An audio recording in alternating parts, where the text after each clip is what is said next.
Keep it real.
Hey, what up?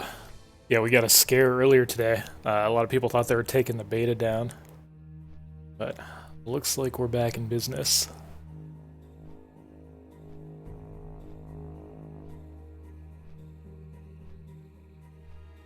I was worried I wouldn't have a chance to finish this run since it's 1 to 60 here. I'm basically planning out the route I'm going to use myself as soon as the pre-patch hits.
Guess we're waiting around for the boat. Talk to me.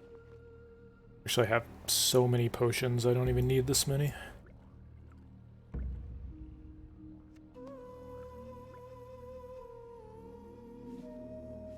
Glad I could help.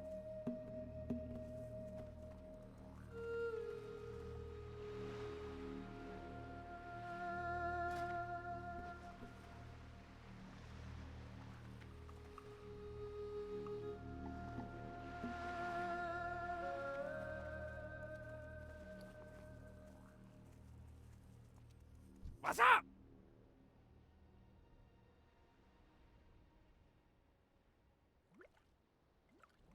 Hurry back.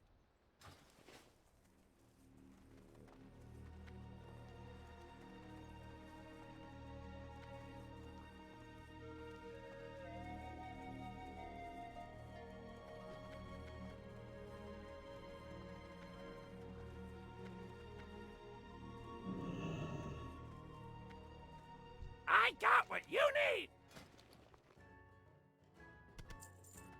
Keep it real.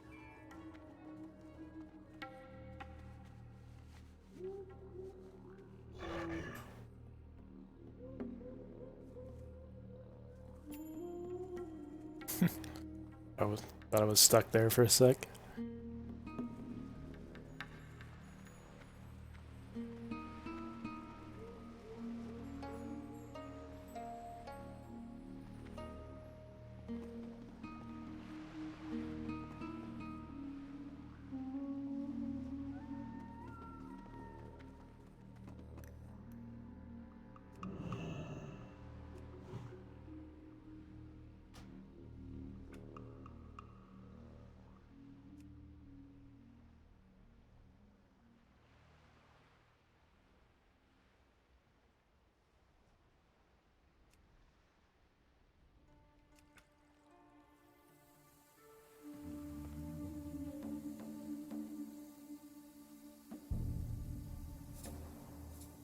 Hey, what's up, Falcon? Yeah, on the... I mean, it depends how busy your server is, but it's kind of hard to know how much layering they're going to use in the Blood Elf and Draenei areas, since they haven't done a stress test for the beta. But generally, I always advise people that as soon as you get to a quest and you have multiple other people like sitting there and you're all waiting on the same mobs to respawn, just go ahead and skip that quest. You're always going to be better off even just grinding random mobs off in the corner away from people than trying to do the same quest that 10 other people are doing if there's limited spawns. As long as you don't get hung up on completing every quest, then you should get ahead of people.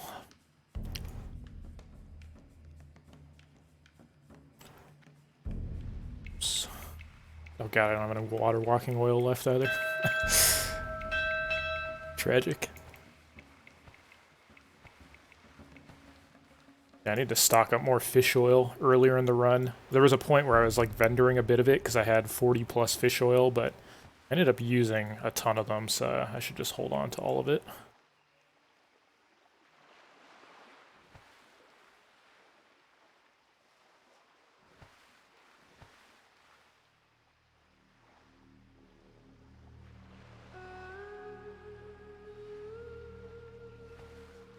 Thought I could just water walk over here, but alas. Alright, one of the quests we're going to do this time around that a lot of people skipped on Classic is Stranglethorn Fever here. This one's a lot easier. Super easy to solo now, compared to how it was previously.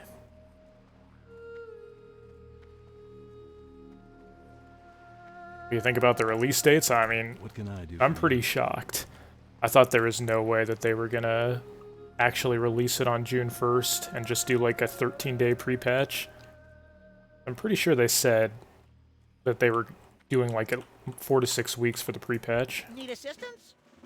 Time is money, friend. Yeah, what do you want? Keep it real. Guess they changed their minds about that one.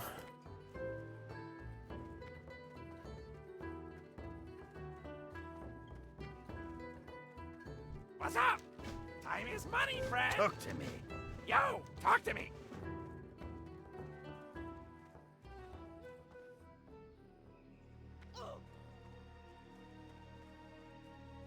Hey there.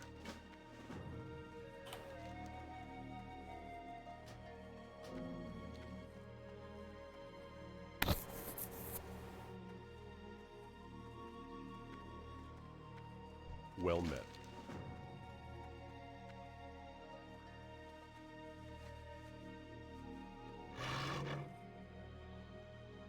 It's going to be pretty interesting because I think for most people that aren't playing like 24/7 for 2 weeks straight, 13 days is not really going to be enough time to both level up a shaman or a paladin and gear it up really at all going into TBC. So I imagine early on, anyone who actually has like a half-geared paladin or shaman is going to be in pretty high demand right at the start.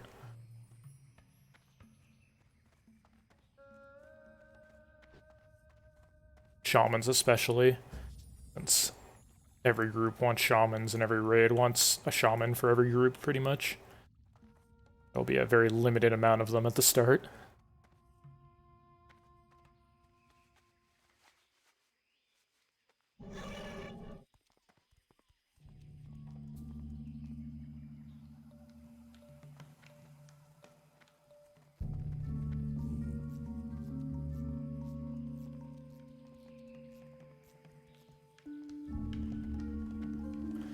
There's a bunch of steps in this Seawolf line.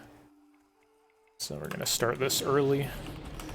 And also, now that we're actually going to do Stranglethorn Fever, I'm going to try to grind out 10 Gorilla Tooths here on this part.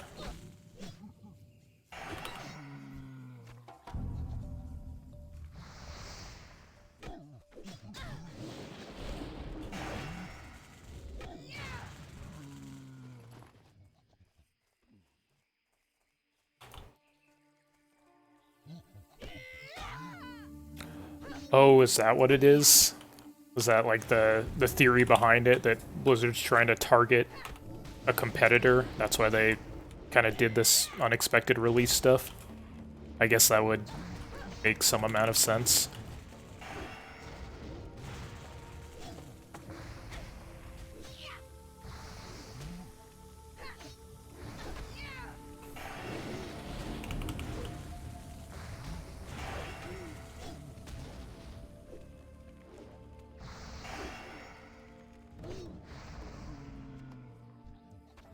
I had noticed that Blizzard seemed to be trying to target the releases of whenever like Path of Exile had a new season or something new. They seemed to be putting like Diablo season release dates like right next to what Path of Exile was doing also.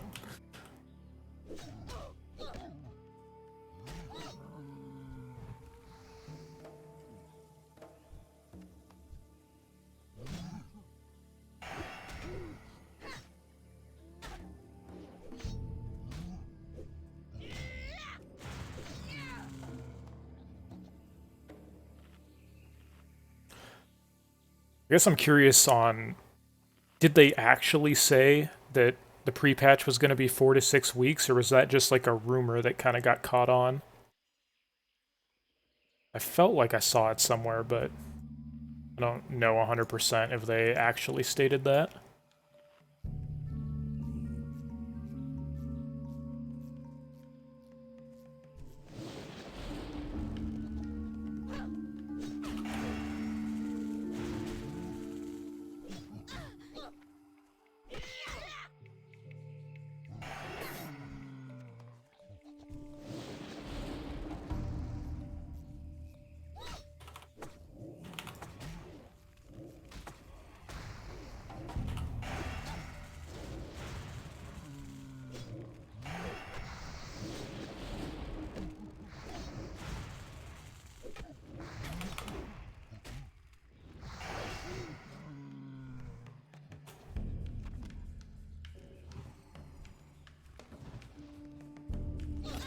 Let's see, how are we doing on Gorilla Teeth?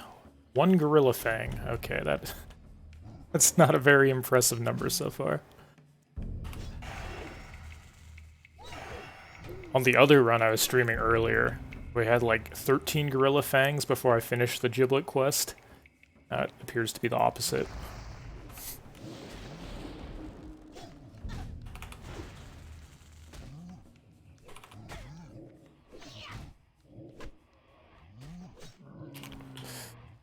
Hey, what up, Frizzle?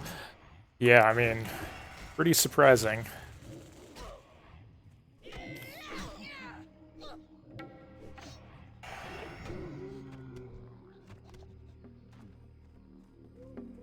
Gonna be a mad rush for everybody to get their Paladin and Shamans, like any amount of gear before the TBC launch.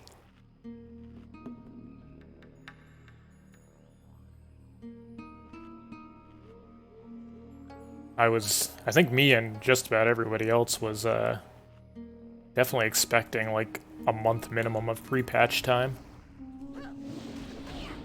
I really didn't believe that June 1st release date when it was leaked, but it looks like all the leaks ended up being completely correct.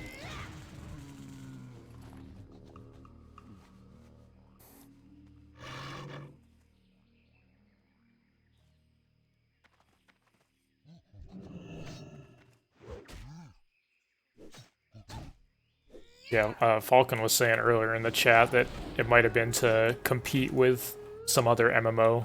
Like Ashes of Creation is doing some stuff. So they might have kind of altered their release schedule or plan to kind of, I guess, throw a blanket on the hype around that one.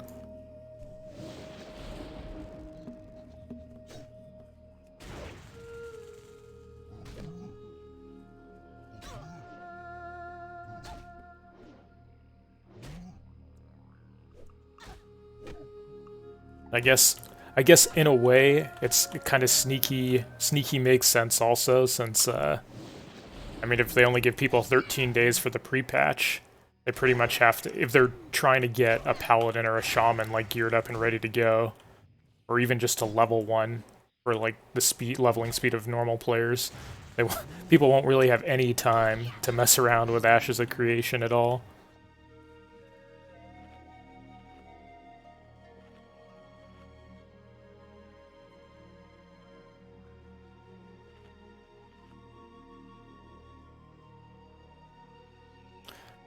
I guess at this point we should just count ourselves lucky that they didn't decide to change the boosts to allow people to use them on Blood Elf and Draenei also. When I first heard there was actually only going to be a 13-day pre-patch, that was the first thing I thought of. I was like, oh god, is this just like a ploy to get more boosts? But as long as you can't boost Draenei and Blood Elves, then I guess that's not actually the case.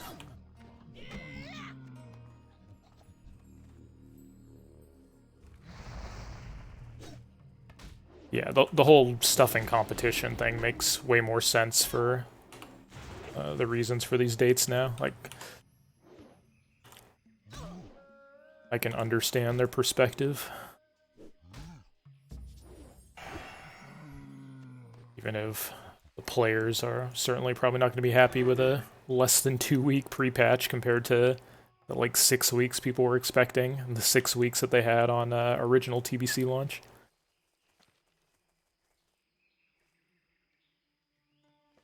A 4 Gorilla Fang. I think I ran out of these gorillas. Might have to just go down and start working on the pirate quest. We wait on some respawns.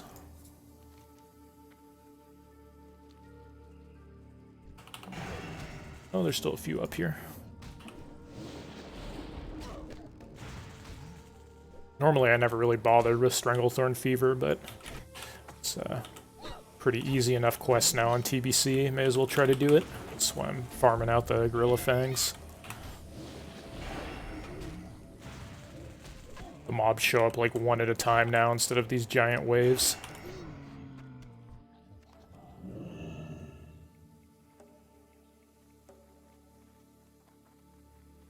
Tactics hit me up earlier? I don't think I heard anything from Tactics.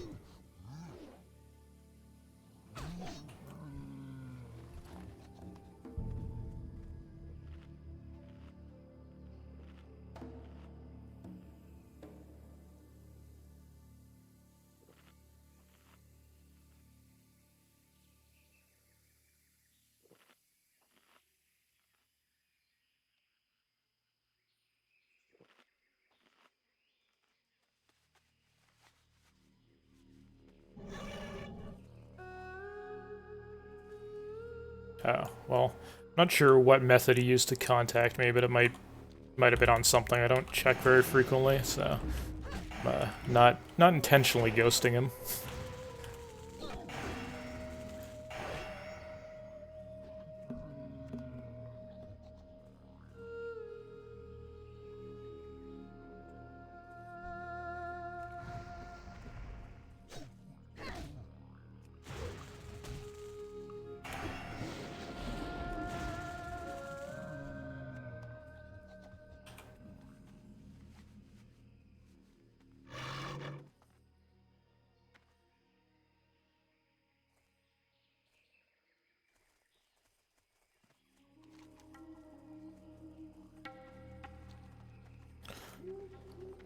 Fangs, 7 fangs. My gorillas respawn.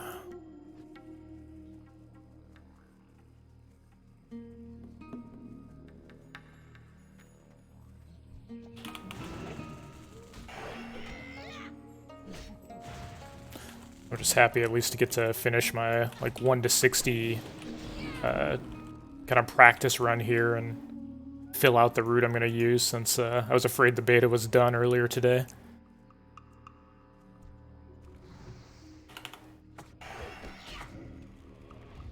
New specimen must experiment. Oh man. Opa dropping the prime. Thank you for your kind support here, Mike. Did you ever figure out if you're messing around with TBC at all? Now that everybody has way less time than they thought to level stuff.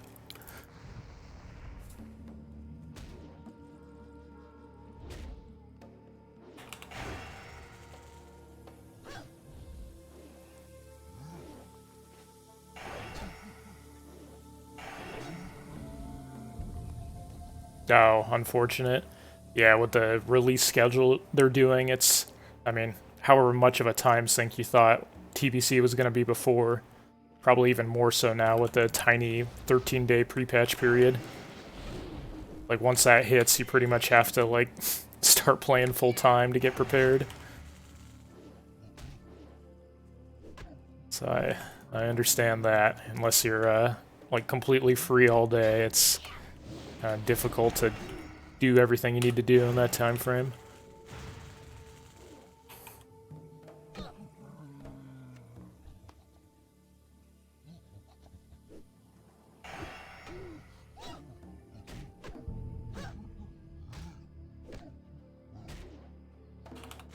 Oh, okay. Tactics did message me, but it was like right before I started the stream, so I'd closed Discord.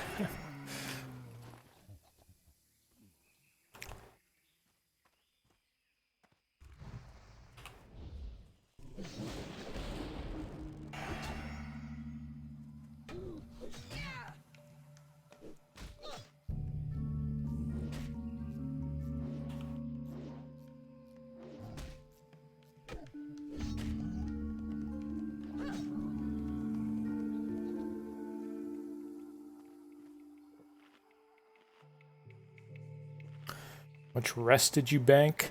I think I had like 4 bars or something. I've rested.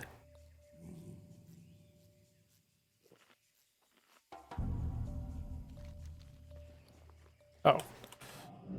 Just assumed I'd be grinding these gorilla fangs till the end of time, but we actually finished it off.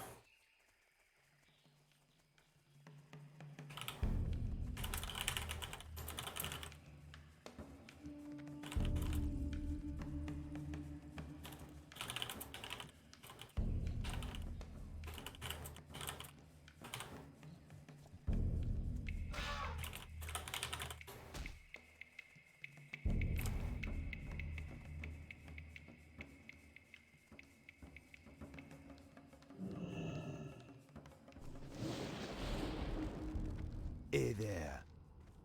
Hello, man. Wait a second. There we go. Be seeing ya. Wait, I'm all sorts of messed up. I only need 1 gorilla fang? I didn't need 10? I grinded these all out for nothing?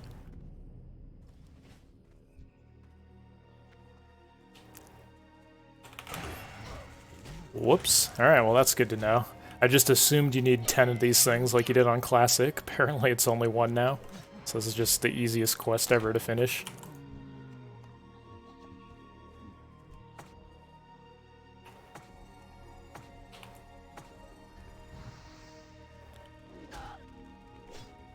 Do I need fangs for something? If I do, it's probably for some Alliance quest that I have long forgotten about.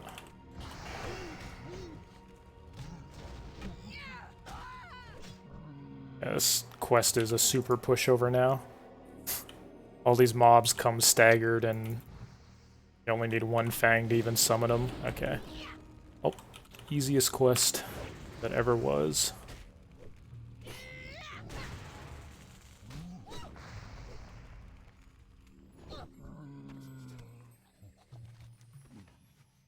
I guess I could have saved myself like 5 minutes of killing gorillas if I knew it was 1 fang instead of 5. The hours from 60 to 70, it's probably between 2 and 3 days of played time for most people to get 60 to 70. You can definitely do it in like a day and a half to 2 days if you have a really good route planned out.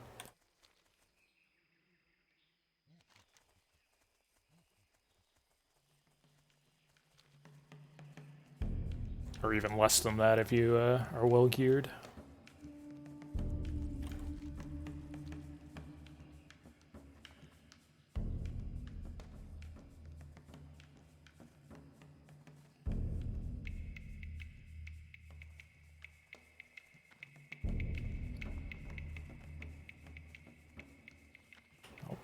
Well, if you find if you can remember what quest you were talking about, Mike, for these gorilla fangs, by the time I hit town, then I'll keep them around. Otherwise, they're getting vendored.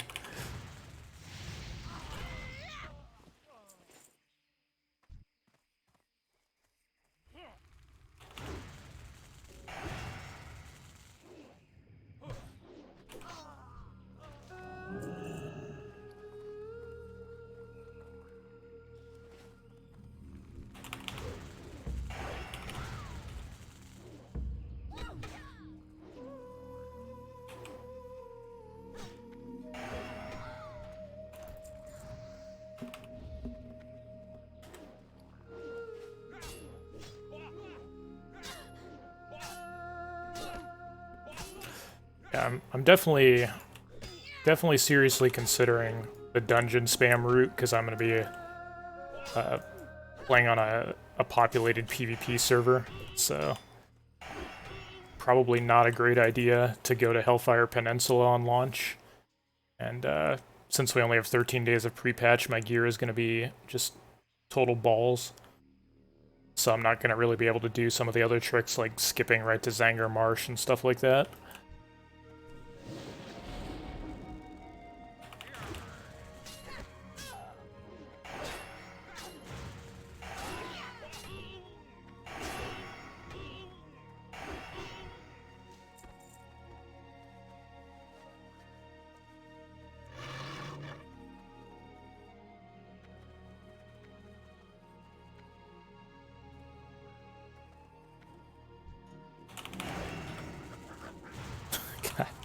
Poor Warlock. Got basically one shot.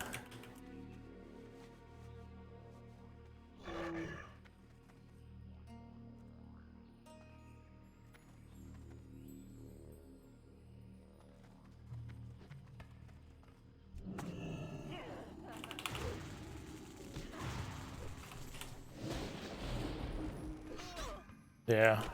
White main goes down, I'm gonna...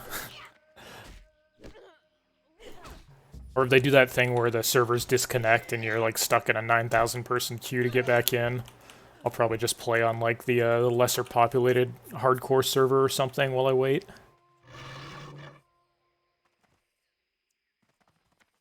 Probably end up making some characters on Blood Sale. Get into the hardcore scene a little bit after TBC as well. Once we do everything that needs to be done at the start of TBC anyways.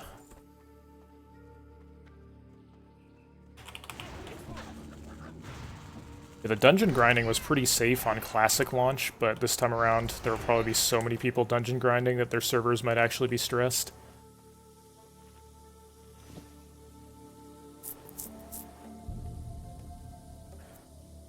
On Classic launch, everybody out in the world was getting DC'd and sitting around for 3 hours or more for queues, but I don't think pretty much nobody in the dungeon groups was getting DC'd.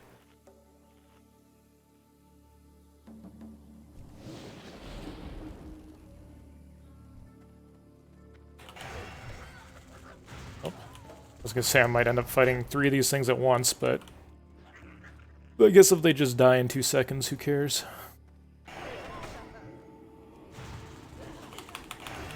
I'm the mighty Shaman.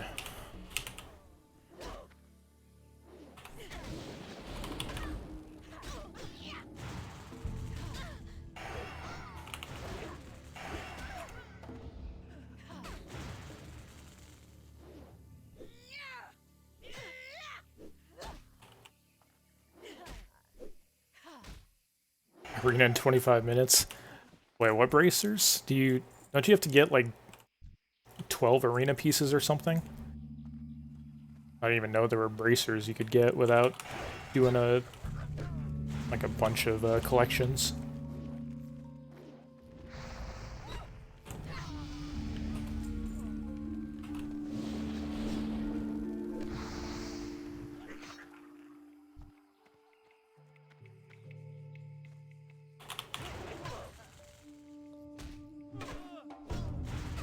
Huh, interesting. Okay, we'll check it out if I go by there at the right time. 25 minutes. I might already be past there. We're going up for Tethys, the raptor, a little bit later. Might work out timing-wise.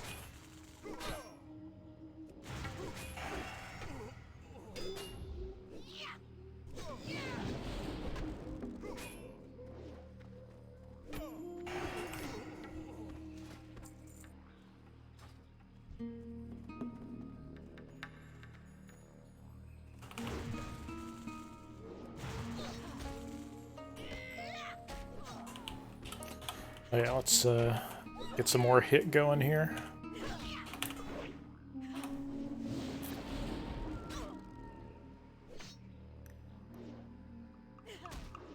There's also some male bracers from the the quest out on the island from Message in the Bottle. I think they have like 12 stam or something. I wonder if the arena chest bracers are even better than those.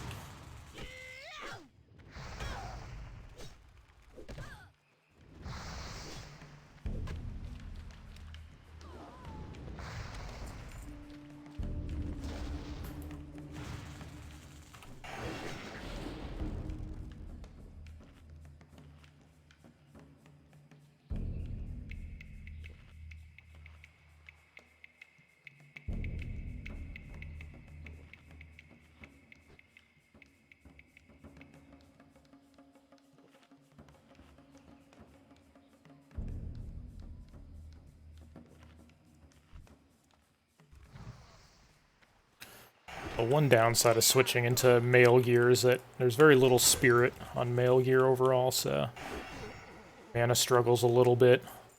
Thankfully at 50 we'll get the fat shaman mana talent. Ooh, this.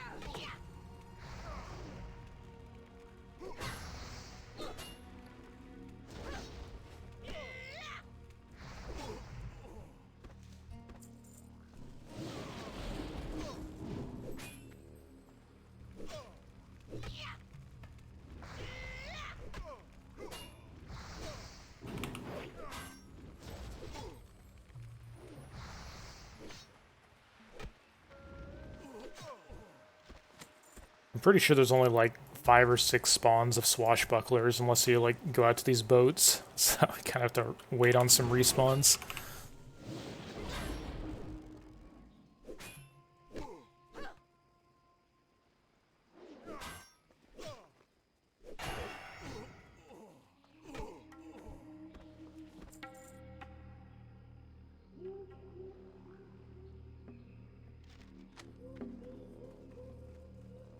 Good day to you.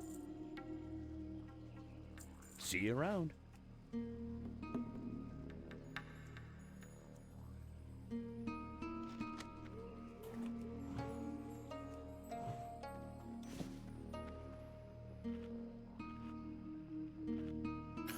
don't really need to finish the keep an eye out or up to snuff yet,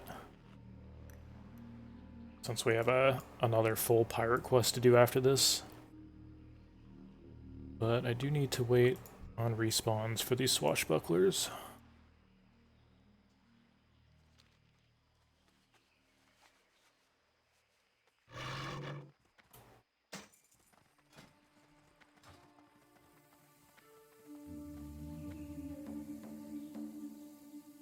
New specimen must experiment. Oh, Lore SWAT. Hey, thank you very much for the tier 1.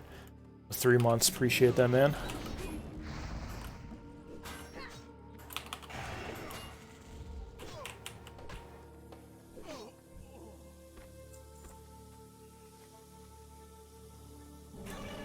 Bringing back the glory days here, with a more stylish class this time.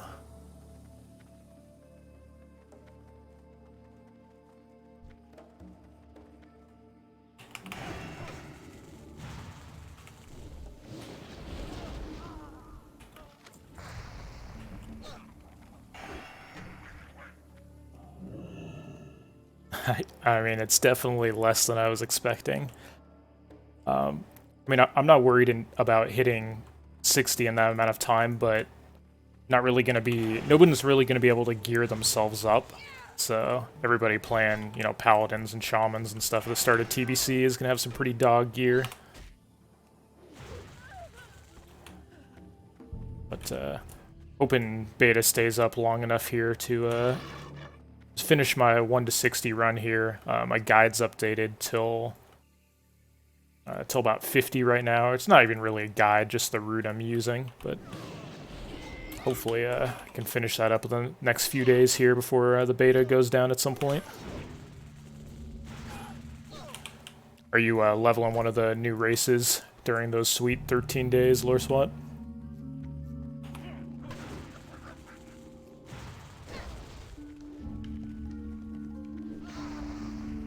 Yeah, I honestly was expecting when I saw the 2 weeks of pre-patch time, I was half expecting them to remove the restrictions on boosting Blood Elves and Draenei, so glad to see those remain for now.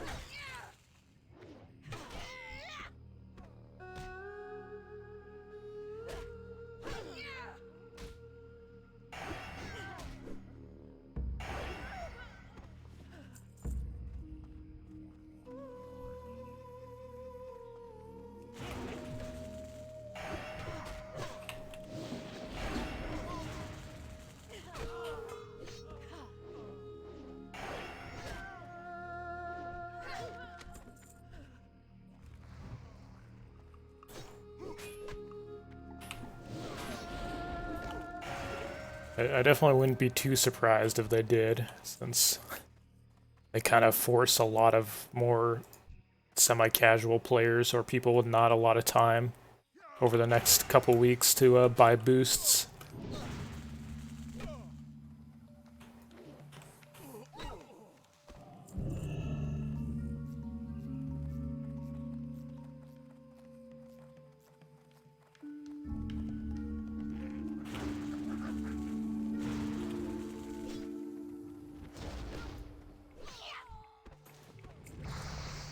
And yeah, people were also saying in the chat earlier that they thought it was a calculated move to basically compete with the Ashes of Creation beta or alpha or whatever that's kind of happening at the same time. Make it so people don't really have much time to do everything they need to do in WoW, so they kind of have to play full time. Don't have time for another game. Makes sense as well. We actually get 10 of these things? Okay, we finally did.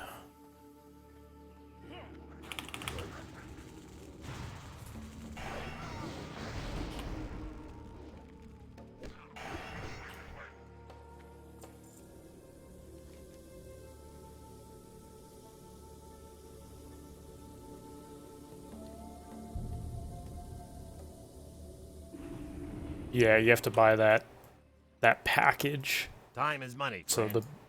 the boost is a little disguised, I guess.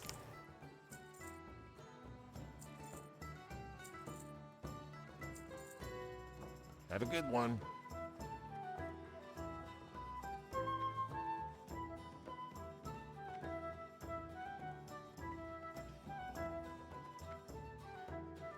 Here there.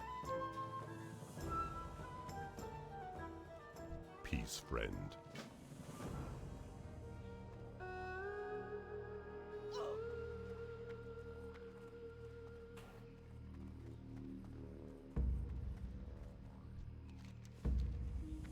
It's not even any good.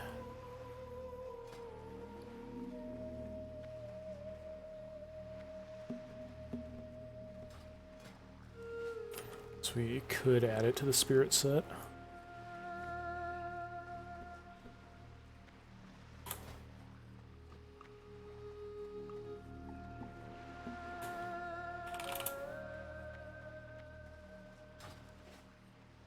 You need something?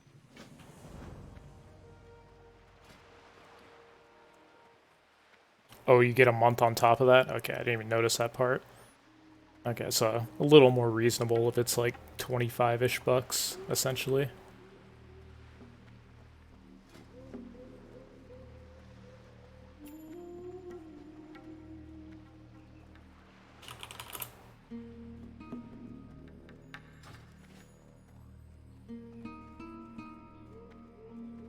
Can I help you?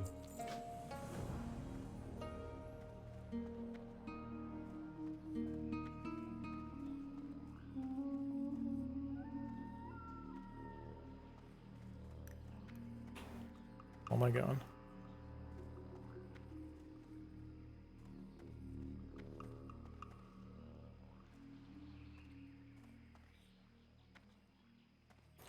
That's probably about as cheap as you could expect, because most of the money transactions Blizzard does are like 20, 25 bucks at the minimum.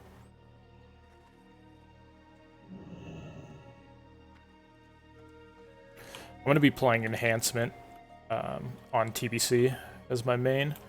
So we are leveling 1 to 60 here as Enhancement. But I do think that Enhancement is by far the best spec to level as for Shaman, now with the TBC changes.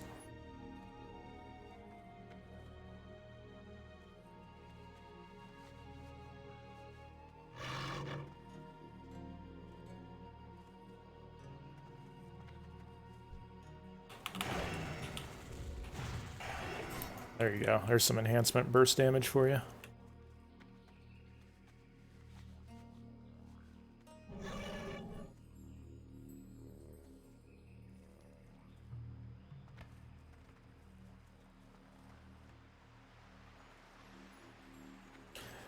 Yeah, Elemental's definitely fine.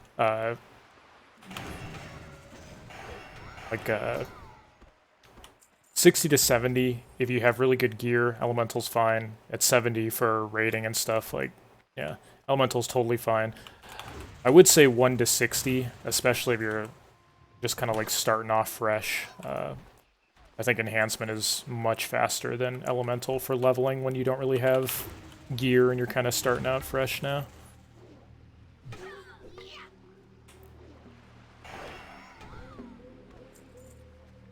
It's not that much different, 1 to 40, but Enhancement gets so many buffs in the like 40 to 50 range from their TBC talent changes and stuff that they end up being a lot faster than Elemental for like the last 20 levels.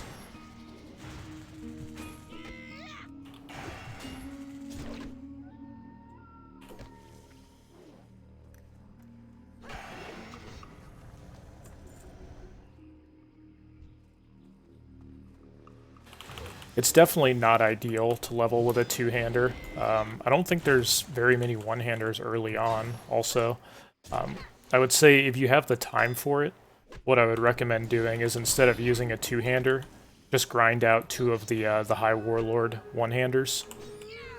Since once the pre-patch hits, it's pretty easy to grind out High Warlord gear. Just do Battlegrounds for like part of a day and you'll pretty much have 2 of those things. They're really slow one-handers also, which is ideal for enhancement.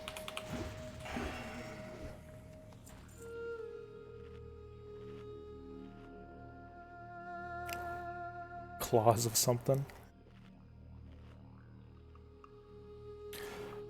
Once the pre-patch hits, it's pretty quick. I mean, it's a huge change from how those weapons were previously, where you had to spend, you know, months grinding them out. Once the pre-patch hits, everything is just purchasable with honor. You don't have to get a certain rank. So you can just grind Battlegrounds. Like, you know, if you have a pre-made group, it's going to be a little faster, but you can still just... You can just pug Battlegrounds for part of a day, and you can buy weapons.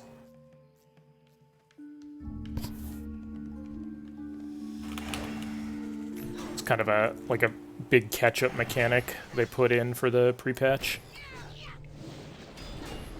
Except this time around, people have, you know, 2 weeks instead of 6 weeks, so people probably won't be able to grind out like an entire rank 14 PvP set of gear, but just get the important stuff like weapons and maybe like 1 or 2 pieces for armor slots you have bad gear in, then it can make a pretty big difference. It's almost certainly what I'll be doing, since I'll be leveling Shaman from scratch when the pre-patch hits. I'm gonna get to 60 and just have total garbage gear, no weapons. I'll probably just hop into Battlegrounds like right away. First thing, try to get a couple of those one-handers.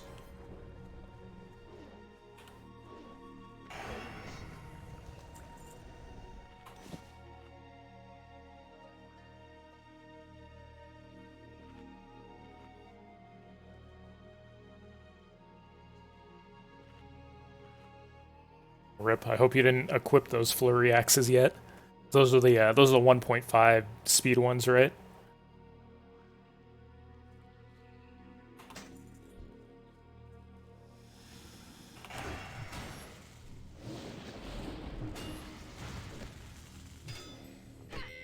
Yeah, I'd definitely try to sell those back and then use money to buy slower one-handers, if possible.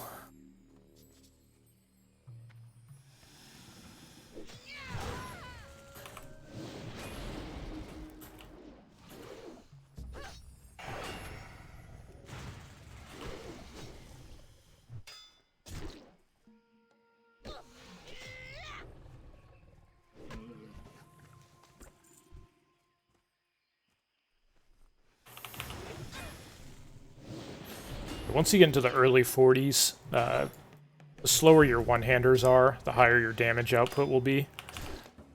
So, I mean, those epic weapons with 1.5 speed, it's not very good for overall Wind Fury damage and Storm Strike damage. They're still going to do more damage than, like, you know, green weapons or whatever, but if you're able to buy blue weapons with, you know, 2.7 speed or something instead of 1.5 speed, I guarantee you'll be doing way more damage with those blue weapons than with those epic flurry axes.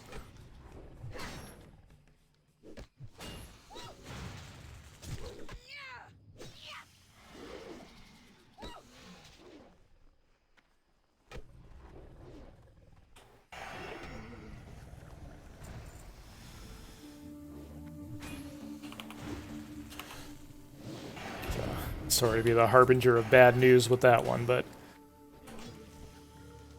hopefully if they're still BOE and you haven't equipped them yet, you can sell them back and get some slower weapons before the pre-patch hits.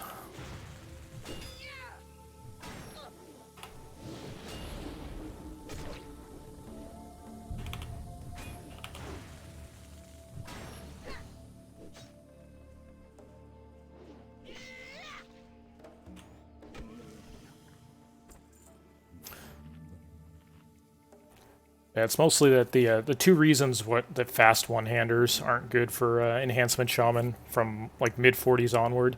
Even once you start raiding at 70, you want slower weapons is because so there's a 3-second internal cooldown on Wind Fury.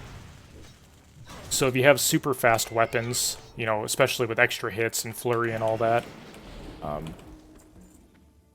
you'll kind of be wasting a lot of Wind Fury procs. And then when you do get Wind Fury, it won't do very much damage, because it'll just be doing all the hits with a really fast weapon instead of a slow weapon. And then Storm Strike is instant attack that's not normalized, so the slower your weapons, the more damage it does. There's really no downside to having as slow of weapons as possible when it comes to Wind Fury procs and Storm Strike.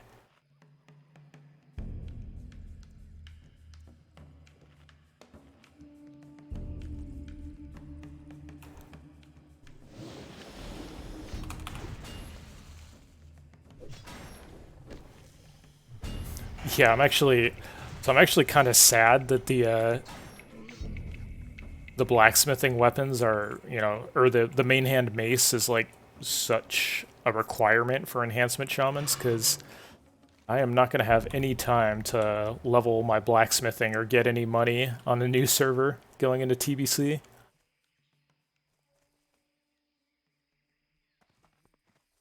Just have to somehow cobble together money after hitting 70 and level blacksmithing.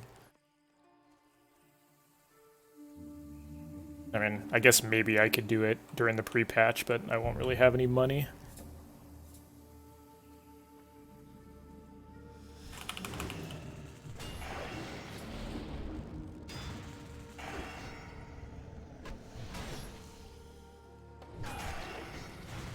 Ritz Leg's not bad. It's 2.3 speed, I believe, if I recall correctly on Ritz Leg, so it's...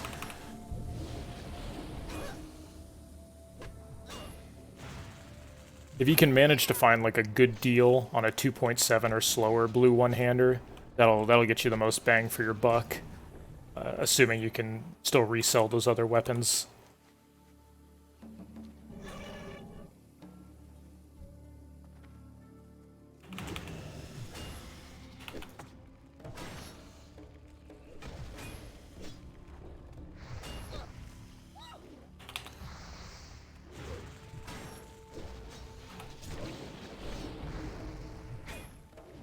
prepped. I mean, I don't have any characters or money or anything on the server I'm going to be playing on. I'm pretty much just like starting as soon as the pre-patch hits. I'm probably going to be going blacksmithing mining, just because I'm not going to have any money, so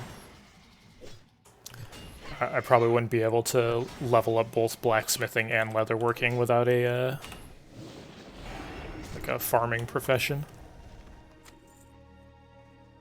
Oh, we're actually done with this quest finally.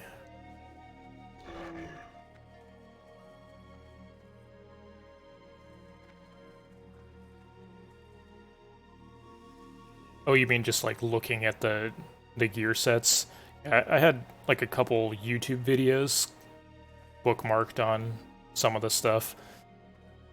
The weird thing is the Shaman Discord is like always changing its mind on what's actually BIS and like doing weird math and stuff, so I guess I'll kind of wait for them to settle down. Decide when it's a little closer. Oh man, should I go tempt fate? Can I actually get into the arena this way? Let's see.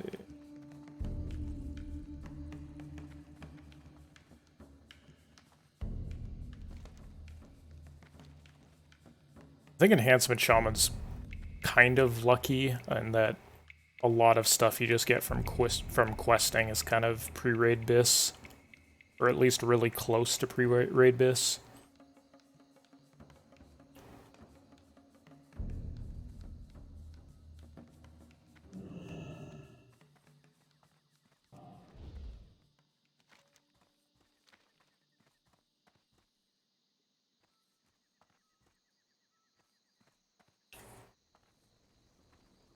Yeah, I had somebody bookmarked that had like a guide, and then wait a second.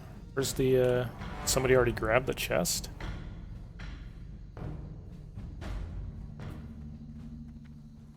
Or does it spawn after a while?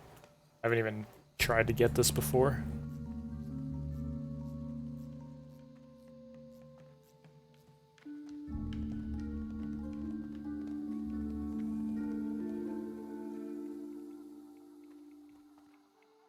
Ah.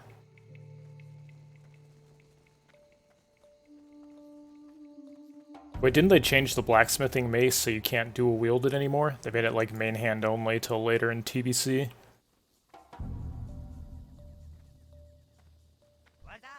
That was probably a huge waste of time, but just for fun, we'll loot it and see what we get here.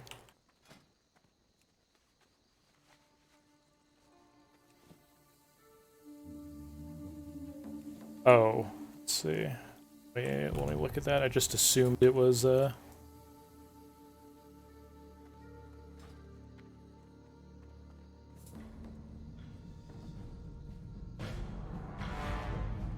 see, Blood Skull Destroyer.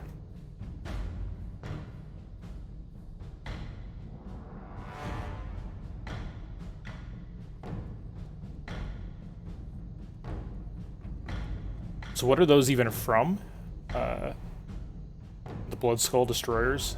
Is that something you have to craft, or is it like a rep item or something?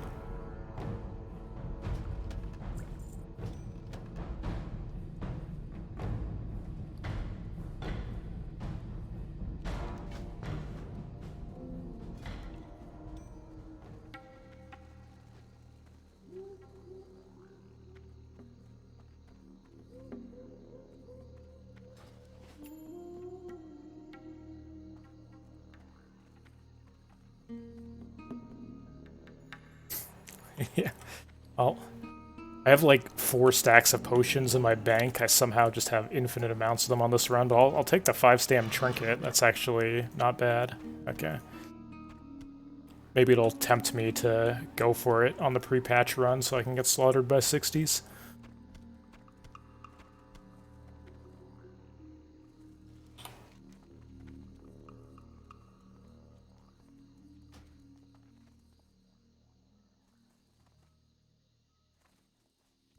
This isn't worth any XP or anything, is it?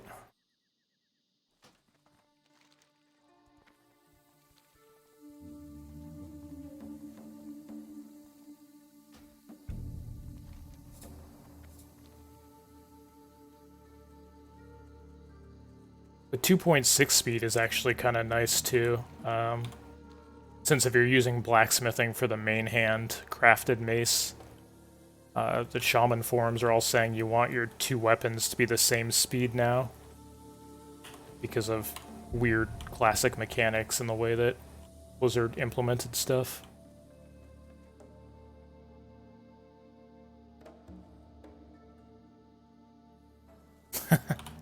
Not getting 12 of them, ye of little faith. Straight up farming STV for the next 12 hours.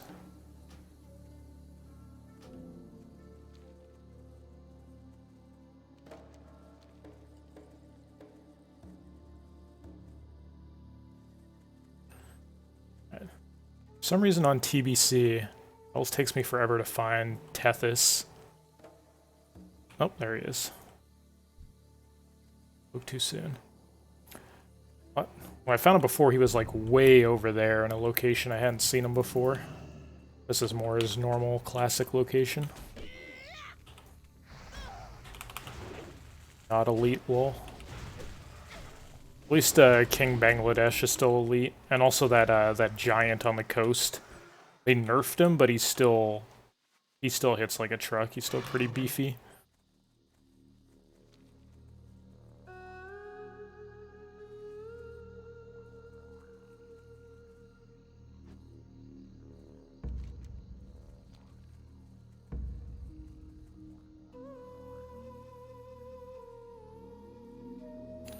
Going to bed? Hell no.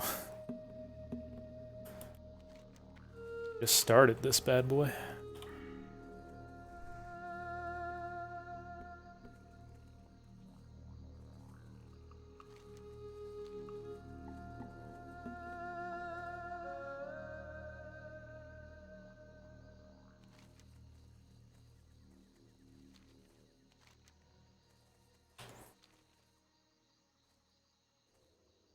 Okay, so I guess technically I should have turned it in then and got a tiny amount of XP, but it's not worth the time to double back and turn it in.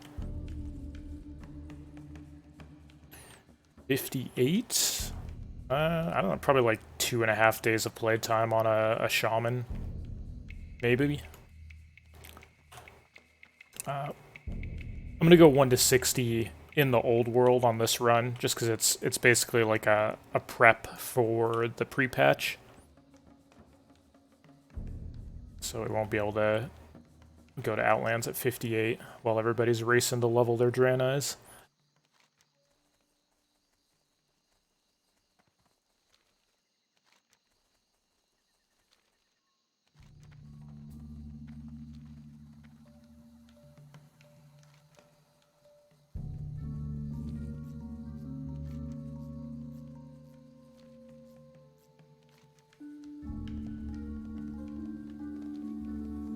It does take me a little bit out of the way. The stuff I'm doing is down here. Wonder if I should actually finish this part of the quest when I'm here at like level 40 earlier. So I don't have to come way up here.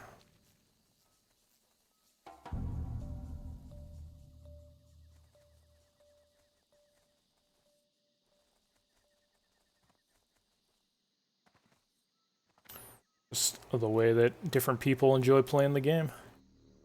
You want to relax and take your time, 1 to 60, have at it.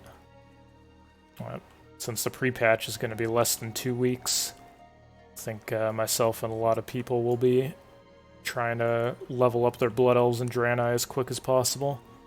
So there's barely any time to get gear before TBC launches.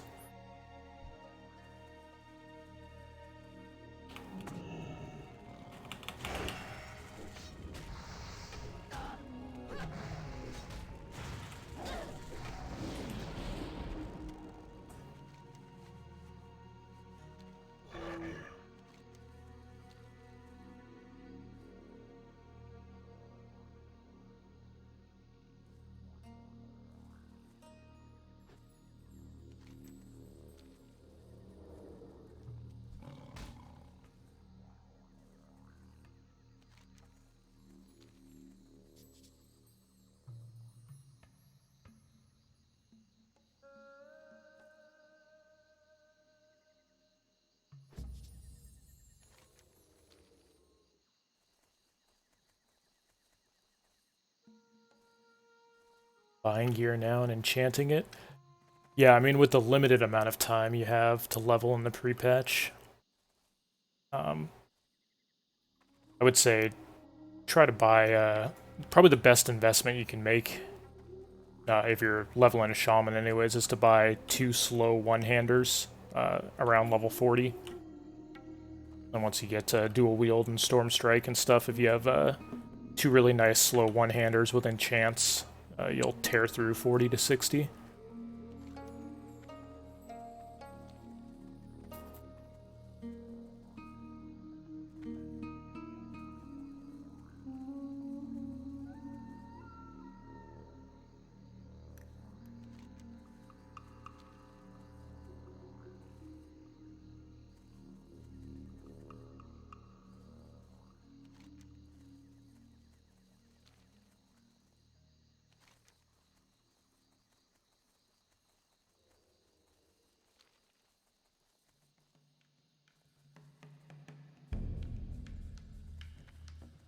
Well, this is actually the first speedrun I've done on the Alliance side. I'm normally a Horde speedrunner, and I took a year or so off the game, so I'm just getting back into it now. So I'm going to be maining something completely different for TBC. I never really played a Shaman at 60, and I usually don't play Alliance side, so this is... I've basically just been streaming the last couple weeks, my kind of creating a speed leveling path from kind of from scratch for the TBC pre-patch.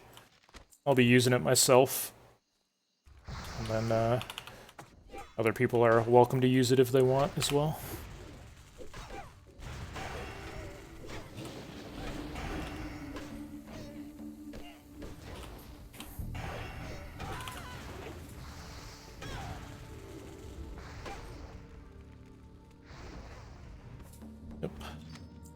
Yeah, I know for some people, leveling is painful and unenjoyable. For me, I kind of enjoy trying new things, making new routes, you know, playing classes and, you know, factions I haven't really played before. Wouldn't be doing it if it wasn't fun for me.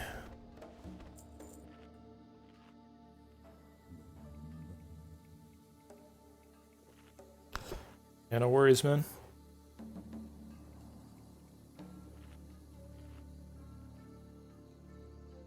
Hey, what's up, Vita?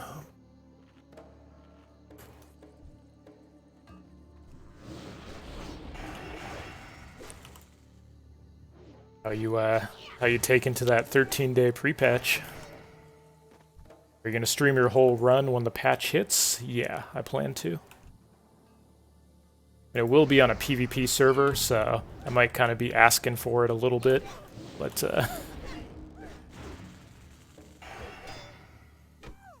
yeah, I mean, it'll be fun.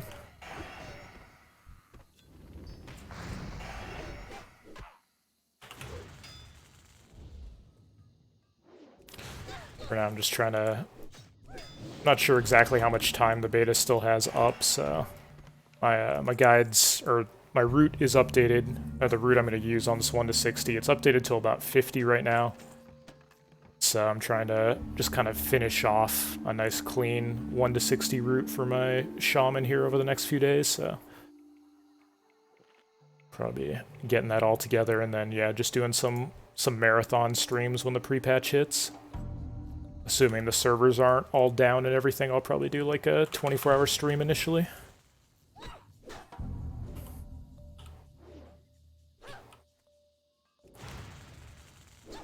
But isn't rank 14 weapon pretty quick to farm on the pre-patch? I don't think it takes that like multiple days or anything, does it?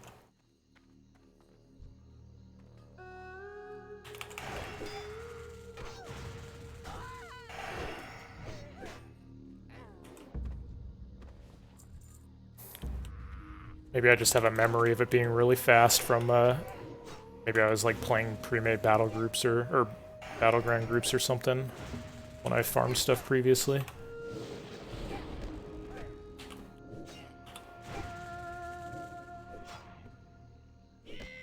Yeah, that's good. I know historically AV was good for Alliance. I mean, I don't know how it is anymore. But I do remember farming a lot of honor during the pre-patch time in AV.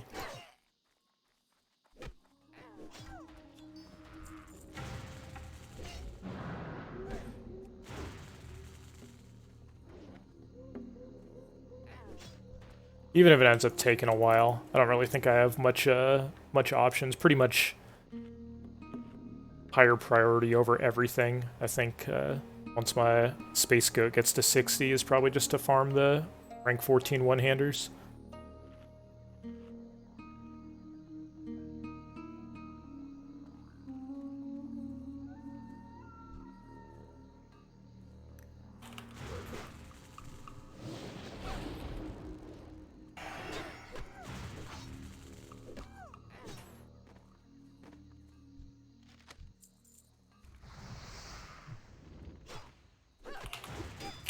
Is this your last run before pre-patch? Yeah, it should be. I mean, I don't expect the beta will be up too much longer. It's like probably over the next 4 or 5 days I'll finish up this run, finish up like making the route I have planned as clean as possible.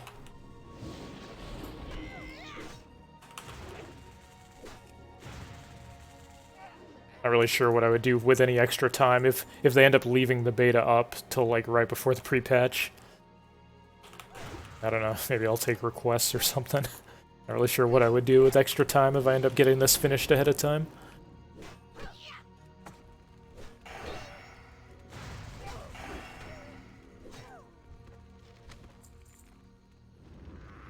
Oh my god, I ended up aggroing the entire world here. And I have no mana. Not ideal. Let's get the hell out of here.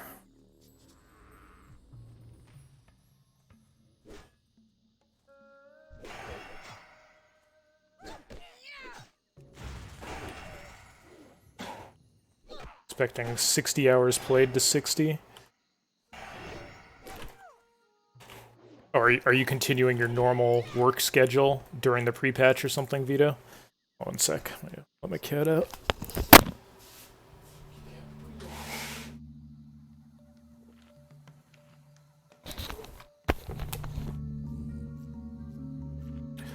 Do you have a Horde leveling route?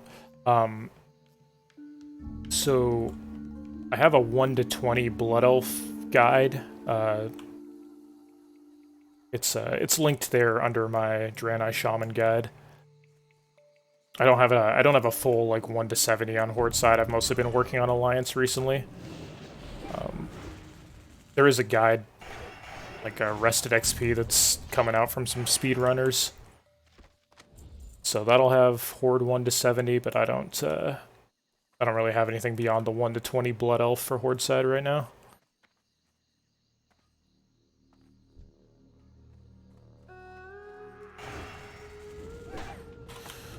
Okay, I'm back for revenge, this time with mana.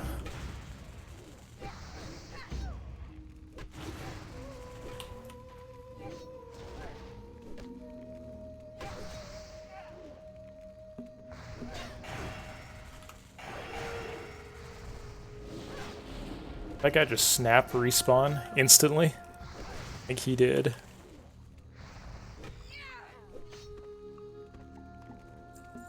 Oh, my Searing Totem is very enraged by that respawn.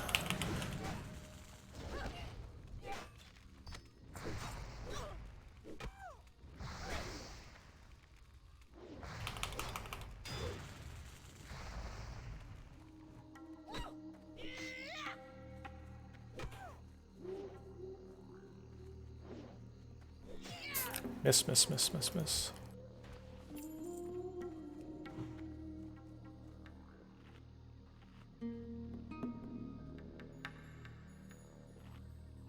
You can use a two-hander, Cashems, up till level 40 or so, if you have a good one. It's pretty much equivalent to Sword and Board. Like, they each have kind of their strengths and weaknesses. Just kind of use whatever the best weapon you have, 1 to 40 is. For From 41 onwards, once you have dual wield and Storm Strike, it's pretty much all one-handers, all dual wield one-handers the rest of the way. You don't really ever use shields or two-handers from that point on, other than like arena or situational, like when you're being targeted and stuff.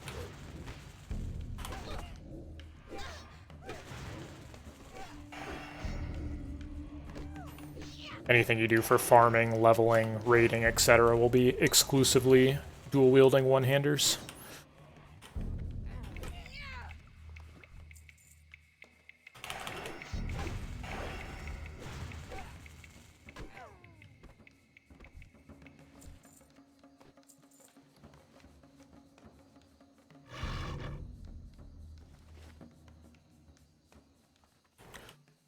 Nope. Don't have much issues with hit rate, and I will show you why in a sec once I don't get dismounted. So for enhancement got a lot of new, really, really good talents, and they also buffed some other talents for enhancement. One of these new talents is dual wield specialization. You get 6% free hit from 3 talent points, which is kind of insane value. Storm Strike got super buffed compared to Classic. Like, all these talents that got added for TBC are all really, really good, and they all start kicking in as you get to, like, around 40 plus.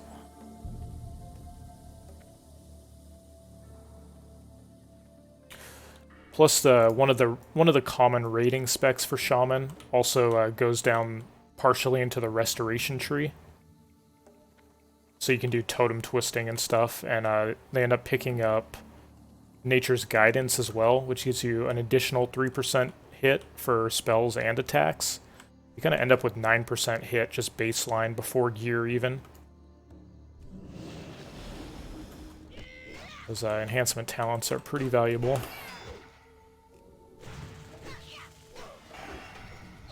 Oh, you missed the ogre farm? Okay. Well, proud to report that we achieved victory over the ogres. Actually stayed there a little bit extra time to see if we could even get 2 of them, but it's just the one.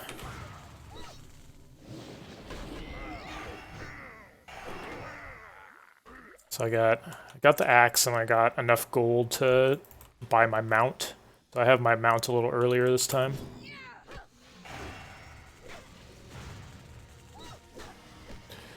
I might do a little bit of a mini farm when we get to Feralus on the super squishy caster Nagas also.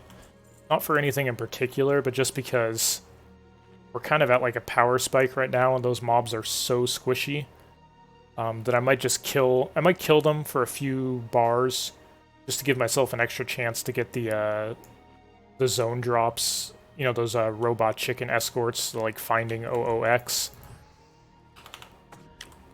Those have a pretty low drop rate, so oh god, I hate these. I always get tricked by these stupid fake walls. I like think I'm in line of sight of these casters, but they just blast me right through the walls.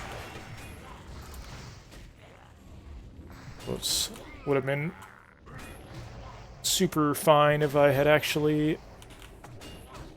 if I just killed that thing first off.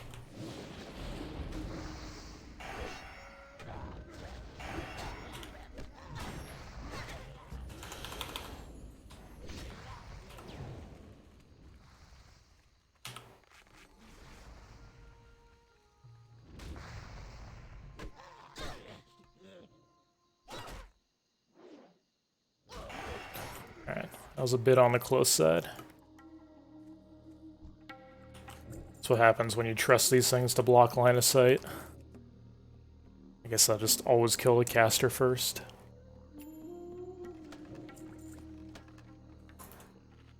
We got a Gift of the Naru, never a doubt. I've gifted the Naru and I have more potions than anyone could ever use in a lifetime. I have like 21 potions in my inventory right now and like another 4 stack of them in the bank. I don't even know how I ended up with so many potions, but just drowning in them.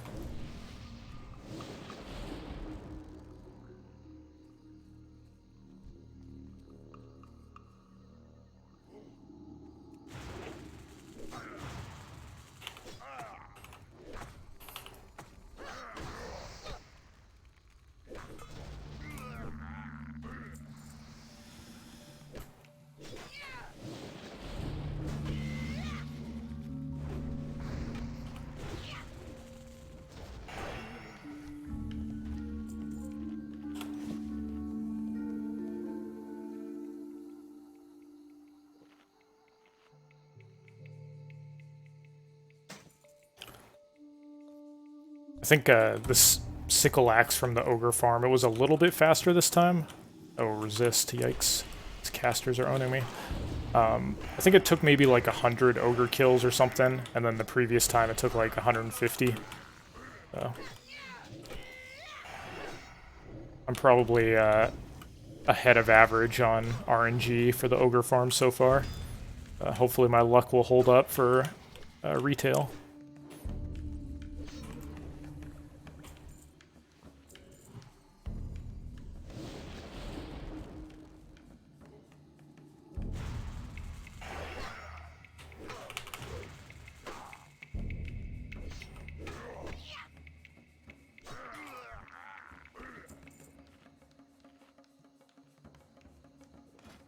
I'd say probably the most likely thing that I would get that fits your description, Falcon, is so I might get the pacifier from Logrosh, because on my route I go right by where he spawns, so I kind of check him anyway. He has some other drops that are pretty good for Shaman, like the blue boots and stuff. By the time I kill him, I'm probably going to be level 38 or 39, so even if the pacifier dropped, it would be kind of pointless to use it, because I would have to level two-hand maces from 1 first of all, and I'd only really get like a few levels out of it before I'd want to be switching to dual-wield one-handers anyway. So if I happen to get the pacifier on my my pre-patch run, I would probably end up selling it.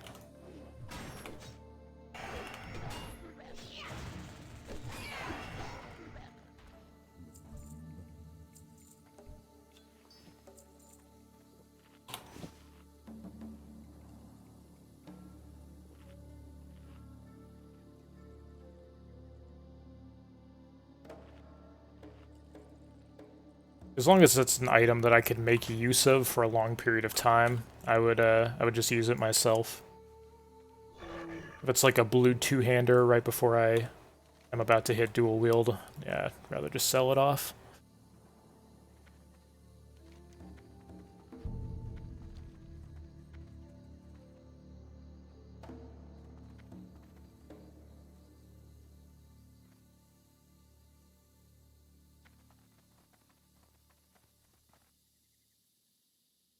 I've decided for my my solo route that I'm definitely doing the AV quest to get that cold forged hammer once the pre-patch hits.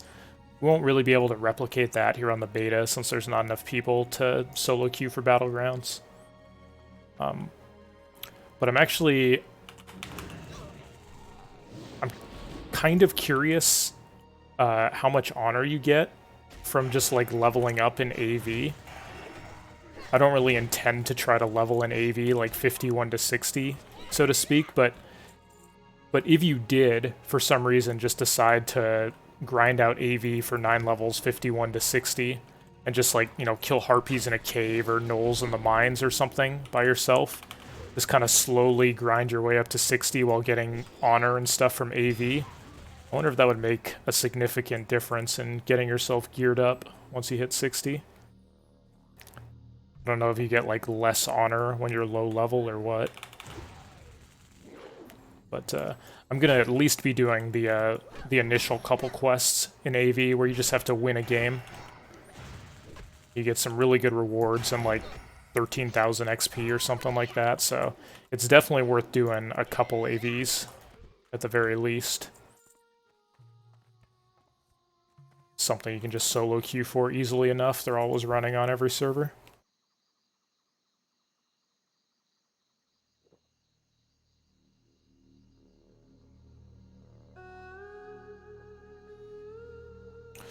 Two weeks of pre-patch time, enough time for you to reach 60 on a Shaman? Yeah, it's definitely enough time for me to reach 60. Nobody will really be able to gear themselves up very well on a Draenei or Blood Elf, though. I guess unless they, you know, have like an entire raid dedicated to gearing them up in Nax or something.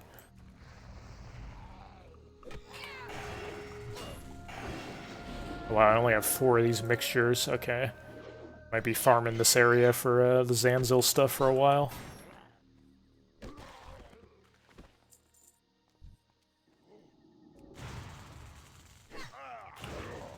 And my 1 to 60, it should be under 3 days.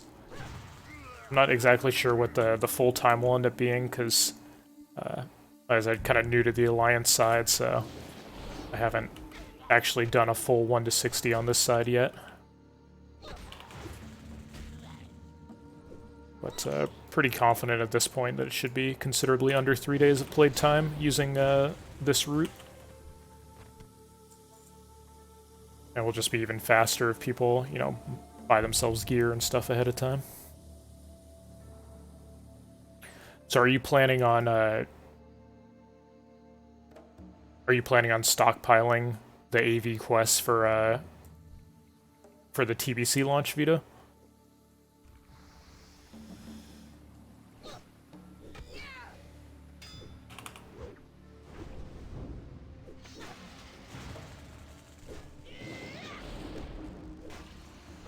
Yeah. Yeah, I'm not really sure what the hell happened with their all that talk they had about having 4 or 6 weeks for everybody to level stuff.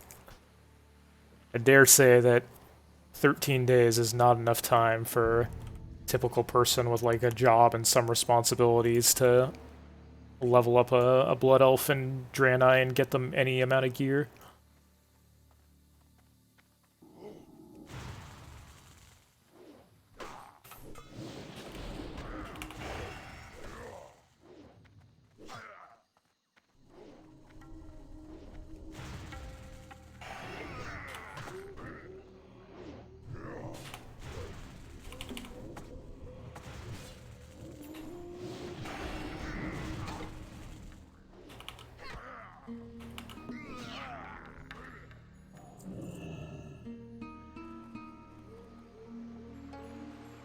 Might actually be waiting on respawns in this area. RNG on this Zanzil drop is pretty bad so far. I assume these things will leash at some point. There we go.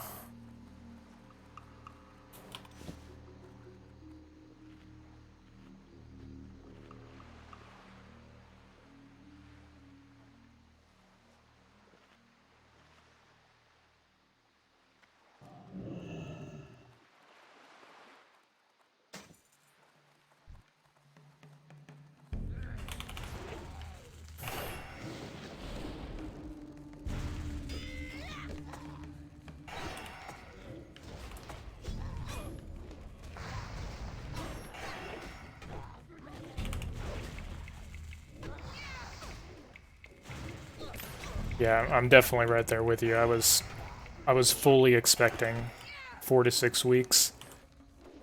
Even a couple days ago when I last streamed, I was like, okay, the June 1st release is definitely not real, because then people would have almost no time for the pre-patch. Turns out all the leaked dates were in fact real.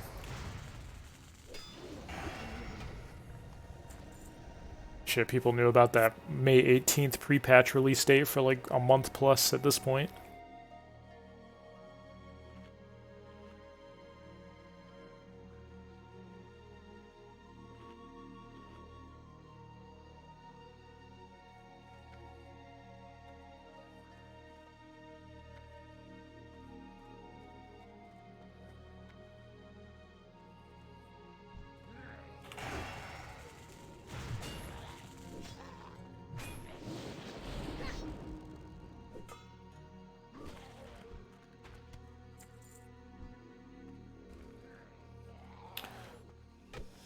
Like, normally I feel like I've killed about the amount of mobs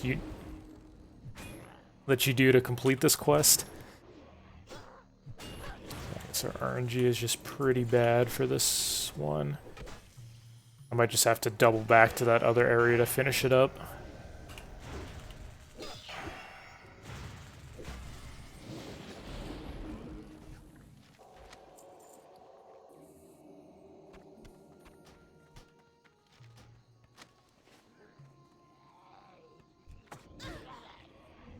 I did it again. I trusted these walls to block line of sight. One day I'll learn.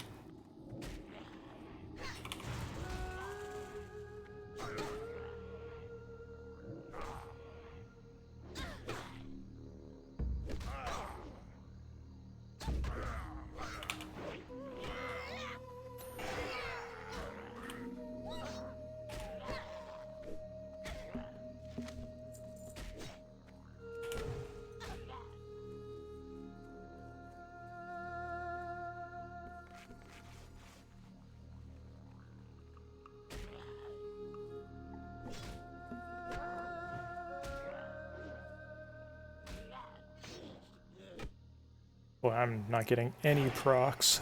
Okay, there we go.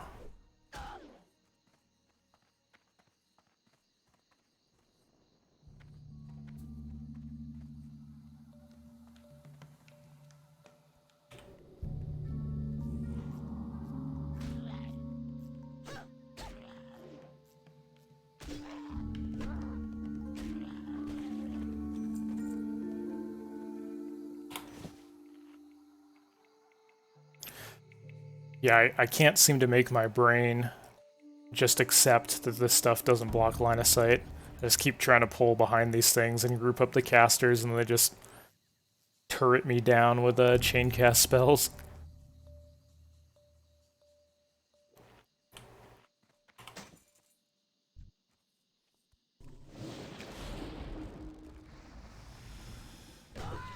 See if I can continue my run of the longest anyone's ever been on this quest.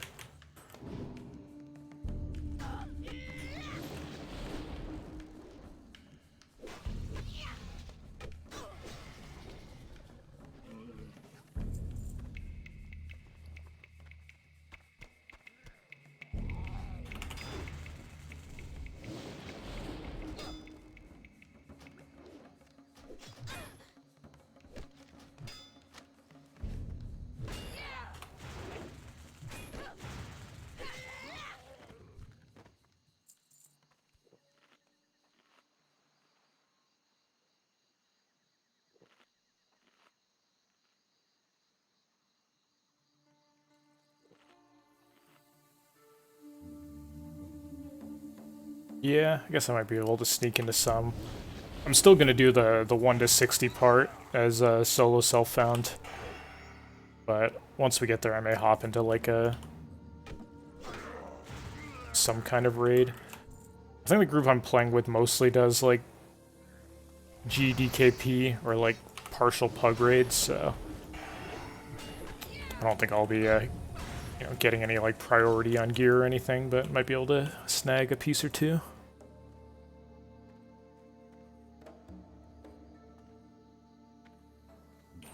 Where is your Cyclone set? Is there a set I'm missing here?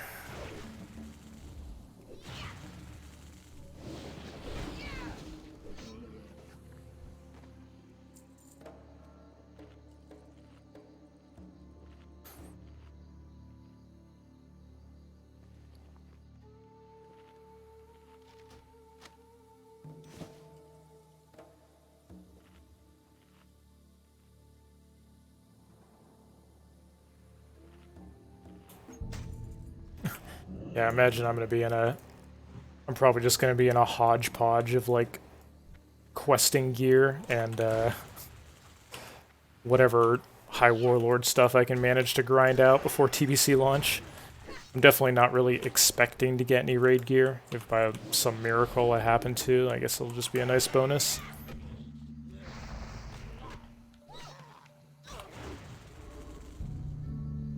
Am I happy with how Blizz is handling TBC? No, I'm not really happy with the 13-day pre-patch. I mean, it almost certainly is something they did just to mess with that other MMO that's doing their beta at the same time. I mean, certainly something that's gonna make most of their players unhappy, considering they told people they'd have plenty of time to level Blood Elves and Draenei. I don't think anyone would classify 13 days as plenty of time. Oh god. Just gonna reset this guy. They aggroed me from a long ass ways away. What was that cast range? Mercy.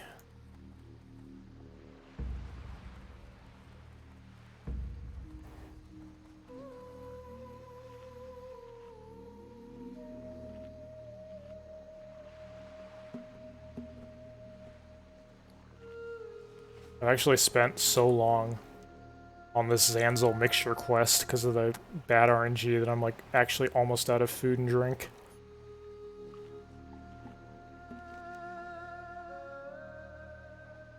I was intending to go down this beach and finish these other quests over here, like the small Captain's Chest, but I'll probably just hearth back to Booty Bay after we finish this one so I can restock on supplies. I didn't buy that much ahead of time because we're about to hit level 45 where we get a new tier of food and drink. This quest has been taking absolutely forever to finish.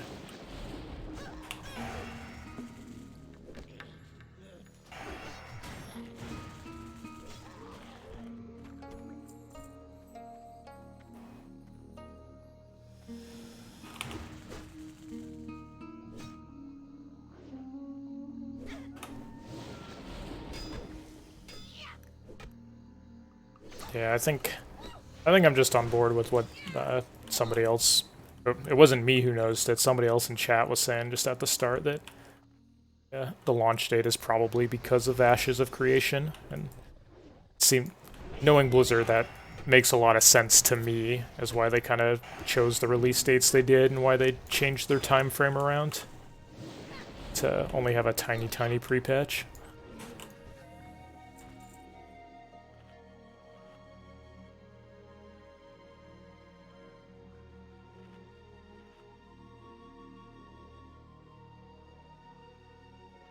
Oh, was there a release date for 9.1 already? I haven't really been paying much attention to the live stuff.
If you enjoyed the Alliance side, yeah, it's been fun just doing something completely new. Like working on learning a new class and making a new route from scratch.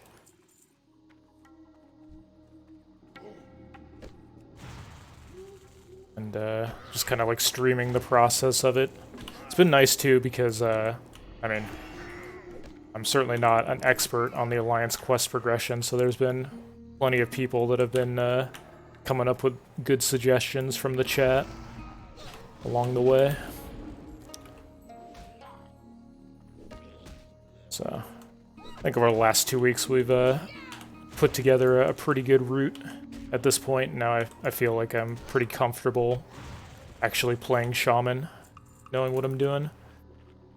We've barely had any deaths on this run. You know, bought 5 Anks at level 30 and we used one of them.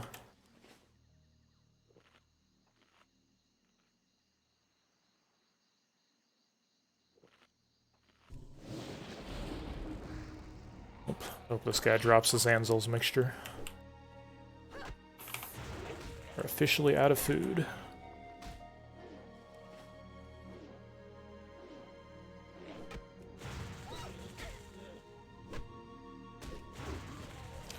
Okay. Seems like we're doing pretty similar things then. So it's, I mostly played Horde, and then on Classic and Vanilla I pretty much exclusively played Horde. And mostly like Paladin, Rogue, Hunter, Yo! Warrior. Glad I could help. So I've been enjoying just playing something completely new this time around. It definitely helped me not get burnt out super fast as well. Plus, I think it's good long term because I want to get into doing hardcore runs and competing in some of those like hardcore leveling contests and cups and stuff they have. You need something? And being able to speed run from both sides will be a nice advantage.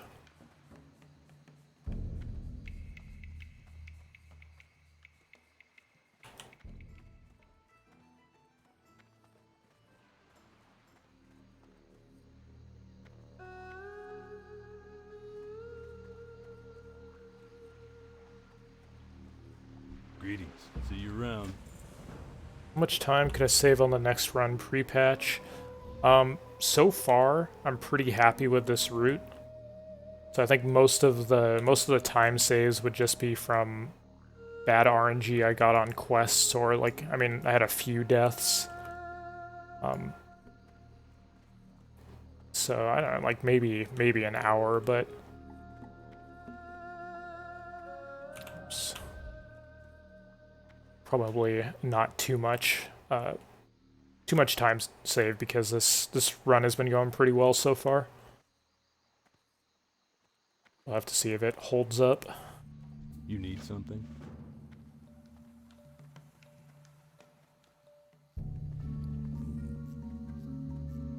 Okay, let's dump inventory and stock up on a bunch of food. I'll mostly just buy level 45 food because we're getting pretty close there. Definitely have way more silk than I need. I don't really even need to... I can just start vendoring silk at this point.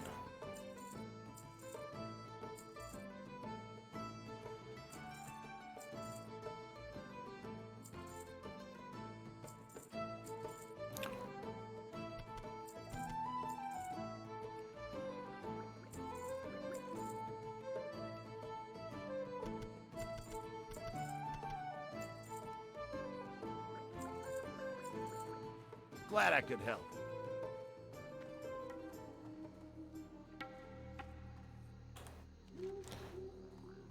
Okay, let me go back out here and continue my route down south now that we actually have some food. We're gonna try to kill this this beefy giant here on the coast, and then look for the message in a bottle quest starter.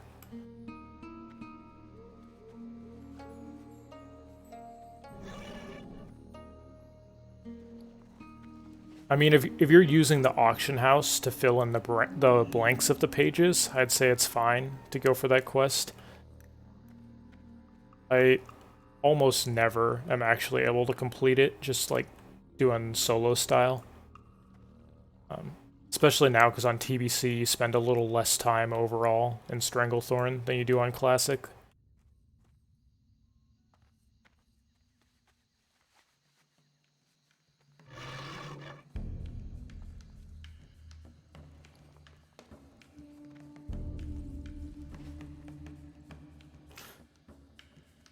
So yeah, totally fine quest to do as long as you buy the pages off the auction house. But here on the beta, there's not going to be stuff on the auction house, and I'm doing this run as solo self-found anyways.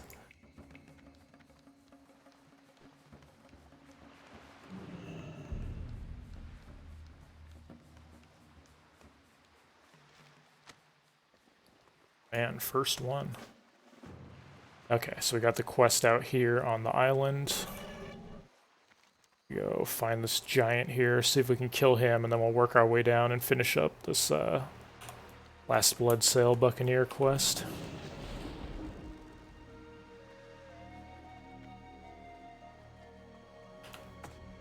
guy is definitely not as much of a pushover as some of the other quests around here.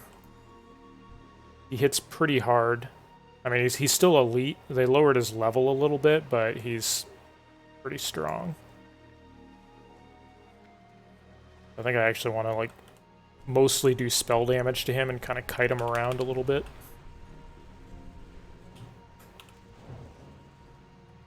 You can see that he's so much life left still. I'll try to get my Wind Fury procs on him, use up my Chain Lightning charges, and then start kiting a bit.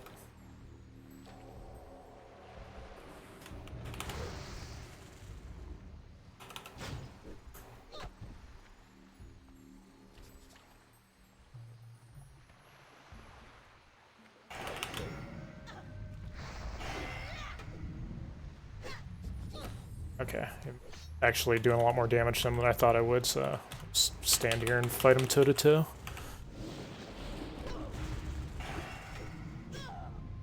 Hopefully not regret my decision.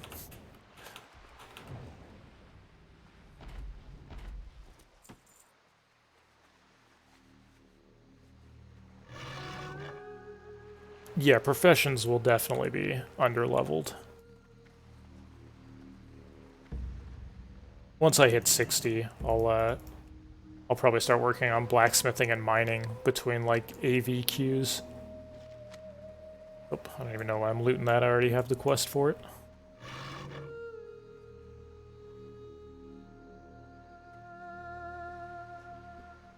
I definitely plan to skip professions other than first aid when the pre-patch hits. Because, I don't know, I think a lot of people will be trying to level mining and stuff probably on their new characters, and it's probably just going to slow you down and get you stuck in the crowd if you spend time on professions early. Pretty sure it'd be more of a time save overall to just get to 60 as quick as possible, get out ahead of the crowd so you're not really competing for quests. Level that stuff up later when there's not really competition.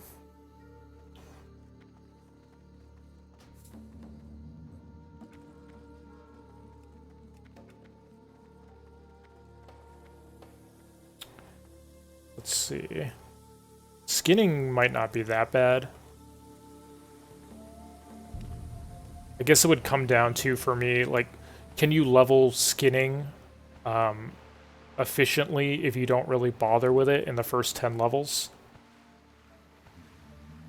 Because if you have to level up skinning while you're like level 5 and 6 and stuff, and everybody's kind of like competing for quest mobs, it might not be worth it to get stuck in the crowd.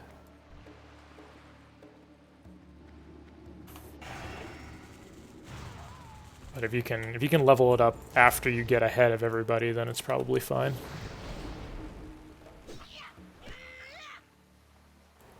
Yeah, I'm gonna be playing on a PvP server. I'm playing on one that I don't have any characters and money on or anything right now, so we're doing solo self-found here on the beta. That's me practice for the actual run because I'm not gonna have any sort of resources on that server. So we'll just, even the pre-patch run, we'll do it solo self-found style.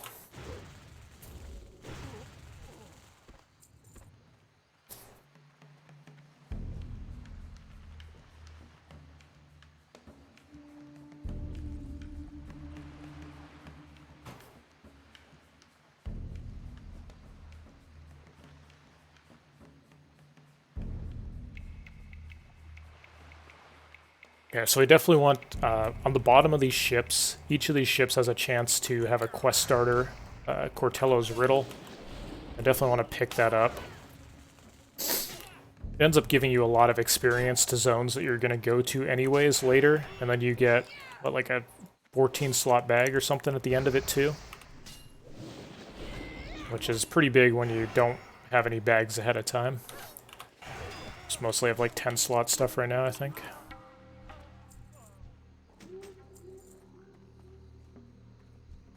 I still haven't gotten Dizzy's Eye after all of these pirates I've killed.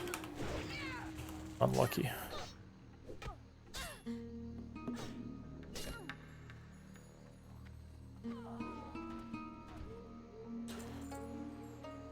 Yeah, I mean, it's definitely going to suck for a shaman, too. Like, blacksmithing is kind of a necessity if you're playing Enhancement Shaman. Arguably a necessity, so it's going to take a lot of effort to get that leveled up on a fresh server where you don't have money and stuff ahead of time.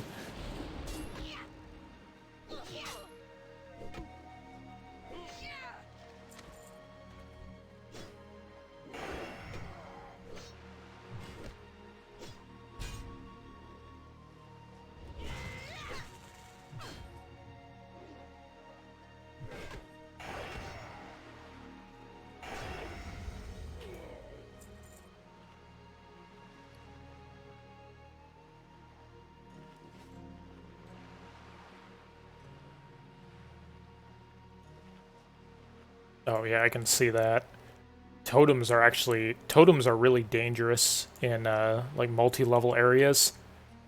They can aggro things through walls pretty easily. Especially, I've done some underwater quests where you're like swimming through a boat to pick stuff up.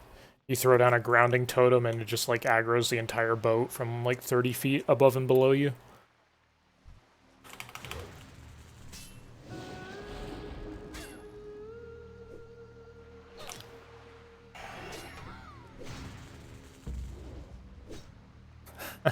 So I can already tell you that my first few hardcore deaths are going to be pretty embarrassing. I bet that I'm going to kill myself by accidentally running too close to a Horde town while just like on autopilot and reading chat or something. Just because I'm used to going to Horde towns and I'm gonna like die to a guard or something. Or maybe right click on a Horde flight path out of habit and just like attack it and die instantly. Those are some of my most likely predictions for how I die in the early going of trying hardcore.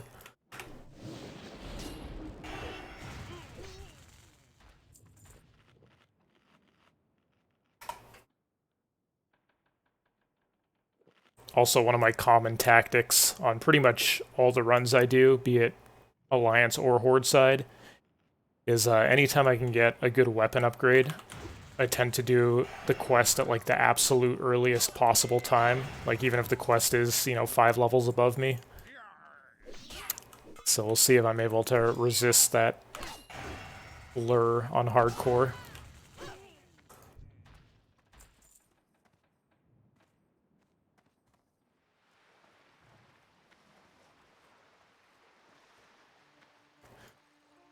Plus I also have Start Attack macroed into like all of my abilities.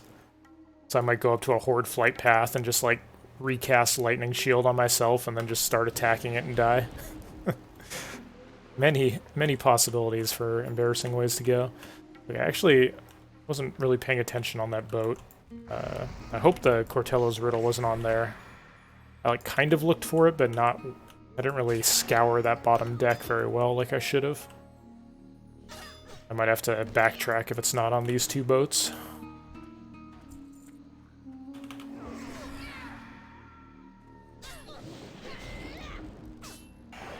Low-level staves have pretty good damage. Not sure if you use those.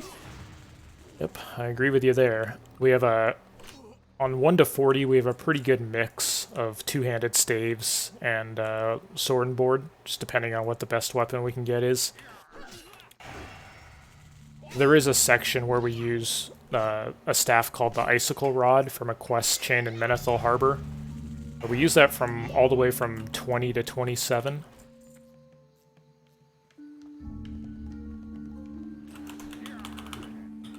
That's a pretty good one.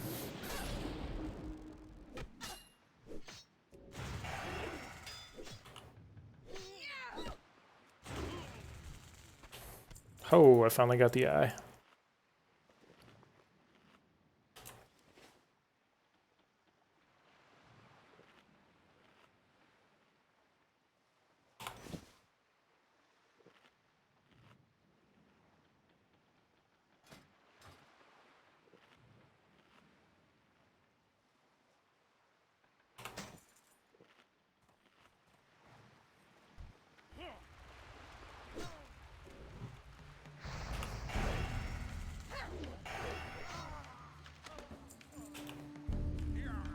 Oh my god. Back-to-back resist on my opening shock. How dare you, pirates.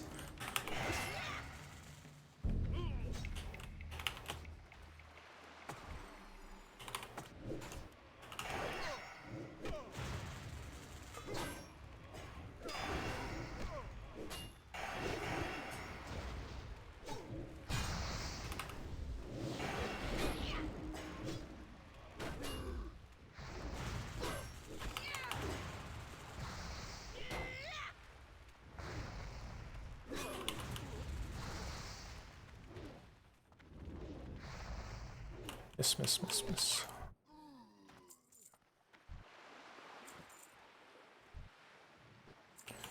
Do you have a YouTube plan to put this on there? I do have a YouTube, actually. I have the 1 to 25 of this run up on the YouTube right now. I will, I'll put the rest of it up as we go. You can also just check the VODs on the Twitch. They're still up as well if you want to see some of the earlier runs. Or the ones from a couple weeks ago when we were kind of creating this path from scratch, but I would recommend you just watch the ones from like the last week or so. That's when that's kind of more of the finished product of the route after we worked out all the kinks.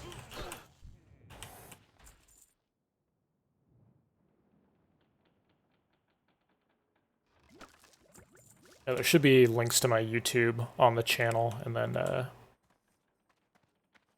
yeah, I'll get the other parts of the run up on there when I get a chance.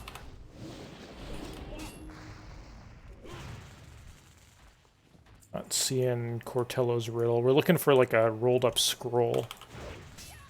It's always on the bottom floor of these ships. Sometimes it's like on barrels, sometimes it's on the floor.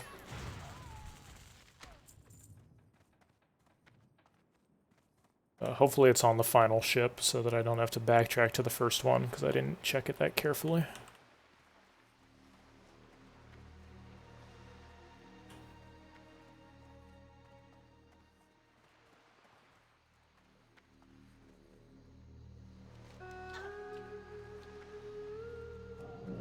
Oops. On the wrong way. Oh, thank God, I finally have... Oh, wow, I just trolled myself with fall damage. At least I have some fish oil again so I can water walk.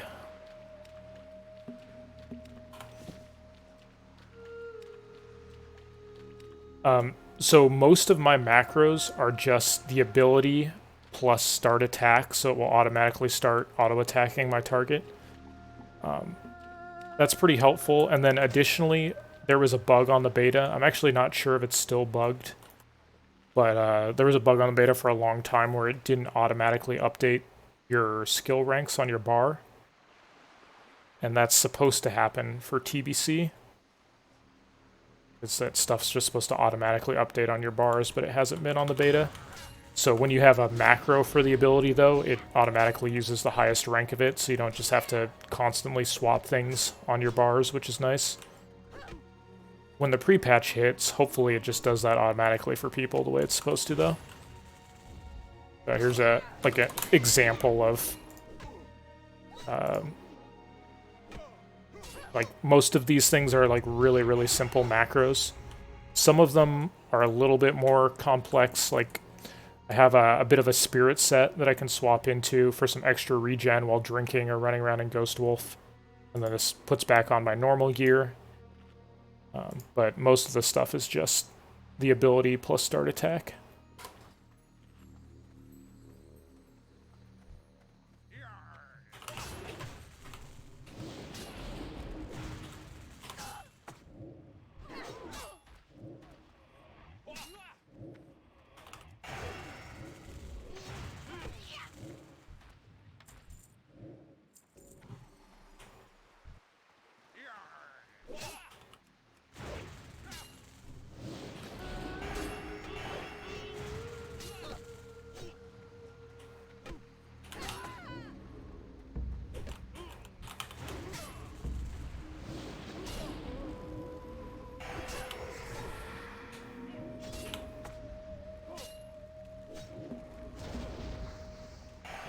I might have done that thing where I pulled stuff through the wall with my totem, but shouldn't be too much of a deal.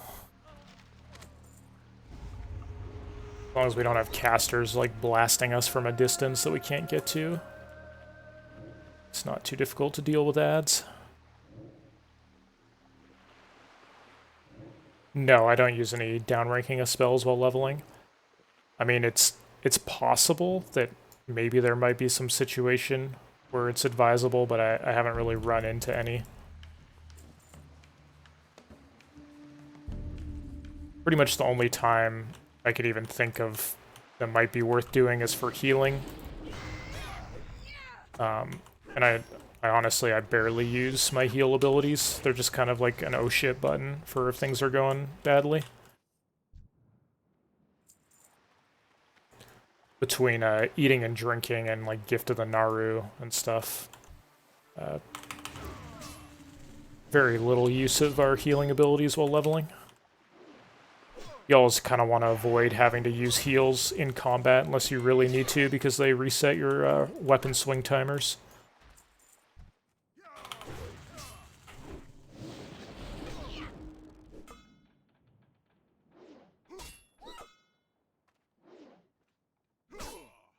I mean, it's actually kind of a good point.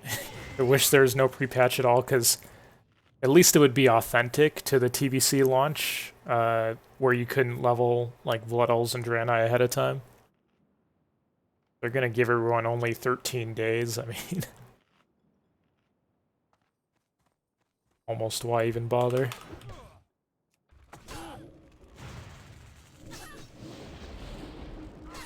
Oh my god, I'm not seeing Cortillo's riddle. I think I super trolled. It was probably on that first boat, and I just, like, didn't check the corners. Let's see.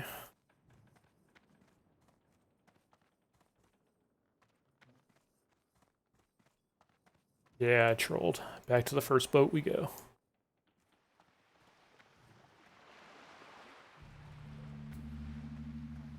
Unless they changed its possible spawns for TBC for some reason, but as far as I know for Classic, it always had to be on that bottom floor.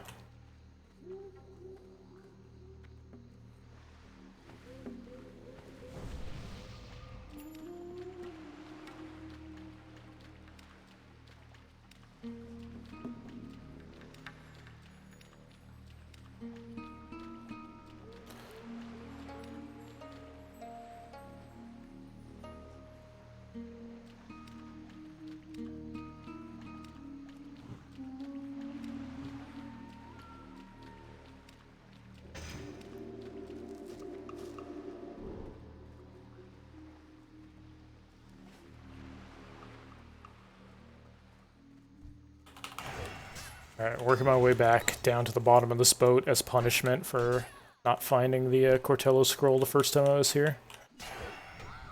Now, if it's not on the bottom of this boat, then I don't know what the hell is going on. Because I believe as soon as somebody picks it up, it's supposed to respawn right away. Okay. I guess I'll let that mob come back eventually.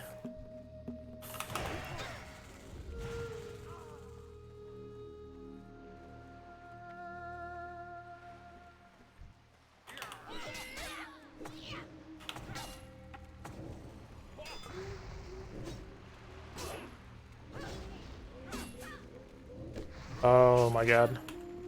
No, totem, stop pulling through walls.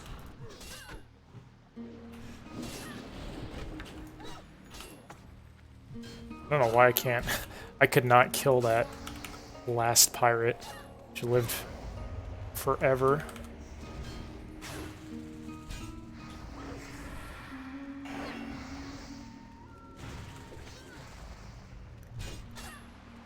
And chain knocked down by this guy.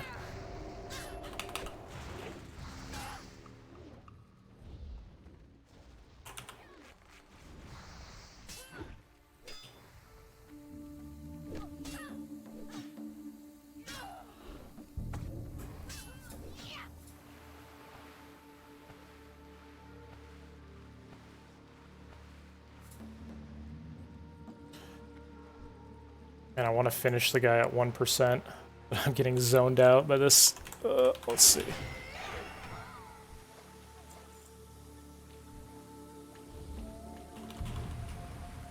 Calculated.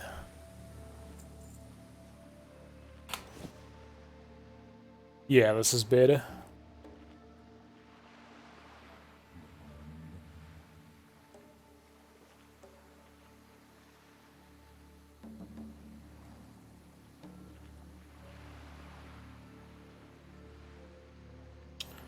Like times like this, we kind of just throw the spirit set on, a little bit extra regen.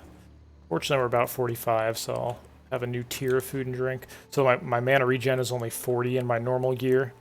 If I swap to spirit set, it goes up to 72, so it like almost doubles my mana regen while I'm just walking around not fighting anything if I switch to those spirit pieces.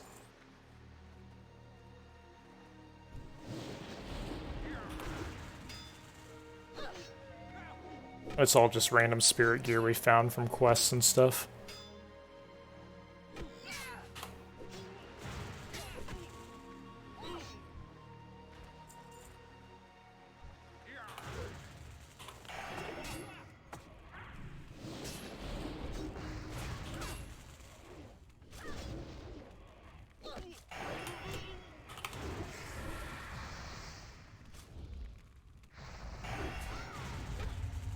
Yeah, that definitely was a close one. I didn't get very much value out of my bandage.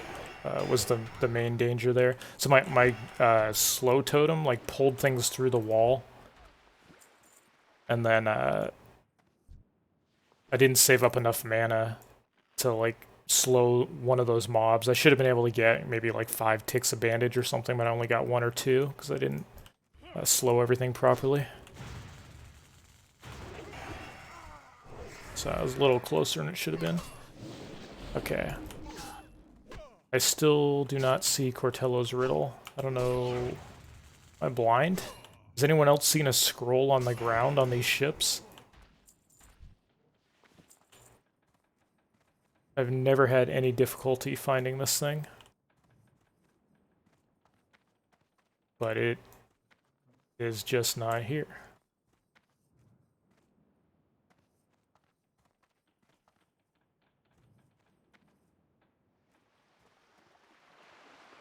I mean, it goes up once you get Mortal Strike and a decent weapon, so I guess if people are getting that around 40, then yeah.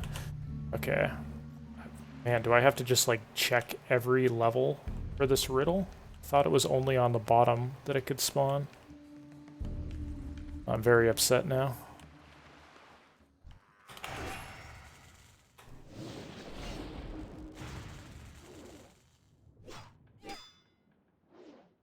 Yeah, getting a nice slow two-hander plus Mortal Strike should increase that speed quite a bit. Oh my god, okay. Alright, at least there is justice in the world, we found it. I honestly have never seen this thing spawn outside of the bottom deck, but at least I guess I know now, you just have to look everywhere on the ship for it. Okay, so that's a quest starter. Requires you to go to a bunch of different zones. We'll just be completing that quest kind of slowly as we go through the route. It's just bonus XP. And a 14 slot bag at the end of the quest chain.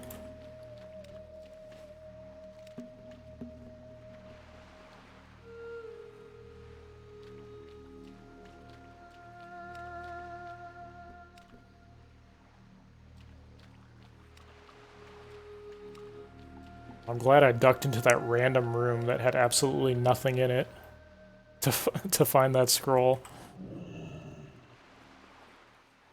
Otherwise I would have been just like, I guess, doubling back to those other ships and not finding it.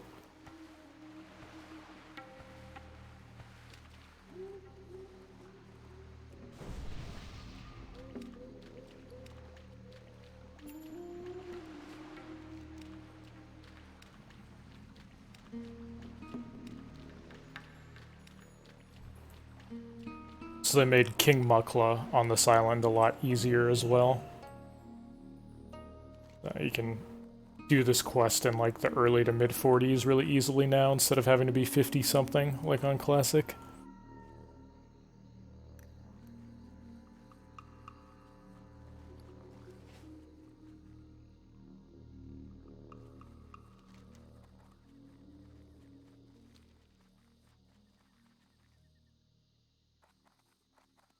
Well met.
How may I aid you? It's actually a decent wrist. I probably would normally use this. Male, 12 stamina. We just happened to find a 5/5 male piece already.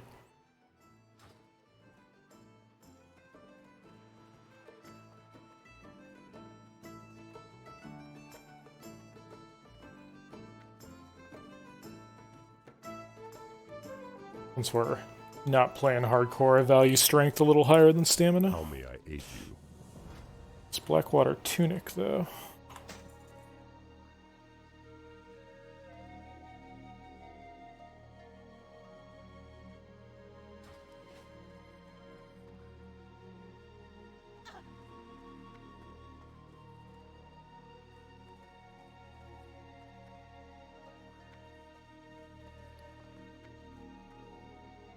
$15 spirit. A lot better than my 9 spirit chest piece for the spirit set. What can I do for you? So we'll replace that one.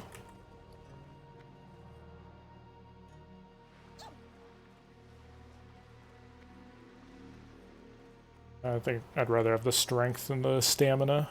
I keep this destroyer cloak.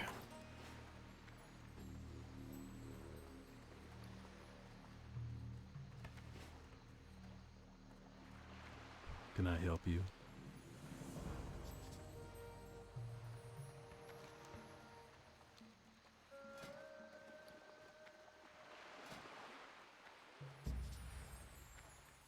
Swapping out things in the spirit set's pretty easy. Just like, okay, we're getting rid of this, and then you just shift click the new item, and it's done.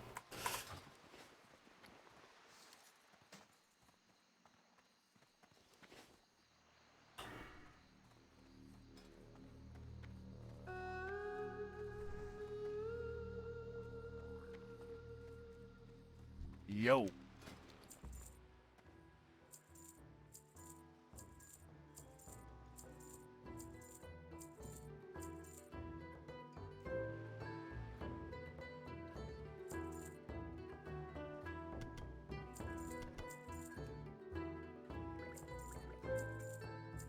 Be good.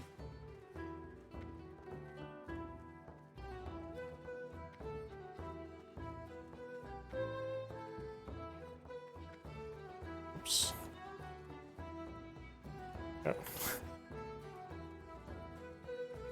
I can't stop myself from automatically running to the Horde flight path. Okay. Alliance is this way.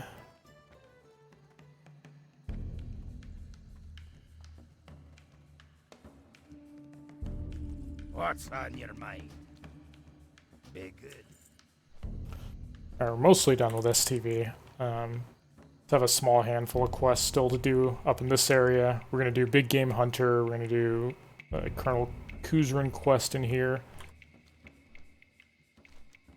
We're actually going to do this other quest that people usually don't do, cracking Mori's foot. And then there's one more quest that even I have actually never done before that we're going to try this time. It's like some ogre really deep in this cave over here that used to be elite, and it used to have a bunch of elite ads, and I think it's non-elite now. Let me think, what was that quest called? Oh, it's called Myzoth. So I'm going to try it this time around, because I think it should be soloable now.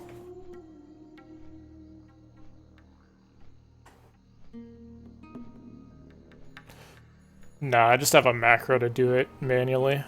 I probably should use item rack. I just kind of got, at the start of the beta, most of the add-ons weren't working properly, so I kind of just got used to bare bones.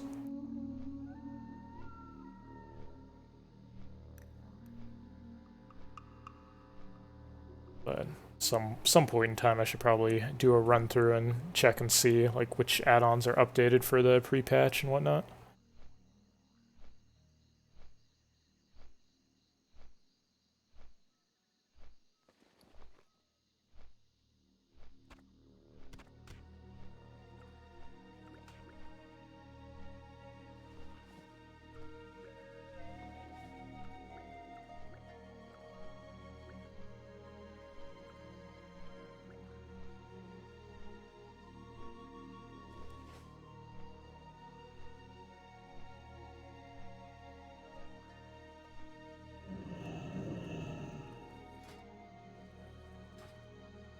Greetings.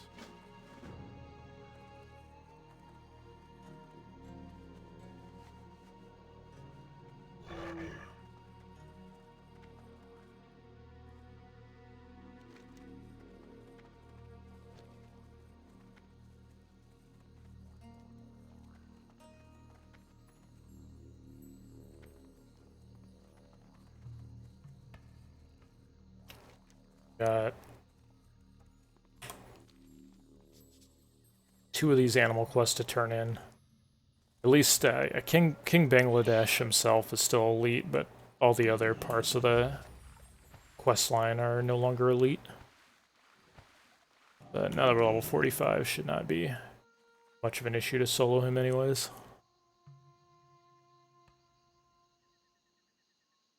King's honor, friend.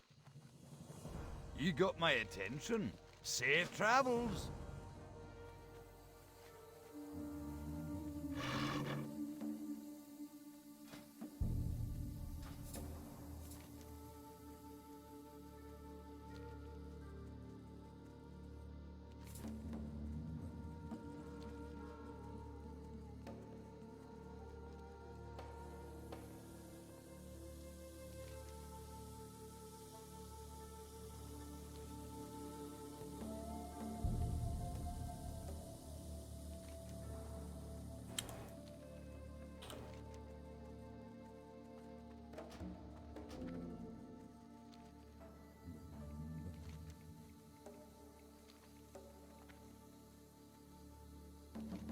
I like saving this quest here till you're already pretty high level. We'll still get full XP, even though it's a level 40 quest. So we're only 5 levels above it. Problem with this quest is if you go in there at too low of a level, you have to fight like 3 dozen mobs before you can actually get to the Colonel. You go in there at 45, you can actually just skip over most of the stuff on the way to him without even getting aggroed. Other than the mobs you actually have to kill for the quest.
We'll cast this now before all the extra panthers spawn and give me too much pushback.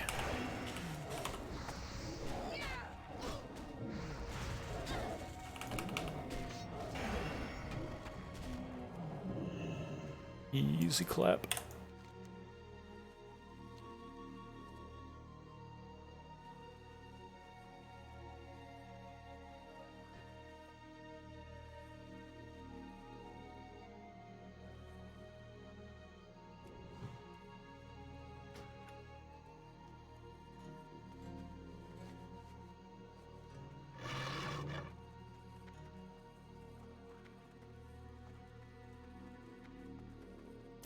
Oh, whoops, my chat stopped scrolling. Will your guide be available still on June 1st? Yeah, you can use it however you want. If you feel like it, again, feel free to like use any of the content in the route I'm using and adjust it for yourself, or if you want to, I guess, make it more. I'm not particularly good at editing things to look pretty nice. I mostly just kind of scribble quick, abbreviated steps and stuff so that I can just glance at it quickly and have an idea of what I want to do for the next half hour. But yeah, and sometimes people just end up reformatting or putting links to quests and stuff in my guides and making, I guess, better versions of it for themselves. So feel free to do any of that.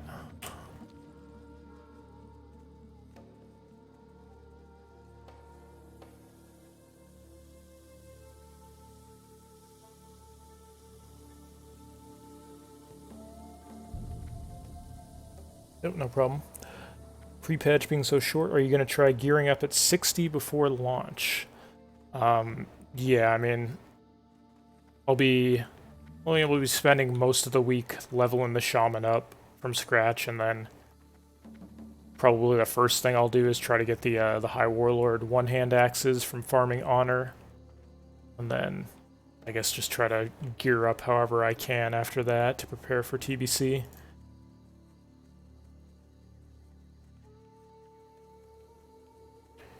Get the blue necklace. You're talking about the one that has like 20 attack power on it? Or is this a different necklace? Oh wow, this guy aggroed me at 35, really?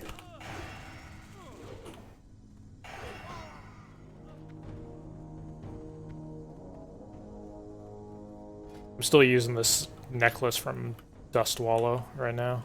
It's like the only one I've actually come across on my journey. Yeah, it turns out that necklace is really easy for Horde to get, but for Alliance you have to go into Uldaman. And if you're not a stealther, it's like just a giant pain in the ass to do that quest. So I couldn't really like find a way to easily do it efficiently in like a reasonable amount of time, so I just didn't really worry about it.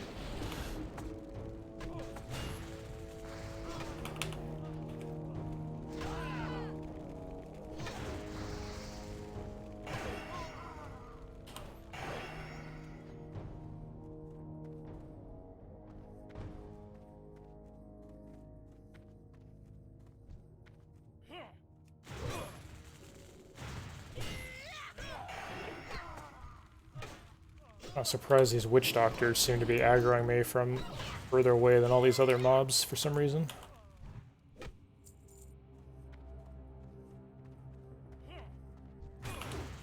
Okay. Well, perhaps I'm not able to quite as easily run past all this stuff without getting aggroed as I thought.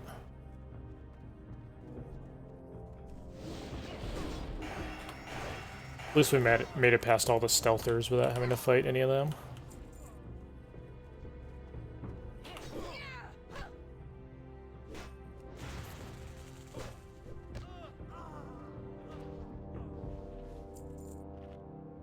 Try to death run it? Oh, yeah, that's right. with the Ankh Resurrection. That might actually be.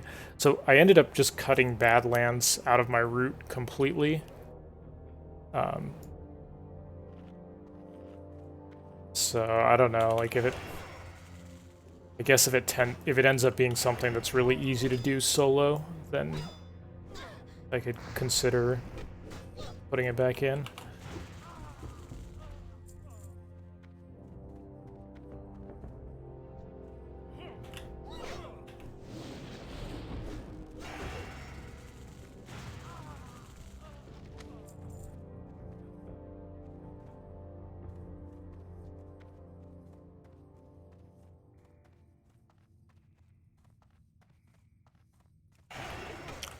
I forgot these elites were actually part of the quest, but the mobs I had to kill for it were further down below.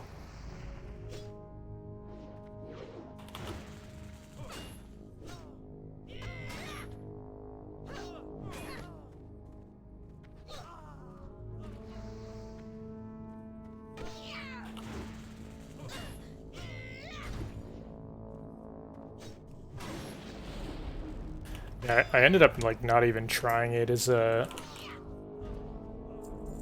much stuff do you actually have to get through on the Alliance side to get to the quest item?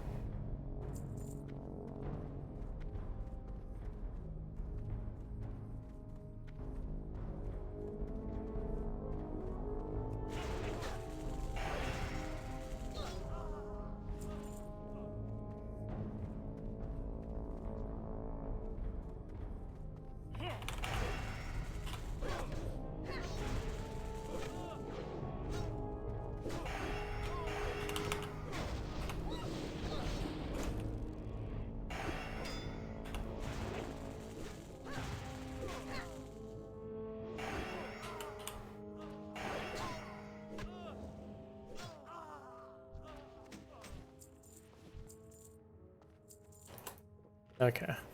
May have to look into that then. I kind of just gave up on even trying it when I decided to cut Badlands out, but perhaps that was a mistake.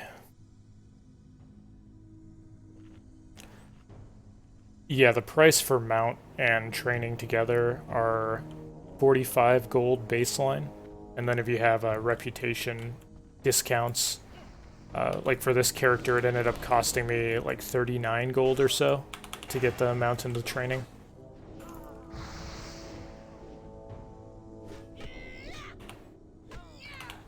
Or 39 gold total, I should say, for both.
You get a little bit more gold from the new starting areas. Like for Draenei and Blood Elf, seems like you get more gold for the first 20 levels or so than you do from the other starting areas.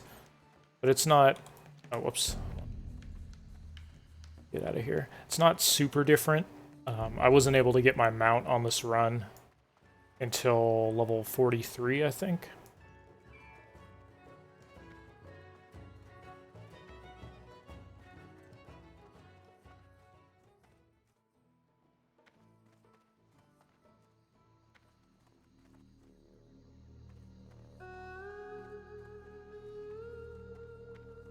interest you on a pint? Off with you.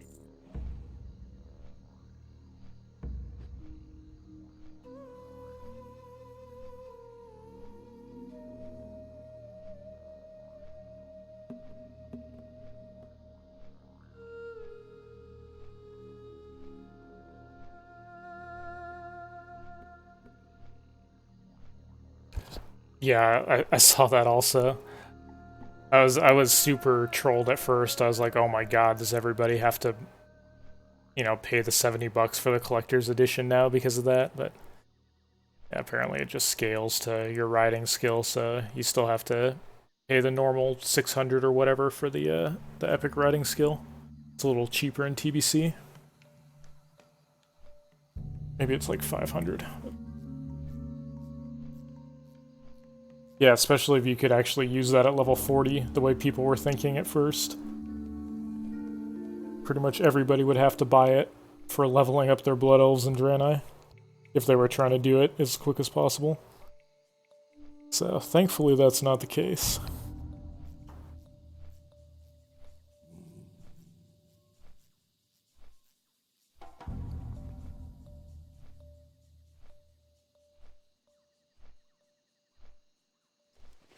Okay. So I think as soon as I turn in the Colonel Curzon quest, it's supposed to unlock that like weird Myzoth Ogre quest over here that I've never actually done before on any character. But in theory, I should be able to do that and cracking Mori's foot at the same time.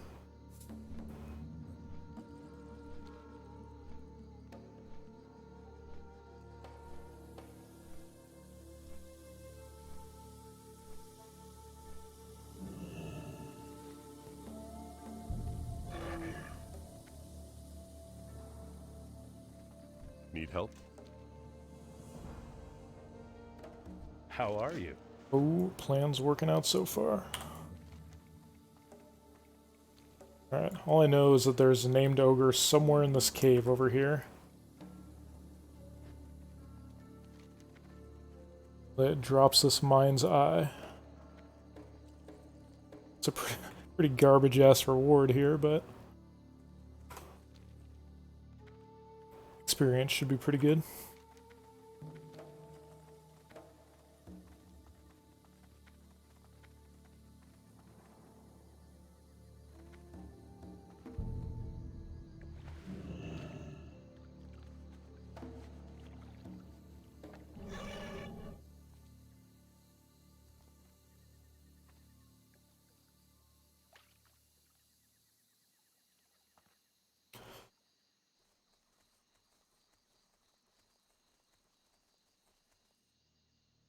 What's on your mind? Off with you. You need something?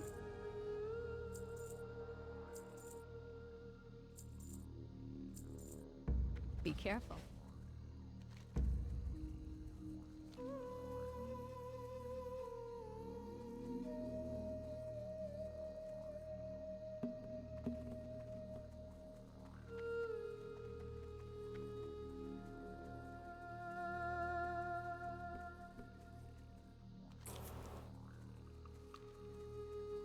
Yeah.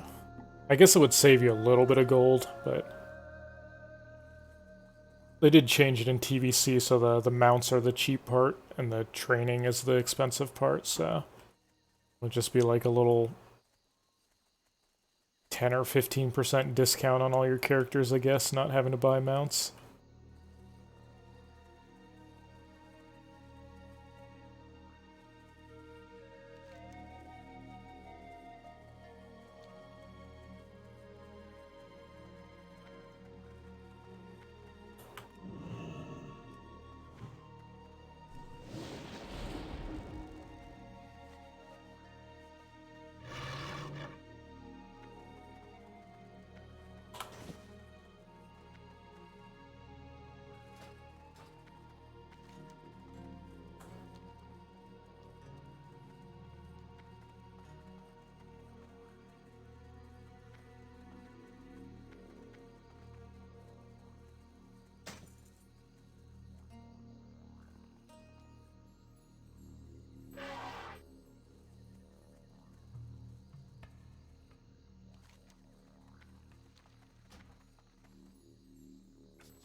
Yeah. All these ogres are non-elite anymore. I'm assuming the mob in here for that quest I just picked up is not elite anymore either. I don't 100% know. But it'd be kind of weird to leave just one of those things as elite.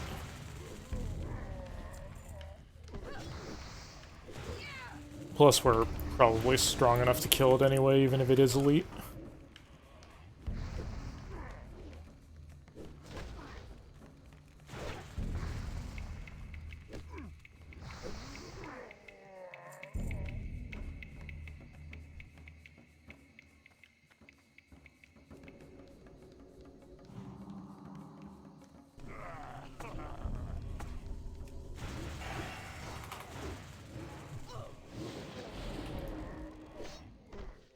But chain lightning still bounced off my grounding totem.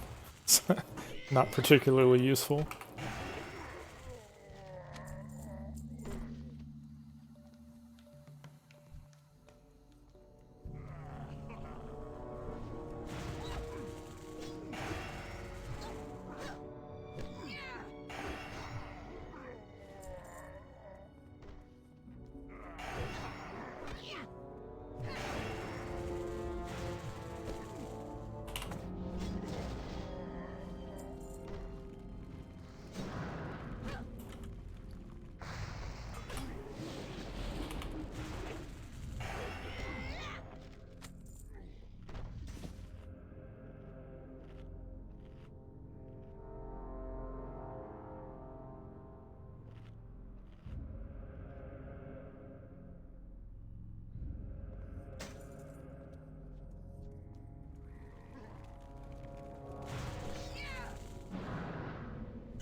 Should have opened up with Purge on that.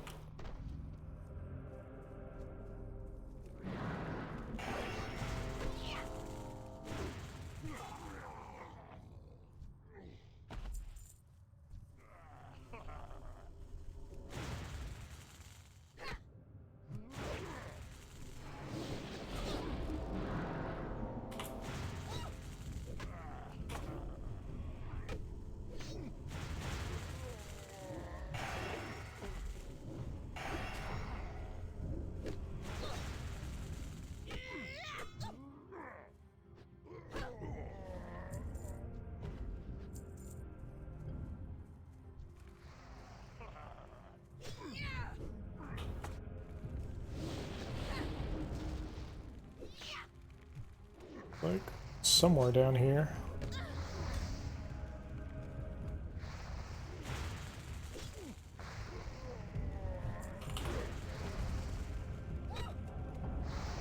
Oh shit. Not good.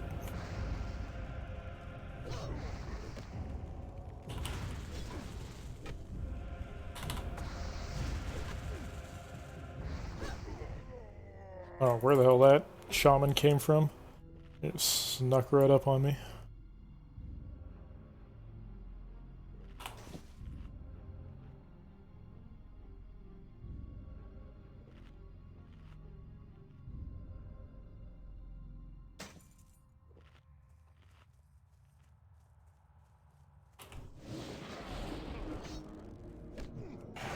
Oh, looks like the quest guy is right around the corner with all the stuff.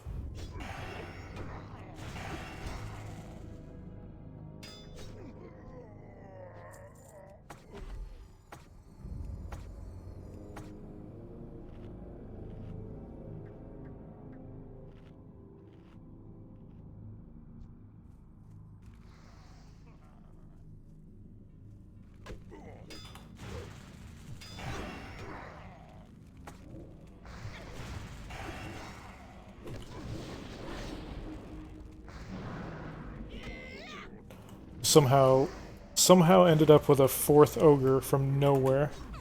What the hell? Where did that guy come from? There's like ogres just coming out of the walls over here.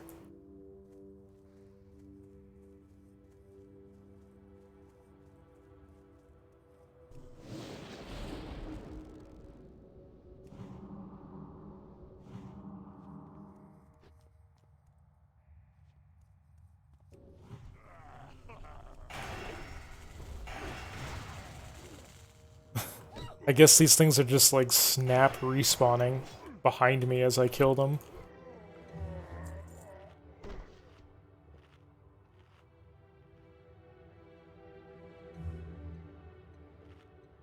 Guess this is why they say to never go into caves on hardcore.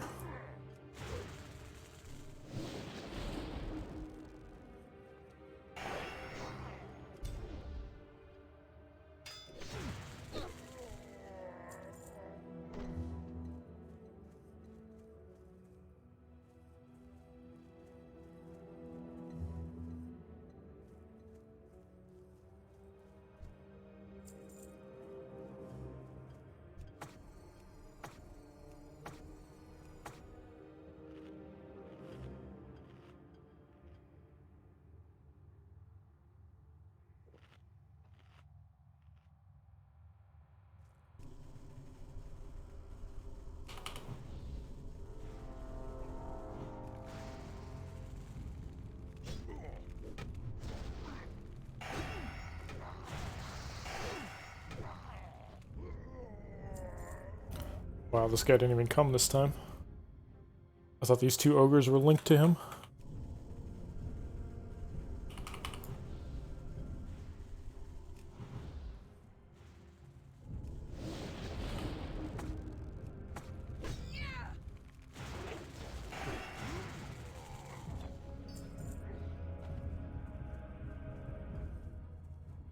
Got the mind's eye. Still haven't gotten the key though, so I guess we just keep on keeping on in this cave.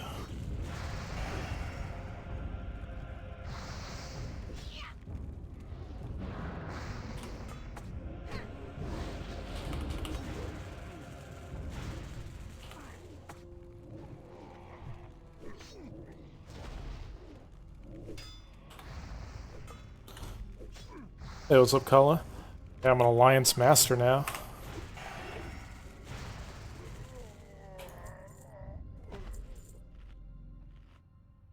Gotta get all prepped up for that 13-day pre-patch, you know? No time to waste.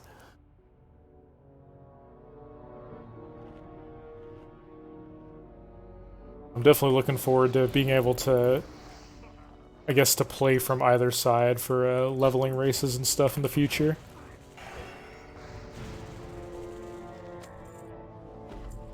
I'm sure I'm not nearly as good as some dedicated Alliance speedrunners at this point, but I feel like I've got a pretty good grasp on Alliance quests for now.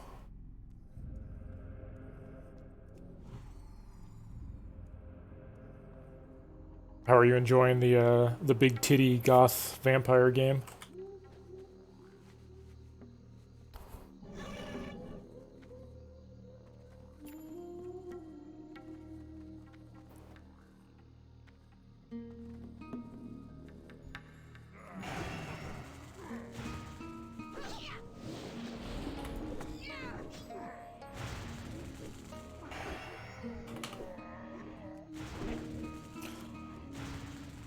I got momentarily confused, because...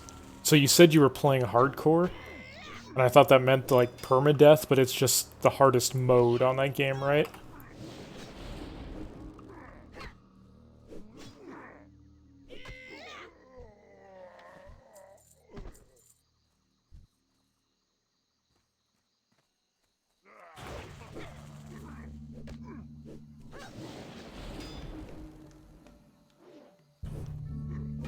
Yeah, I was watching Kala stream a little earlier. He was playing that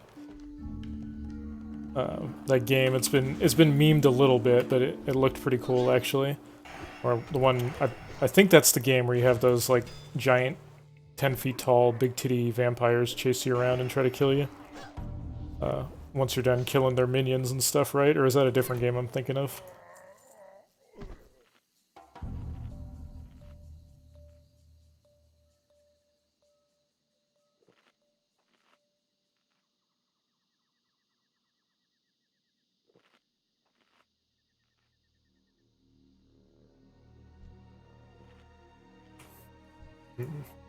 I was kind of assuming this quest would be one of the ones that had a better drop rate on Mori's Key now for TBC. But maybe they didn't change it. Okay, yes, that is the one.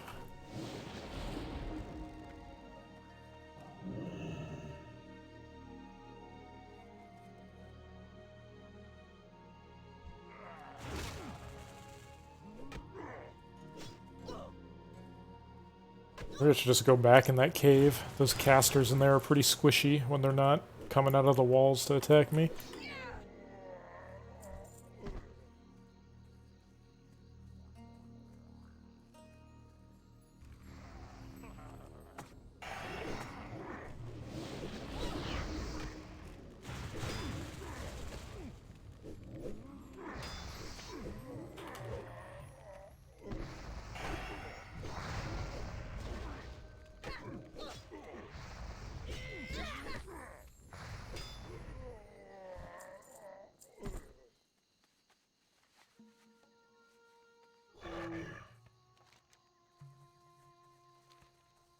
I'm definitely a little bit iffy on if these two quests are actually worth doing.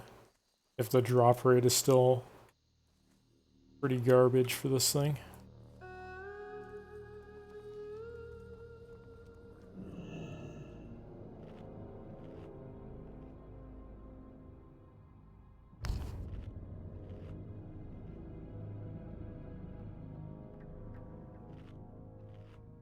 Hey, what's up, Vulnerado? Welcome back to grinding ogres in a cave. Nice change of pace from grinding ogres in a castle, which was yesterday.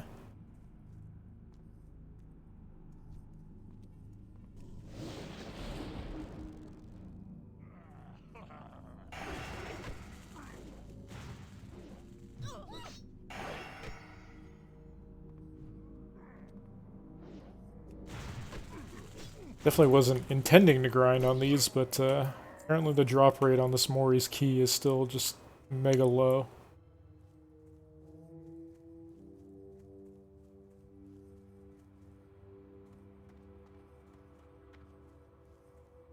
Oh, now that I'd have actually just killed everything in here already.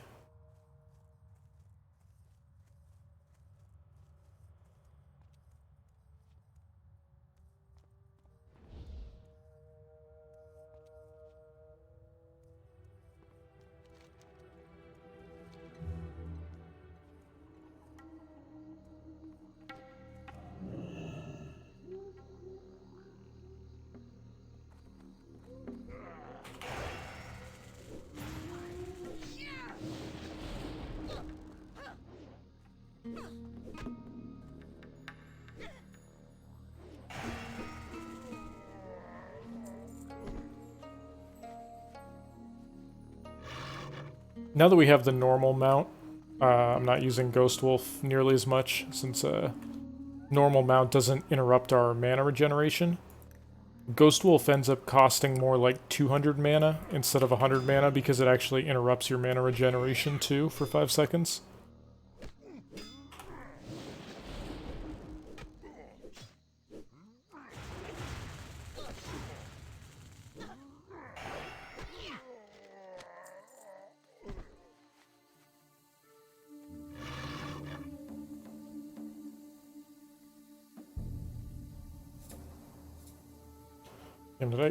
There must be another camp of these ogres around here somewhere. Can't have actually... Okay, I think there's more over here. I actually managed to run out of ogres before they all respawned. I'm definitely cutting this... Oh, I guess starting to respawn down there. Definitely cutting this quest out next time. I was just sitting around waiting for respawns.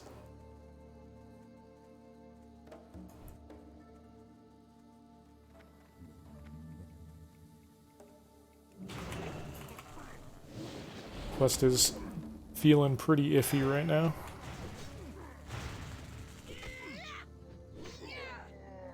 Yeah, you can get it at 30, even when the pre-patch hits. And it's a lot cheaper now too. Like around 40 gold or so for a total mount cost.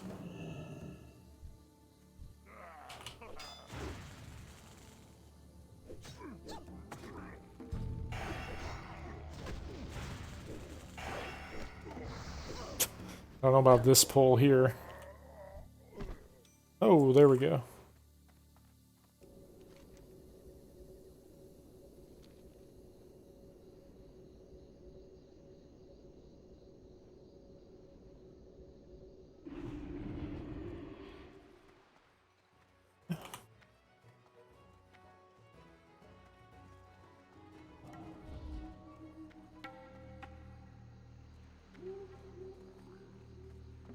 What can I do for you?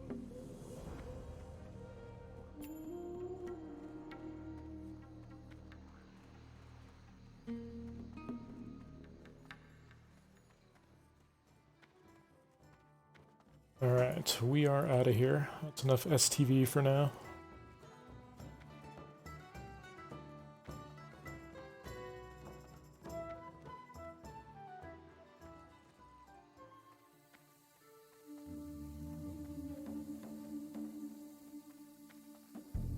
You got my attention. Watch your back. How long is 40 to 58 in pre-patch? I'm planning on using Dungeon Boost for my Paladin to speed it up, but too poor to afford mana or Mara Boost from 40 to 50. 40 to 58 is a lot faster than in Classic. Most of the time you save leveling 1 to 60 in TBC in the pre-patch is from like the mid-30s onward. Just because there's all the quests give 30% more XP, and it's just like impossible to run out of quests. So you don't really have to grind at all if you don't want to. And you can just chain do your favorite quest zones back to back.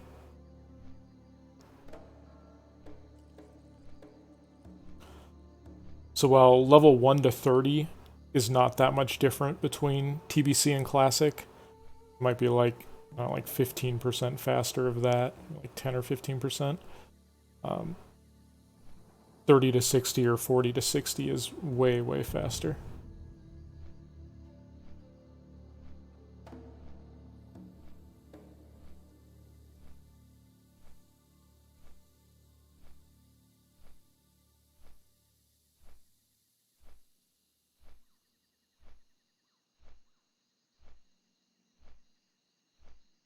I mean, what have we done so far? We're playing one of the weaker leveling classes, which is Shaman, and we're doing solo self-found, so all our gear is just random quest stuff that we've found.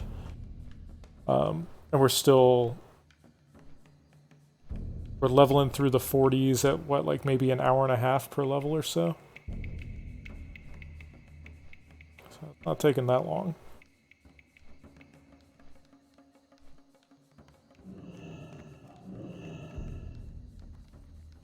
What can I do for you?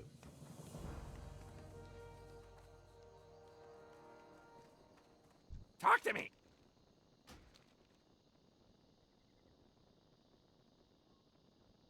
Hurry back.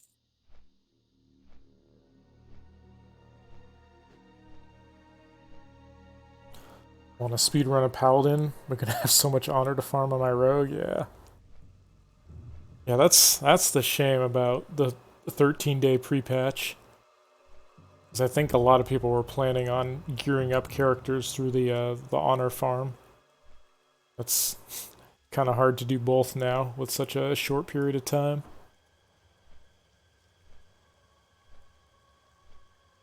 Unless you're like dual boxing half AFK in Battlegrounds while you level something.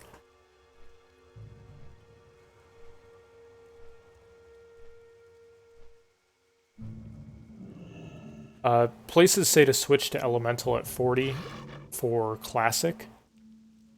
Elemental's very, very slightly better than Enhancement on Classic 40 to 60. Like, they're close enough, you can just play whichever one you prefer, honestly.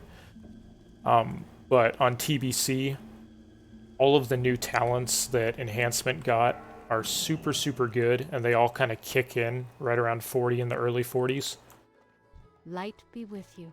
Light bless you. So Enhancement is, in my opinion anyway, clearly the best spec for leveling once the pre-patch in TBC hits. especially for 1 to 60. Like, if you already have good elemental gear at 60, like, it's fine to go 60 to 70 as elemental. But I'd say 1 to 60 enhancement is... It definitely crushes. At least once you hit all the good talents in the early 40s.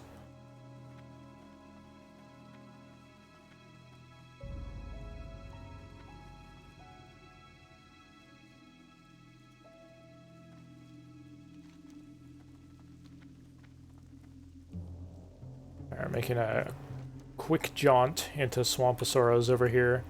Do the first part of Cortello's riddle. Spent so long looking for that stupid note on the pirate ship. As we'll do the quest.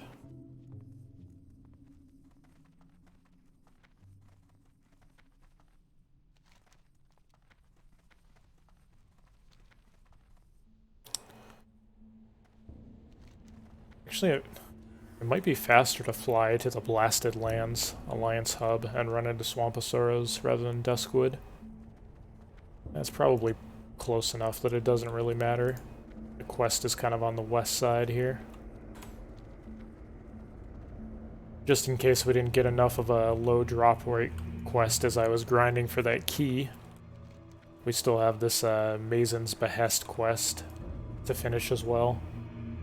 I killed like 20 of the mobs that drop it when we were here at like level 40 and 41 earlier on the run, but I wasn't able to get this item to drop, so we'll try for it now.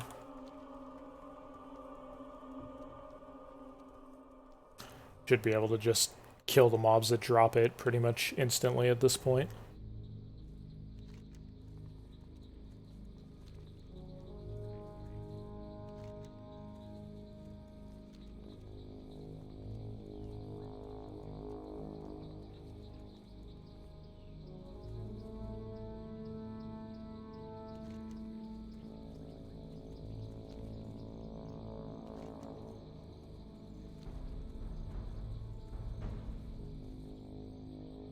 Yeah, just 3 quests we're doing here right now. Doing Cortello's Riddle, finishing up Mazen's Behest, and then we're going to pick up Pool of Tears. Finish that off in the water over here. And then we'll continue on up to Stormwind. We'll have a couple things to turn in Stormwind and just get some class skills while we're there.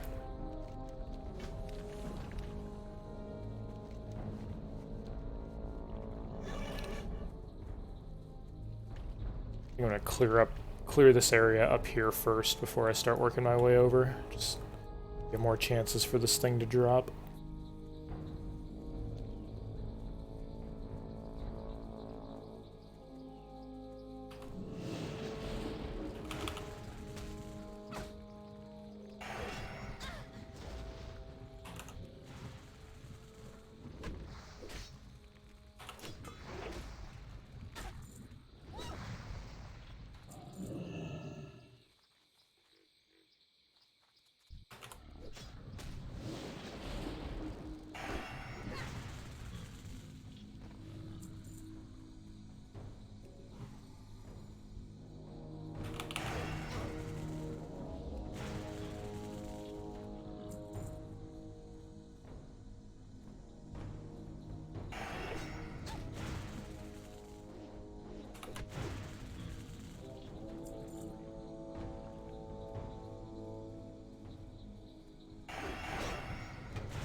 Oh god.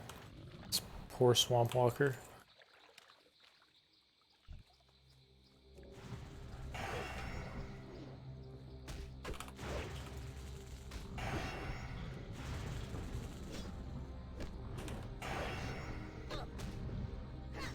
Well, we can kill these things instantly, but we can't make the item drop.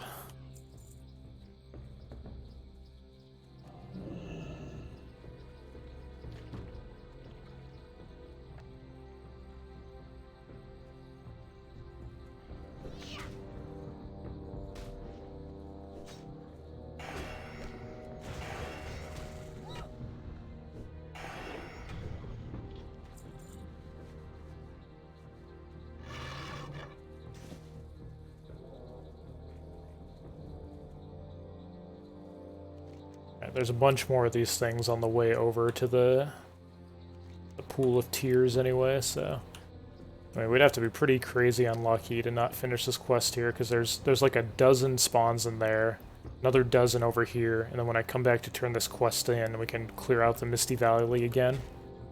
Killed like 20 of these things earlier, so I'd by the time we're done with the zone, probably would have killed like 50 or 60 of them. Luck to you. Operate can't be that bad.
Ooh boy.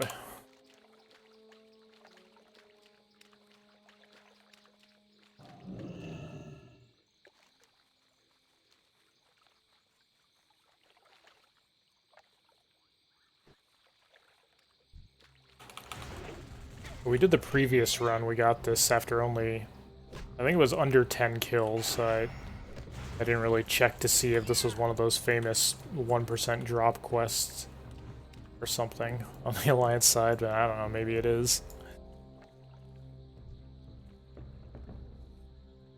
Most of those things got better drop rates with TBC, so I definitely was not expecting to have to kill like 5 dozen of these things.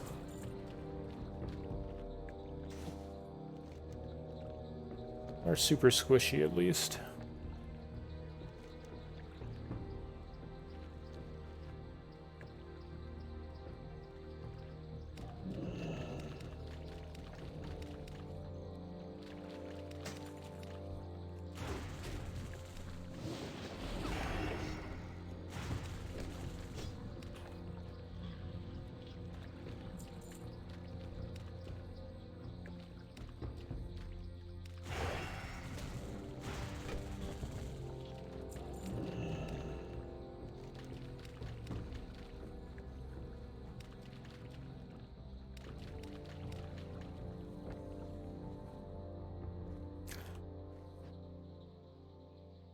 Time for this terrible quest. It's worth so much XP. I must do it.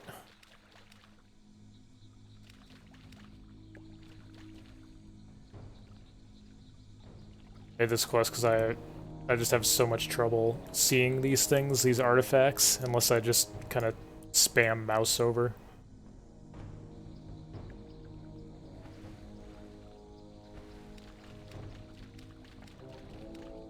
I saw one over here. I don't even know where it is because they just blend into the terrain so well.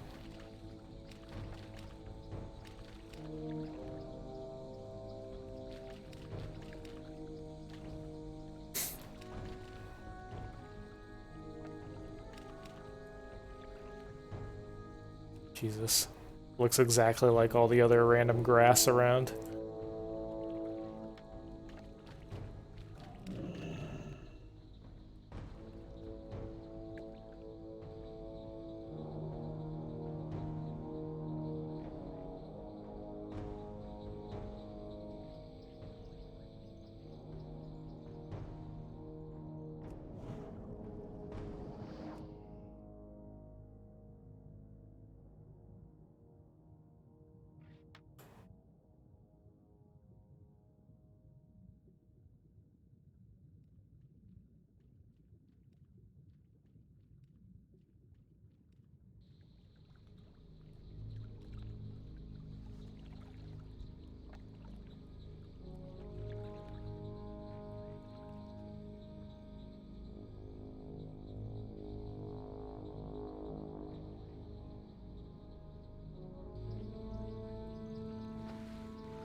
Sometimes it does take me so long to do this quest that I start to wonder if it's worth it, but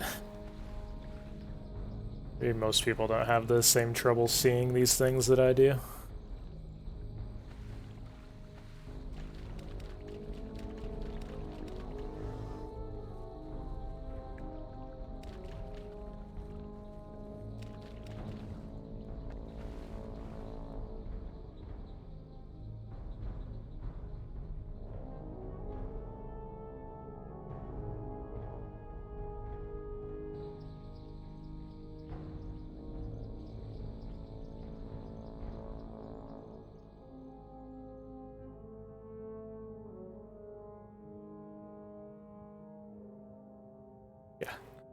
Both of these quests here are trying my patience. Of this one, killing freaking 40 of those things over our level 41 trip, and this one not getting the drop. Just gonna blindly search around for the rest of these artifacts.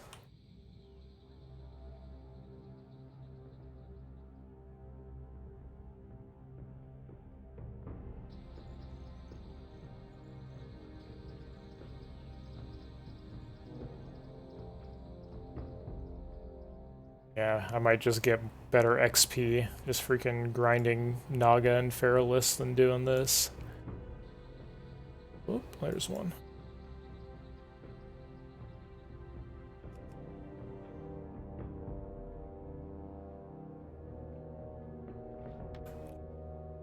Normally I run into more of them on the top side.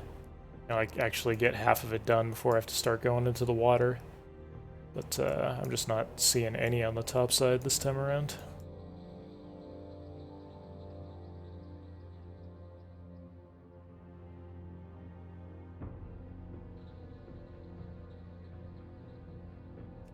Oh, here's some. Okay. Ooh. 2 visible at once. What a jackpot.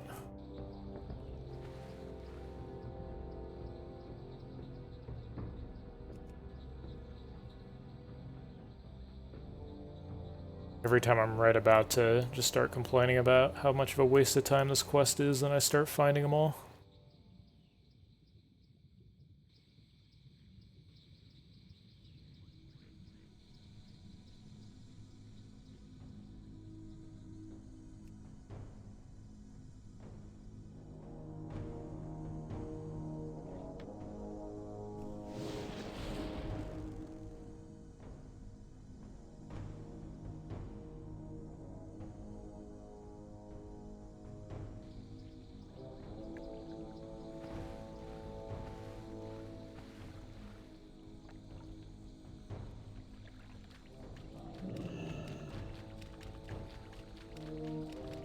Oh.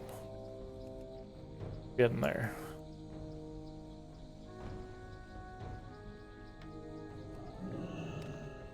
Very scientific method of finding these artifacts here.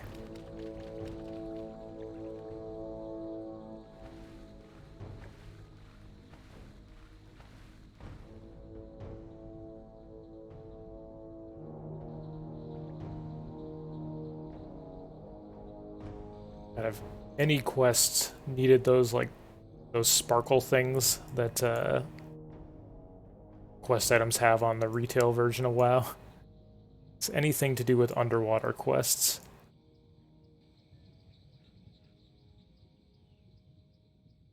Either I am blind as shit, or I just...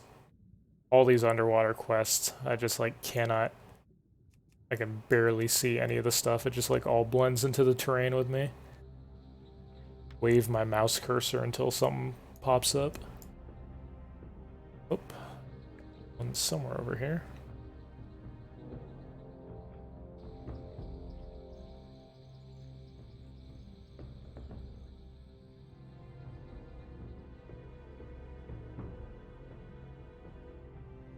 It's been working out well. I've been bitching and moaning about this quest for a good 5 minutes, and we've just been running into these things non-stop.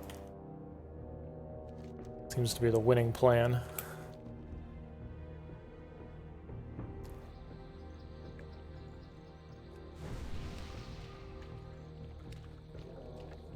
We have all the hit talents in the enhancement tree now? Yes, indeed we do.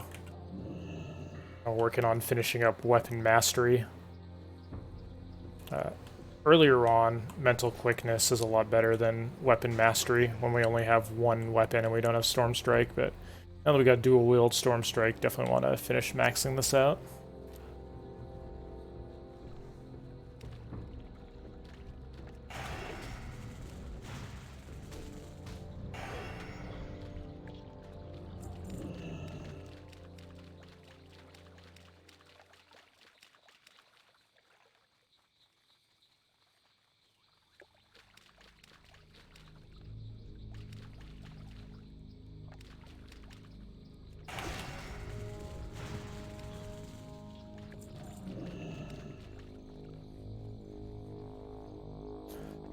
Oh yeah, these things are just getting rolled.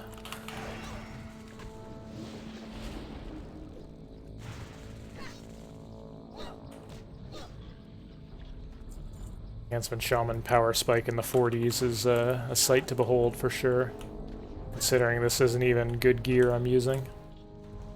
Just whatever I could find along the way. I mean, I guess my weapons are pretty good, since we did that ogre grind to get the blue main hand. Certainly my armor is not the best.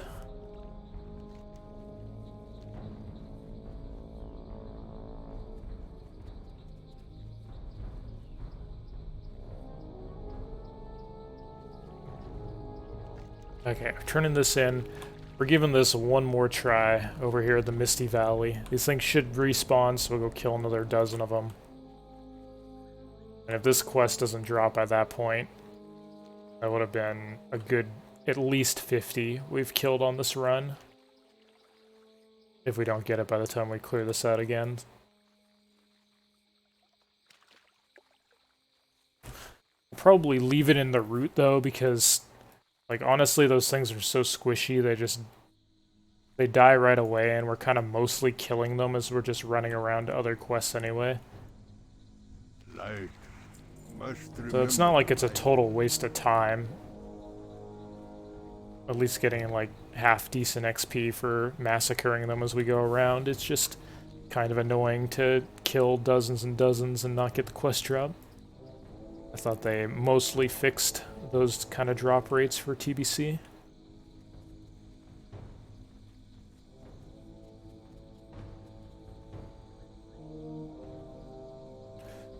Yeah, Shaman starts getting really weak between level 15 and 30, I would say. Shaman's probably at their weakest point that they are in the entire leveling process.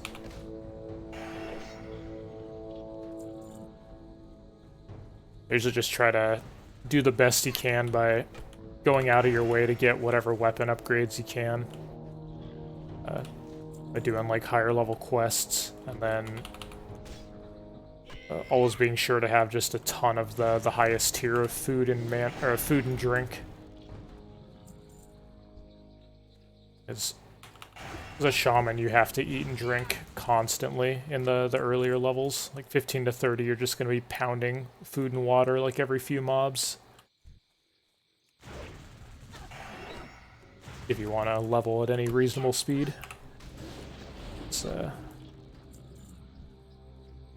It's not the fastest, but gets better later at least.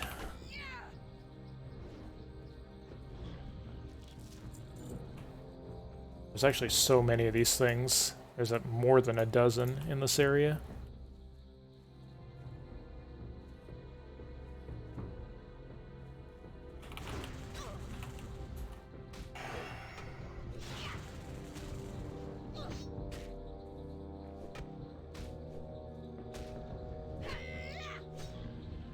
Maybe I'll kill this just on the off chance it has a higher drop rate on this stupid book we're looking for.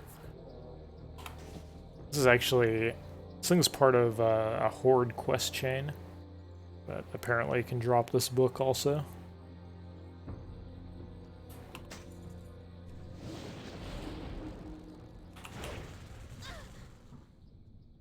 This guy's tanky as fuck.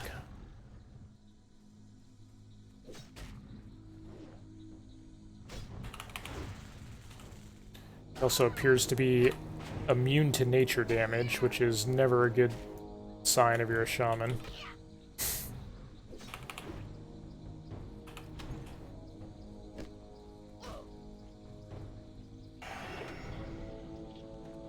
I couldn't even give me the book after all that trouble.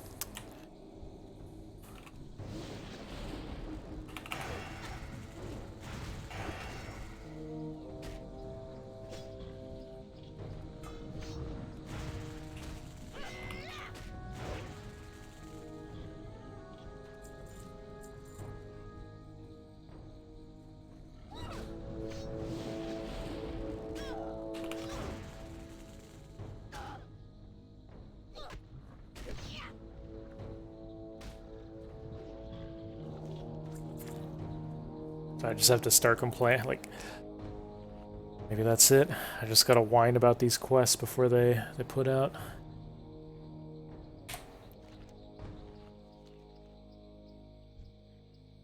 Real shocked this thing has not dropped yet.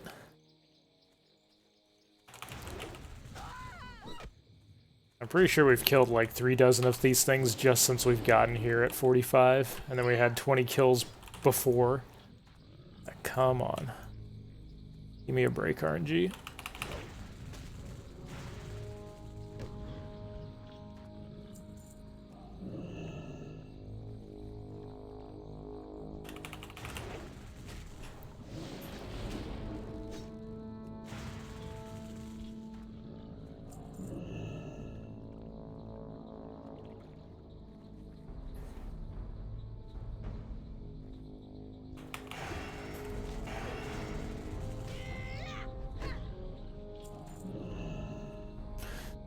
I don't think it's meant to be.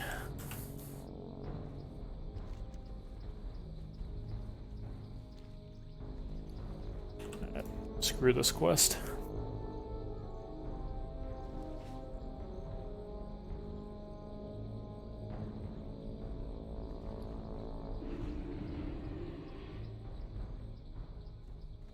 Well met.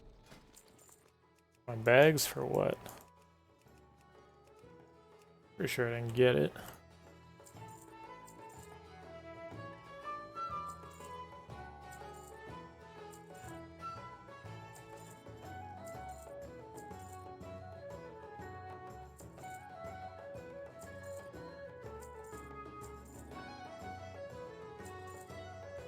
Farewell.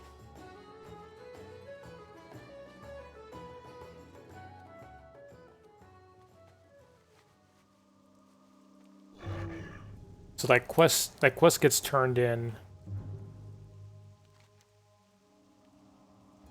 Actually so annoying because I kind of need that quest XP to get to... I was going to train level 46 skills.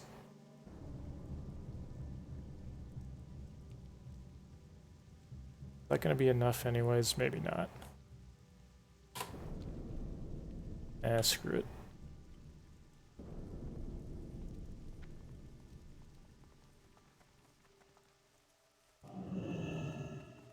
What can I do for you?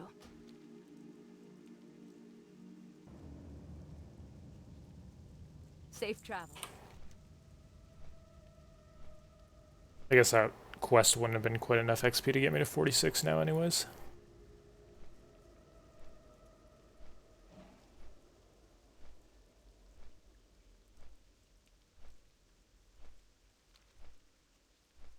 You're up.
It's actually pretty much nothing good at level 44 for Shaman.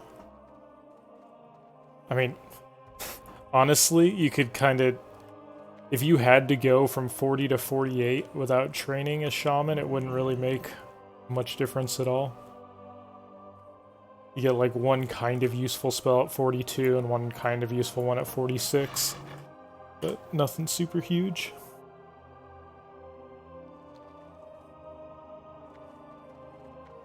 That quest would be so convenient if we finished it, because the area you turn it in is like literally right next to where we're about to go to teleport. So I was all happy with the route. Going to Swamp of Sorrows, like, alright, nice, finish that quest. Turn it in Stormwind. All been so convenient.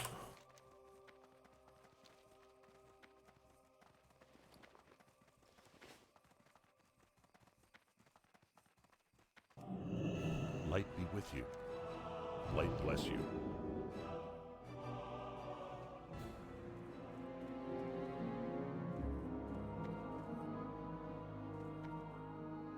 So this quest here, you're gonna want to just not turn that in, so you maintain the ability to teleport here from Stormwind. I mean, you lose out on some XP, but it doesn't matter that much because this is a beta character, but on the real pre-patch and TBC, I would just never turn that quest in.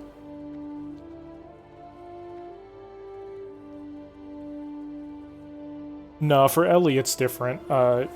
You get a new rank of Lightning Bolt at 44, I think.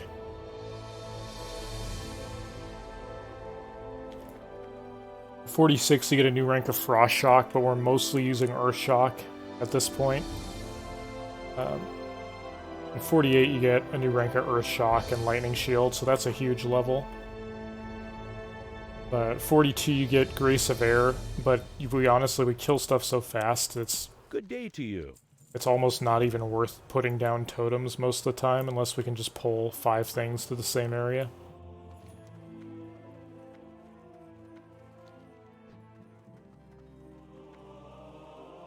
How are you?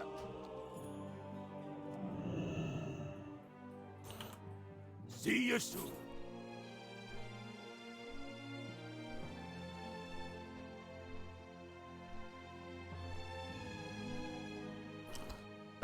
Pre-patch make it much easier to level. Yeah, the later levels are much easier on the pre-patch.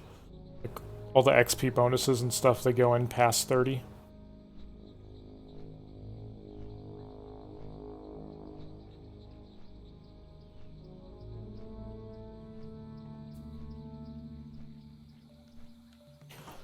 And then some classes get a lot of benefit out of their new talents or their changes for TBC. Hunter being the biggest one.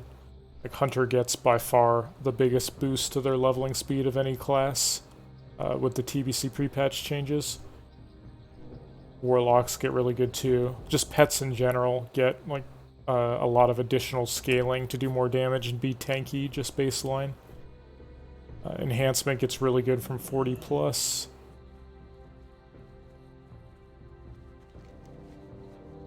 I mean, every class tends to get a little bit better.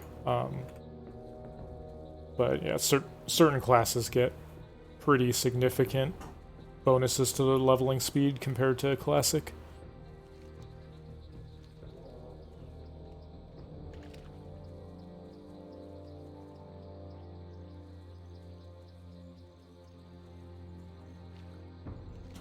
We're making a brief detour over here to turn in part 2 of Cortello's Riddle. Part 3 is off in the hinterlands. We'll get a big XP bump in that bag once we turn that in, but we won't actually be in the hinterlands for another few levels.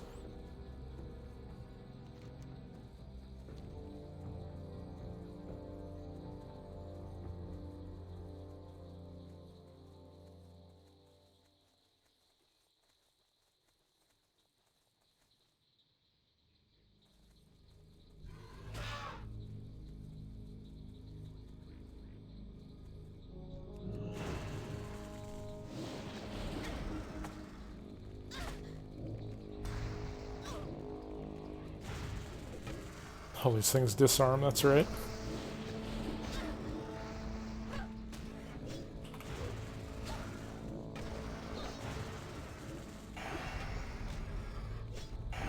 Not killing these for any particular reason other than to just pick up the scroll back here.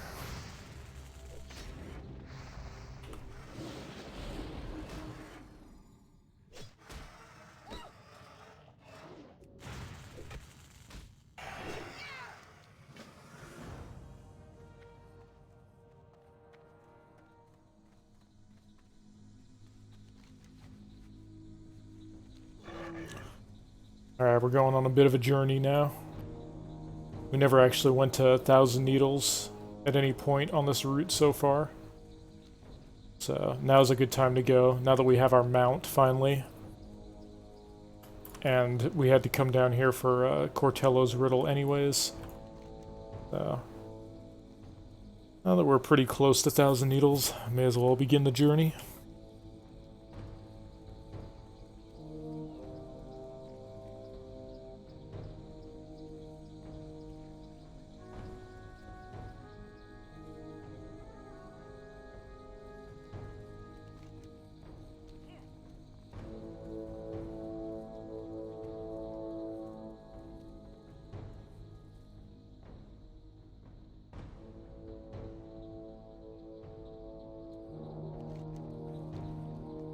Oh man, I wish Shaman had some kind of mount speed increase talent, but alas.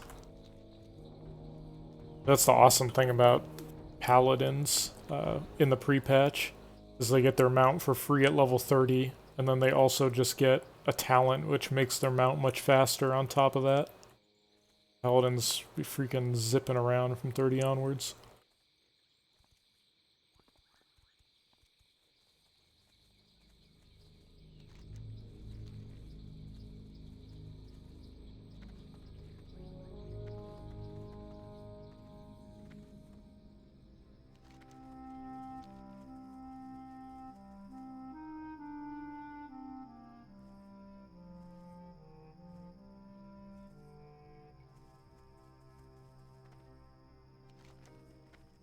So we're going to kind of bounce back and forth between Tannerus and Feralus for a little while here in the mid-40s.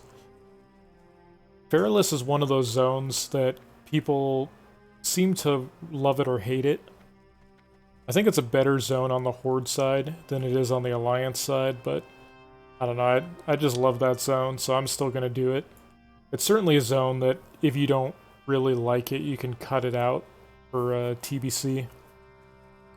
Since you can, there's so many quests available that you can kind of just cut a zone or two out as you go that you don't like. On the Alliance side, it's a little bit annoying having to go over to that Feathermood Stronghold Island to get all the quests and stuff. As a Shaman, it's not as bad because the water walking is pretty quick to get you over there. Like, honestly, it's way faster to just water walk over to the Alliance Island than to wait for the boat.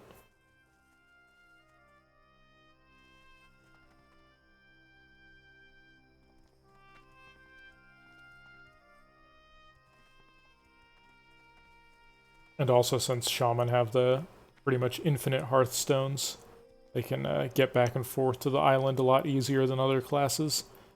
So I still like Fairless on Shaman. If I was a different class, I might not be as thrilled about going to Fairless.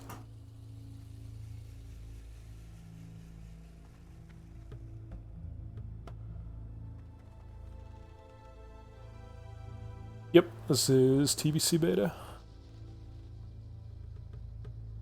I do love that Naga cave in there, that's for sure.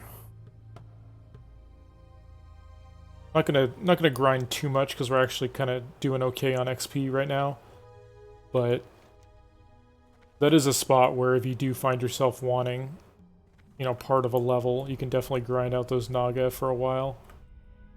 I'm gonna grind them out a little bit if I don't have the find OOX escort quest that drops in the Fairless version of that quest.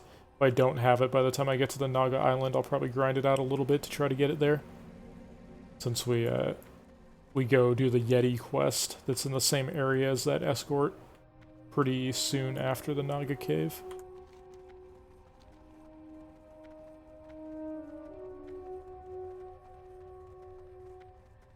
You know when we'll be able to boost in TBC? I believe it's May 18th as soon as the pre-patch hits. As long as it's not a Draenei or Blood Elf.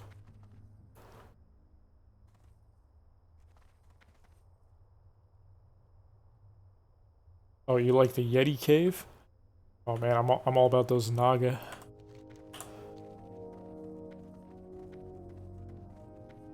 The Yetis definitely aren't that bad though. They're not super tanky either.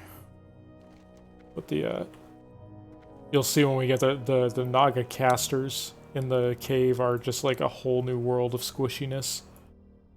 We'll be killing those things like almost as fast as we were killing those low-level swamp walkers and Swamposaurus.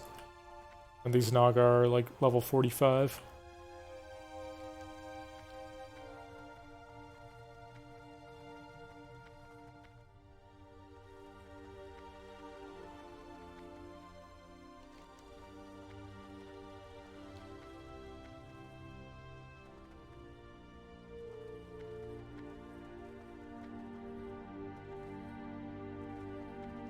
The boost is $40, and I guess comes with a month of game time.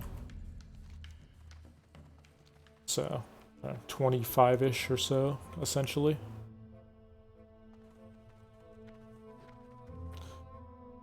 At least someone said it came with a month of game time.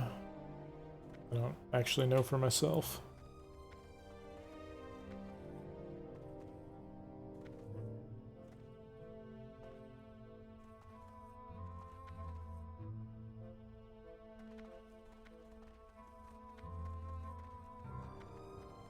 I don't know for sure if... I mean, I would assume they're gonna let you use the boost on whatever the hell you want to. I can't really think of any reason why they would restrict it like that.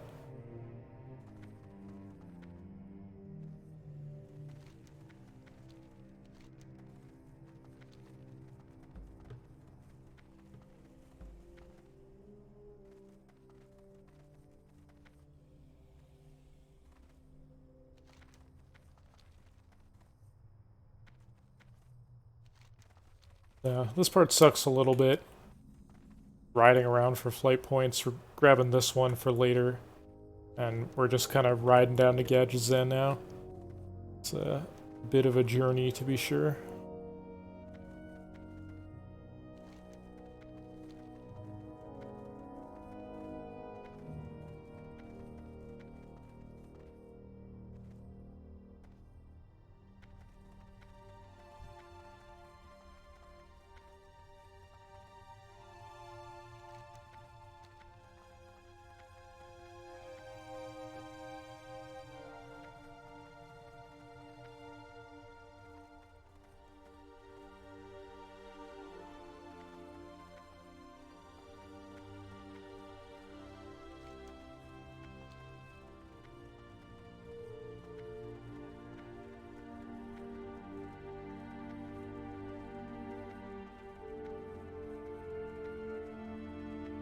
Are those the heal proc items that people were using to, like, solo AoE farm dungeons? Or was that higher level stuff too that also got nerfed?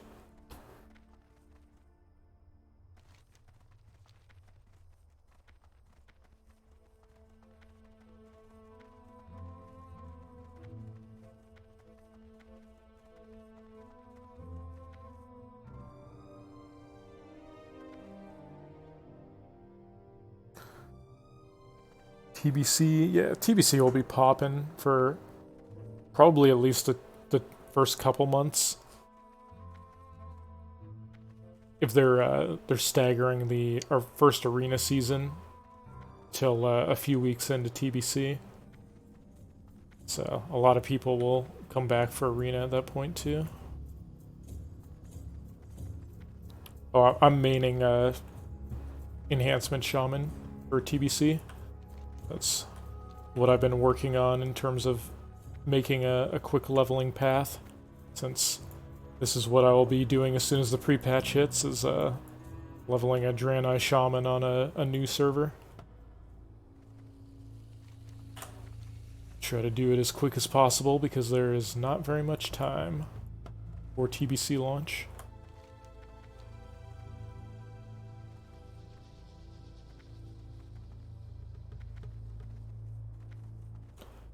I'm playing on the Alliance side this time around. I typically played Horde, and I did all my speed running previously on Horde, so this is a new experience for me, playing Shaman and Alliance side, max level.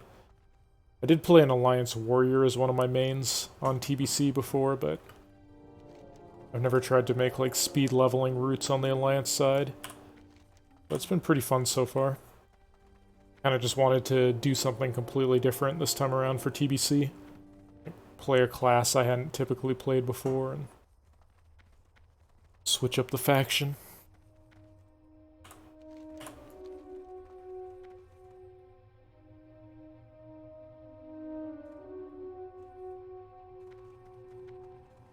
Pre-patch is May 18th, and then TBC launch is June 1st. No, I'm gonna do the 1 to 60 solo self-found. So, no auction house or boosting or mailbox or any of that stuff.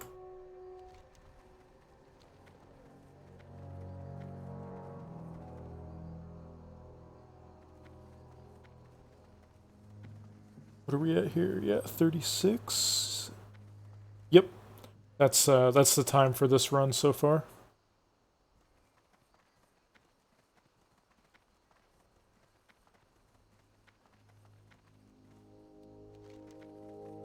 And Shamans are in a pretty good place when it comes to raid, especially with how few Shamans will be prepared ahead of time because of the 2-week pre-patch. If you do end up leveling a Shaman and getting it like any amount of gear at all to where you can reach 70 quickly, you'll be in very high demand. Most raids want a Shaman in every group.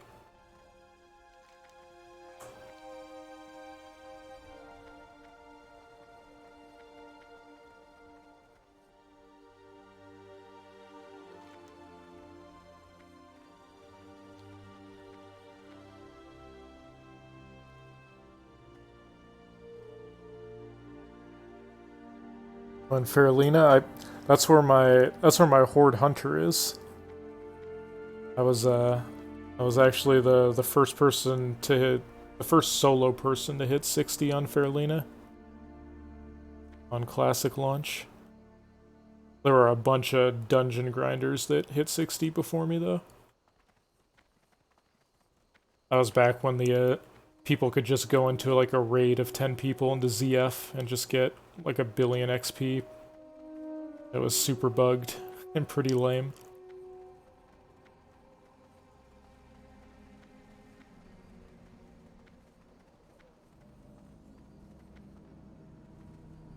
How do you know that? What, in terms of the raid composition?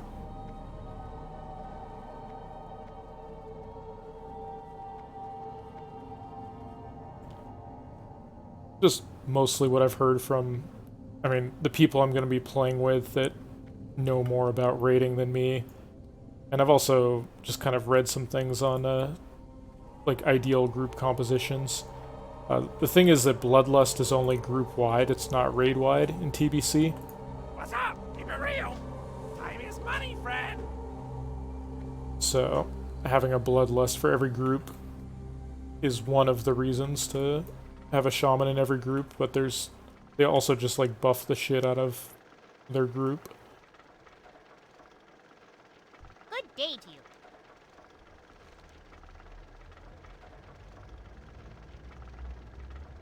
I don't even know what the hell this quest is. You have a great day now.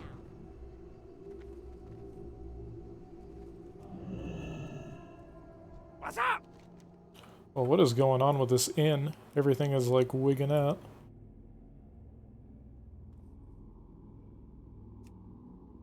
Glad I could help.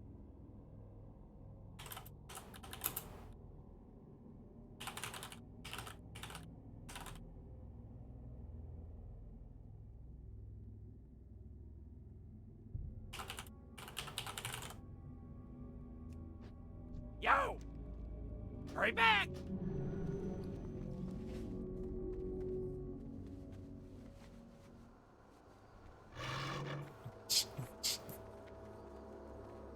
Hey, how you doing? Talk to me. Time is money, friend.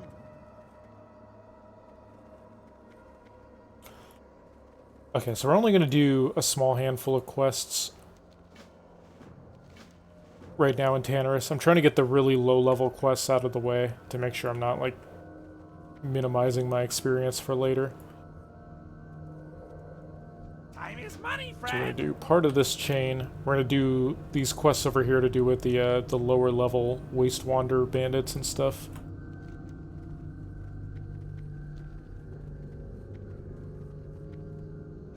A couple of those quests, and might get us like a third of a level or so.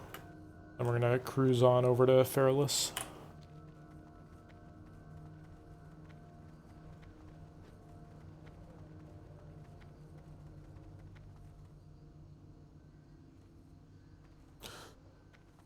Oh yeah, that's not a bad idea. Probably should have just stated I had default classic graphics.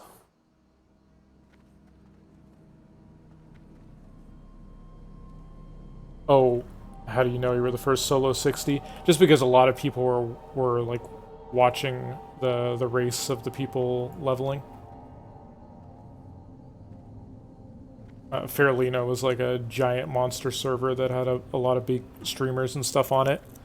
And some of the bigger streamers they had like a leaderboard of who the highest people were.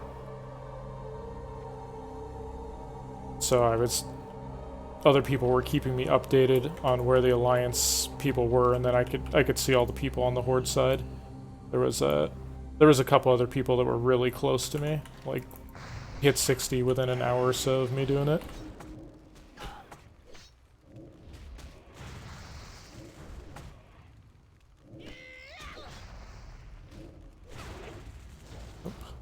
Buffs right now.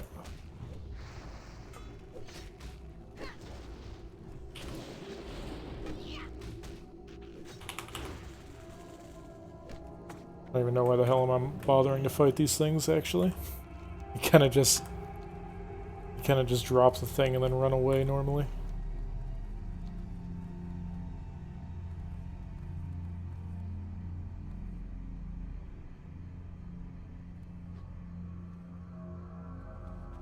But I got pretty burnt out early in Classic. Spent too much time just kind of grinding out boring-ass stuff like reputation farm for Molten Core and leatherworking, just grinding Devil Swords and stuff to get people geared up with the Devil Sword sets. And I played Hunter during like the entire time in Vanilla. So when I was playing the exact same class at the start of Classic, I just got really bored of the game after a month or two. So helped lead me into this decision for TBC to play a class that I had never played at max level before. Enhancement Shaman seemed really fun. Plus, they're in pretty high demand for groups and raids. Like, you normally want at least, I guess it's arguable between 2 and 3. Like, some people say 2 Enhancement Shamans in a raid, some say 3. But they're in pretty high demand. And they seemed like they had pretty fun gameplay, so I've been enjoying it so far. Even though I've never actually played a Shaman at 60, other than the Karazhan raid they had. Yo, keep it real. On the beta here.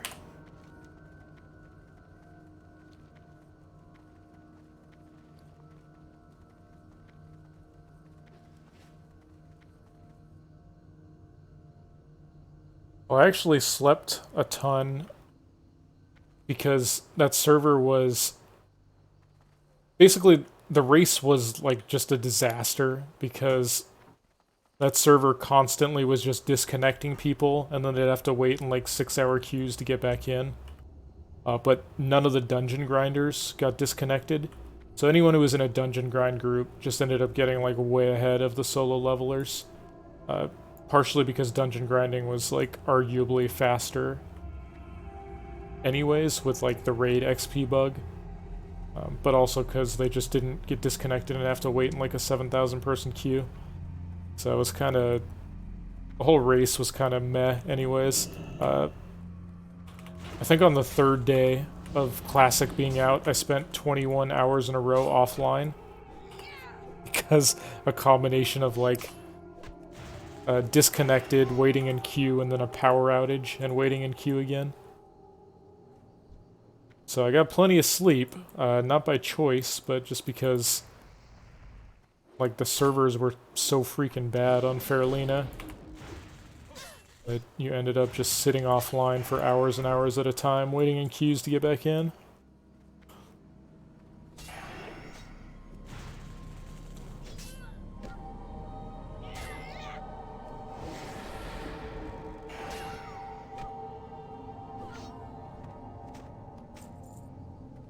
Nice, glad you're enjoying it, Huggish. We got a monstrous war axe. And that's actually... If we had gotten this at 37, I might have actually used that for a few levels.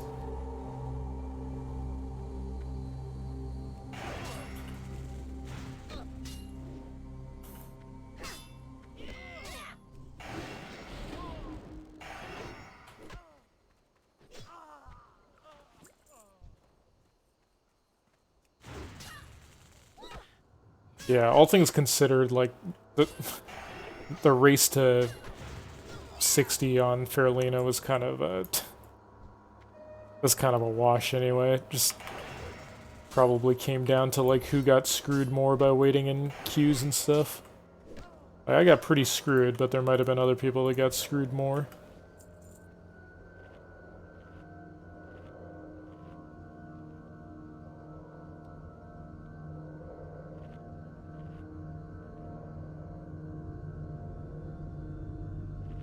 Yeah, anyone in hindsight, like, you basically you pretty much had to play a really low population server.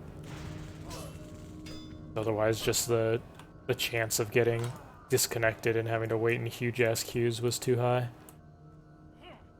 So, playing on a massively populated server like Faralina and trying to race for first 60 was definitely a mistake.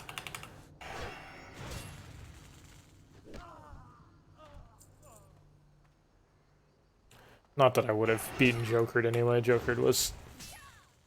his time was definitely faster than I would have managed. With the route I was using at the time, even if I hadn't had, like, the horrible connection issues.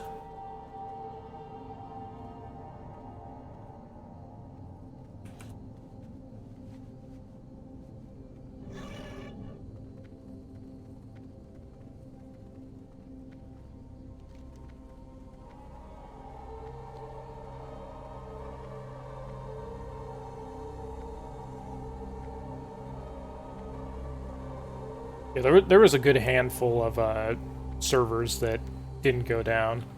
I think a lot of people that were trying to seriously race to first 60 were playing like RP servers on certain areas that were pretty low pop, like that kind of thing.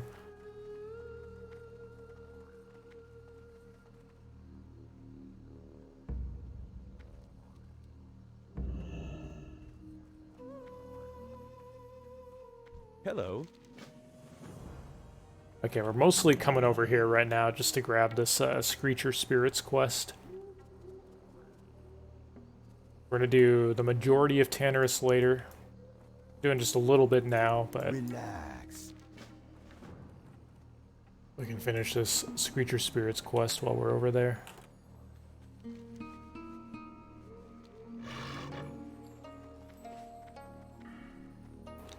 Oh, I guess I hit 46.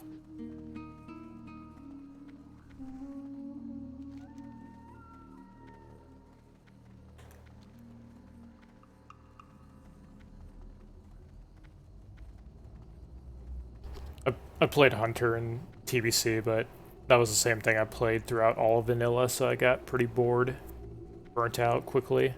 I took a year off from Classic WoW until recently. Let's see. What are some meta classes for TBC?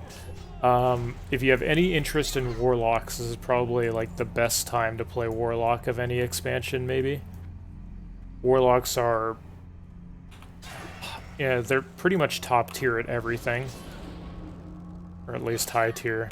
Like, they're amazing in raiding, they're amazing at leveling, they're great at PvP. There's pretty much nothing Warlock isn't great at in TBC.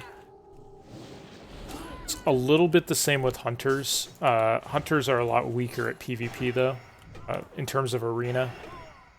And, like, 2s and 3s and stuff, Hunters are kind of lower tier class for arena, but for leveling speed and for raid damage, they're absolute top tier.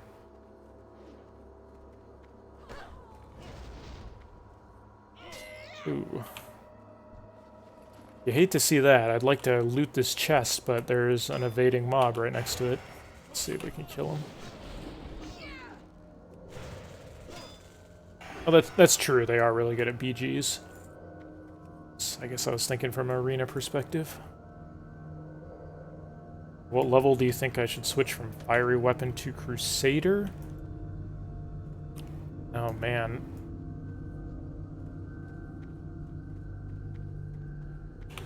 I mean, probably early 40s would be my guess. I don't know, like, Crusader might be better before that point, but... let's say at the point that you have dual wield and storm strike, and you're going to be getting a lot of procs at that point, then Crusader would certainly be better.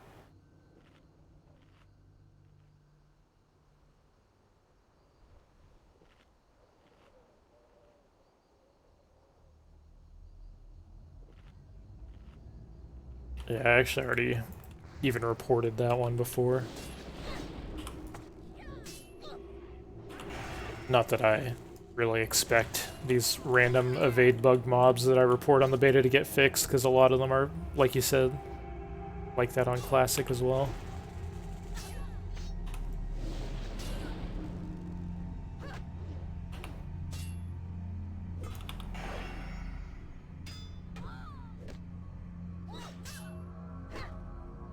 So you can use either sword and board style or two-handers up till 40. Like, they're both totally fine. It pretty much just matters. Whatever the best weapon you have is, just use that. And then 41 onwards, you're going to be using just dual-wield one-handers pretty much the rest of the way.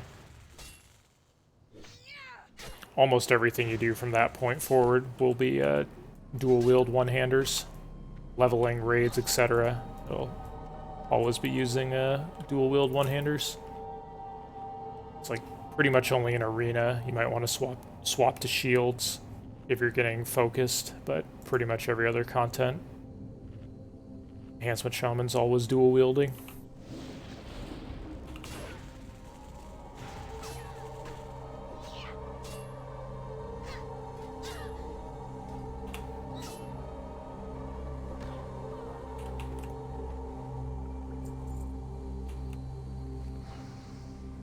Oh god, this one too.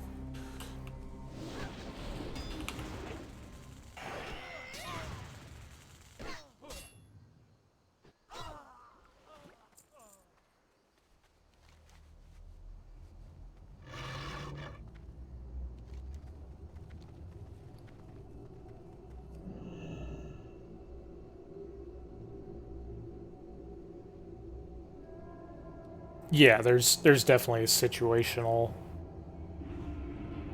times for all that other stuff, pretty much just in arenas.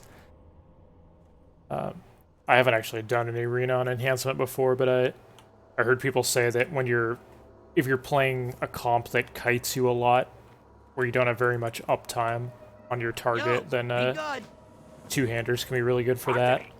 So the brief moments that you actually get onto them are impactful. The hell is that crate? Ah.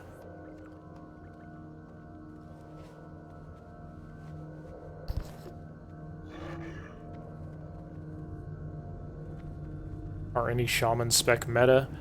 I mean, every Shaman spec is in high demand for TBC in terms of like grouping for dungeon groups or raids.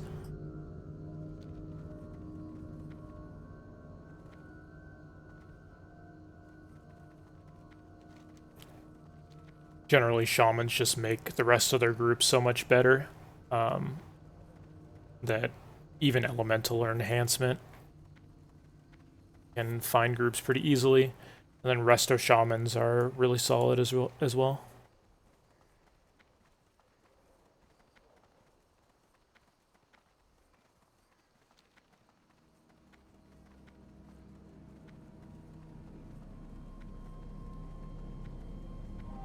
Yeah, those changes are in on the beta right now, and they will be in for the pre-patch. The more quest XP is a little bit buggy on the beta. Hopefully they'll have it fixed by pre-patch. The full XP doesn't really kick into the mid-30s. It's supposed to kick in right at level 30.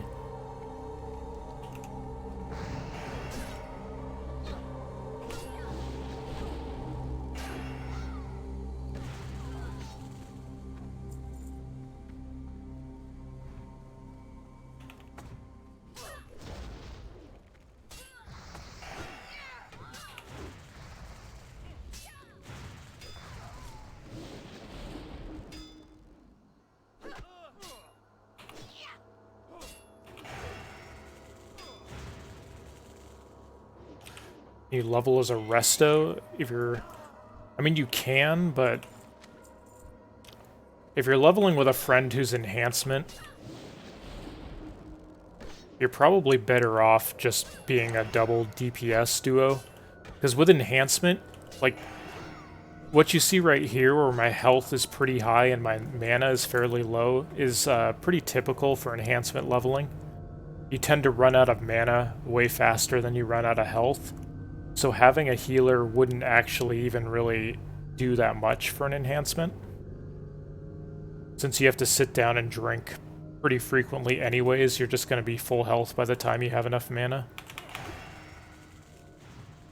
So you could probably get a faster leveling speed out of running a DPS spec with him. Unless you guys are planning on, doing a bunch of dungeon runs or something. That would be a different story.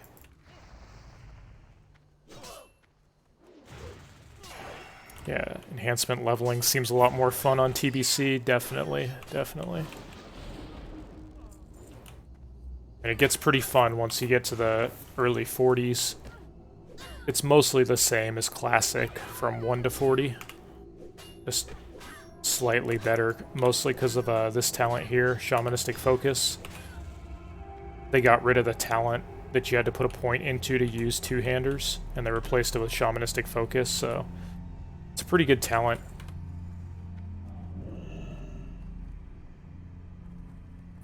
It mostly becomes really, really good once you have dual wield, because you crit so much that whoa, my god. I just jumped right into that guy before I noticed all his ads.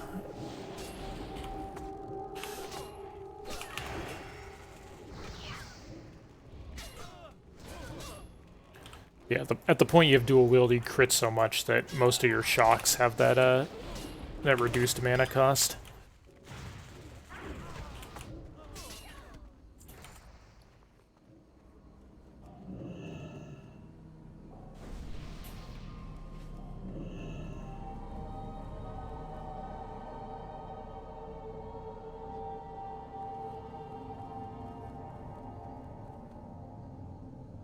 Yeah, Elemental's totally fine.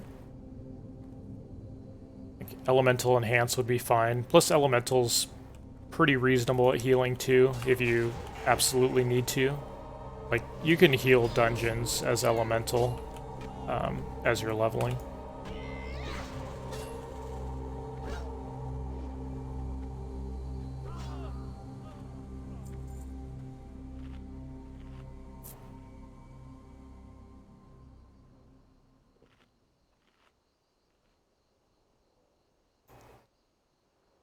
Can you level up Alliance Shamans and Horde Paladins during the pre-patch? Yes, you can.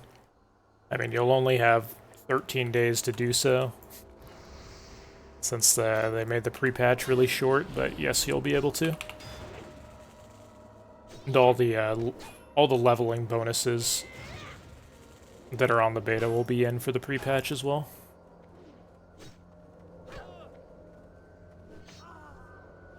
It's hard to say exactly how much time it would take 1 to 60. That's going to vary a lot by, I mean, your experience and the class you're playing. Probably a better way to look at it is just however long it takes you normally, like cutting off a certain percentage of that time. I mean, if it takes you 7 days to go 1 to 60 normally, then it might be like 5 days after the pre-patch hits. Although again, it's going to depend based on, you know, what class you're playing and stuff.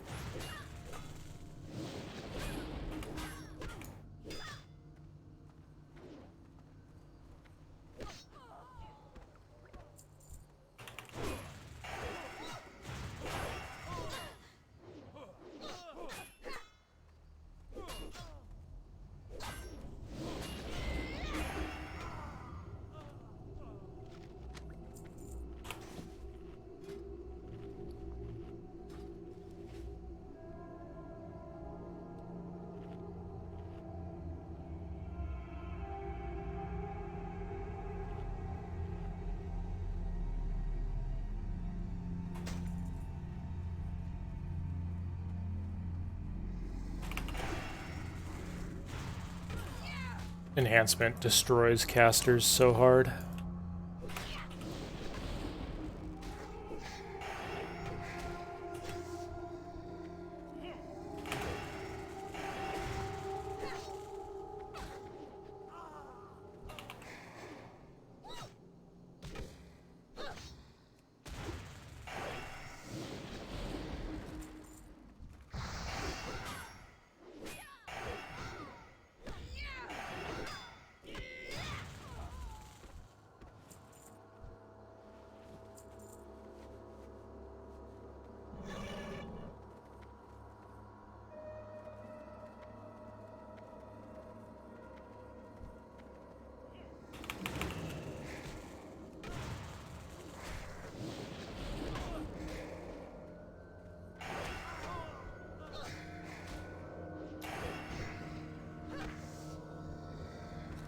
No, it seems like I never use totems. We do use totems a lot, 1 to 40. It's just right now, while we're kind of at a power spike, we kill things just so quickly that it's hard to get much value out of totems. Once the mobs get a little bit higher level, to the point where we're not able to just kill everything in a few seconds, we'll start using totems more again.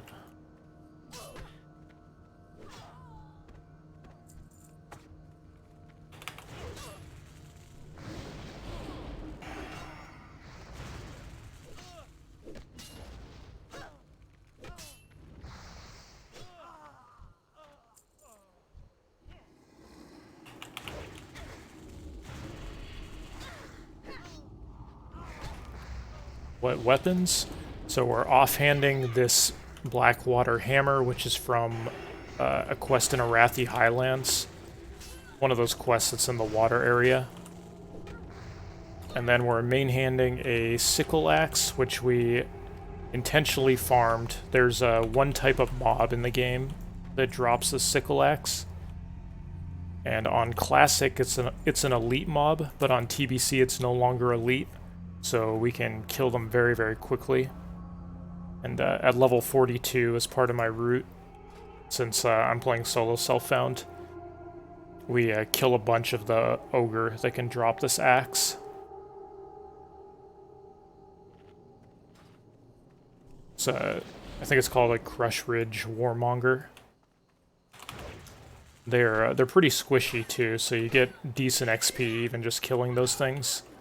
There's a ton of spawns, so you pretty much can't even run out of them. You can just run around chain killing them over and over again. And we've done it a couple times. It took like 100 or 150 kills or so to get it.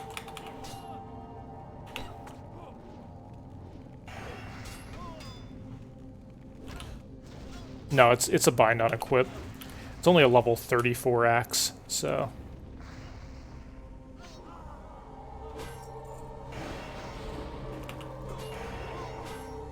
It's not super current, but on the Alliance side, good one-handers are hard to come by after this mace. So we can pretty much use this axe all the way to level 60 on the Alliance side. The Horde side has a lot more quests that give good one-handers. So on the Horde side, you don't really need to grind out a weapon, but if you're playing solo self-found on Alliance, it's definitely worth it.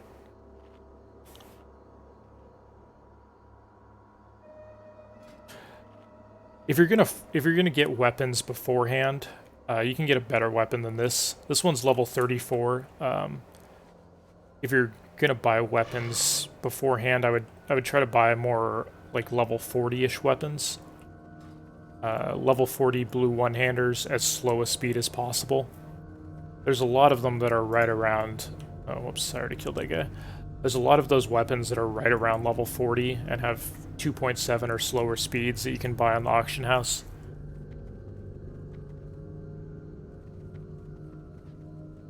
This is mostly good. Like, it's pretty good. But it's mostly good because it's something we can farm ourselves. We can target farm this particular item. There's definitely better options if you're getting weapons for yourself ahead of time.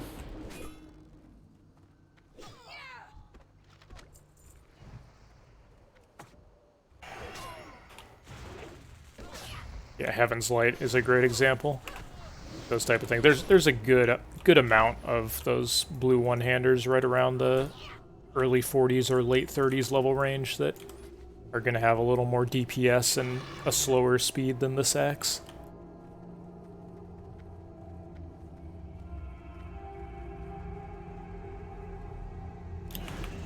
Plus, if you tried to farm these right now on Classic, you'd have to kill elite mobs. They only become non-elite once the pre-patch hits.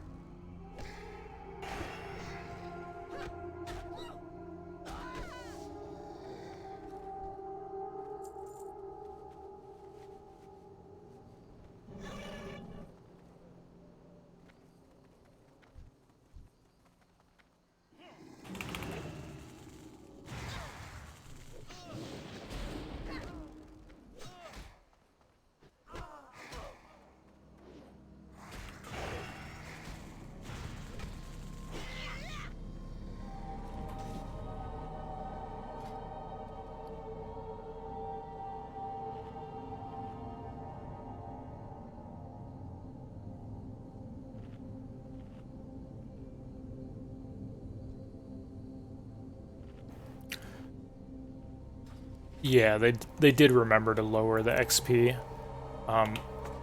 Honestly, to me it feels like the mobs that were previously elite and got changed to non-elite are a little bit squishier than they should be. Not 100% sure it's a bug or anything, but I mean, the ogres that drop this axe that we farm, they're not quite as squishy as these casters, but they're pretty close. If anyone was watching when I was farming on this run, we only had a white vendor axe while we were farming those things, and we're still killing them in like, 4 seconds or so.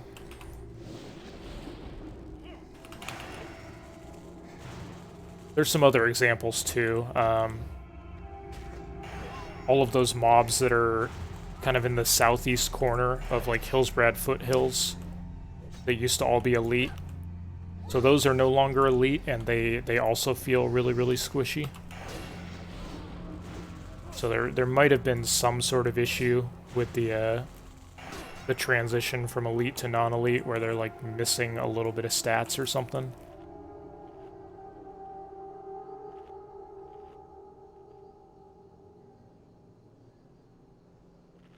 What professions do you prefer for leveling a shaman? So blacksmithing for enhancement shamans is generally considered a must-take, because one of the main hand mace you can make from blacksmithing is irreplaceable for a long time as an enhancement shaman. So for me, I'm going to do blacksmithing and mining because I'm playing on a new server where I have no money or characters or whatever. If I already had money, I'd probably just go with blacksmithing plus another profession that gives you stats, like leatherworking or jewel crafting or yeah, something like that. Enchanting, I guess, gives you ring stats. But since I don't have any money, I'll probably need to have a gathering profession to level up blacksmithing.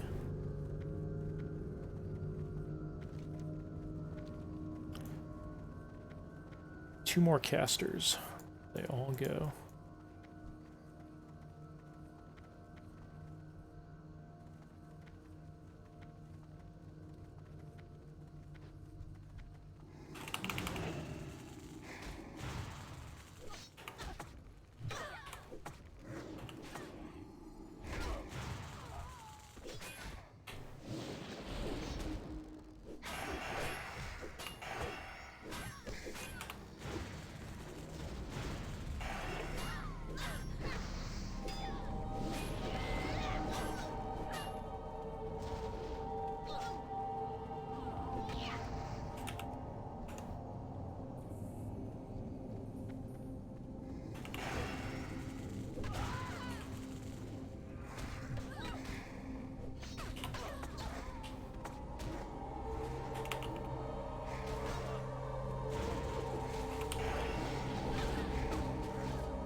Back here, you.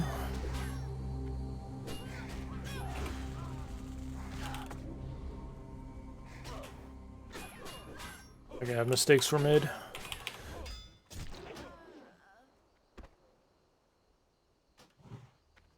Ooh, I only got to use one of these onks we've been carrying around.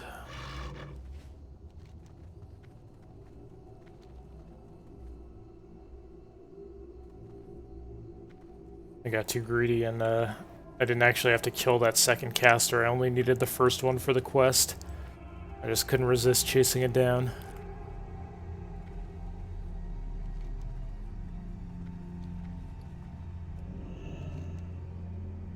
Okay, I think we're gonna do all this stuff a little bit later when we're back from Fairless. Mostly just finishing these early level quests for now.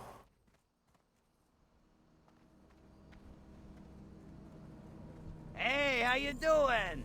Isn't the hammer bad when you can only use one? No, it's not bad. I mean, the thing is, the hammer is so good that people want to use two, so they're a little upset that you can only use one. Yo!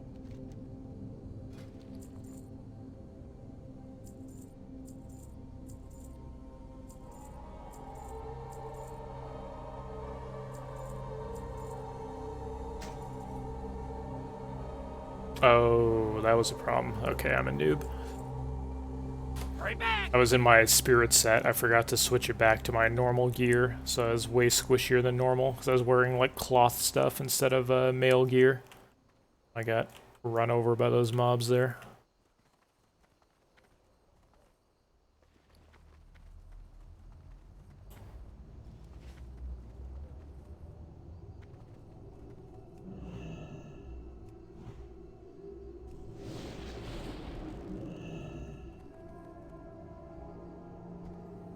How are you? See you soon.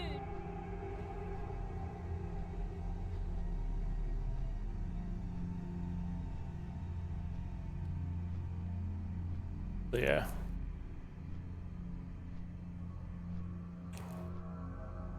Professions for Shaman, all I really know is the enhancement ones is, yeah, just you take blacksmithing and then your second profession is just based on how much money you already have.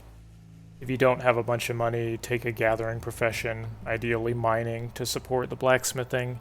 If you already have money, you just take something that gives you extra stats. Leatherworking or enhancement or jewel crafting or enchant.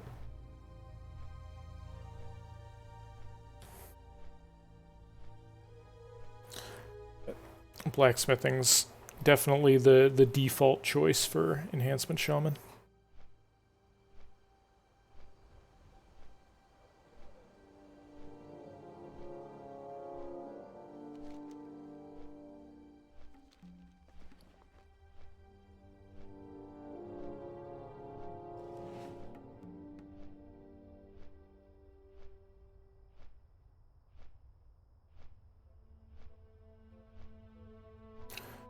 Which rank of Earth Shock are you using for DPS mainly? Just the highest? Yeah, I have just the highest because it's our main damage shock right now that we have Storm Strike and it gets the extra 20% damage. I do have a rank 1 Earth Shock just for interrupts and stuff.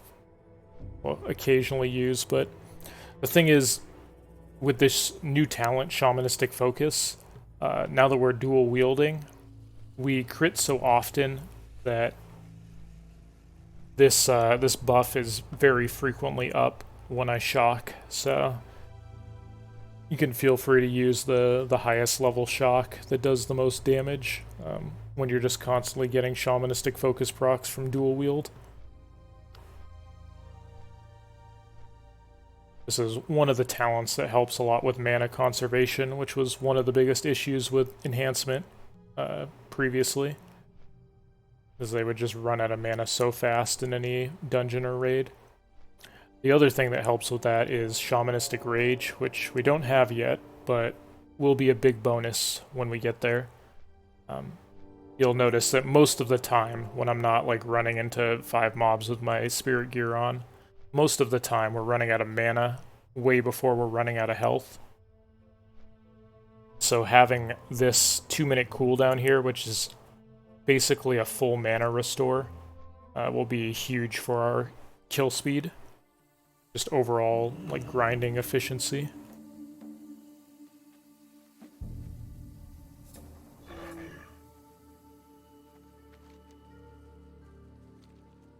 Okay, we got another little bit of a travel here. As one of the downsides of Draenei is that you have to do a lot of running your ass around to get flight points and stuff, because you kind of start like way further away from everything than the other races. We're gonna do this quest chain over here. For some reason this quest is considered a level 47 quest, but it's pretty easy. Most of the mobs you're killing for this quest are low 40s. We're gonna do this and then head out to the Feathermoon Stronghold over there.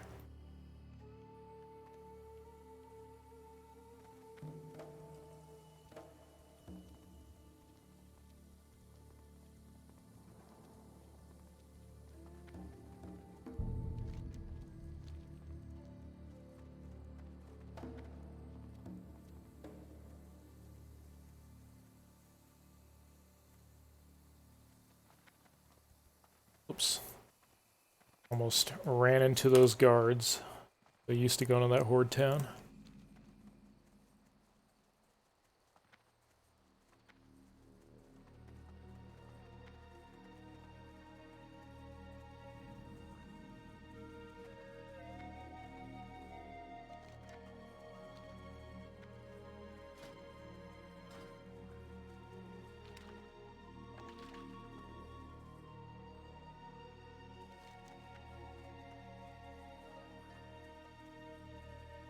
So yeah, this zone is in my route.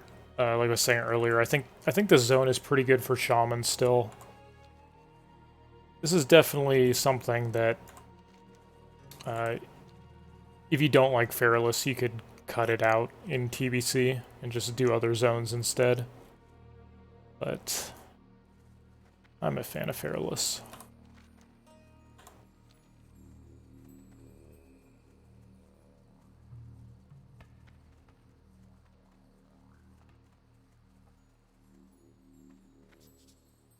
There's just so much quest XP available that you kind of just pick a couple zones to skip from, you know, like 35 to 60 or so that you would normally do on Classic.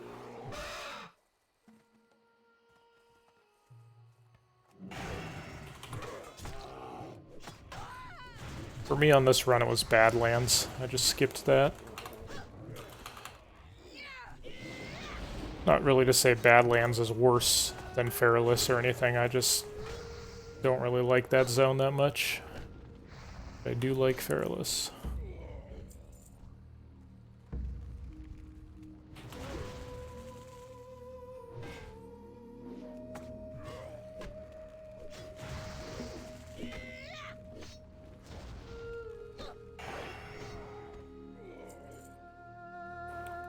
Sure this leveling won't burn you out for launch?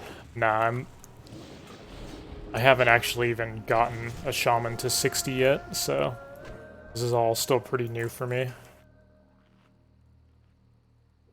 Like, I've pretty much got the path. I know what I'm doing on Shaman now, and I have a much better idea on how the Alliance questing routes go. So I'm pretty sure the rest of my path is efficient and good, but I won't know for sure until we get to the level 50 plus and start testing stuff out here on this run. So it'll feel good to hopefully get a full 1 to 60 in before the pre-patch hits, since I'm normally a Horde side player and normally not a Shaman player either until recently. Avoiding burnout is the primary reason I decided to switch things up for TBC. Not play the same stuff I did, 14 years ago.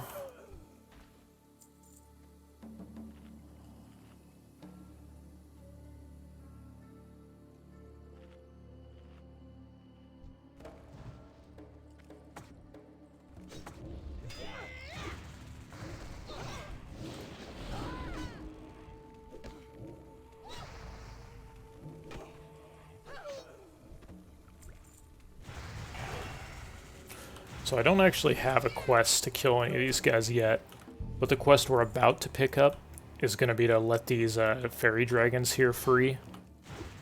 You have to have a certain amount of them escape, so we kind of have to clear this area out a little bit before we start that quest.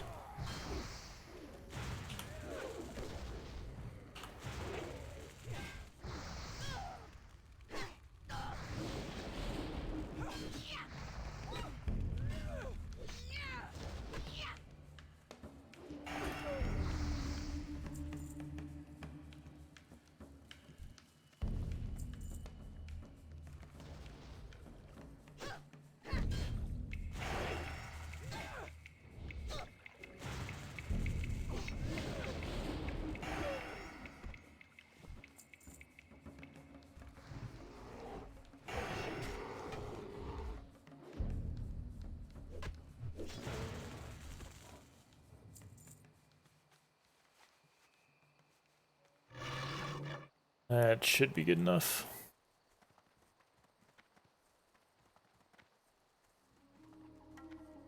What brings you here?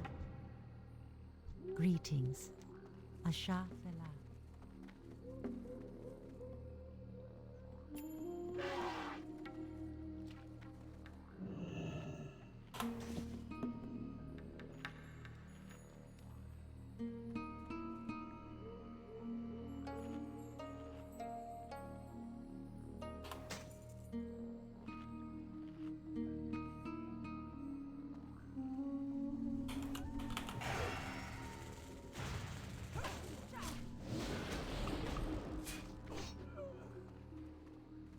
Should got some of that Benny Hill music going for this. Get off that fairy dragon.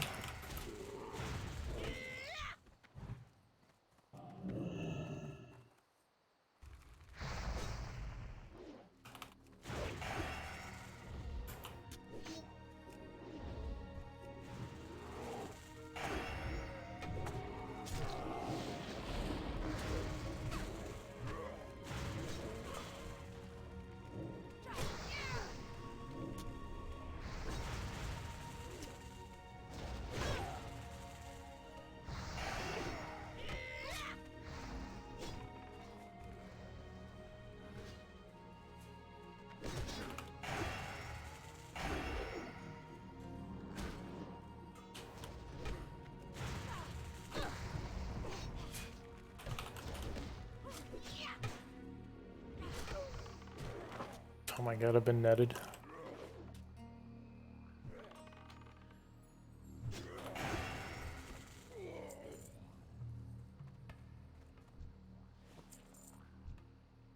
The quest progression on this quest line here is really weird. They open up with that bizarre quest, and then the next quest is to kill, like, an absolute ton of these mobs.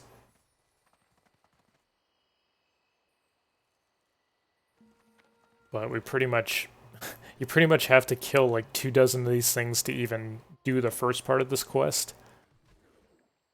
That's kind of weird pacing on the quest chain. It's about to ask me to do the same thing I just did. I am honored. I am honored. Alright, now we gotta kill 28 of these Grim Totem. Now that they're mostly dead from massacring them before. There's another camp up further to the north, so we can go kill them up in this area while these ones respawn.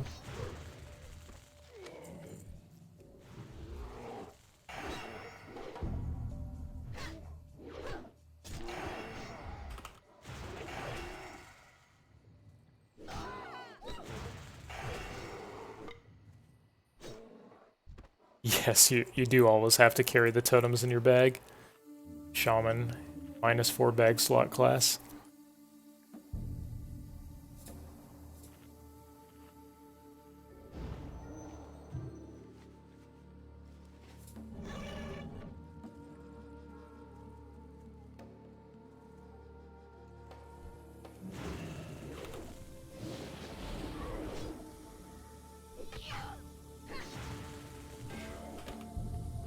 Yeah, I would definitely say it's ideal on most melee Shaman too to tend to be fighting mobs a couple levels under you once you get to like the mid and late levels.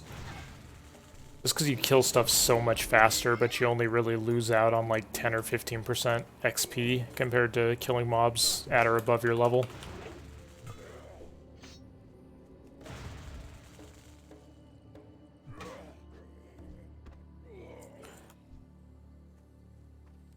Definitely can't always be killing things below you, but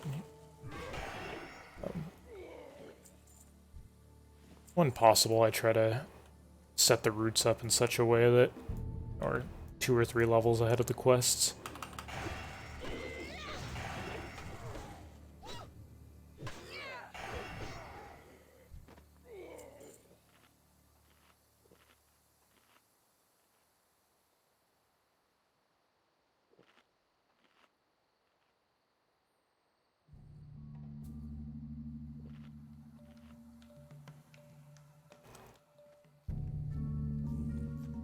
Yeah, you could. On Classic, you might run out of quest XP a little faster doing that. I'm kind of a grinder by nature, where I just tend to kind of absent-mindedly just kill more mobs than I actually need to on most of the quests I'm doing. Just like get into a bit of a zone and like, you know, kill a few extra here and there. Or if I get to a spot that's a good grind spot, I'll just stay there a little bit longer than you need to. So I kind of would just have a little bit extra experience to the point where I wouldn't really run out on Classic. And now on TBC, it's just even easier to not ever run out of quest XP. Basically impossible to run out of quests on TBC.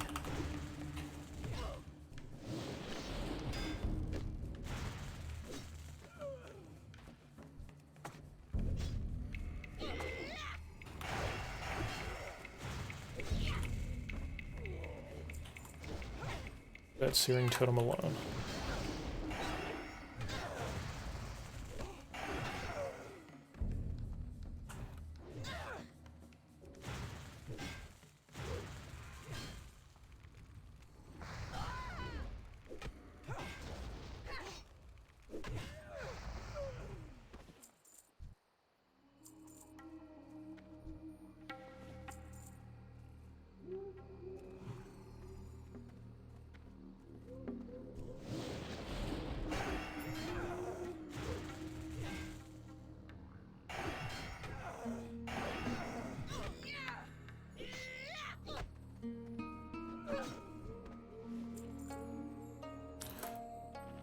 But yeah, see, I tend to run out of mana, even though I'm trying my best to be mana efficient, and mostly only use shocks when I have Shamanistic Focus up for the 60% reduced mana cost. You do still run out of mana really quickly on enhancement, and my life is usually halfway full by the time I have to sit down and drink. So once we get Shamanistic Rage, there'll be a very nice increase to just our sustainability. Because not only can I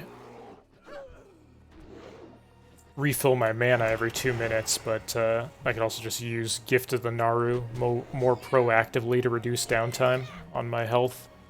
Right now I'm using it mostly as an oh shit button, because I'm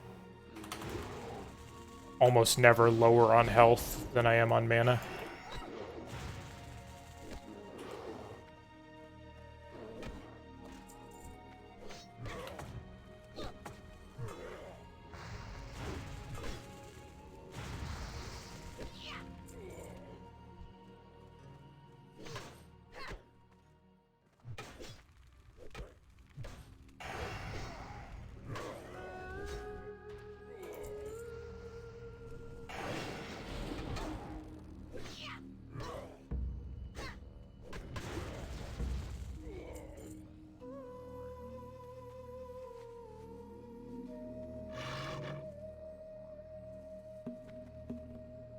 Okay, mostly done with everything. I just need way more naturalists.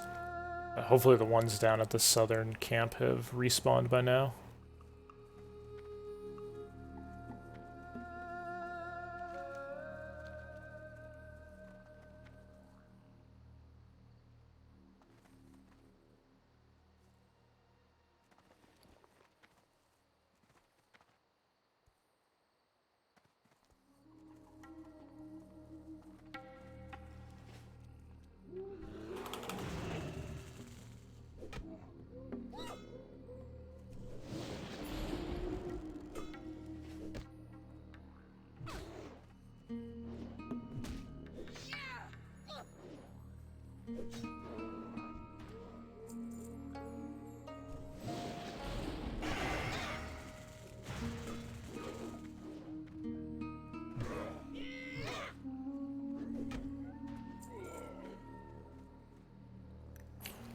My Shaman is currently 43 and elemental.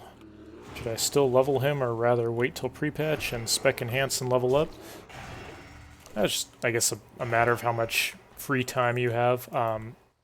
It'll be way faster and more efficient for you to wait and then go enhancement, especially if you get like a blue one-handed weapon to level up with. So if you're kind of short on time, you might want to do that. I mean, pre-patch is still over a week away, so if you're sitting around doing nothing, might not be worth waiting.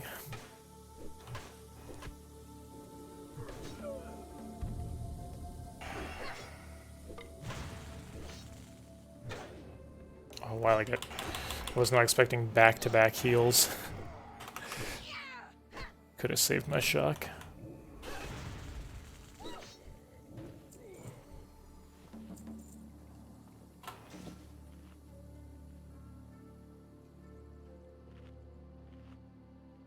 Any changes for leveling 1 to 60 in TBC? Yeah.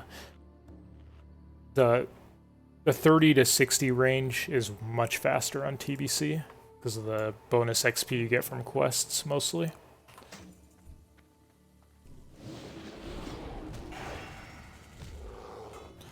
A lot of the classes are just a little bit stronger now, too, because of the new talents and stuff they get.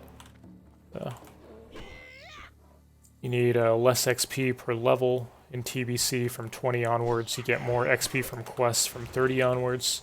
And then most classes are a little bit stronger as well. So all those things combine to have a pretty decent increase in leveling speed.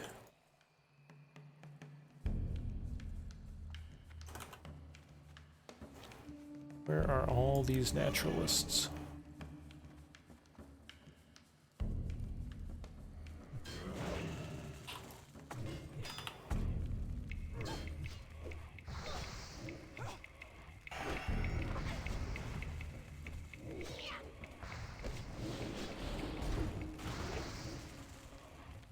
Oh, yeah, if you end up farming gold on one of your other characters and then waiting for the pre-patch to finish your shaman, then, yeah, if you have the money to end up just buying, blue quality one-handers that are, like, somewhere between level 40 and 43 and have slow speeds, then you'll be an absolute monster. So those weapons would be considerably better than the ones I'm using right now, and even with pretty mediocre solo self-found gear, we're killing these mobs quite quickly.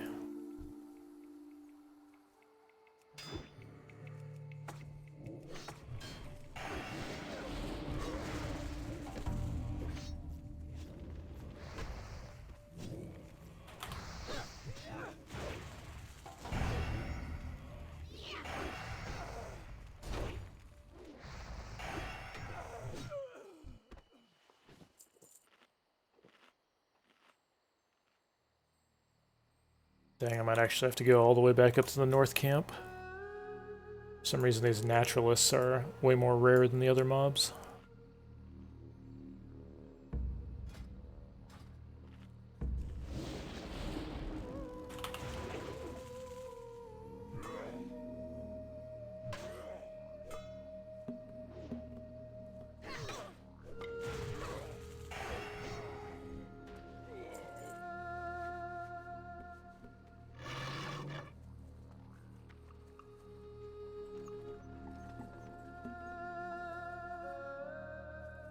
Yeah, they do seem to be pretty much all classified as casters. Honestly, even the ones that turn into bears are pretty squishy. You'd think these naturalists would be a lot more tanky, but they're getting blown up. A good amount of our overall damage is spell damage, though. Melee is only like less than 30%. Storm Strike is like probably over half our damage is magic damage. Maybe about half and half between Wind Fury, Storm Strike, and melee.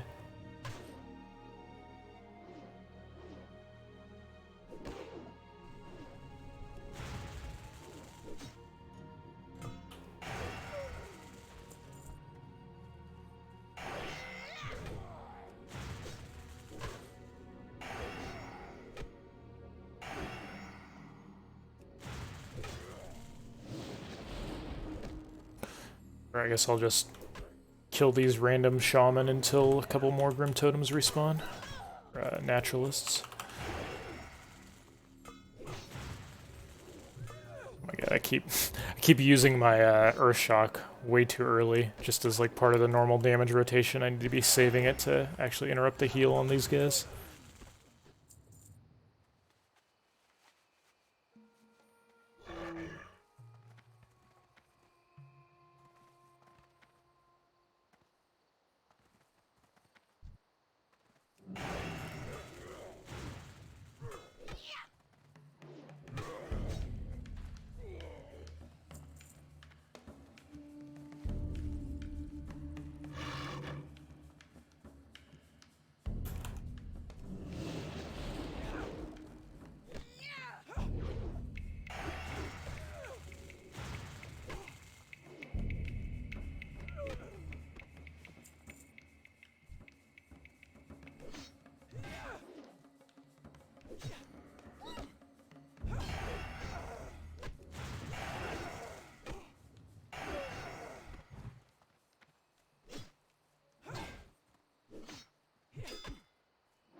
TBC comes out, will talents be a straight respec, do you think?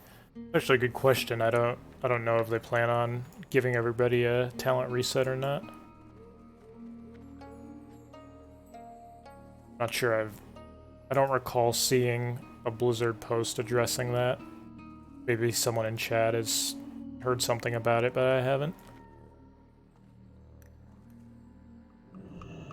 Curious if these things share respawns, and I've just been getting unlucky on the naturalist respawns.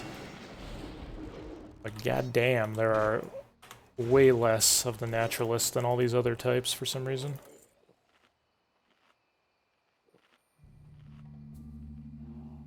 Oh, there we go. I just had to complain a little bit.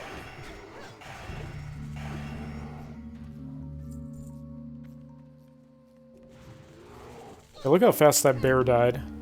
Died in like 2 seconds. I think these bears got ripped off on their armor values.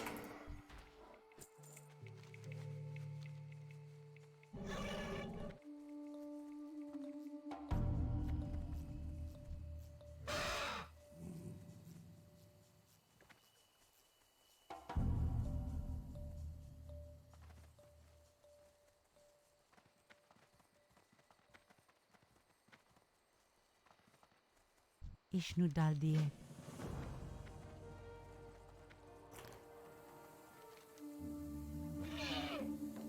You guys are gonna love where the next step in this quest chain is. I was like, oh, by the way, just head on over to Darnassus.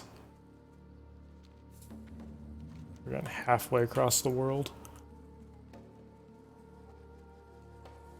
Ooh. I think that's a great grinding spot. It is a pretty good grinding spot, but I'll show you one that's even better here in a moment.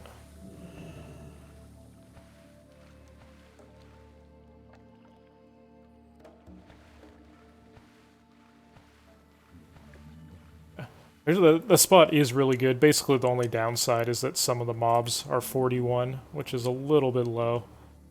It's like a 41 to 43 spread on those mobs. The other grind spot I'm thinking of is a 43 to 45 spread on the mobs.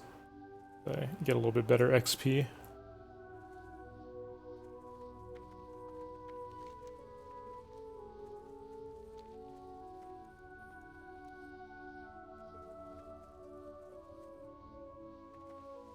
We're at 37 hours and change right now.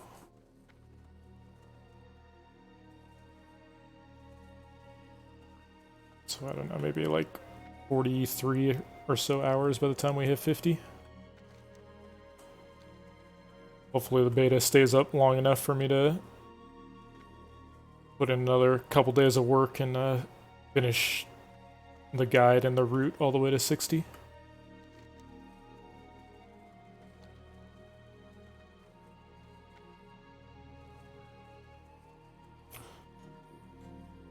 I'm just updating it as I go, so I've got pretty much a plan in mind, and then I'm updating the guide after I just get a chance to make sure that the run went well and everything is still feeling good and efficient.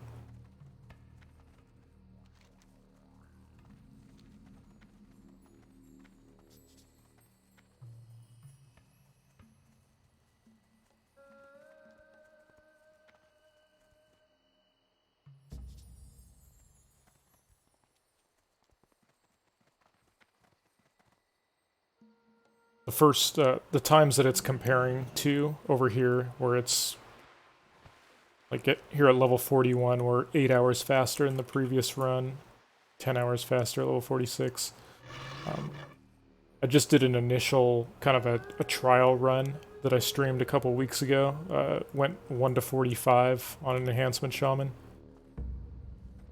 Because I had just decided to main enhancement on the Alliance side prior to that, so that was kind of my test run. And then based off of that, I made, you know, the real route that we're doing right now. That's already about 10 hours faster than the previous one. We don't do these quests till a little bit later. This boat can be pretty annoying for how long it takes. Fortunately, we're a shaman, so got time to wait around for boats.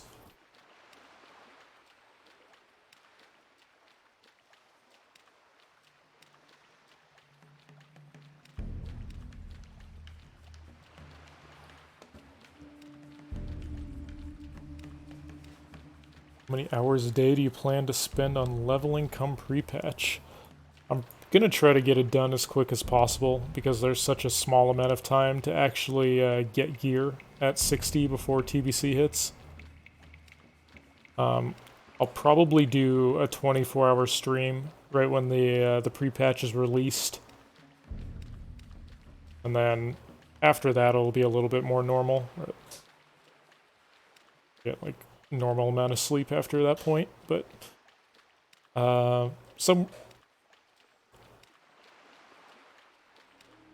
would hope to be 60 after maybe like 4 IRL days after the pre-patch comes out.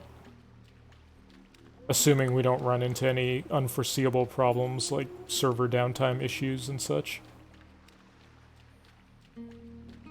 Or getting ganked relentlessly because I'm on a PvP server.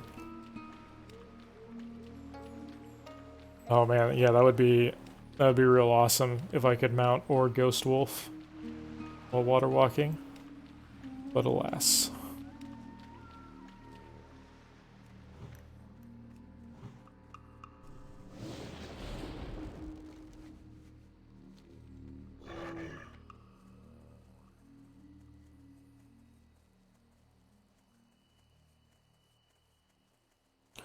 No, you can't Ghost Wolf, unfortunately.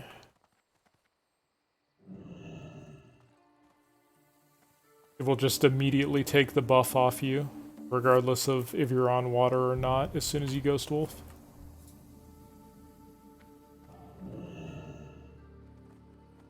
Looking for something specific? It just went away.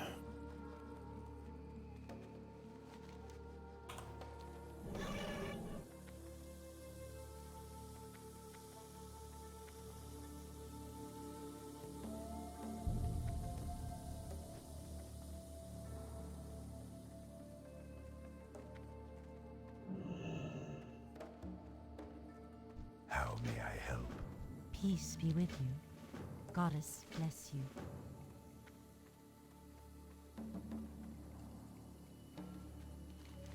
So for some reason, a lot of the Alliance quests in this area love sending you to Darnassus as one of the steps. So we're going to wait until we have a few different quests, or till we're at the right point in the quest chain. We have a few different quests that are all sending us to Darnassus, and then we'll go there. Ishno Del Diab. How may I help?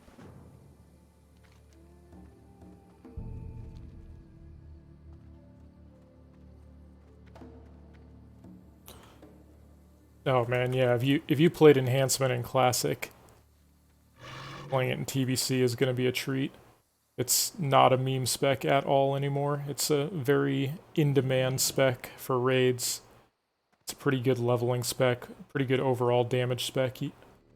I mean, Enhancement Shamans, I am listening. they buff the shit out of everybody else in their group, but their personal damage is just as good, if not better, than rogues and warriors and stuff too.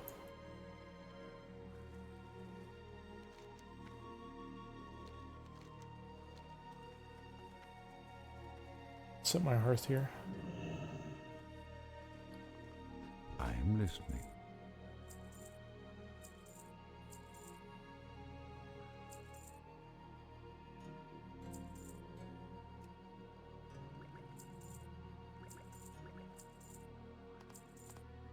May the stars guide you. What brings you here?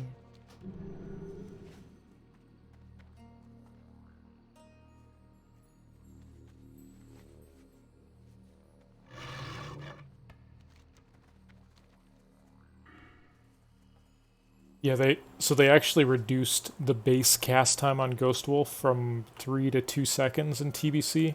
So it's instant once you put the couple points in there. As if you needed any more reason to go enhancement.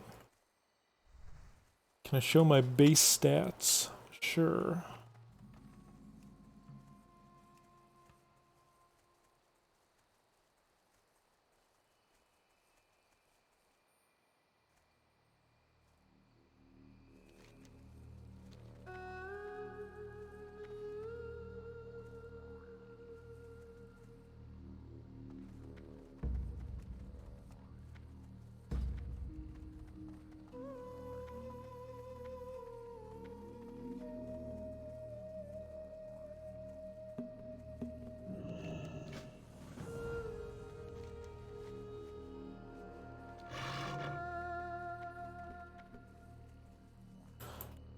Okay, we're gonna progress this Naga line along first.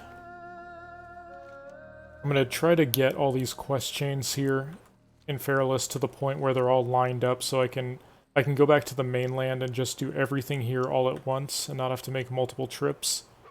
And then get everything to the point where I can go to Darnassus just one time and do all those turn-ins instead of having to make multiple trips. So we'll be doing kind of seemingly random amounts of these various quest chains, but it's to try to line them up at the right spots.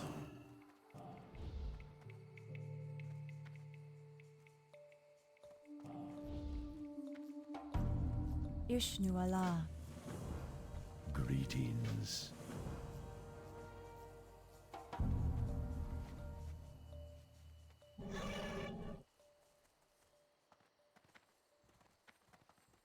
Does mob tagging work on the TBC beta?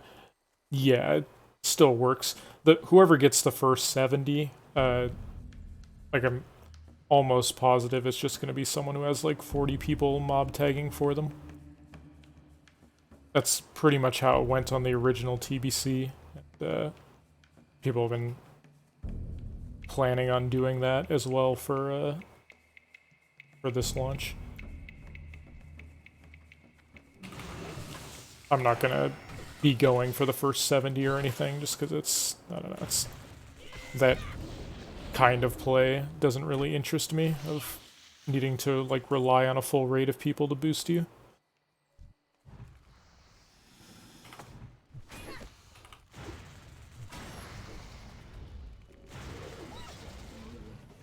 I picked up Stormstrike at level 41 after I got dual wield.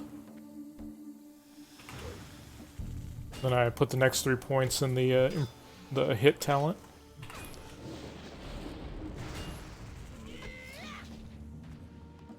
Let's see. I saw some kind of question about strength and agility. So for me, I prioritize strength as the highest stat. Really early game, stamina is quite good because Draenei have pretty low HP pools.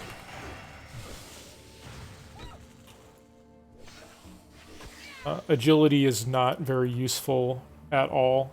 It's almost a worthless stat in the early levels. The level we're at now, and then agility basically gets better as you level up. Now that we have dual wield, The extra crit rating is pretty useful from agility. It's definitely nowhere near as good as strength, but at least it's useful. So we get more shamanistic focus and flurry procs. At early levels, before you have these talents, agility is next to worthless for shaman, though.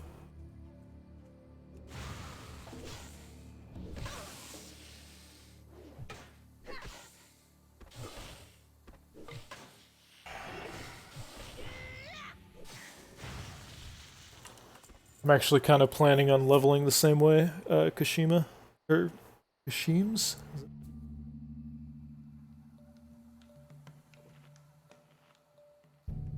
I'm going to be on a PvP server with a character that has no gear, so Hellfire Peninsula is probably going to be just an absolute disaster. Strongly considering doing dungeon leveling to grind up reputation while getting up to 70.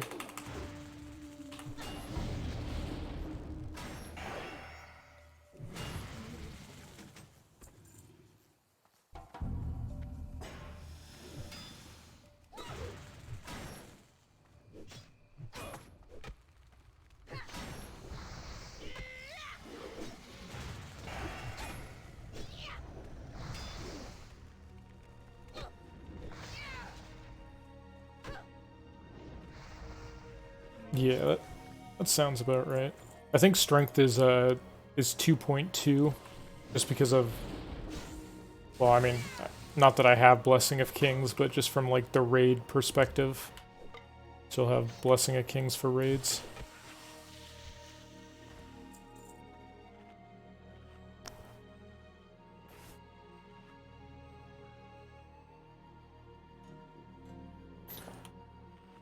Not sure why I'm bothering to fight these tanky-ass Nagas. I should be putting out more of an effort to go kill the squishy casters down on the beach.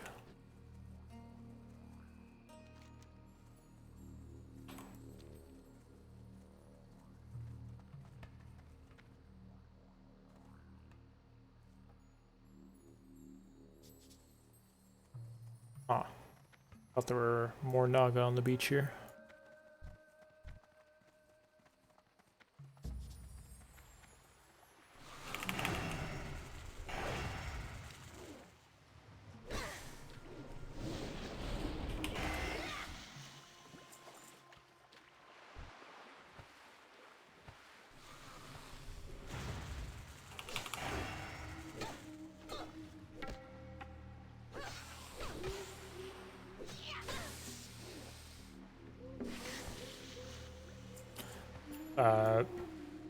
I think one-handers are like in the 40s of DPS.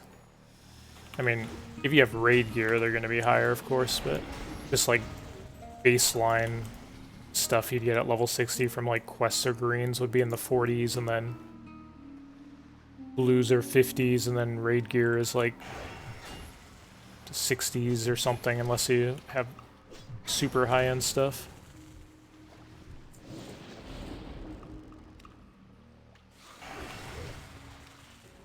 Or are you talking about, like, the ones from quests in TBC?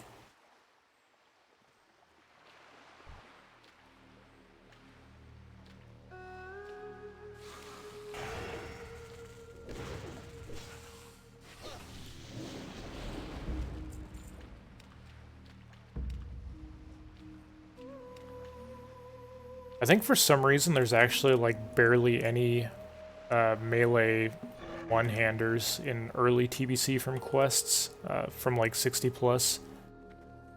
There's like one from Zanger Marsh. I'm not even sure if Hellfire Peninsula has them. I haven't looked into it too closely. Maybe they do. But should be in 50s somewhere, I think, in terms of DPS.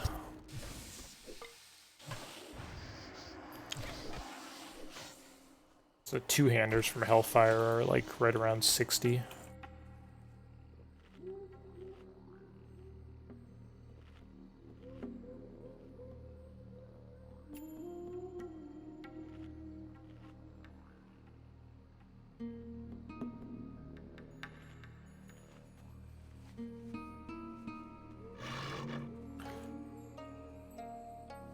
I mean, to be real, I would just farm if you have any amount of time to farm anything. I would farm the High Warlord one-handers for Enhancement Shaman. It's pretty much the first thing I'm going to do at 60 probably in the pre-patch. So, remember, you don't have to do the full super grind. Once the pre-patch hits, your rank doesn't matter. You can farm any of the High Warlord gear just by buying it with honor. The High Warlord one-handers are super good for enhancement, because not only are they good DPS, good stats, but they're super slow. I think they're 2.8 speed. Since Storm Strike isn't normalized, and because of Wind Fury, you just want as slow of weapons as possible normally.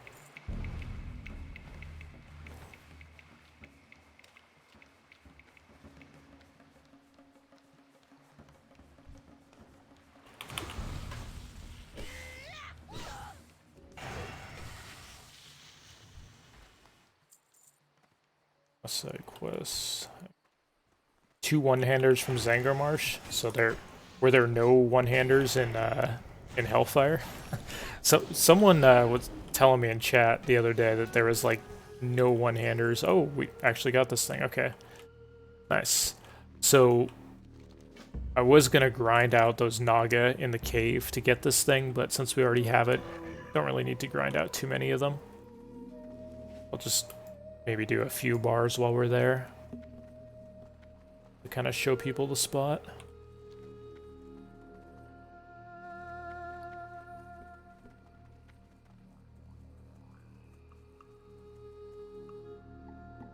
Yeah, that's definitely yikes.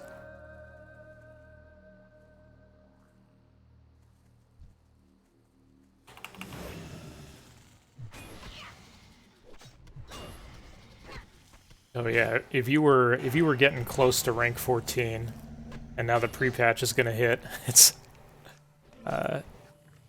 sad to say your rank won't really matter, but at least all the honor points you've stored up will probably be useful.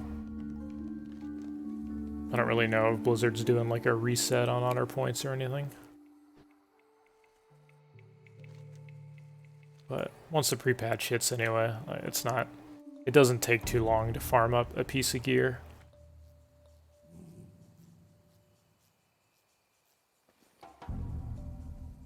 At least compared to how long it took previously. Get yourself High Warlord weapons in a day easily instead of 3 months.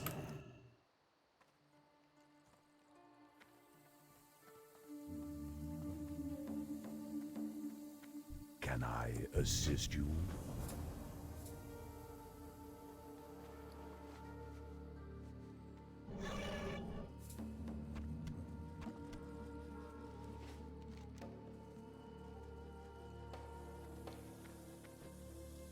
Alright, we're gonna go on a little bit of a journey here.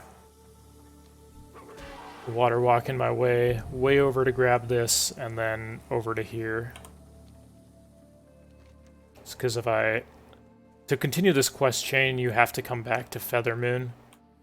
So I'd have to make multiple trips out to this side, unless I go pick up this quest now, and then turn it in at the same time that I turn this in. That way we can just do one trip to finish everything out here for now.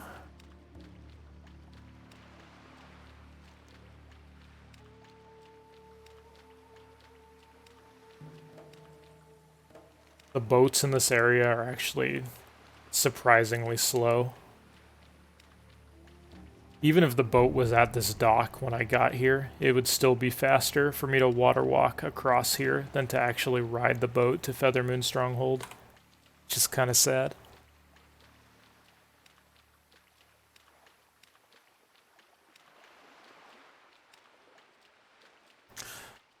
Oh, I did not realize you actually hit a fatigue spot here. Interesting.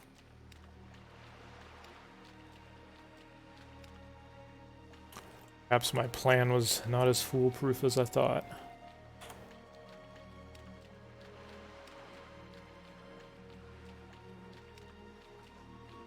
Okay, there's like this, I guess this spot on the map must be a no man's land of fatigue. So, okay, that takes a little bit longer to get over there than I thought. If you have to dodge around this... Perhaps I shit-talked the boat too early.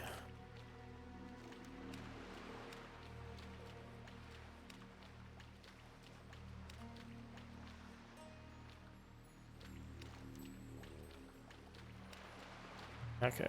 I just have to take a better angle. I went down here and then crossed. I need to go like this, basically, instead.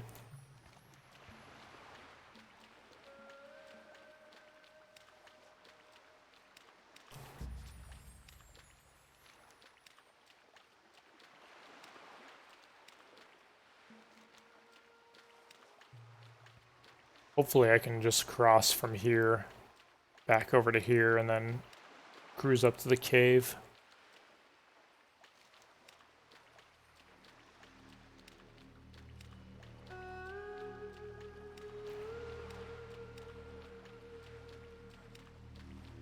Yeah, I wish I had some kind of speed boost. I mean, I don't even have speed on my boots since we're doing solo self-found.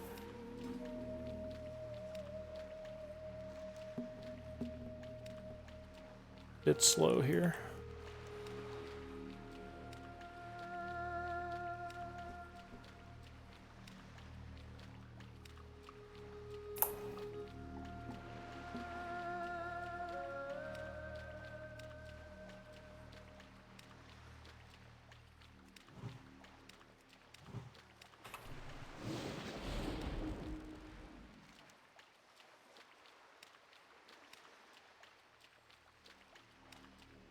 Ah.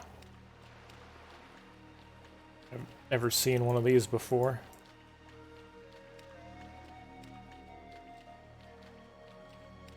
In Feralus, anyways. But strange place for a giant. Oh, it's... Never mind. Okay. I have seen those things before, I'm just insane. I just got confused at that one being at the bottom of the ocean and seemingly not moving. Yeah, okay. Those are the giants that are part of the quest over here from I didn't realize they... Oh god. This thing aggroed me from that far away? Jesus. This is awkward.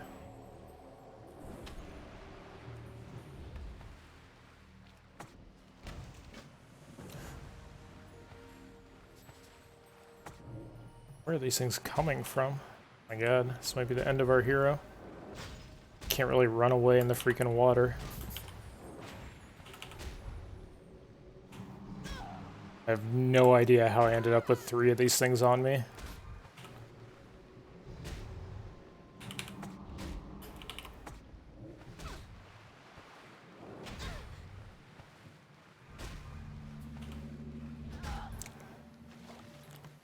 Ah, shit, I thought my ankle was up.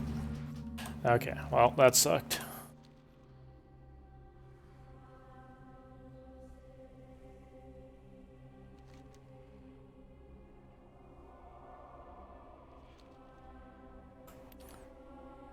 Rip.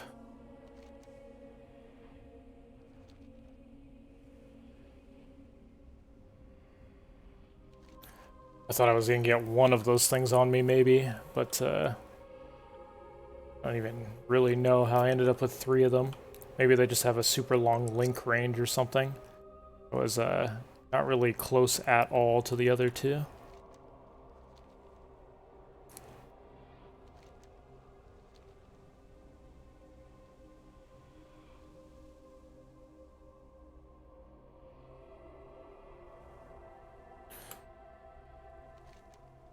Trying to escape in the water was also a pretty foolish plan. I should have just run either like north or south along the shore.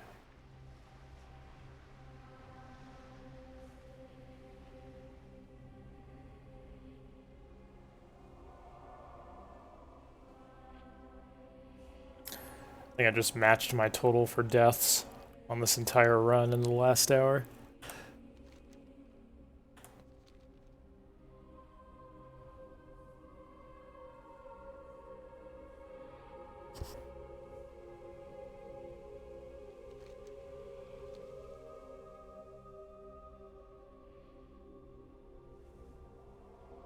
Perhaps it's what I deserve for disparaging the boat so much.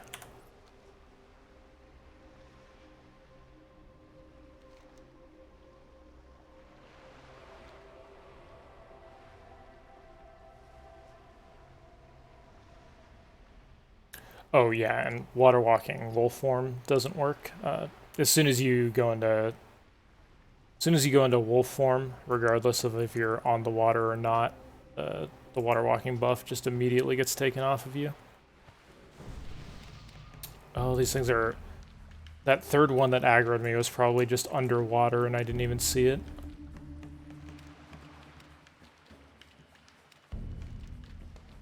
Okay, that was a pretty big waste of time, to be honest. I took like a horrible path where I had to go way around because of fatigue.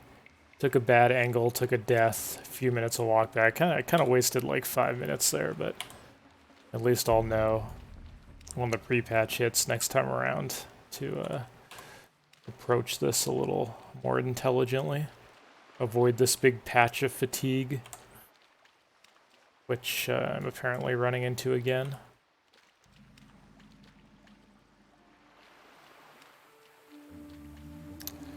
I thought if I was down here far enough, I could avoid this fatigue patch. But I think that I should be able to make it close enough to the shore here that fatigue should go away. Hopefully not famous last words. Yeah, this is beta. My lack of experience in the Alliance questing areas coming back to haunt me a little bit here. Okay. At least I didn't die in the middle of the ocean. That would have indeed been tragic.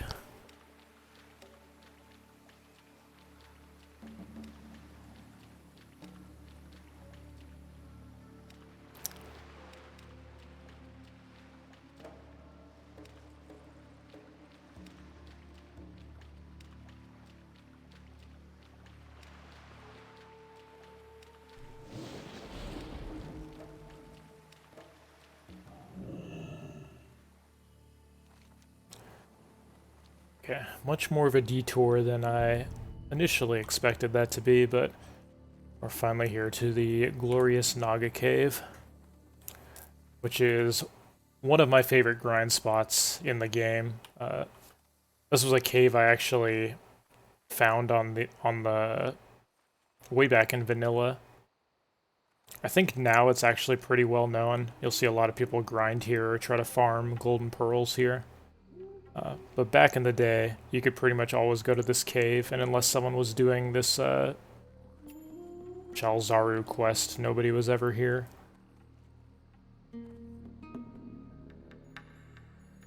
So I don't know why the hell I'm not just mounting up. Losing it.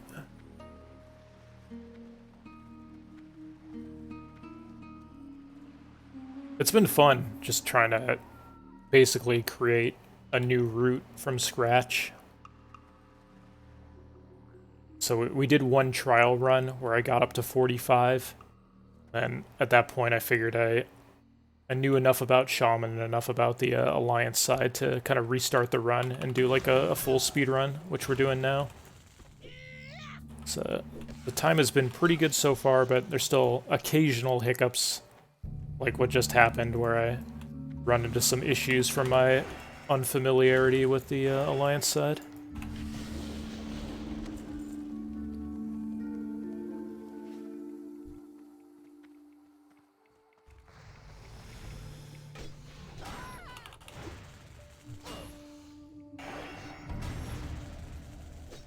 I'm definitely looking forward to being able to play either faction for the like the leveling contests that people put on every month or so. I'm gonna start doing some of the hardcore leveling contests and such, the hardcore cups. Now that I've played through Alliance as well, I can just play whatever the hell I feel like. Mix it up so it doesn't get boring. So I pretty much know just about every Horde quest.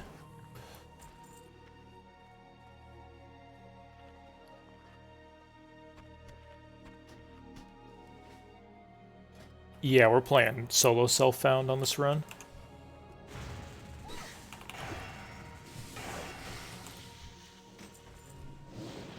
So yeah, these Naga here, these are the jackpot mobs. They're so ridiculously squishy, and they can go up to level 45, I think, or maybe 44. These melee mobs are a little less squishy, but they still die pretty quick.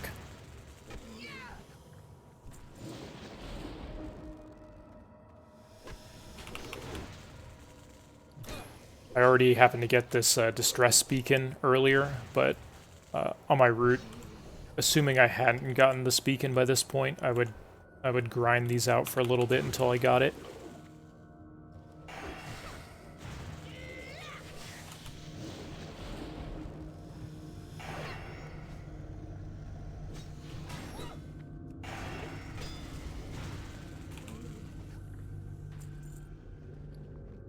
Pretty much the only limiter on our kill speed right now is mana, so it's Shamanistic Rage. Mana talent is looking pretty tempting right about now. Getting pretty close to it.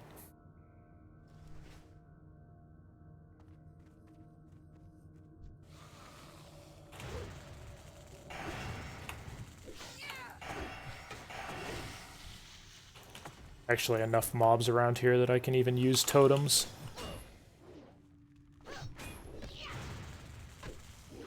Oh, so if my Searing Totem is mentally challenged and attacking random mobs in the distance instead of the one I'm fighting.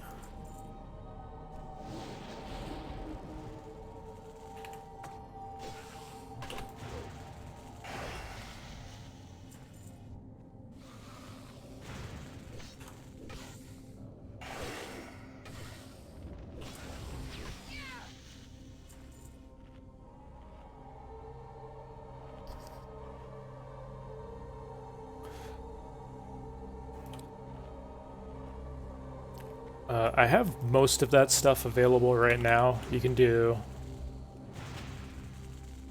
exclamation point talents to see my talent build. In terms of like what spells and stuff to use, it pretty much changes as your level changes. From 1 to 40, shamans are kind of like a melee warlock, where you're mostly just doing your damage through dots, like lightning shield, searing totem, and flame shock. Kind of your main damage dealers other than melee attacks.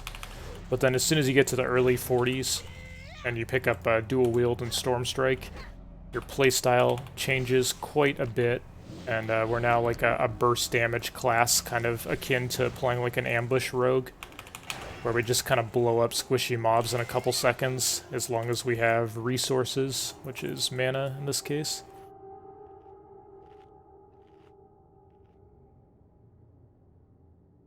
I try to go over, as we're going through the leveling process, like the good rotation of abilities to use.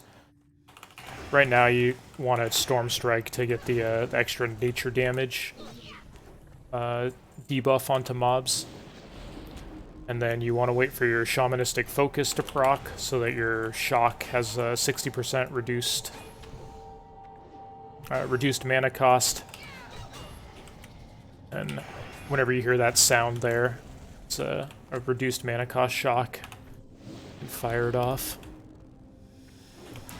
Generally, most of the time we actually kill mobs so quickly from level 40 onwards that there's not much need to use totems. But if we're in the right terrain to where we can kind of, like here, we can kind of put down a bunch of totems here and fight all this stuff.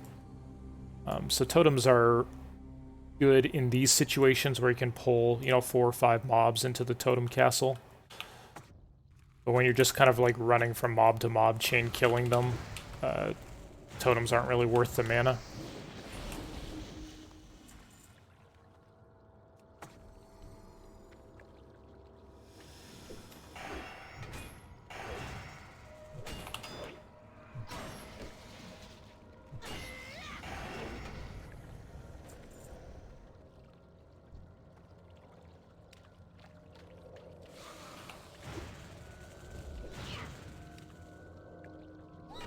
After we put 44 points or so into enhancement, then we'll start going down the resto tree, looking at some other cool talents that make our totems longer range and less mana cost. And we can start using totems more liberally once we pick up those talents. They're pretty early in the resto tree.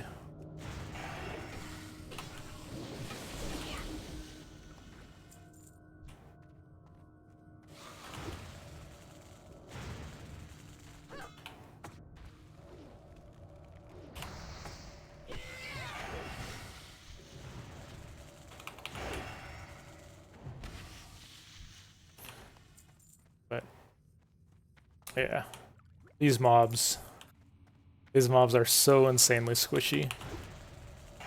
You can definitely, if you think you need a little bit more XP, you can come here and grind it out in the mid-40s. Or if you want to grind out the Distress Beacon or Golden Pearls or just more money in general, this is a pretty good spot.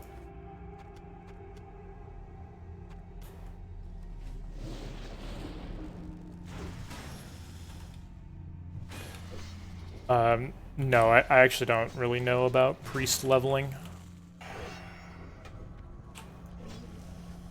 Priest is one of the classes I have not really played much of at all.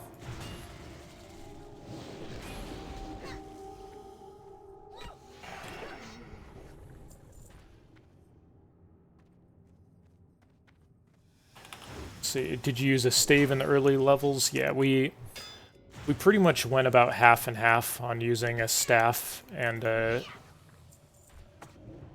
using a one-handed shield, depending on what the best available thing was that we could get from quests.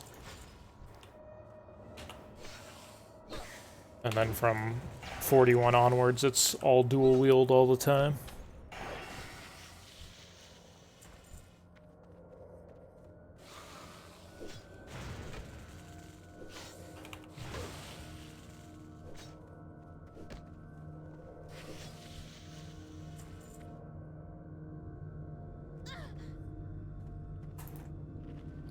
Oh, we got one. So these are...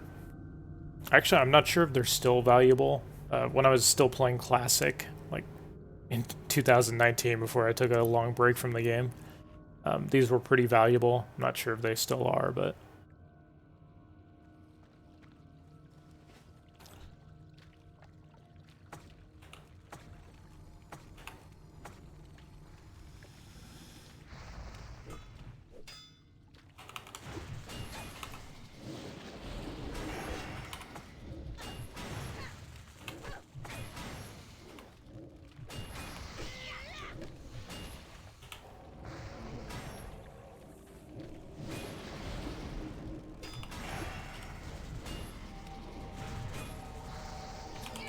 Yeah, this is one of the best spots to grind golden pearls, if they are still valuable.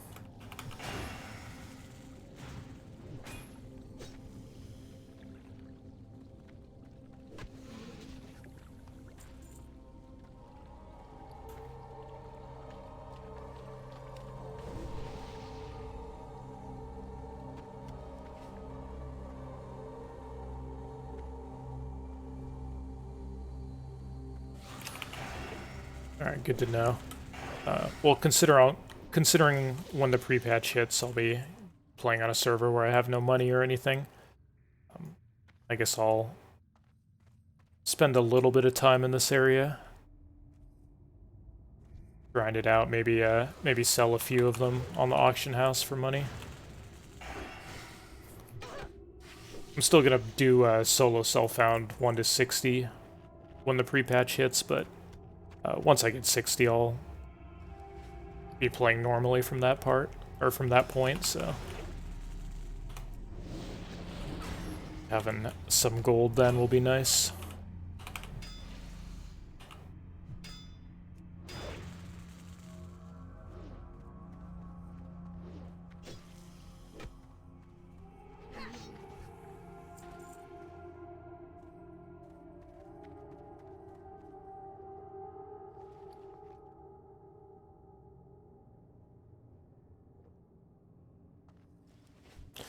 Yeah, and these mobs are all so weak that I'd pretty much would have to have like 4 or 5 of these things on me to really be in danger.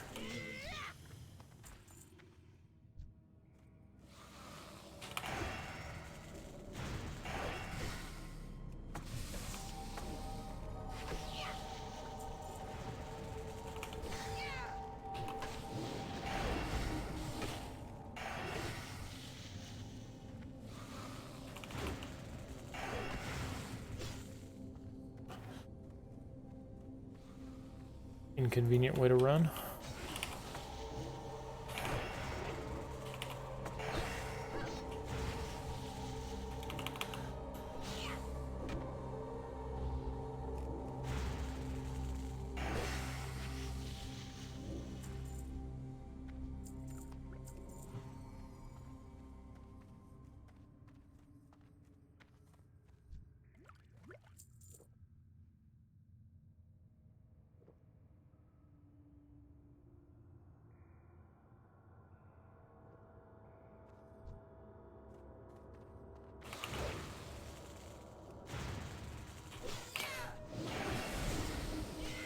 Yeah, against these casters, jumping away probably doesn't do that much.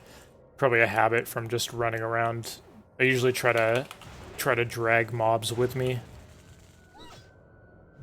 to like the next mob I'm fighting, but against mobs that run away in fear, it's a pretty bad habit because then you end up having to chase after them sometimes.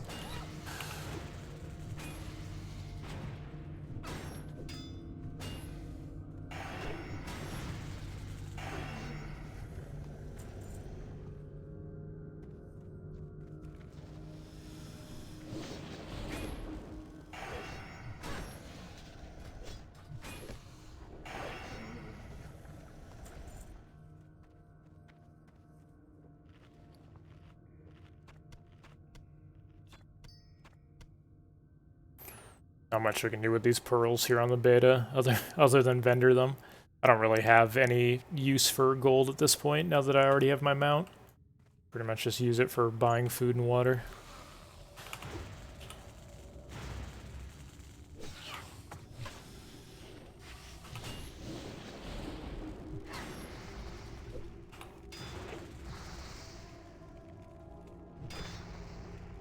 Any tips for grinding weapon skill?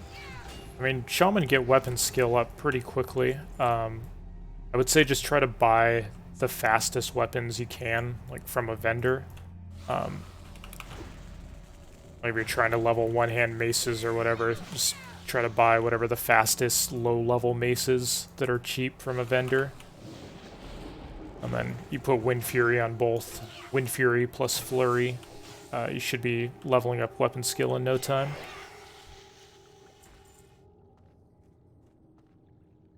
You do pretty low damage overall if you use low-level vendor weapons, so you can get more weapon skill off mobs before they die.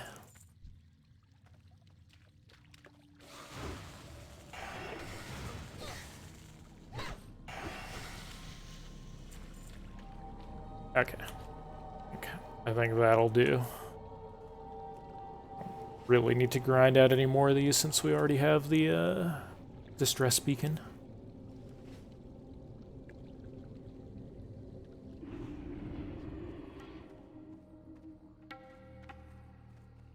Yeah, even with mediocre gear, you could grind like 50, 60,000 XP an hour if you're the only person in that cave just running around chain killing Naga. And if you're getting some money from farming while doing it, it's not a bad deal.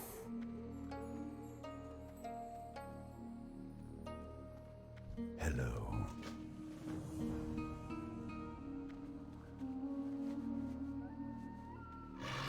Are the chicken quests soloable? Yeah. This particular chicken quest is pretty challenging. There's a wave of 4 mobs that spawn at one of the points, so that can be that can definitely be a challenge. But it is soloable.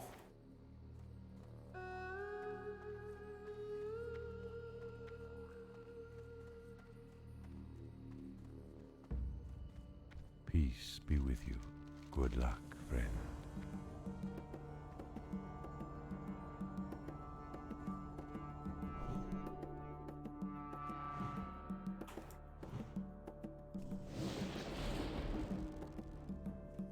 Greetings.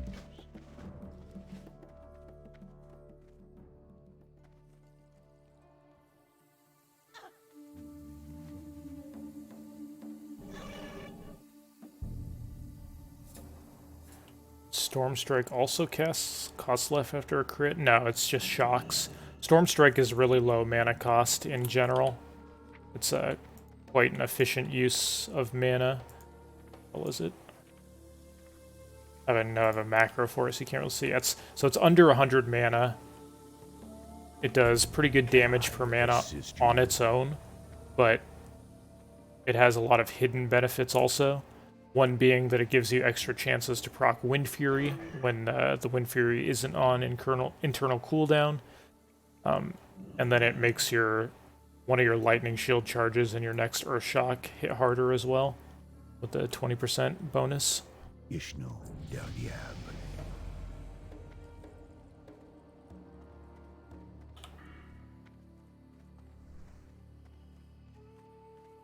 Elune be with you.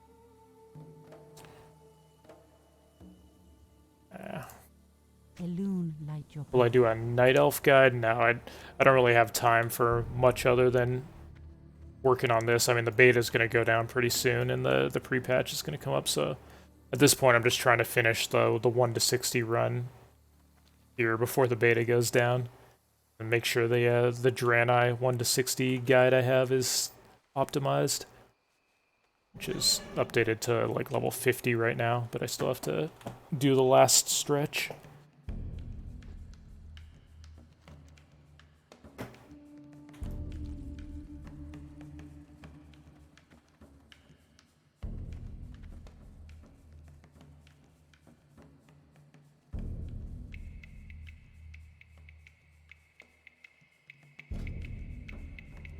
Sec. Cat is harassing me.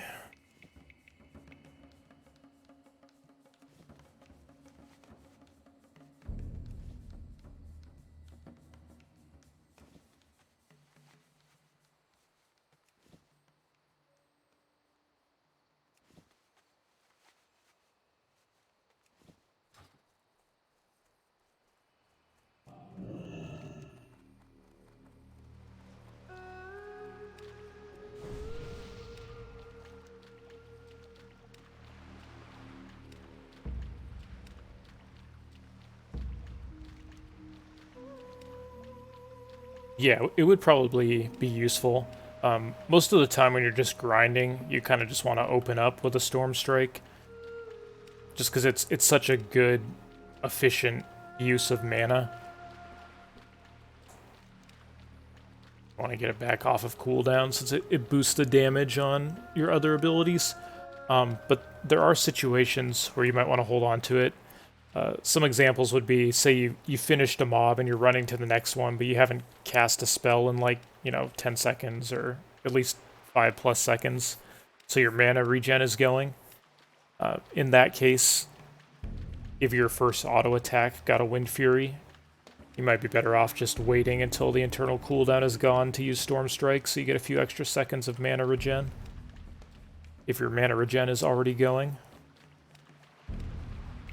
Or if you're just low on mana in general.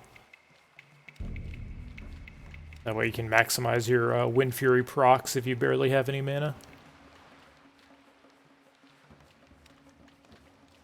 Right now I'm basically just, in those situations I mentioned, I'm basically just trying my best to count in my mind 3 seconds. So a weak ore would definitely be more accurate.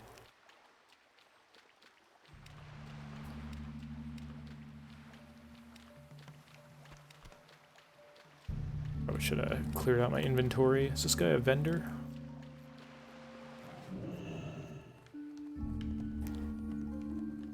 Hey, Oh, no such luck. back.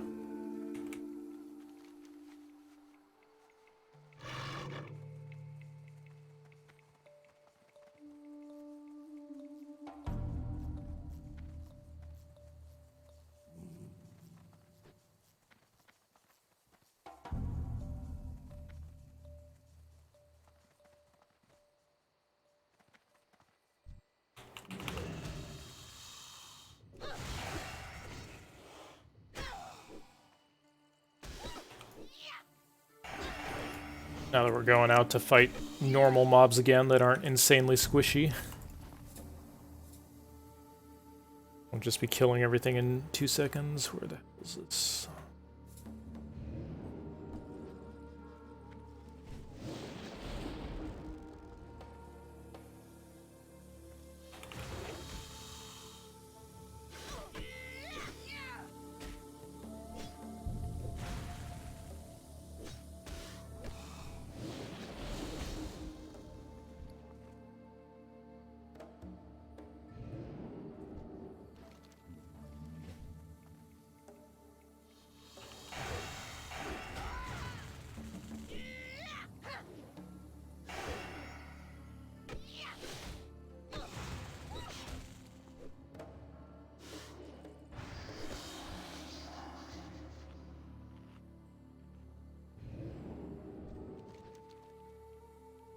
Okay. Done with that quest. Whenever we go back to Tannerus, we can turn that in. Another thing we want to do is, there's hippogriff eggs down in this area down here, and you want to pick one of those up. Because you can turn it in once you get back to Gadgetzan. It's actually worth like 6,000 XP or something just from turning an egg in to the egg-o-matic machine there.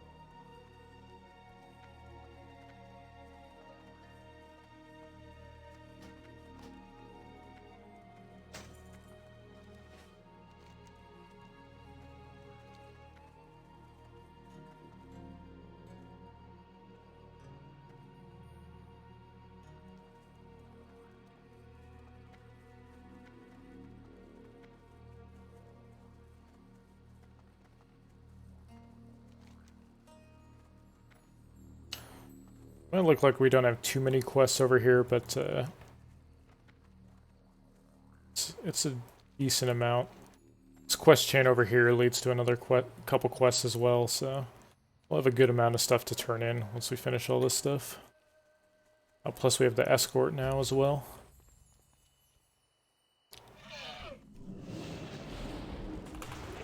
I think my Ankh is up, which is probably good for the escort. It's definitely possible that we could fail the escort, because you do have to fight 4 mobs at once at some point.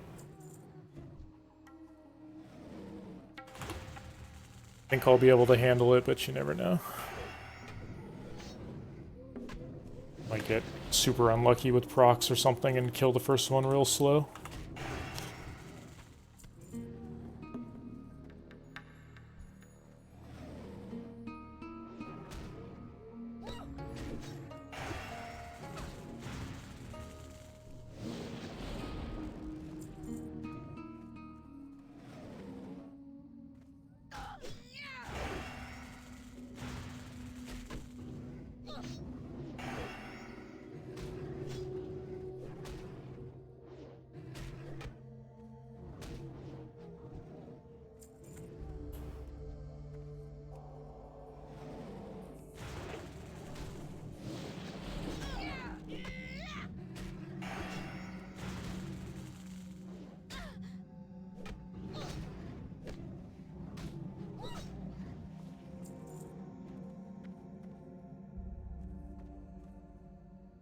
I'm not going to activate this quite yet, after I finish some more of the quests in this area.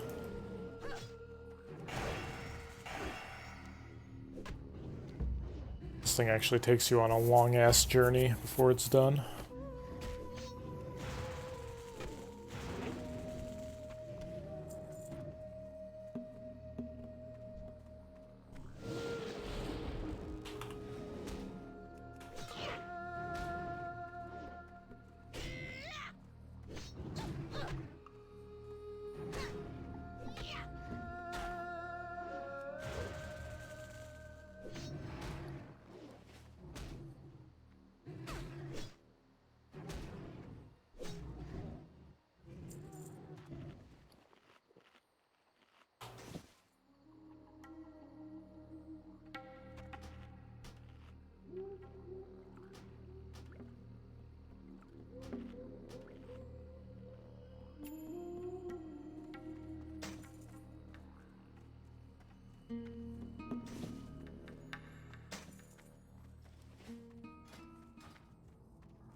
Oh yeah, true. You are correct about that, Paradox. Don't actually have to start the escort yet.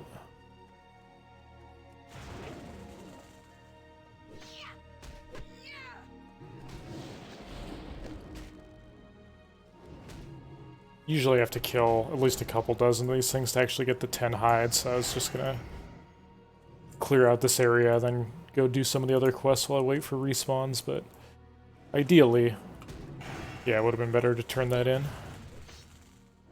Just in case my inventory gets full between then and now.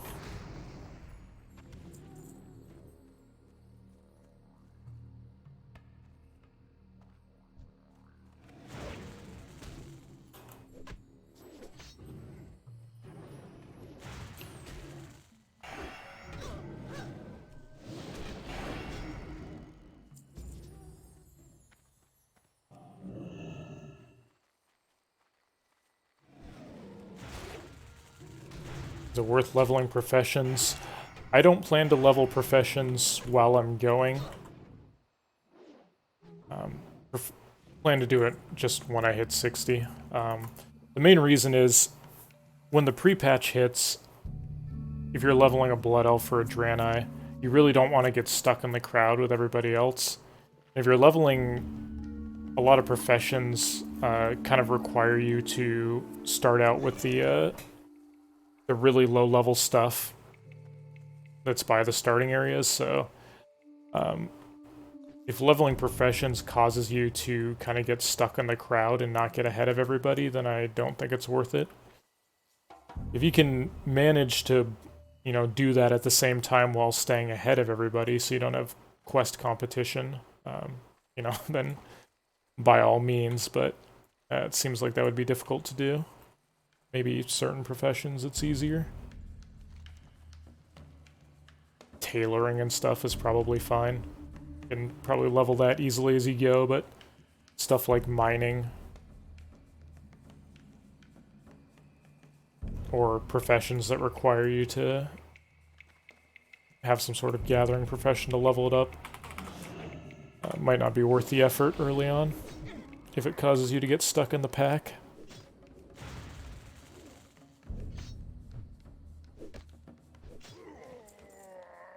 Yeah, you could do that. It might be worth starting in the human starting area if the Draenei area is just monstrously overcrowded.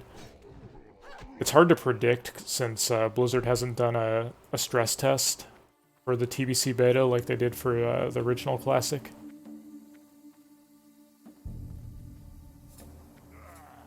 So in those stress tests, you kind of got an idea of like the type of layering they were going to use and how crowded it was going to be. As of now, nobody has any idea what sort of layering plan Blizzard has for the new races starting areas. If any at all.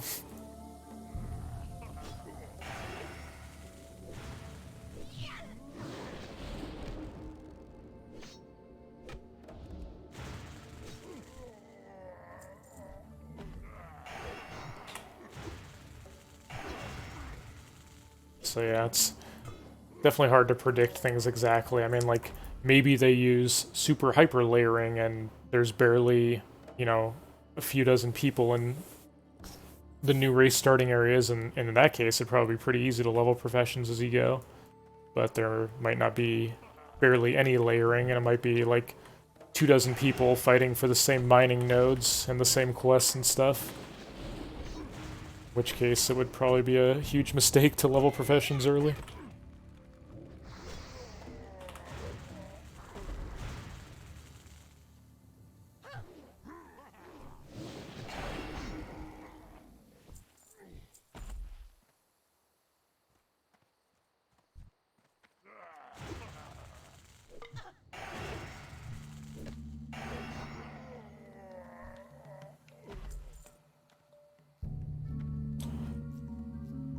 Oh, interesting, okay. I didn't realize that this was on the PTR. Oops, I used my Earth Shock too early. Okay, so everybody can get on and test the new races, starting areas and stuff on the PTR? That's cool.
Sometimes like this, kill speed can occasionally be pretty low when you just get 0 Wind Fury or procs or crits for an extended amount of time.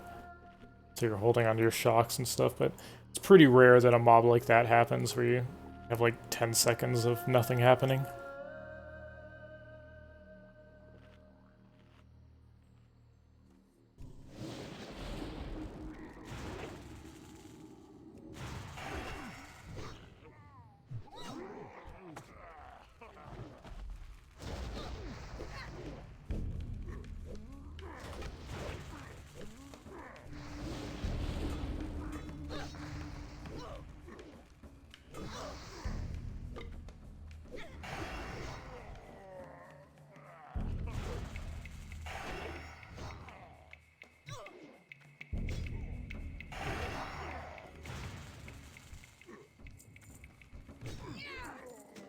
Ho-ho, what do we have here?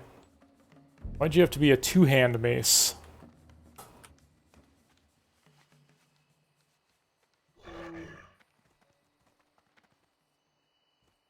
Yep, should always have lightning shield up. Unless you're like about to kill a mob, and you don't want to interrupt your MP5 regen. Having as much lightning shield uptime as possible is a pretty large part of Shaman leveling speed. Lightning shields usually are second highest damage ability behind melee auto attacks.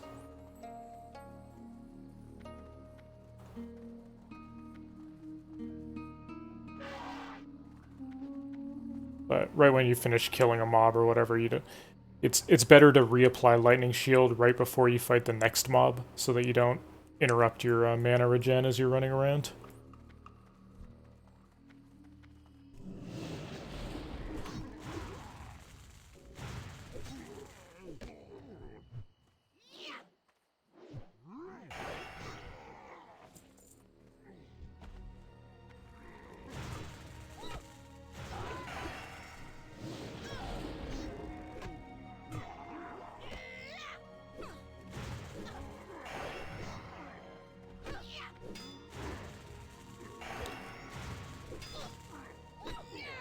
Do you downrank spells? No, I don't downrank spells while leveling, other than rank 1 Earthshock when you need a cheap interrupt.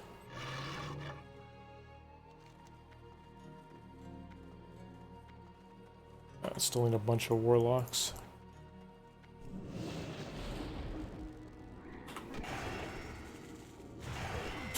Rip that guy. Alright, let's see if we can snag a Hippogriff egg here. That free XP in Tannerus. While we wait on some of those warlocks to respawn.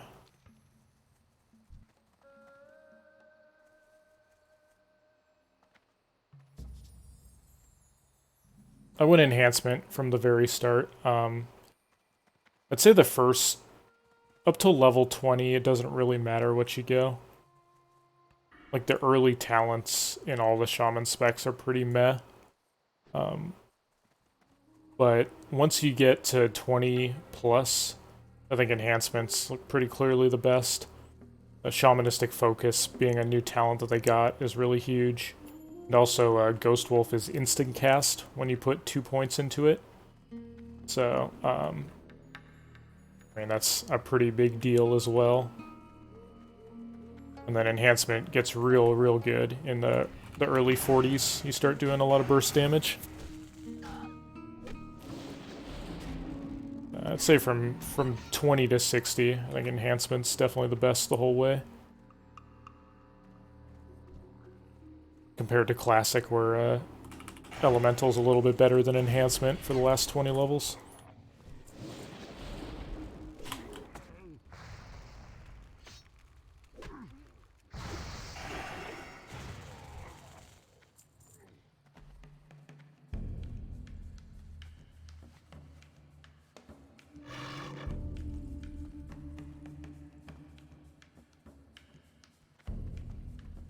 I'm gonna get some cement blocks for my space goat. Stop hopping away. Can I go up this way? I feel like I should be able to.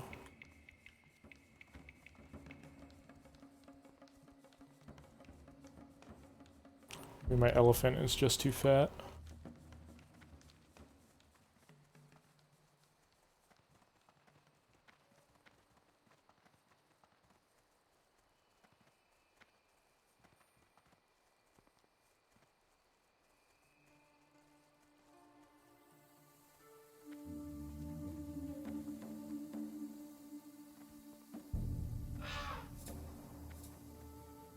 This might not have been the right area to go for the Hippogriff egg.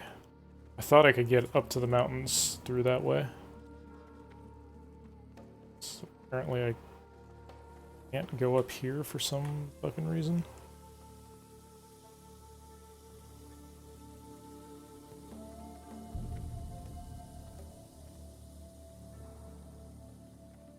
Okay, let's try a different route.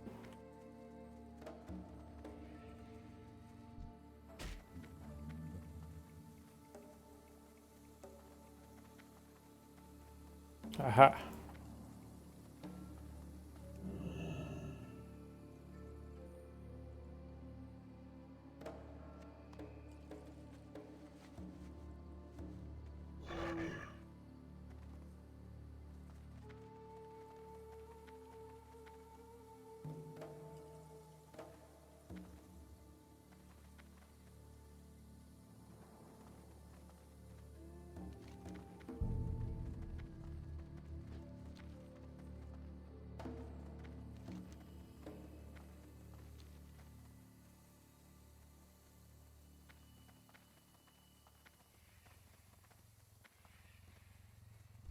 I don't actually have an active quest for the Hippogriff egg, it's just something you turn into the Egg-O-Matic machine in Gadget Zan.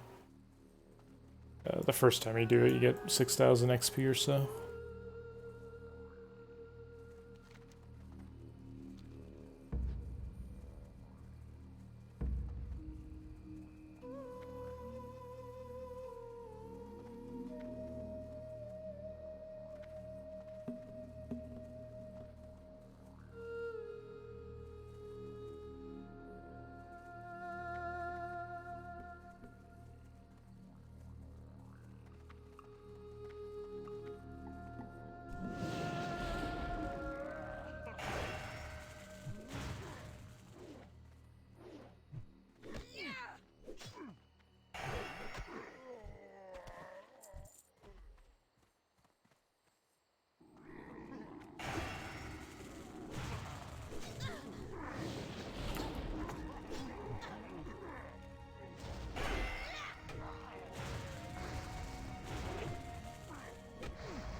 And this poor blue mace is just gonna go completely unused and get vendored. What a tragic fate.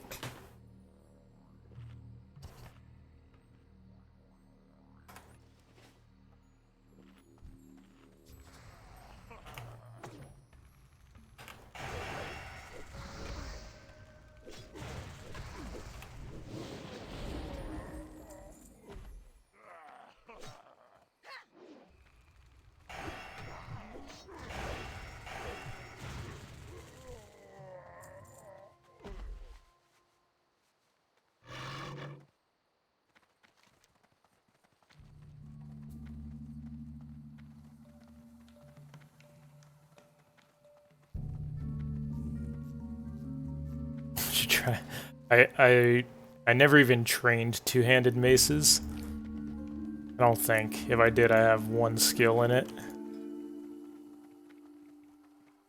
Oh, I do have two-handed mace skill.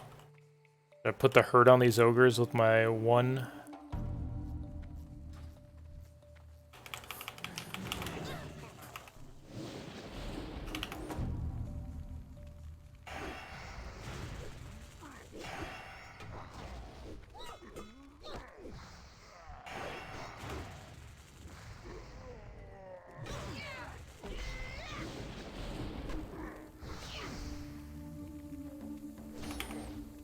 I think I pretty much trained two-handed maces literally just in case I got the pacifier from Logrosh while I was checking to see if he was up. And I might use it for a few levels, just here on the beta. If I actually got that on a live server, I would almost certainly just sell it on the auction house, rather than equip it just to use it for a few levels and then switch to one-hands.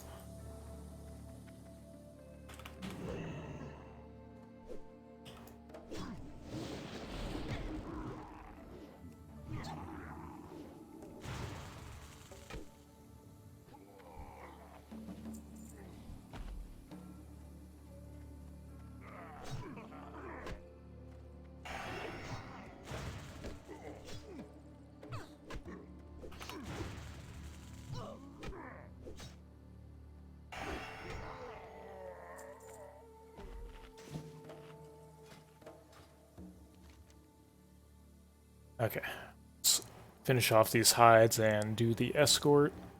It's gonna take me a little bit out of the way of the way I actually want to go, which is down here, but still worth doing.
Yeah, picking up that quest just completely messed up my tracker here.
So this first respawn of Yetis, it sometimes doesn't even attack this chicken. We'll see if they're feeling bloodthirsty. Oh, guess they are this time.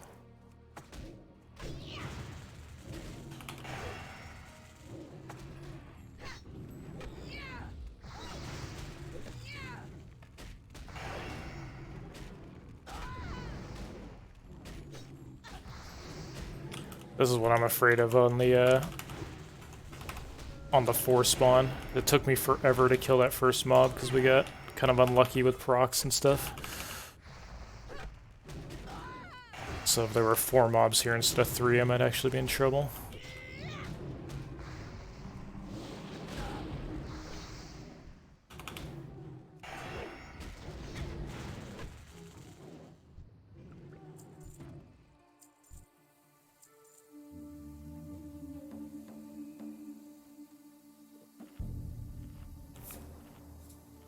Nice, nice.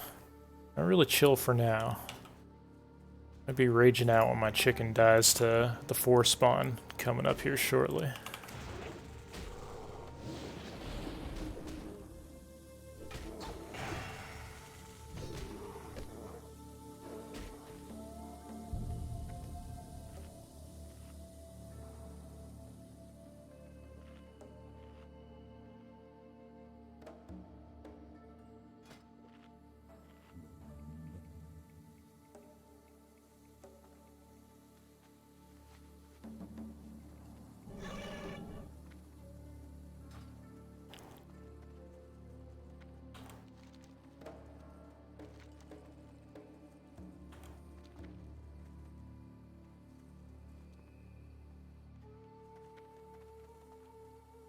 This chicken escort doesn't fit in too well with the Alliance quest route, because you have to go out of your way over here and then double back. Even if you did it the other way, where you did this quest chain first, it like takes you way down here, so you'd still have to double way back to start the chicken escort. It flows a little bit better with the Horde progression. You can kind of do this as the last quest before you hearth back to town on Horde. But these things are worth so much XP that it's still worth doing. Especially if you can actually manage to... If you manage to find all 3 of these chickens and escort them, you get a big, just bonus chunk of XP.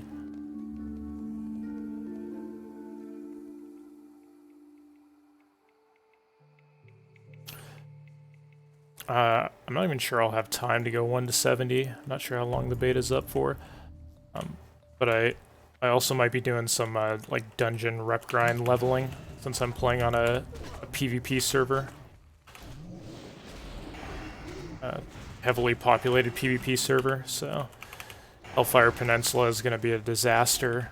And since the pre-patch is so short, I'm not really going to have much gear.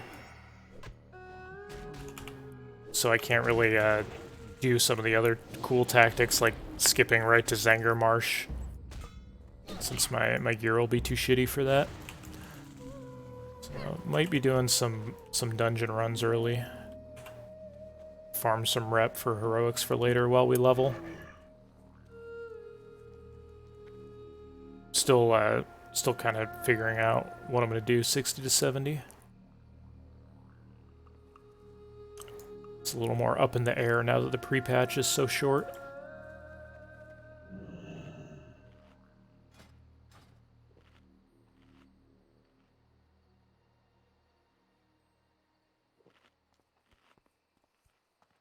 I would dual wield once you get it. Yeah, once you can get dual wield, you pretty much never go back. Dual wield one-handers from 40 onwards. Up till that point, it doesn't really matter what you use. You can use two-handers, you can use one-hander shield. They're pretty similar. So whatever the highest quality weapon you have is. Alright, time for the forest spawn. Oh, chicken! Chicken, what are you doing, buddy? Are you... He's really just gonna keep on trucking? Okay. I guess I'm running away from all my totems.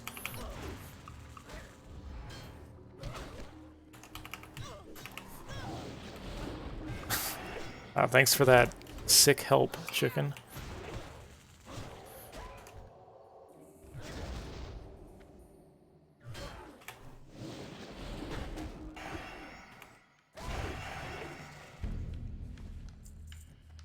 Alright, we made it through. No thanks to this guy.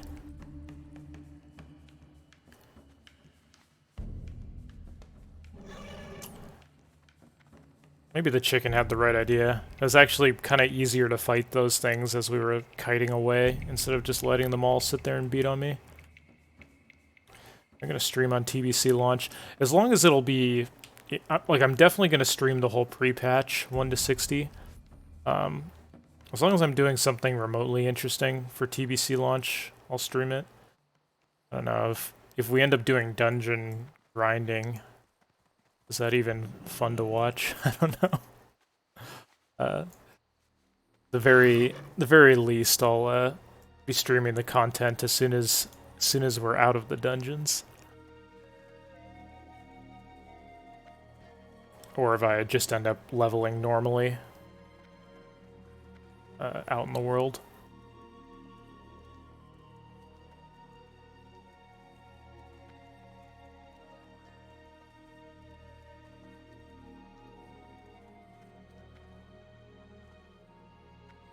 And learn a lesson from that shaman. Or from that chicken. How much is your shaman? 1 to 60? What does that mean?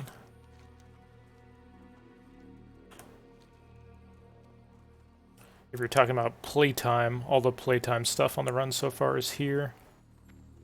Oh! Cat. Oh my god.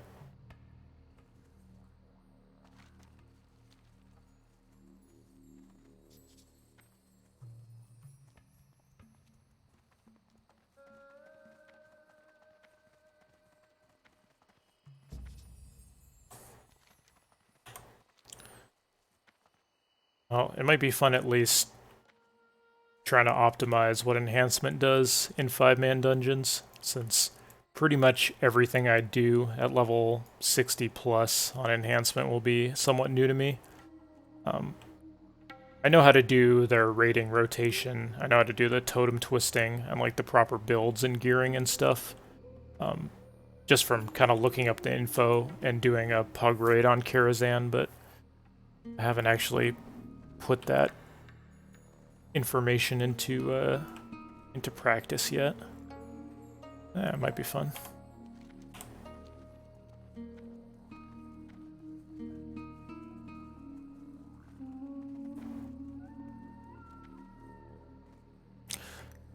The dungeon cap still be 30 at TBC launch? I think that I heard something about it being 50 now. I don't know enough about that to know if that's something that's gonna stick around, or maybe it was a temporary thing for the beta. Not sure. I think it was 50 for a while on the beta, though.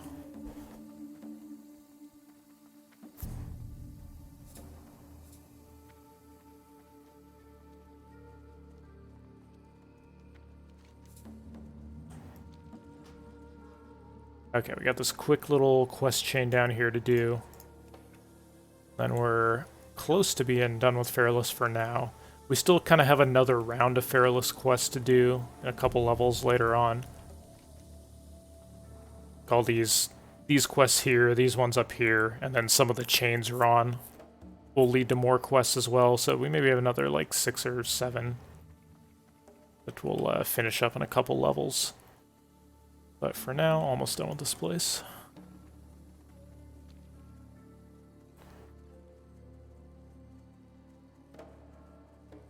Oh, okay. Seems like whoever told me it was 50 did know what they were talking about then.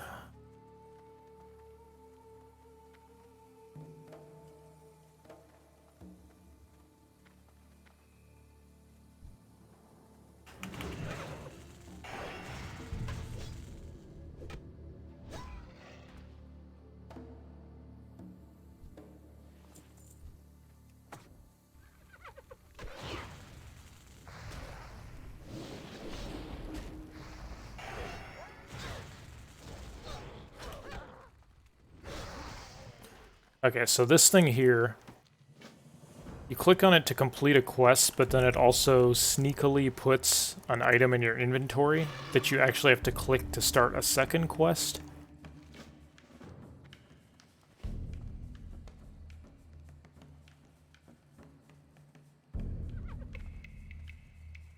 It's a pretty strange way of doing things, but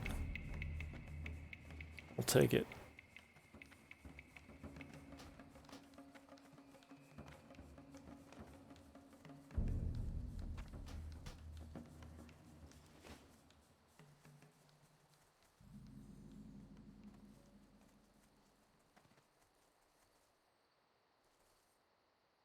Or would you level a new character ahead of pre-patch? I mean, as long as you get to 20, you're going to be fine. The TBC leveling boosts don't kick in at all until 20 anyways. So, I mean, you can just level something 1 to 20 right now, and it's going to be just as fast as doing it on TBC, so you should be far enough ahead at that point to be safe from the swarm of new characters.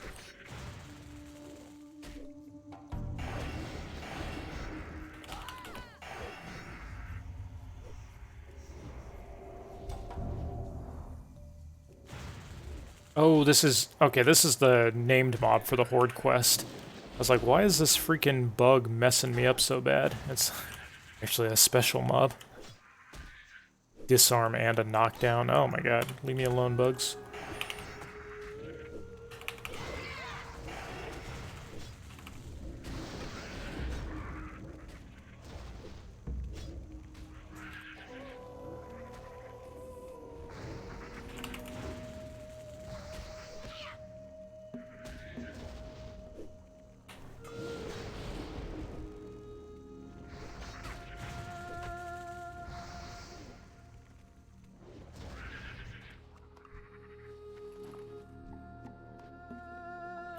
These things are pretty tanky. I don't really want to fight any more of these than I absolutely have to.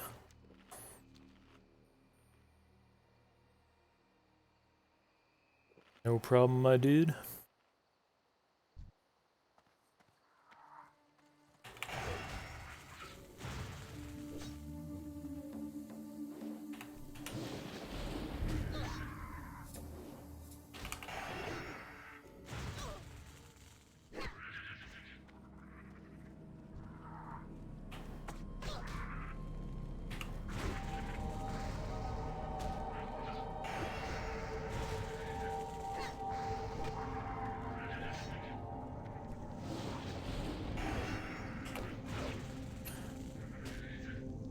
And even most of the changes don't really kick in till 30 plus.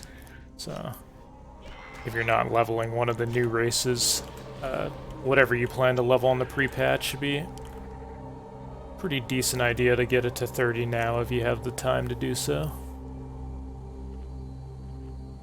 All the bonus quest XP kicks in after 30, so that's the main thing that makes TBC leveling faster.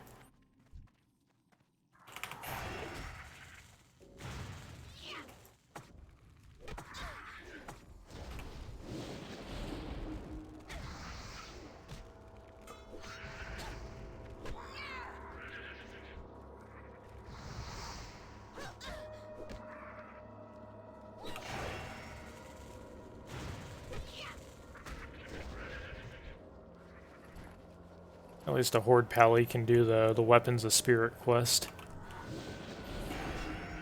Now that I'm playing on the Alliance side a bit, I get jealous of that Horde quest line, Weapons of Spirit. All those weapons got super buffed for TBC.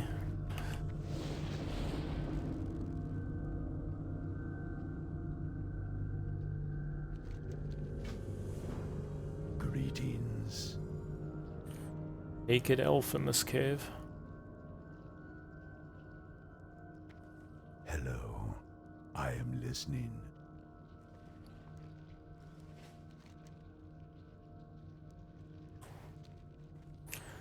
Okay. Alright, let's get the hell out of here. Turn in a bunch of stuff.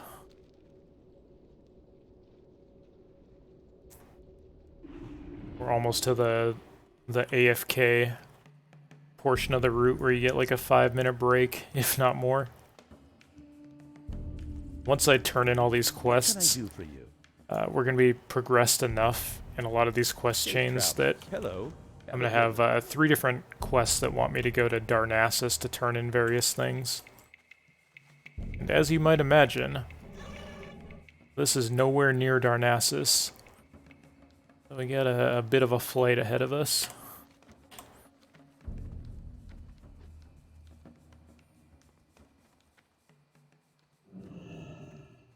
What brings you here?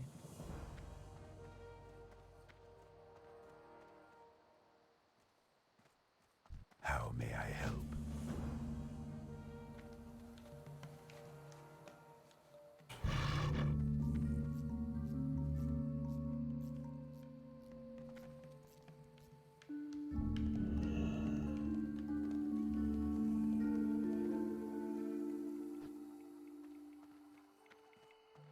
Hello.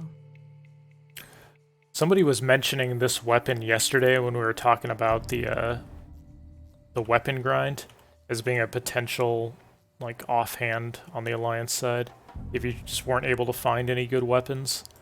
Be careful. And daggers are pretty meh, but at least it has high DPS. If I hadn't been able to farm this axe up, I would still be using that level 41 white axe main hand. So the benefit of this elven blade here would be that you could switch this slower mace to your main hand and use the elven blade in your offhand with flame tongue. And that might be a better setup than the white vendor axe main hand.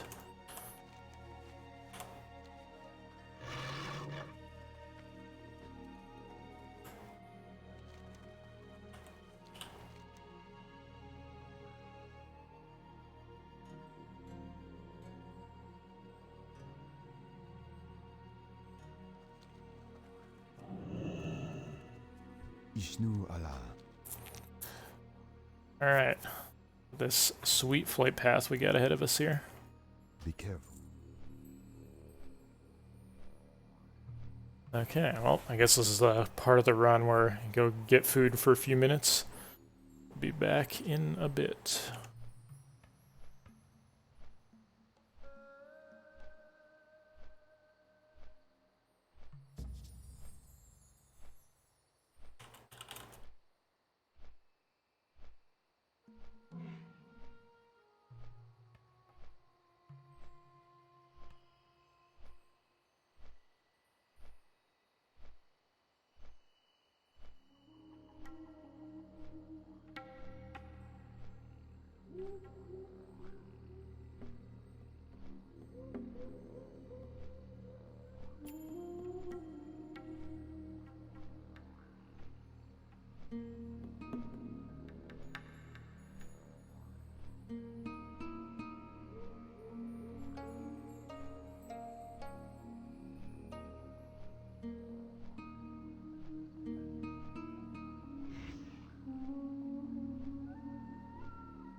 God damn, this flight path is long.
This is the part where somebody tells me there's a portal to Darnassus that I didn't know about.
Well, you might think the journey is over.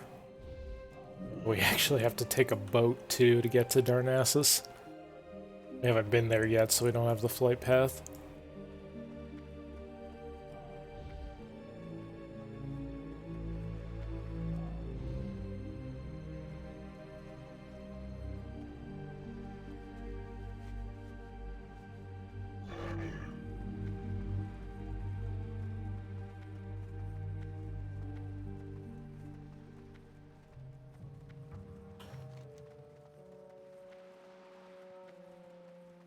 Though, let me show you one of the upsides of this long and tedious journey. Other than the quest chains progressing and picking up some quests that lead to the hinterlands, which we're going to later, one of these things actually gives some blue rewards. We're using random green mail gauntlets right now, so even though these are leather and have agility, which isn't our ideal stat, they're still definitely better than the gloves we're wearing.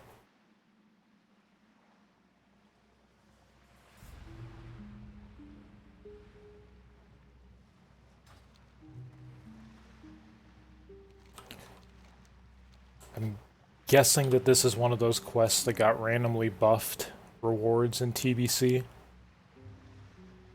But I haven't done the Alliance quests enough to know for sure beforehand.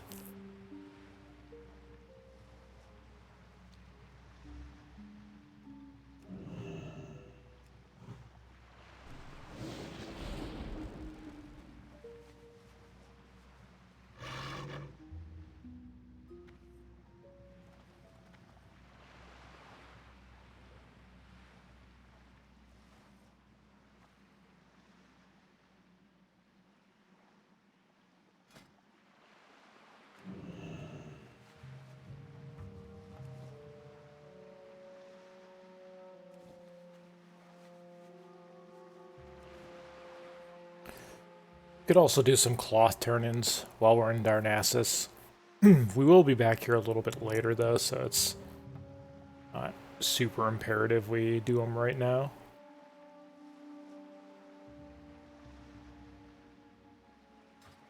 Playtime is right here, so we're a little bit under 40 hours right now. These are our times per level for the last handful of levels. And then the time over here is just how much faster we are than the last run. I'm not even sure at this point what it's comparing this to at level 47. I didn't even level my other shaman past like 46, I think. Yeah, we did 2 or 3 weeks ago. We started a trial run when I decided to play Enhancement Shaman on Alliance side as my TBC main. I was working on creating a Draenei Shaman speedrun path. The first run through was kind of slow. It was mostly just like testing different things. And this run we're doing now currently is the actual speedrun after I've figured out how to play Shaman and figured out a good path for it. So we're about 10 hours ahead of where we were on the previous run.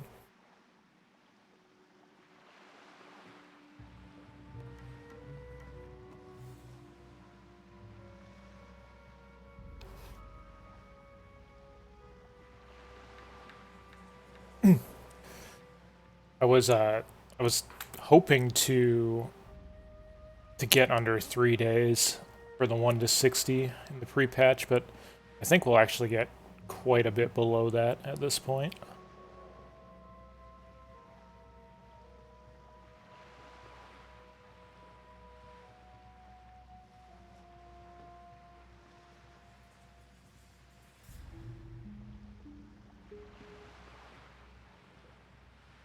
Dude, I'm right there with you, Kadi. I'm like, every time I look at the Shaman Discord, there's like some new ridiculousness. So they're like, oh, now you have to do this. Like, all the BIS lists have changed. It's... yeah, I don't know.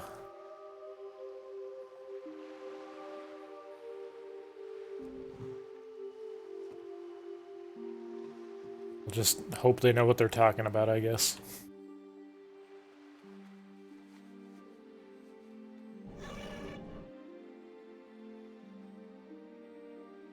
I mean, to me, it doesn't even seem that bad. If you had like a 2.6 main hand with that blacksmithing mace and a 2.7 offhand that had a lot less DPS, like, would it really be that bad?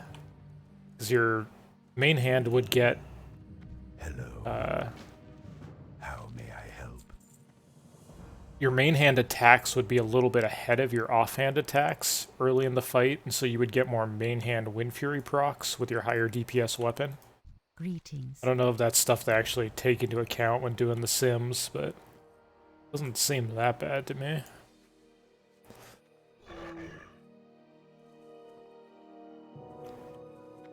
Oh, wait.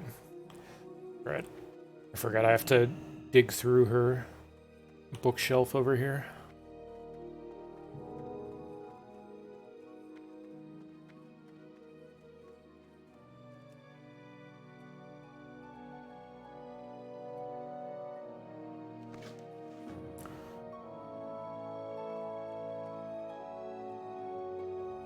So was the weapon sync thing even... oh god, I'm just thinking about how annoying weapon sync is. It's causing me to miss turn-ins. Was the weapon sync thing with Flurry even a thing back on TBC? Peace be with you. Or is it just a new thing because of Blizzard's weird programming with Classic?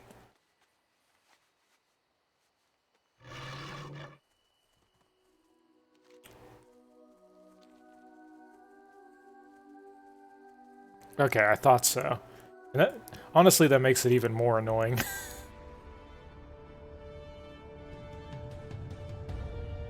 And all these changes to weapons and stuff are happening because, you know, that's how they were on TBC. But also we have these, like, hidden, bizarre new mechanics that completely change the weapons you want, and we'll just ignore those.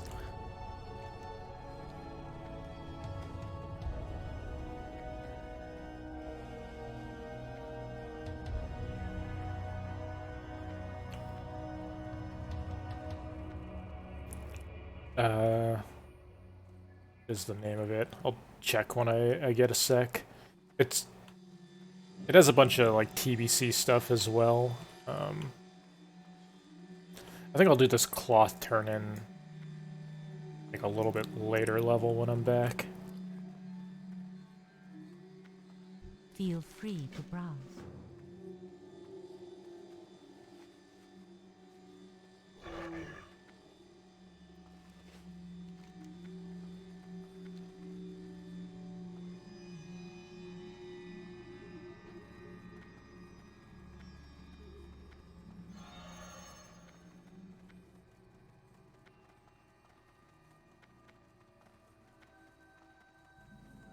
The Discord is just called Shaman Classic.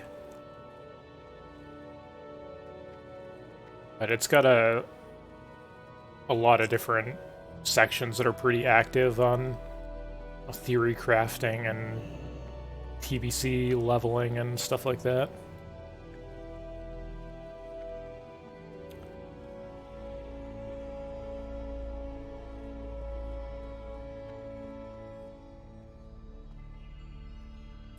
Basically, the new thing that we're talking about is that people who are, I guess, doing the math and running the sims I have vision that she lacks. are saying that it's really important to have both your weapons be the same speed now, which is not really a thing that shamans have ever cared about.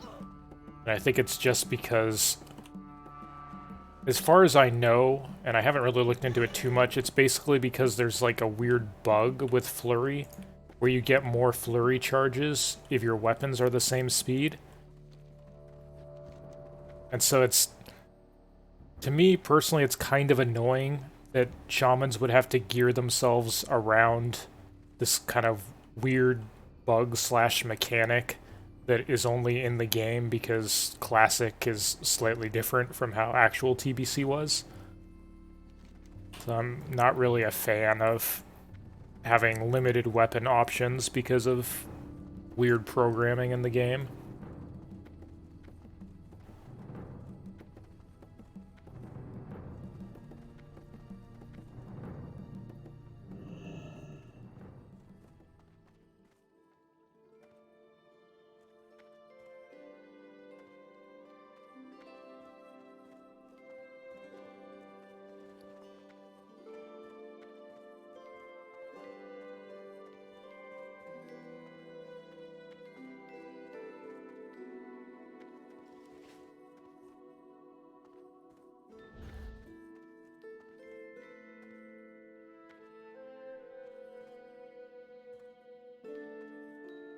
Oh yeah.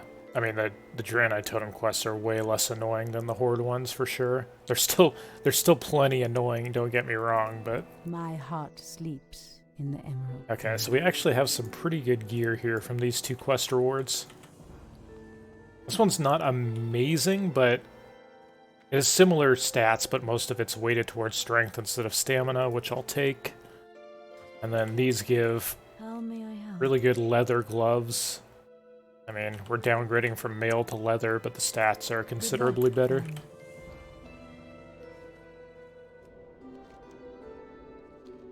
Good.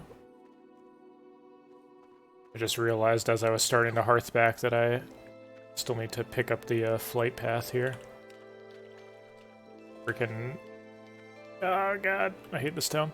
I forgot it was in that fake village, Tedrasil or whatever. The flight path isn't actually in Darnassus. Gotta go snag it.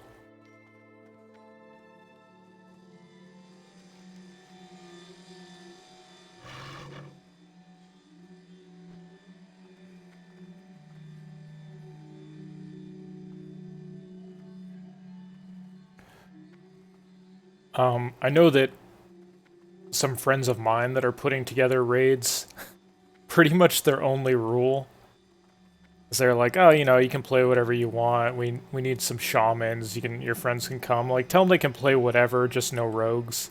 So, like, they don't really want more than a couple rogues. So I definitely get what you're saying. I've heard other people say that too, where rogues are just pretty unwanted for raids unless you're a serious pumper. Just because most of the classes or specs in TBC bring something useful to the raid, and rogues bring only damage. So, I mean, you can play a rogue, but you kind of have to be like a very high-end, super pumper. Otherwise, like, people feel like there's no point in bringing a rogue. I mean, they're plenty good at PvP and doing solo stuff, though, so I wouldn't worry about it that much. Vishnu Allah.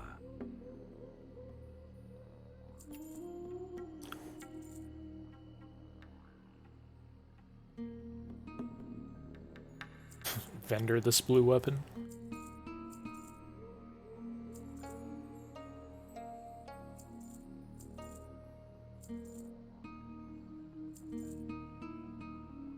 Sadly, we have to vendor blue weapons and golden pearls and all this stuff, because beta can't really do anything with it. Benadris.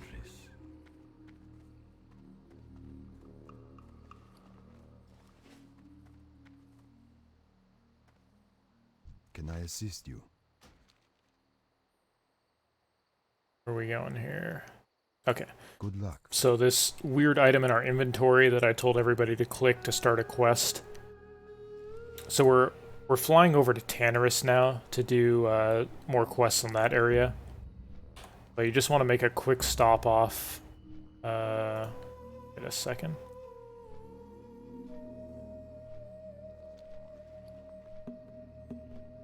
Started this quest, right?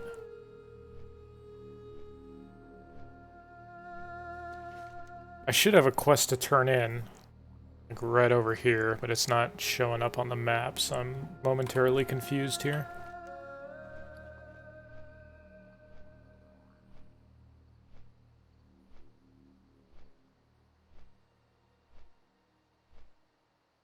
The pre-patch is here on May 18th. At that point, you'll be able to level shamans.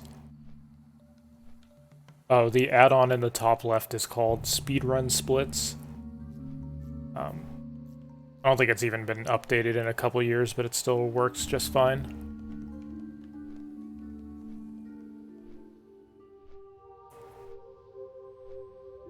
I don't even know what the actual name of that quest is.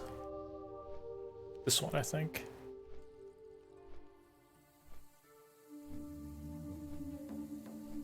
I also don't know where the hell Thalinar is. I'm just assuming it's this flight path I'm going to right now. As far as I know, it should be right around here. Questy apparently does not want to show it.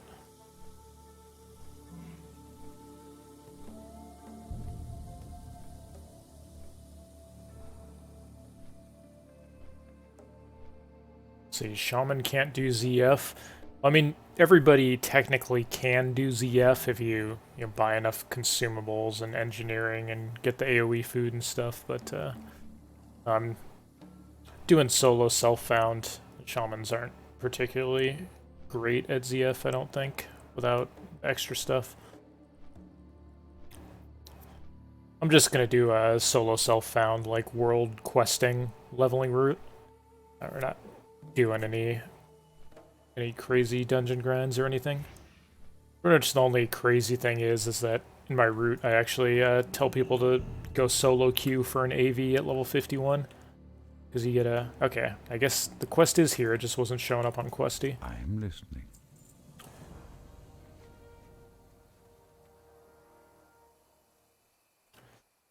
If you're not using the auction house, the best one-hander you can get by far through the 50s is from winning an AV. Farewell. That's something anyone could just solo queue up for. There's always AVs going. Hop in there at level 51 and just, like, kill harpies in a cave or gnolls in the mine or some shit. As soon as you win an AV, you get a huge chunk of XP, like 13,000 or something, and you get a fat one-hand weapon.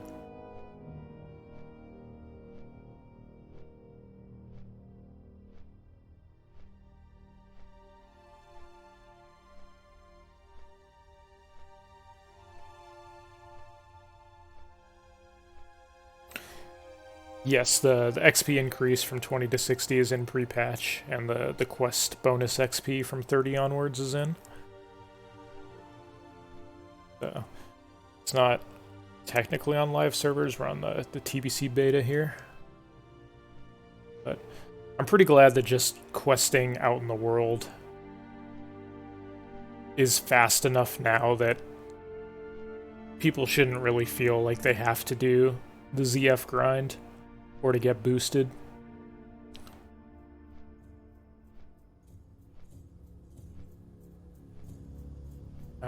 With a half-decent route and knowing how to play your class, I think probably every class can do 1 to 60 in under 3 days, I would say.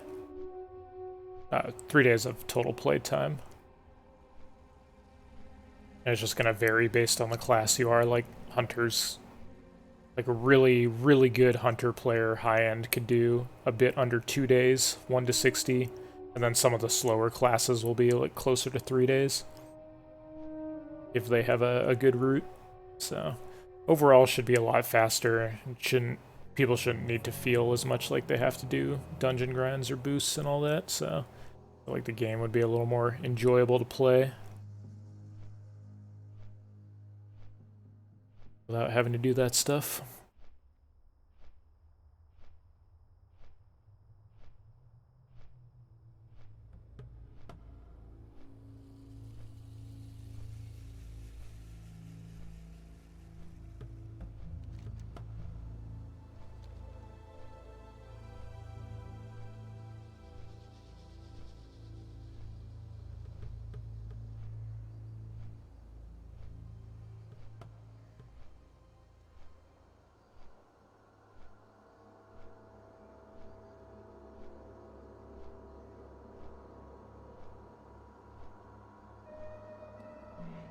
Okay, we should have a couple things to turn in here.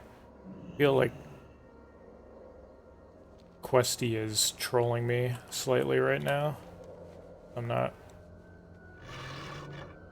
sure. Okay, yeah. But somewhere I have this quest to turn in. Just not actually sure where to turn it in. Aha. Not as familiar with the Alliance quest as I am with the Horde ones, so if Questy runs into some issues, it can still be a problem for me. Okay, so we just turned in the Hippogriff egg that we picked up.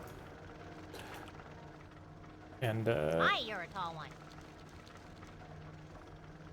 Off and away. 6,000 XP for that egg is pretty decent. Pleased to meet you. Be seeing you.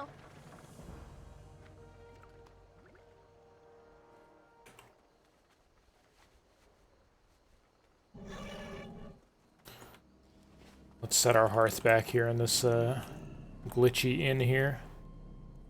Time is money, friend. What's up?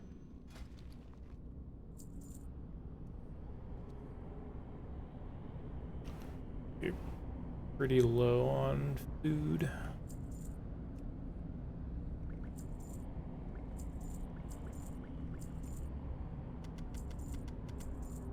Keep it real. Okay, turn to the couple quests. So we're pretty much going to pick up every non-dungeon quest in Gadgetzan and Steamweedle Port.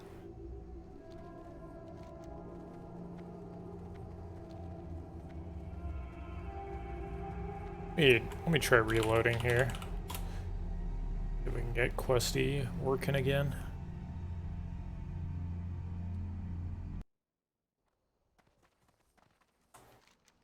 Okay, there it goes.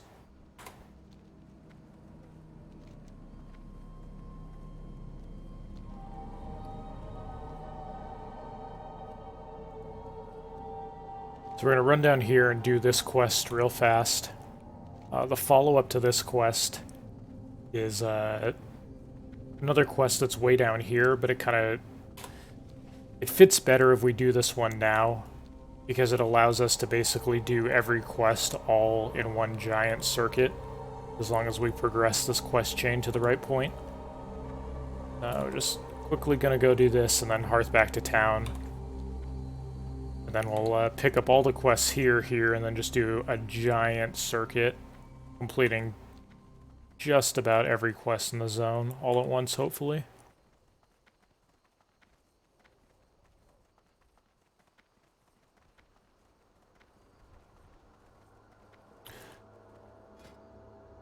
This is also another spot where you can actually target farm a specific weapon, much like how we farmed ogres on this run for the sickle axe. You can kind of farm the pirates over in this area to try to get a Rit's leg, Rit's third leg, which is a blue mace with like 30 DPS. It's kind of fast for Shaman. It's 2.3 speed, which isn't ideal. But still, the Rit's leg would be better just because of its raw DPS and stats than this Blackwater Hammer. But, so the pirates over here, they drop a footlocker, which can have that mace in it sometimes. It can also have a key to a different chest in another area that will sometimes have that mace in it. It's a pretty low chance. I think it's like 2% or something whenever you open one of those things. But if you farm the pirates there long enough, you have a halfway decent chance of getting it.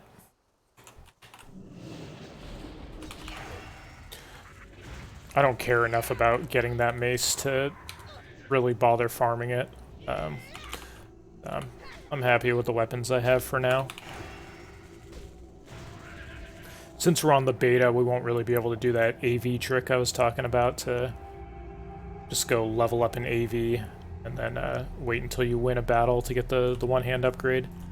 So my weapons here on this run will be a little worse than they will actually be on the pre-patch.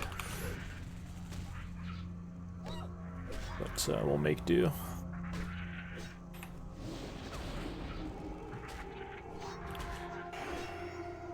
Well, you are welcome to leech the guide. The route I'm using, you can just type !guide.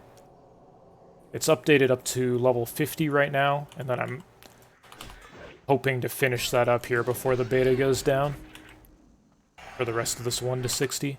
I'm usually a Horde speedrunner, and just a few weeks ago I decided to play a Alliance Shaman. Enhancement Shaman is my main for TBC, so I've been working on a Draenei Shaman path. And so the guide I have up there is the same one I'm using right now. Oops, I need to piece on out of here. I'm about to get 2 of these things. A little low on mana for that. These mobs are kinda high level too.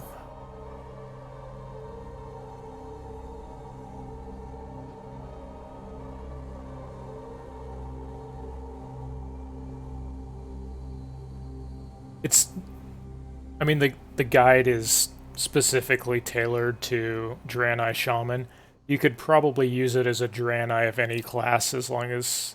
I mean, it would be up to you to make the appropriate changes to, you know, not bother going to all the weird Shaman places that are just for the Shaman class quest and stuff like that.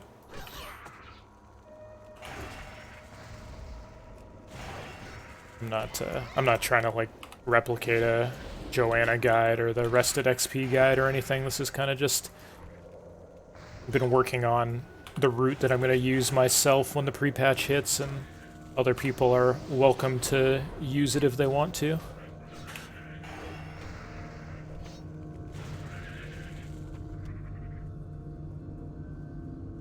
It's definitely slightly tailored towards being a shaman.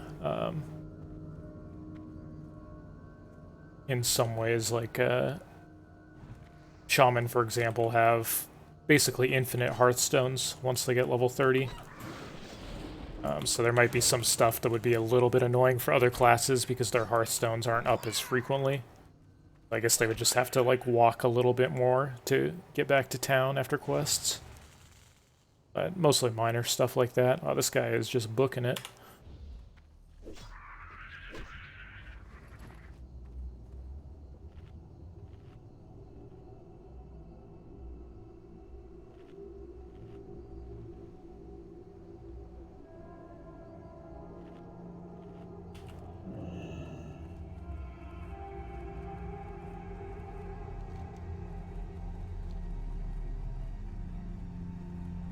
It's a pretty wide level range on the mobs here. They go all the way from 47 to 50.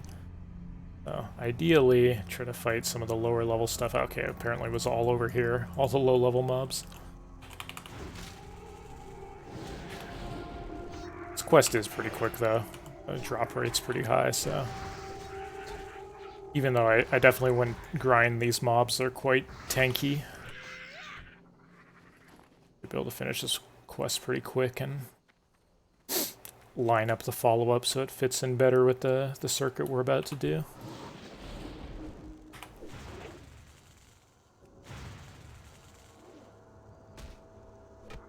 Yes, leveling is faster in TBC, but it's faster for 3 main reasons. Whoop.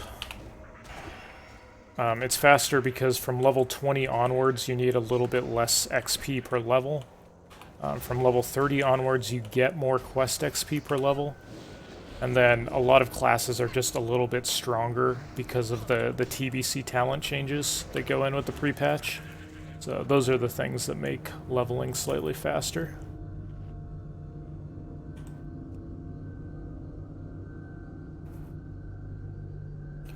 Yeah, the amount of XP you get for killing mobs, 1 to 60 is actually the same.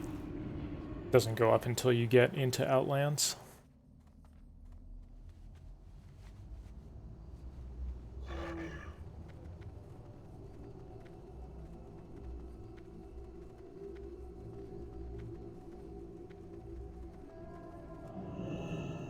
Do I have a deal for you?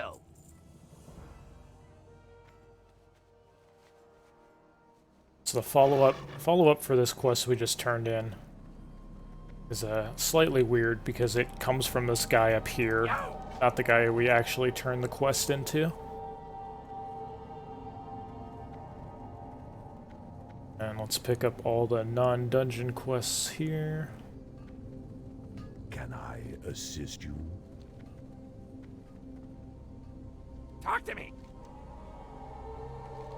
Glad I could help.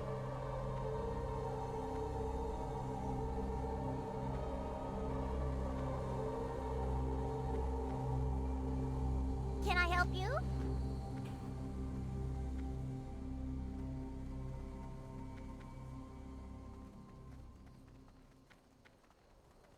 Yes, those 3 quests are dungeon quests. We've got this Screech Your Spirits quest that we did while we were in Feralist to turn in over here. We'll just pick up all the rest of the stuff over here in Steamweedle, and then starting with the Pirate Cove, we can do a few quests here, and we'll just kind of work our way down to like a big circuit. And we should be able to finish all these quests at once, and then just kind of do a mass turn-in and move on to the next zone.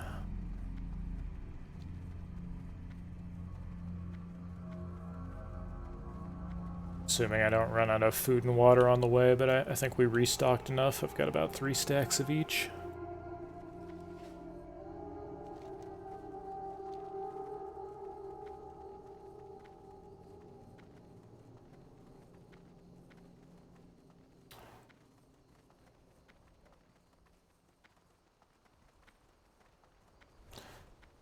I'm not sure what the exact percentage is. I've heard some people say it's 15, some people say it's 20. I haven't busted out the old calculator and protractor and looked it up, but it's somewhere around there. And yeah, a lot of those old world quests that were previously elite are now doable. We actually do quite a few of them on this route. In fact, the mob that I grind from 42 to 43 partially to get this axe is one of those mobs that used to be elite and no longer is. So they're pretty easy to kill. What you want later? Quite squishy, and they're actually part of a quest as well. Time is money, friend. In general, it does seem to me like a lot of the mobs that were changed from elite to non-elite are slightly weaker than normal mobs for whatever reason. What's up? Keep it real.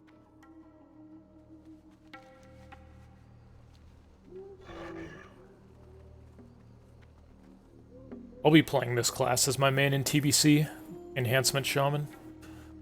I've been spending the last couple weeks learning to play the class and making a questing route through the Alliance quest zones. Feeling pretty good about where it's at this point.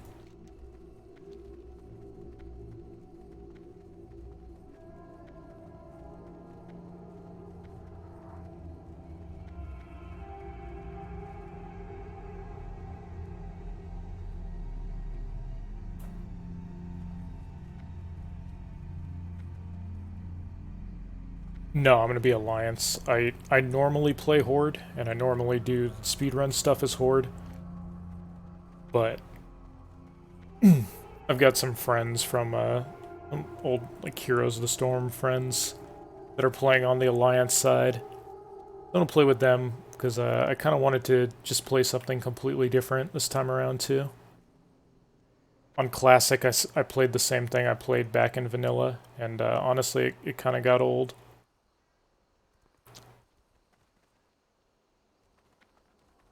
So, playing a different faction than normal, different class. I've actually been enjoying a lot about Enhancement Shaman so far. They're actually a really good class in TBC in a lot of areas. Really good for dungeon groups and raids. Really good for leveling after 40. They're not the best at PvP. They're not like completely hopeless at it, but they're definitely not like a meta class for PvP, but they do have a couple comps that work pretty well.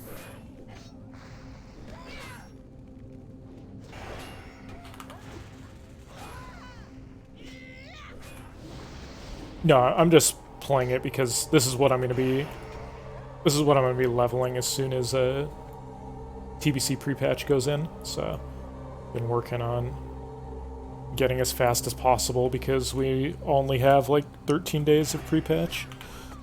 Shaman is definitely not one of the fastest levelers.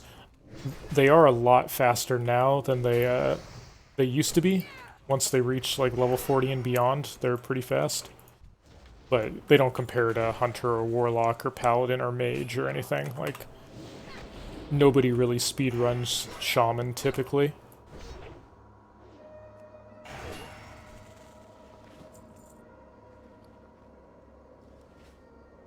But since myself and, oh, got some more blues. Since myself and a lot of other people will be trying to level Shamans as quick as possible when the pre-patch hits, due to the limited time, seemed like a good time to get into it.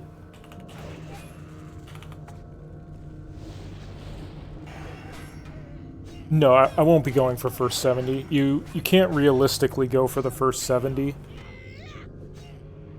My god, my cat is trolling me. I can't see. You can't realistically go for first 70 unless you have like 40 people mob tagging for you.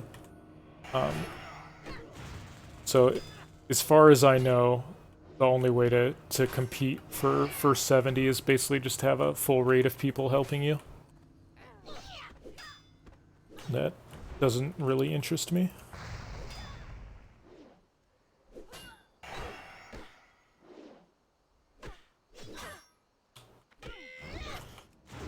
So, I mean, when the pre-patch hits, I'll be trying to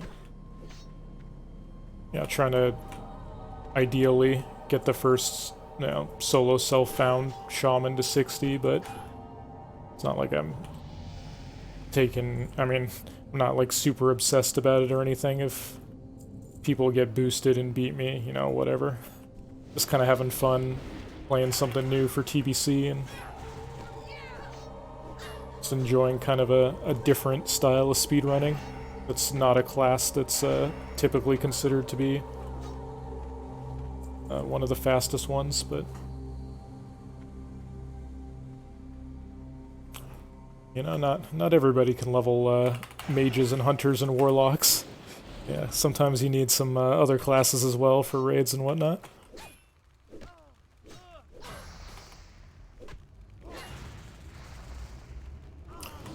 Yeah, I mean, it was like that on the original TBC. Also, if anyone remembers Athene, Blast from the Past, Athene got the first 70 by having like an army of people running around mob tagging him for a couple days.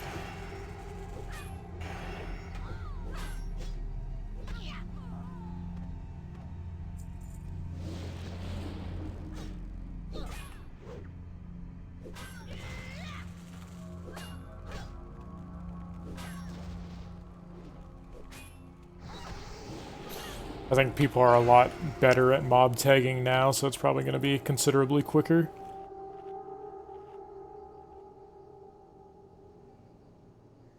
And maybe there's a couple people that are good enough at like solo grinding slave pens as a mage that maybe they can compete, but I still feel like it's probably just going to be somebody that has 40 people helping them that hits 70 first.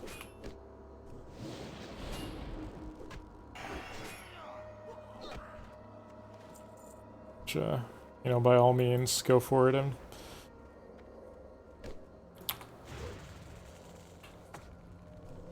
that's just the way it is. It's just not something I'm really interested in going for.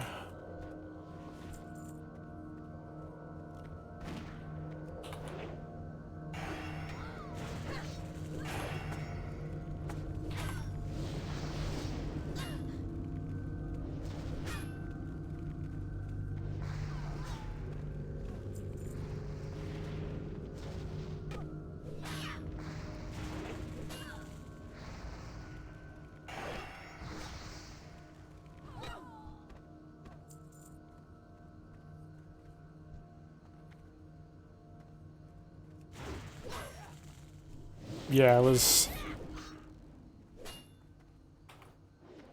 I mean, I'm gonna be able to get to... I'm gonna be able to get to 60, but I'm not really gonna be able to get decent gear, for sure, so... I'll be heading into TBC with like a random motley assortment of quest gear, and then like a couple rank 14 weapons from Honor Grind, probably.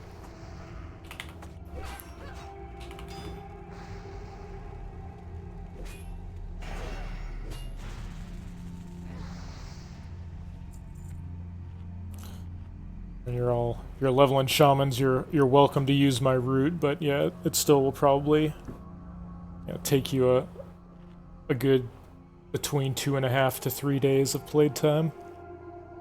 And yeah, if people have jobs or other responsibilities, I can definitely see people not having that much time to put towards the game in just 13 days for the pre-patch.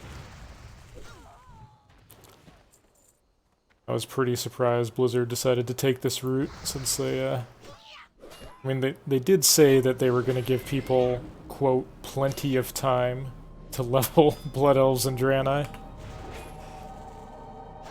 I don't know too many people that would agree with their definition of plenty of time in this case.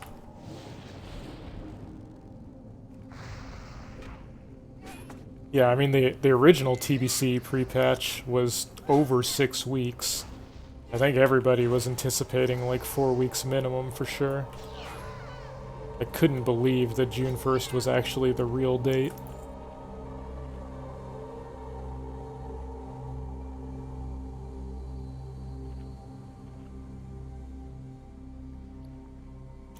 Okay, so we got some pirate footlockers. These are the lockers I was talking about that have a chance to have the blue mace in it.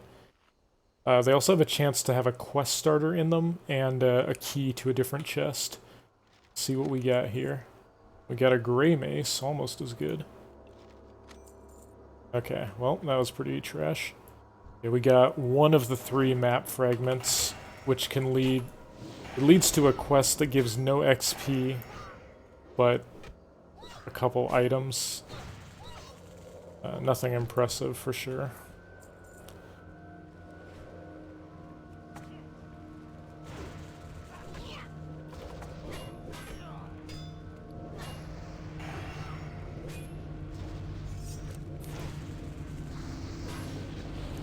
Ideally, we'd find an item called the ship schedule in one of those lockers, and then that starts an additional quest. That would be a nice find.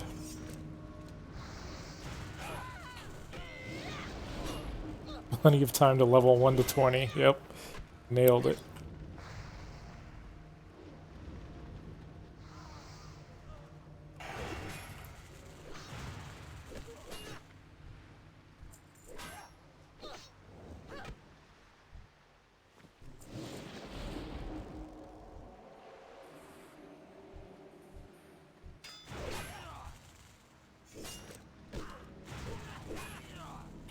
And these disarms are pretty unfortunate. This definitely not an ideal place to grind as a shaman.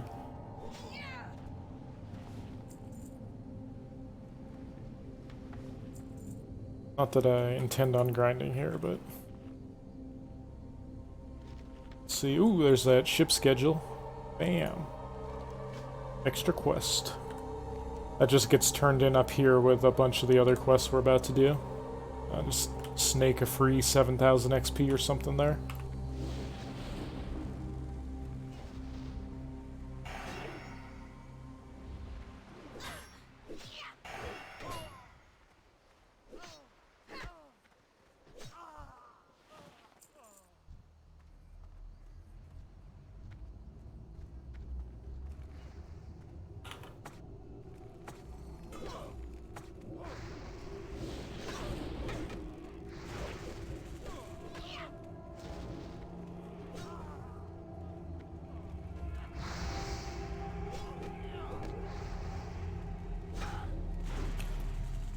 I definitely got lucky on the amount of footlockers we've gotten so far, unless they change the drop rate.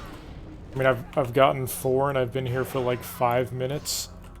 My recollection was these footlockers are supposed to be a lot more rare.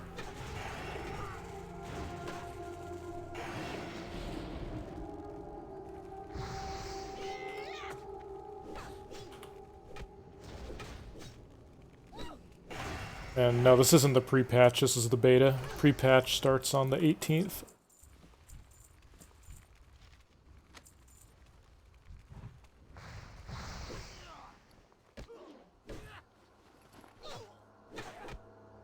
Wait, was there nothing in this footlocker? Get the hell out of my inventory.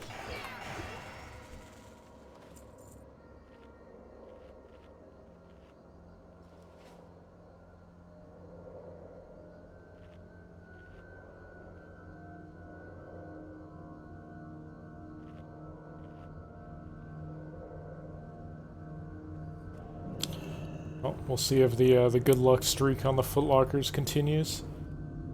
I'll be able to see if they actually increase the drop rate. They definitely increased the drop rate on these pirate hats. I have freaking 15 of these things already. I feel like I'd probably have 4 of these right now on Classic.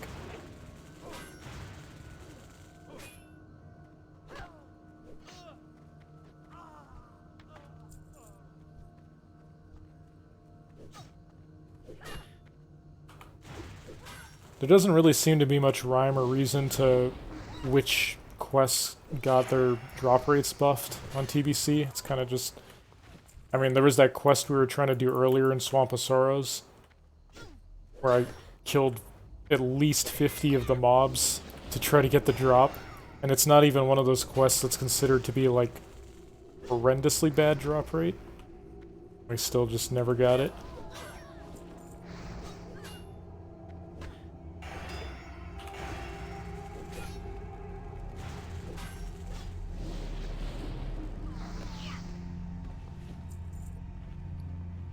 Oh, this thing. Man, missing out on this fat spirit.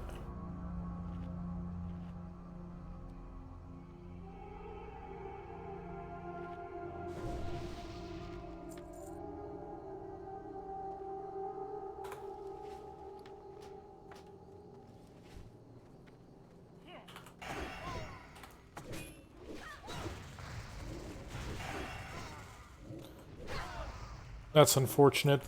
The ship schedule can still be on the drop table even after I've gotten it. I was hoping it would take it off the drop table and give me a higher chance to get the blue mace. No such luck.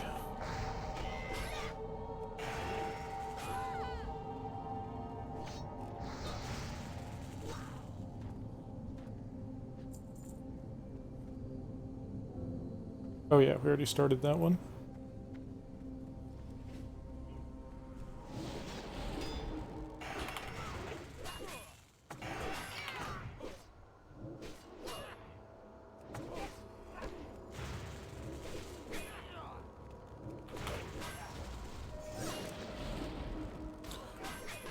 Ooh, good.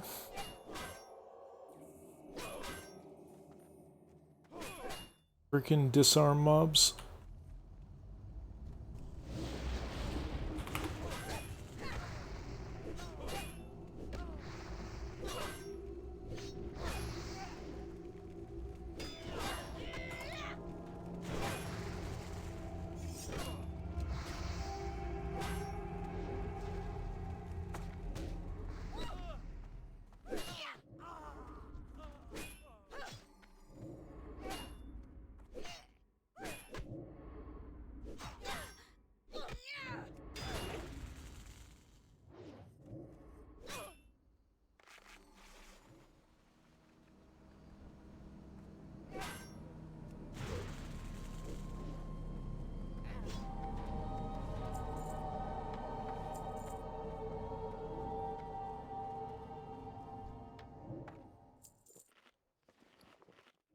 Oh, we're...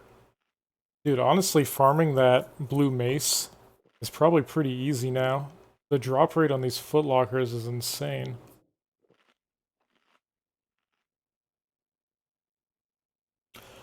Nah, I'd try to sell the mace and buy... I mean, if you're playing an enhancement shaman, you can get better weapons than Rit's third leg. It's pretty good if you're playing solo self-found. But if you're stockpiling weapons ahead of time, you'd be better off selling the Rit's leg and then buying a slower blue one-hander. The slower the better for level 40 onwards.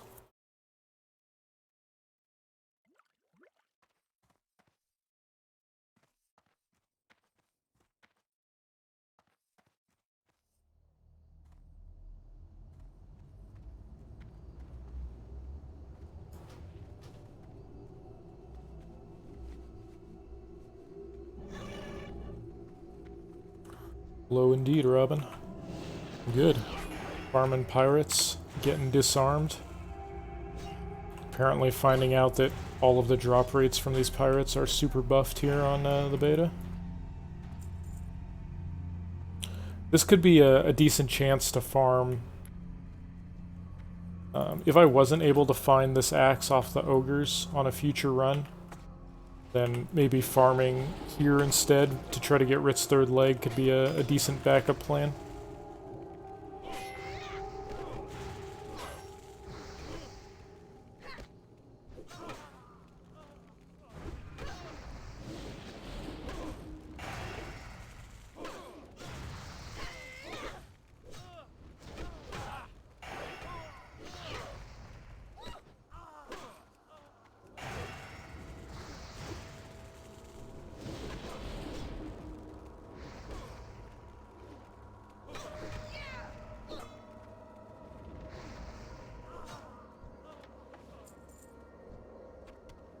Blockers everywhere.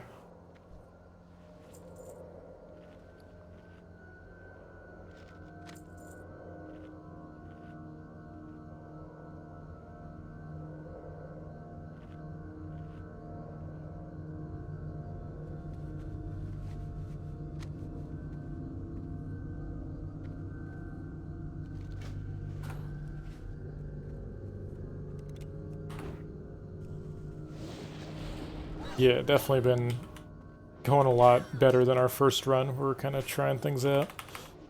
Like the route's been pretty solid so far.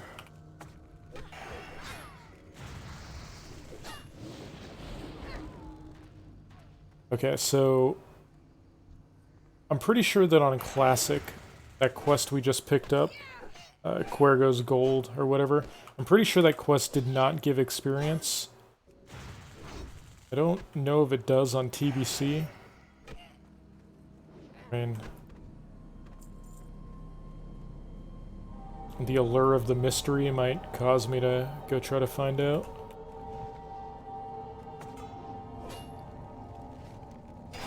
Let's see.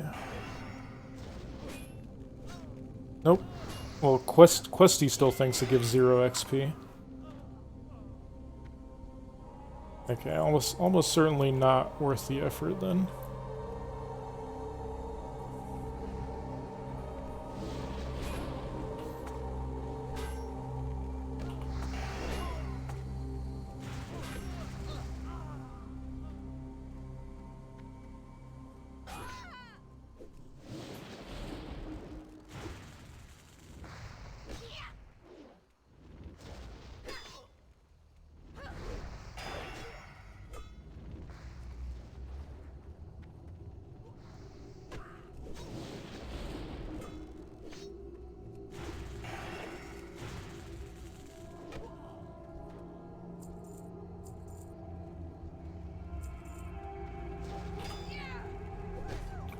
This jerk just parried my Storm Strike from behind while attacking that Searing Totem.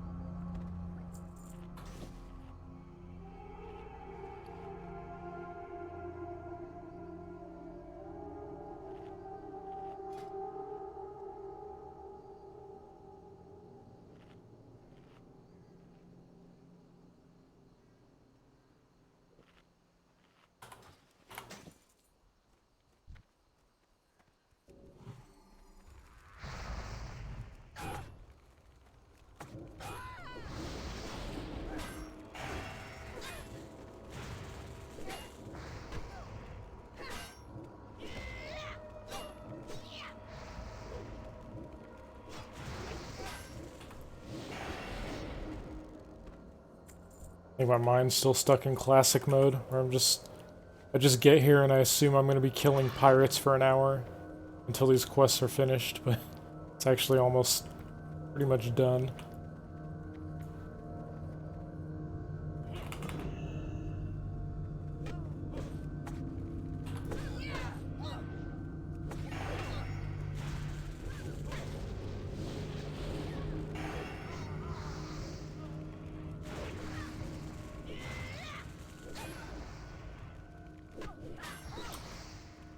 Oh yeah, we're in the glory days of enhancement shaman right now.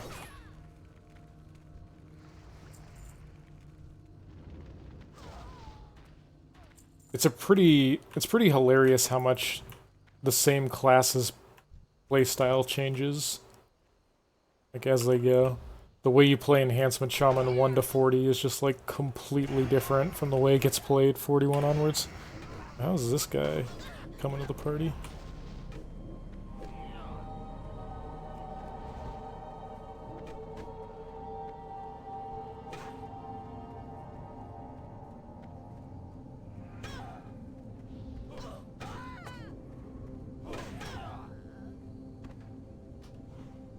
Cancelled my Ghost Wolf there accidentally, so I didn't have the mana to run away.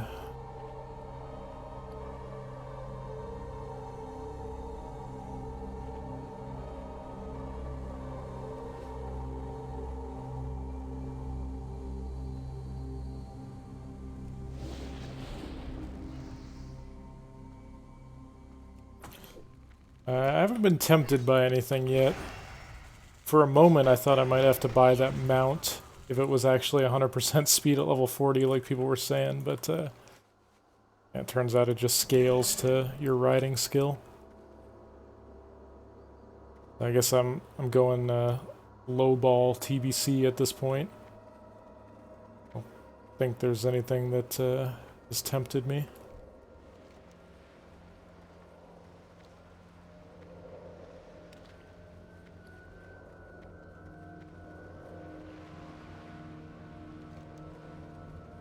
Well, screw this quest then if it doesn't give XP.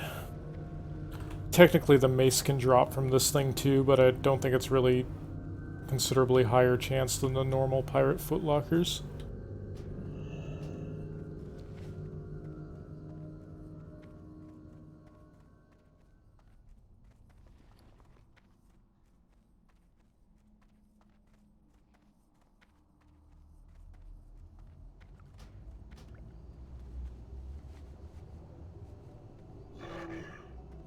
Alright, I was hoping to find the,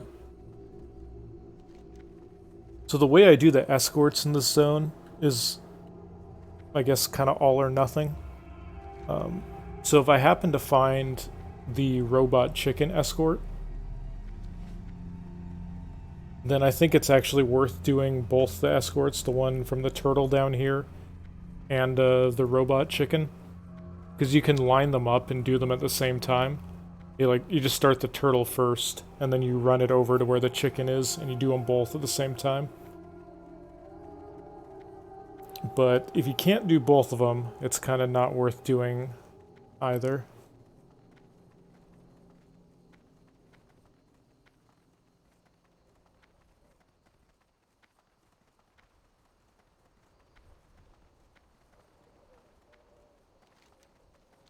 I mean, I don't care about the prices as long as it's not, you know, overtly pay to win.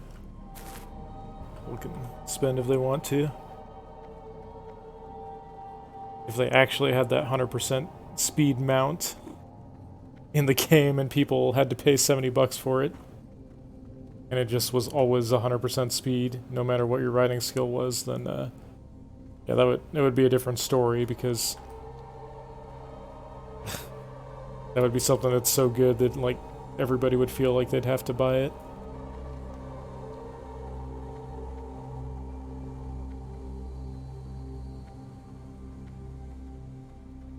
But as of now, it just seems like it saves you maybe a small amount of gold because you don't actually have to buy the mounts on your various characters. Time is money, friend. What's up? Hurry back. Keep it real.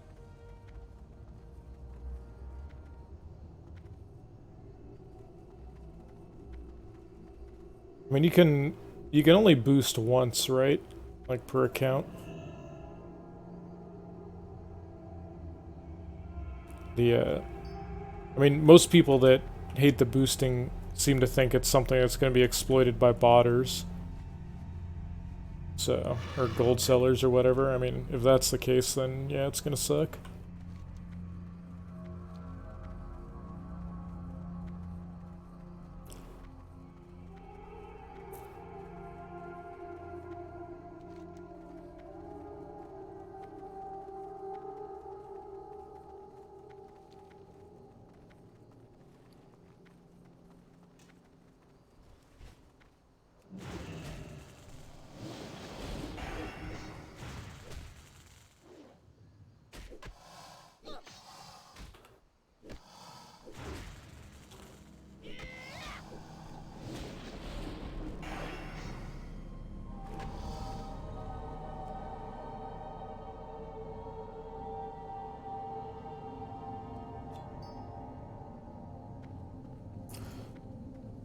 Might also suck for people pugging dungeons in the early 60s.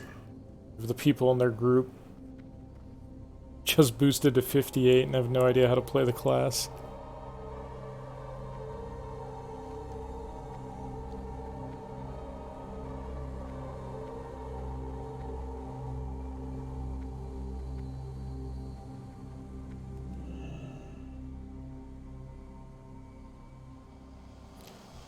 How dare you?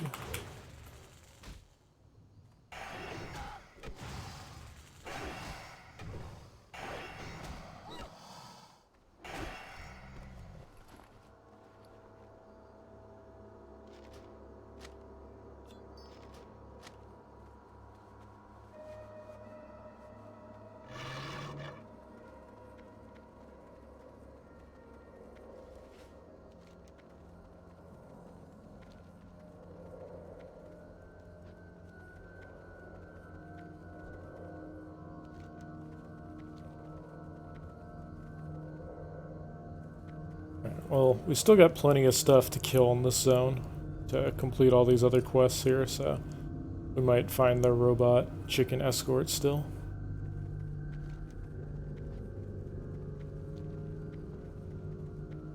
See if I can remember which of these areas to actually drop down into.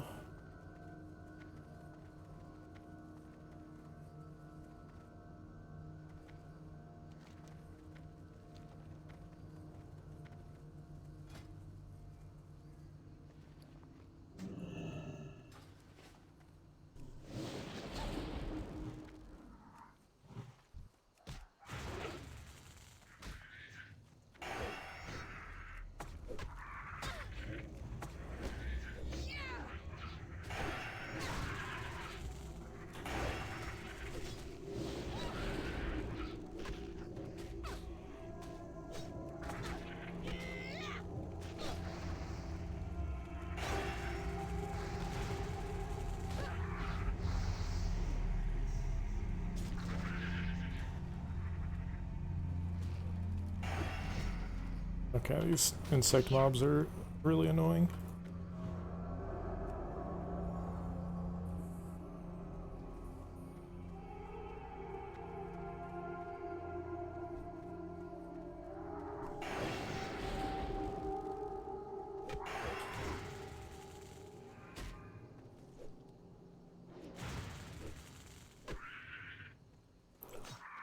Transfers are closed, like, indefinitely, or they close it at certain times of night, or what's going on with that one?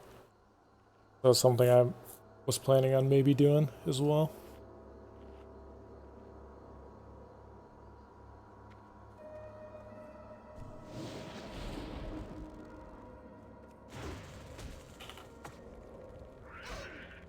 Damn, these mobs in here are super high level.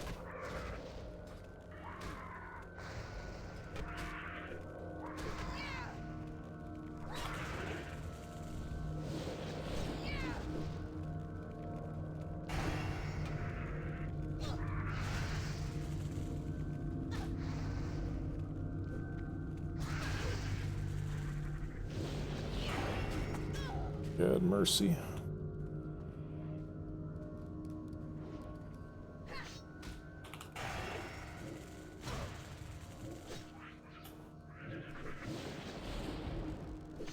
Shit, I didn't even train Fire Totem. Now I regret everything. Or, Jesus. I have no way to handle these things. God damn, mercy.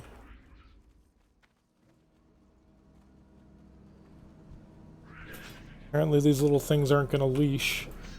That's pretty sweet.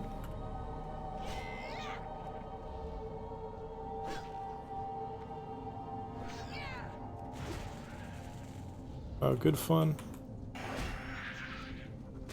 Wait, they're still multiplying? What the hell is going on here?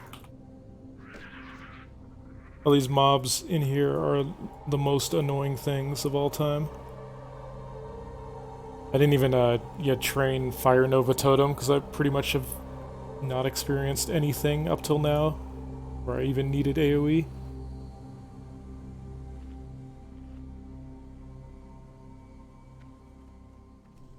Wow, that mob is super obnoxious. Spawns a billion things and they don't leash after the mob dies.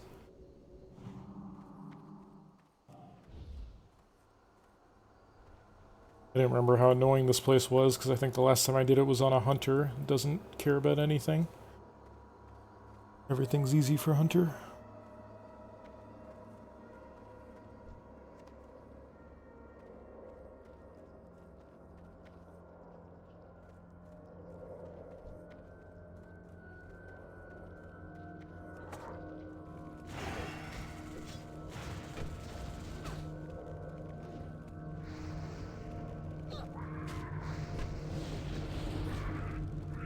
This quest might be a little more trouble than it's worth for a melee that's a couple levels under this stuff.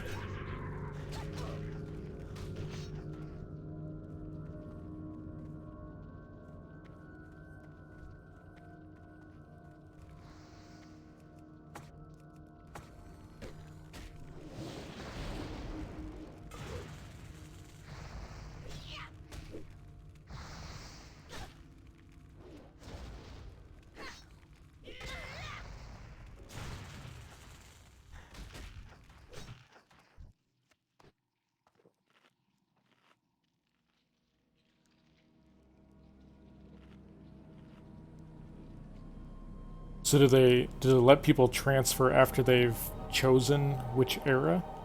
Or is it just all completely shut down till after TBC launches for everything?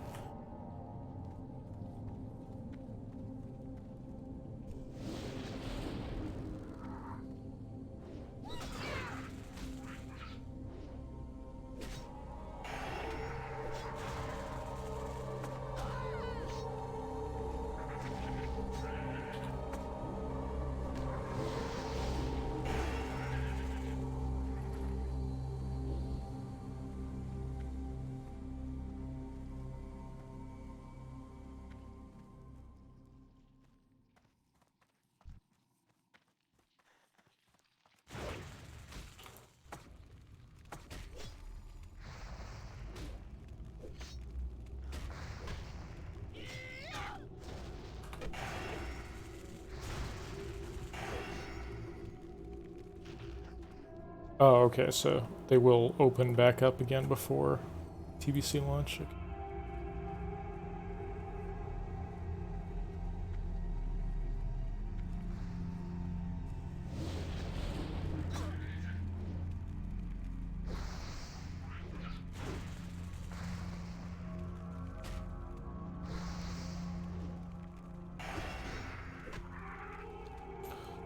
I don't know how much I actually want to walk out of this stupid-ass cave. Kind of tempted to... Jesus, these parasites are the worst.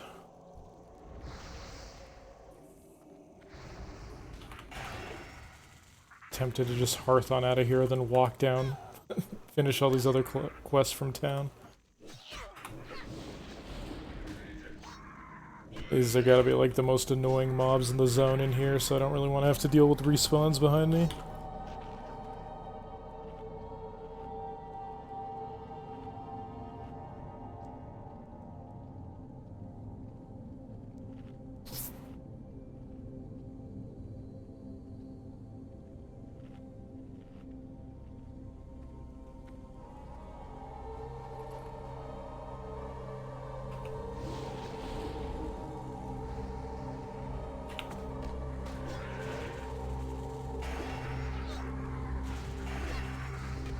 I'm gonna skip this place if I ever make it this far on hardcore.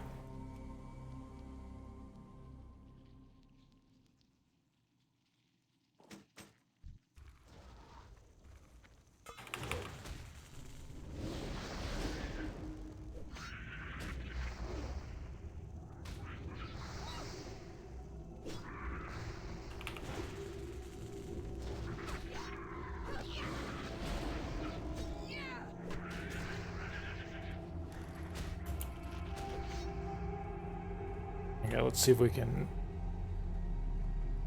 get out of here before the respawns hit. If not, then I'll probably just hearth town and run south again.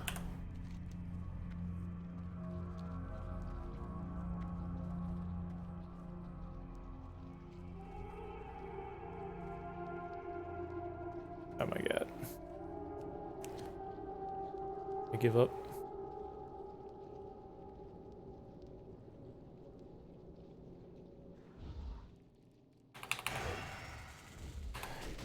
Can't even hearth outright.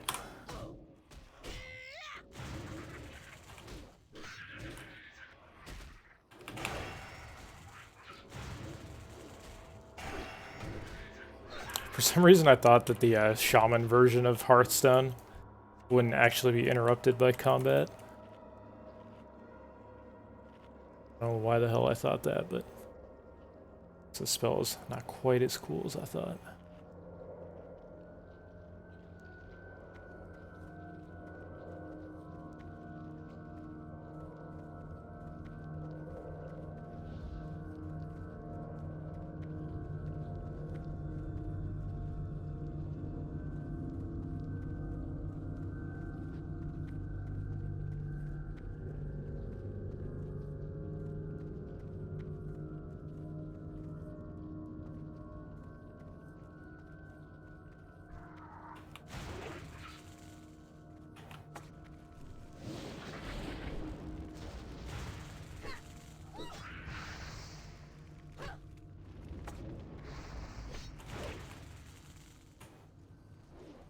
Would you please die?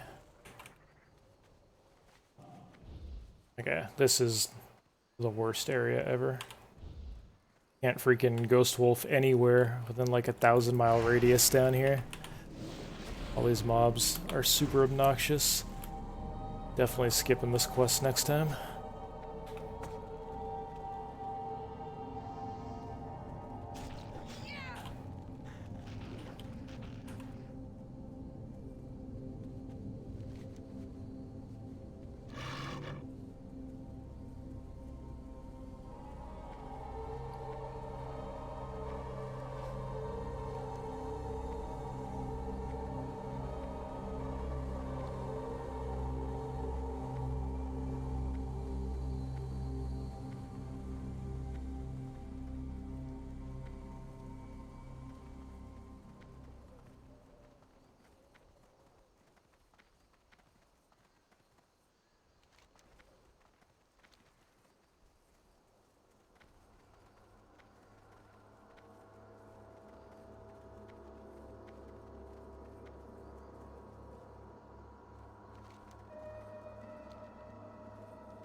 So yeah, this actually would probably work out better if I just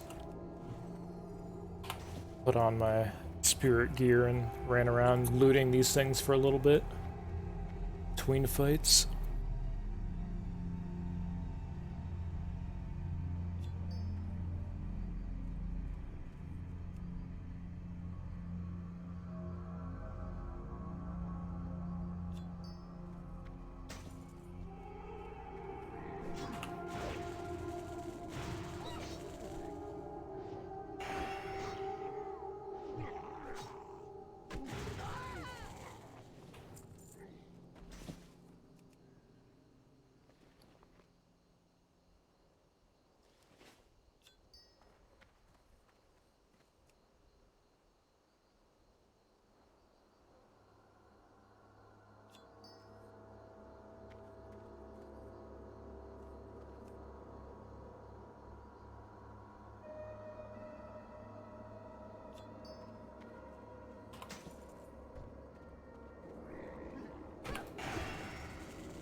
What's my thoughts on pre-patch being 2 weeks long? Yeah, I mean, personally, I'm not worried about being able to get to 60, but I am worried about being able to gear myself up at all before TBC. I imagine that pretty much all the Blood Elves and Draenei will be going into TBC with absolute balls gear.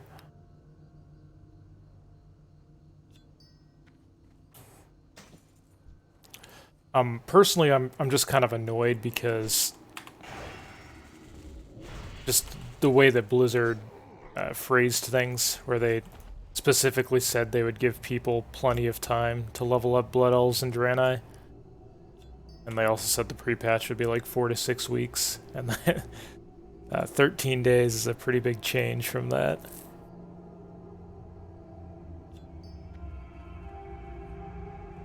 But I mean, we'll make it do. I'll try to get the leveling done in like 4 or 5 real life days, and then take it a little more chill after that. Just kind of leave myself enough time to gear up a bit without having to. I don't really want to be like playing 18 hours a day the week leading up to TBC, right? Because once TBC hits, I'm actually going to be, playing a lot. So that was one of the other things that kind of annoyed me about the pre-patch, is that it kind of forces people to just like go super hard and play full time to get stuff done before TBC hits.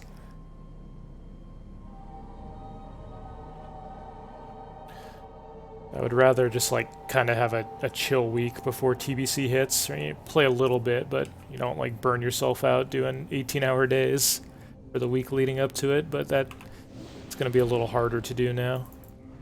But hopefully I can hit 60 in enough time to do so.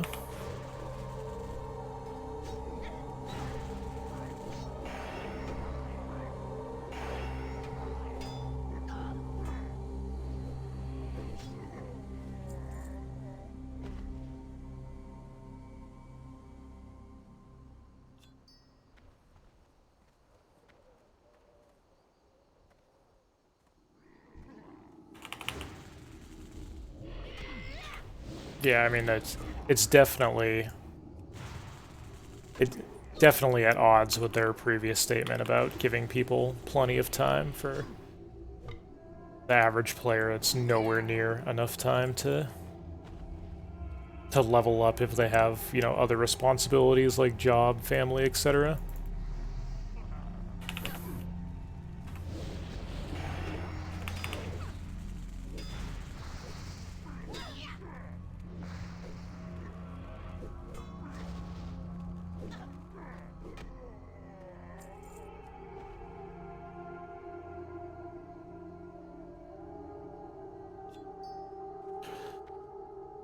Yeah, I mean, well, they're not letting people boost Blood Elves and Draenei. That's even like almost more confusing.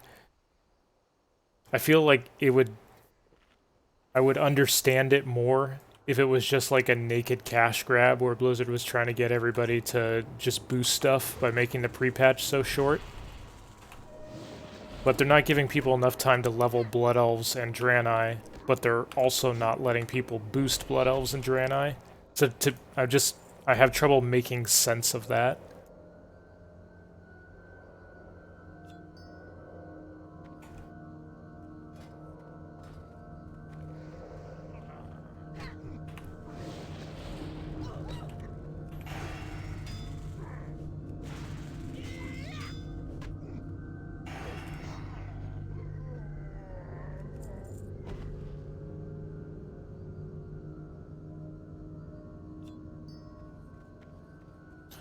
Yeah, I mean, anyone who's like playing, or anyone who has all sorts of free time on their hands, and, you know, can play 12 hours plus a day, won't really have any problems getting to 60 on a Draenei or Blood Elves, but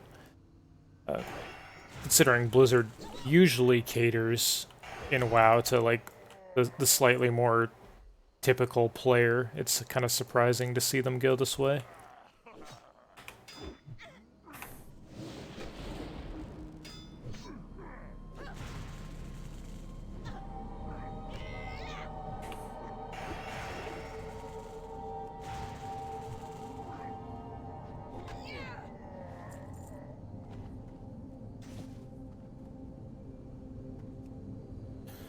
What the hell do I know? I just play video games.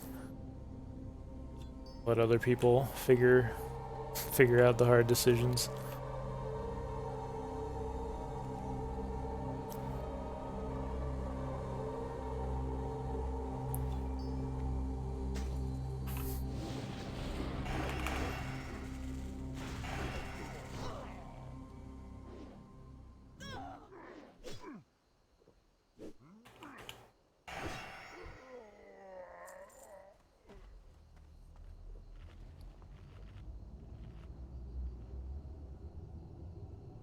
I can't keep up with the amount of potions I'm getting. I have 39 potions still. I'll never be able to use enough. Got like 4 stacks in my bank and like 20 in my inventory here. First world problems. I'm just not used to having so many potions on the solo self-found runs where you don't buy any off the auction house. Like every chest I found on this run must just have had a handful of potions or something.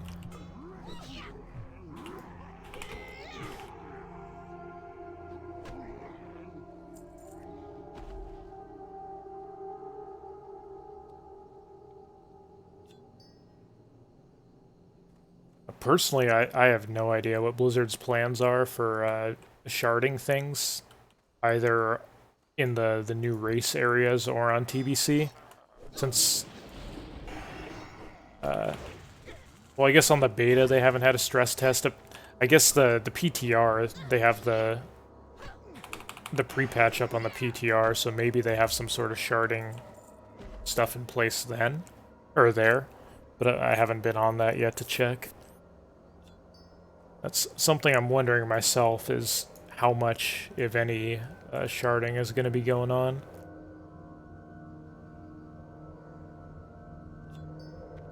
Because that definitely, I don't even know 100% what my plans are for 60 to 70 yet, because that could affect it. If I'm playing on a super populated PvP server, like, there better be a shit ton of sharding, otherwise the open world is basically unplayable, unlevelable.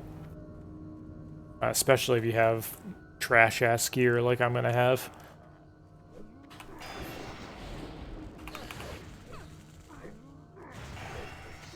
So if that's the case, then I guess I have to do some dungeon leveling earlier.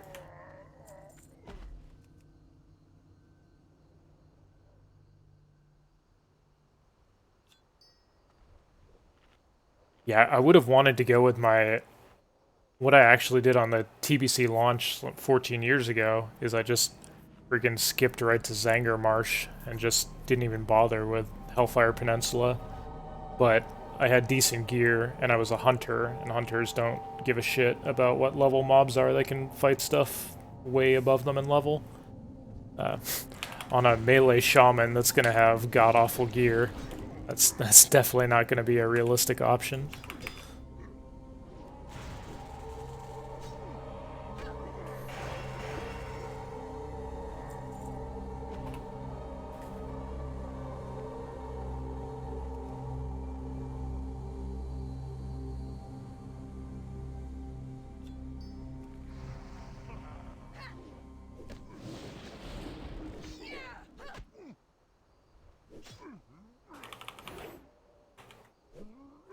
Yeah, so I mean the big PvP servers like Fairlina and Whitemane and stuff where I somehow always end up playing. I mean, God only knows how bad it's gonna be.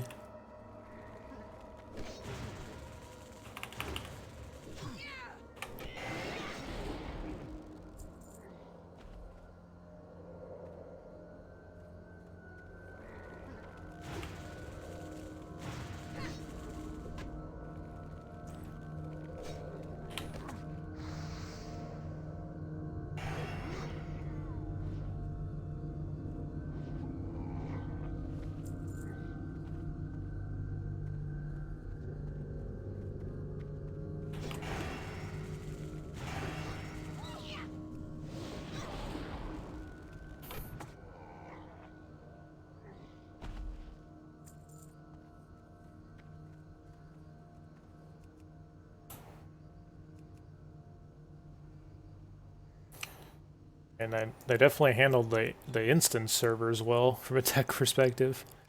The open world was just going down constantly, though, at least on the populated server, and shards were just getting like kicked offline and forced to wait in the queue again.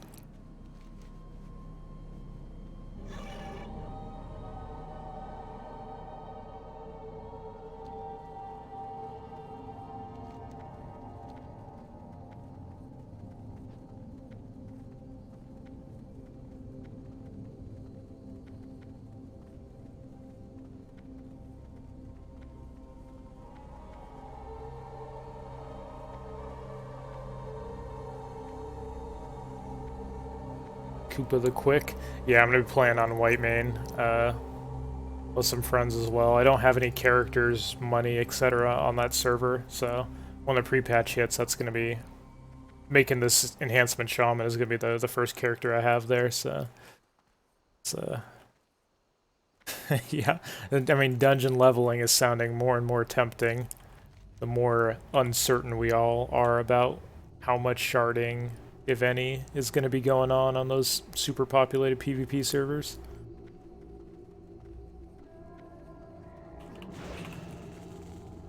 And dungeon leveling isn't usually my style, but this time around on TBC, when I'm not like trying to go for a server first 70 or anything, just because I'm not really interested in doing the whole mob tagging army. Guess it wouldn't really matter. May as well grind some rep in dungeons. So at least that'll be useful at 70. The dungeon or the rep grind from dungeons as you level help you get into heroics and stuff a lot faster.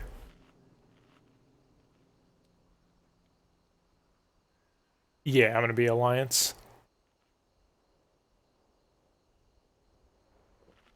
Usually play Horde, so getting the practice in on the beta here.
Yeah, shamans are living the good life in TBC, where you can actually play all the specs instead of just resto, without being a meme.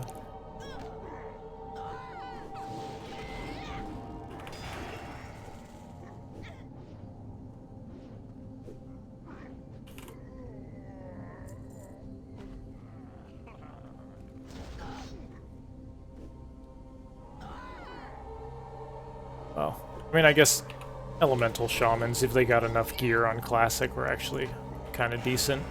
Enhancement was always a meme, though.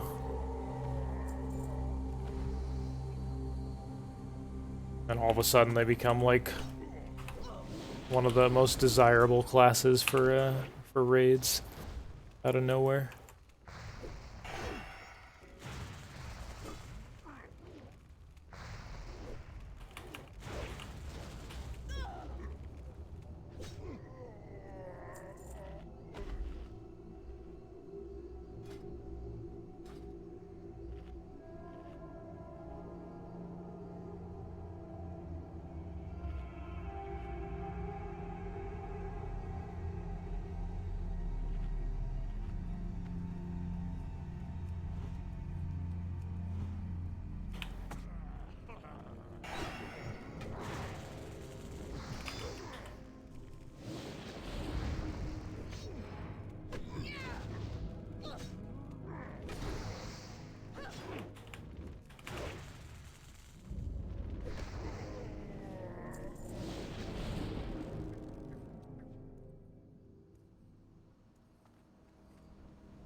TBC? I don't know, maybe Koopa probably knows better than me how elemental is with average gear.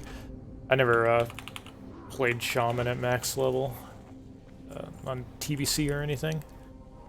So I pretty much just know the enhancement side of it for the most part, since I did some Karazhan raids on the beta as enhancement. Looked into their mechanics and stuff. I don't know too much about the other specs max level play yet.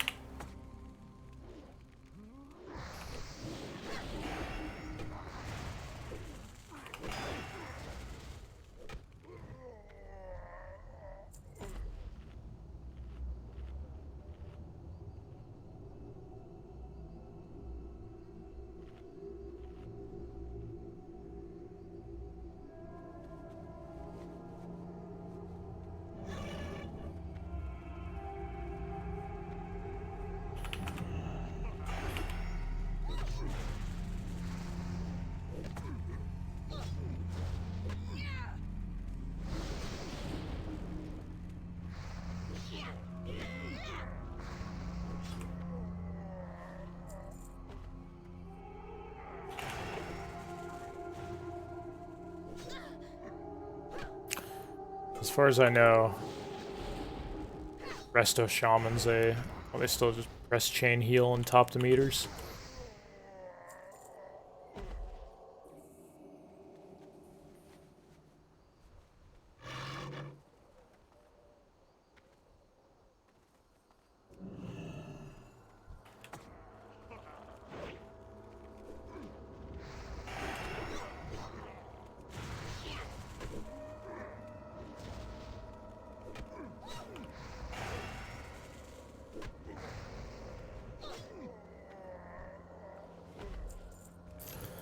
Oh man, I'm gonna be prepared for the warrior alt meta.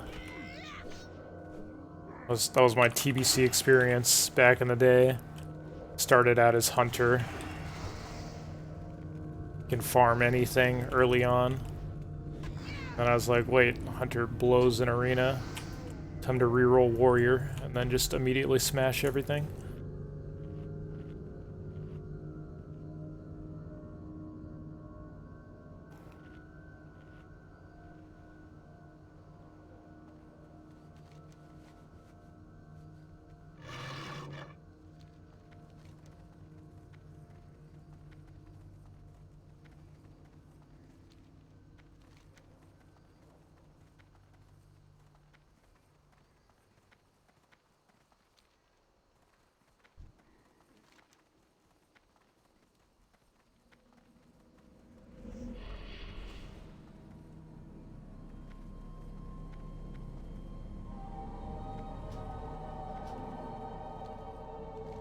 Did I ever find that? Wow, I never found the robot chicken for this zone. Unlucky. Alright, I guess we're doing 0 escorts instead of 2 then.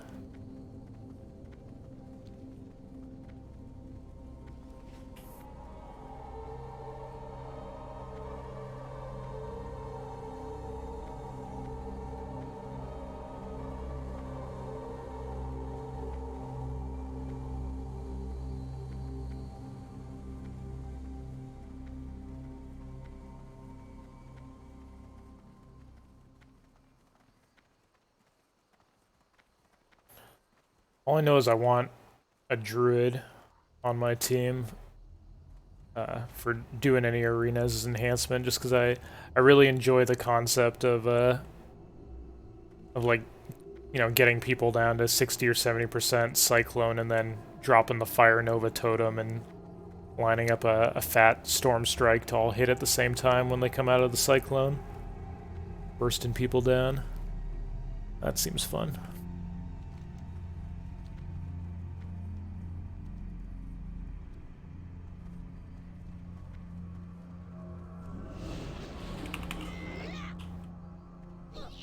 Shit is level 50.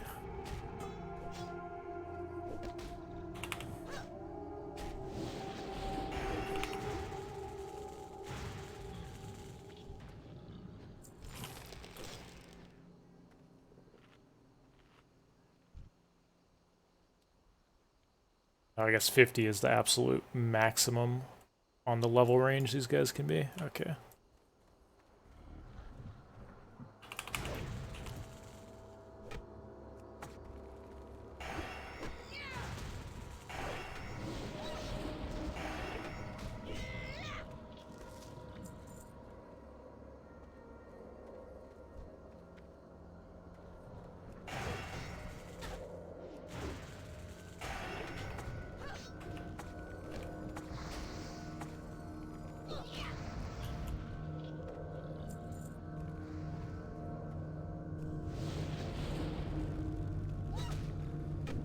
Alright, now that we're fighting things that don't just die in a few seconds, we can actually use totems.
Oh, he hit me with that young 15-second root, full duration.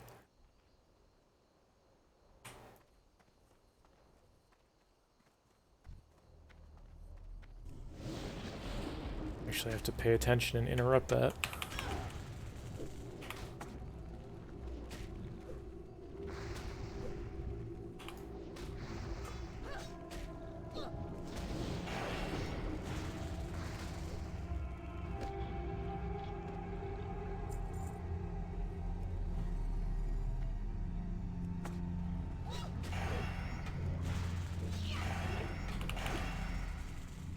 Here's the turtle escort right here.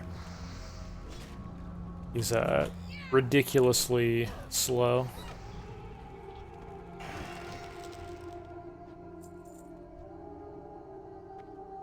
I have pretty much no desire to do this escort unless I'm combining it with the robot chicken at the same time.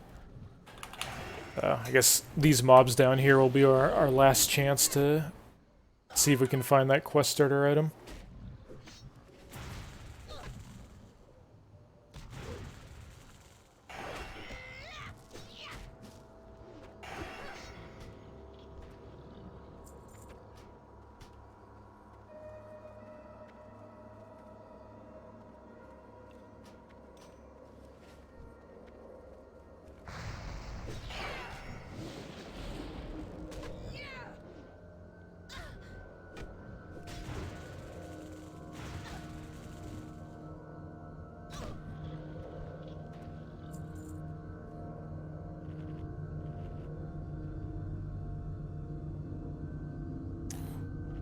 Oh man, is that the Gotham cat? My cat's currently taking up like 90% of my mouse pad.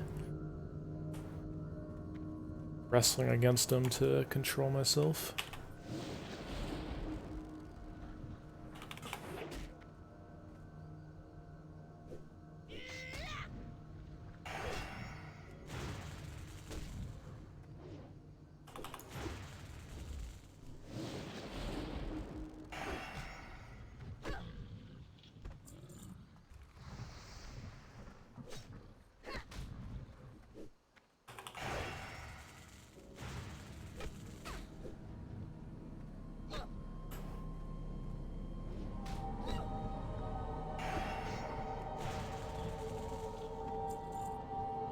These mobs here always give me a little taste of PTSD.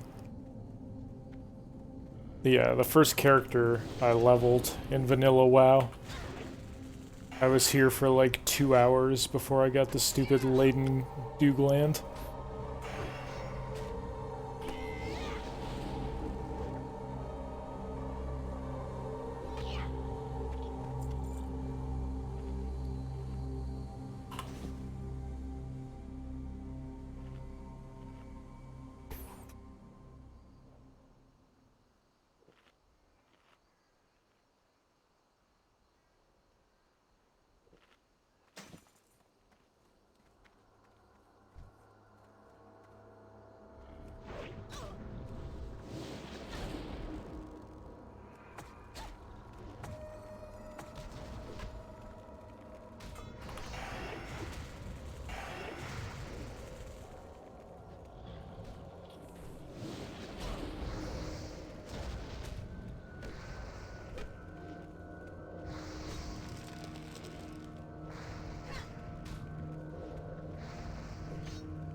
Oh man, I'm gonna have to test my luck with that one as well. We'll be doing a little Searing Gorge action later on.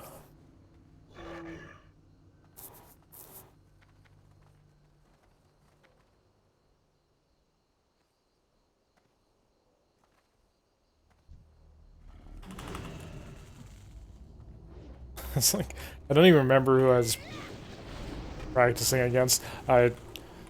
I'd pretty much stopped playing the game by the time the CDL came out. It was unfortunate that I actually qualified for the second round because I was just raid logging by then. I actually wanted somebody else to take my place, but I kind of ended up just getting, I guess, pressured into continuing it since I didn't want to mess up the standings for other people.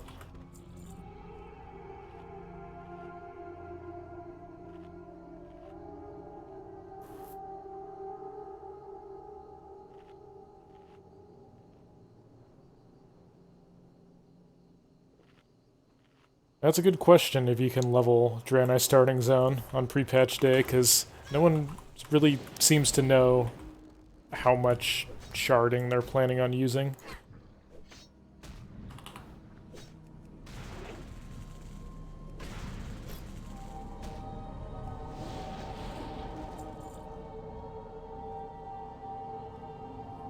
There was one rogue that before the first rounds of it that I practiced with a lot.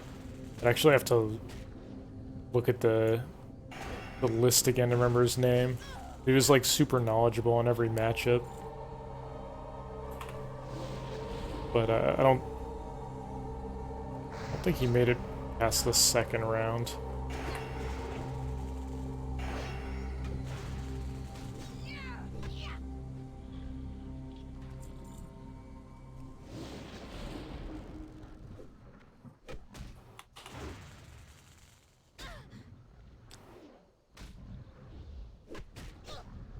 My plan is just to make it to level 4, regardless of if I'm able to actually complete the quest or not, and then at that point, I can just kill whatever mobs are around.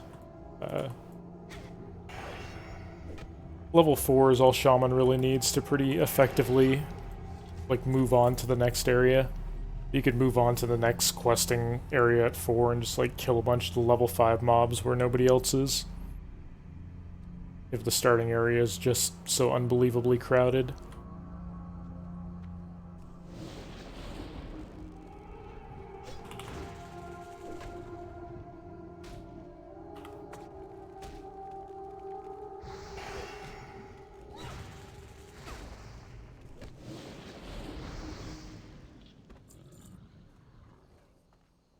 Let's see. Realistic? Probably between, like, for the average player, probably more like 3 days, I think. 60 to 70.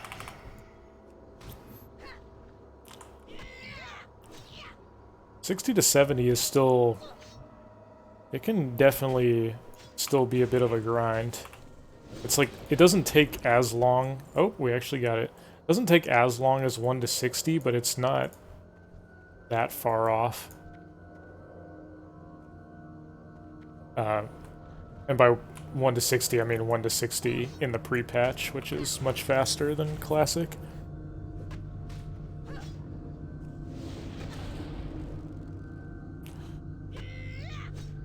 I don't know the exact percentages, but I think 60 to 70 is...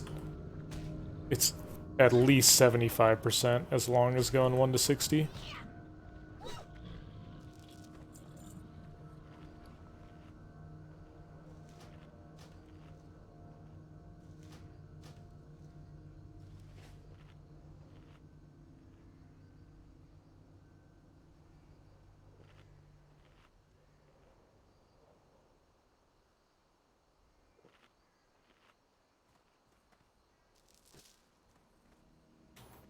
Yeah.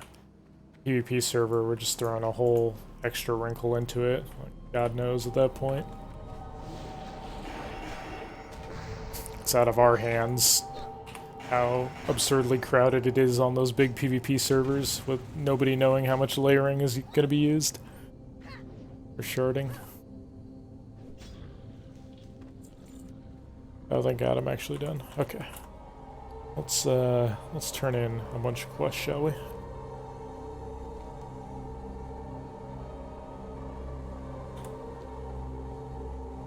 I think, yeah, next time around, I feel like maybe I should spend a little more time grinding these pirates over here, the ones that don't disarm, that is. Time is money, friend. You know, off chance you get a mace. Those pirate footlockers seem to drop an awful lot.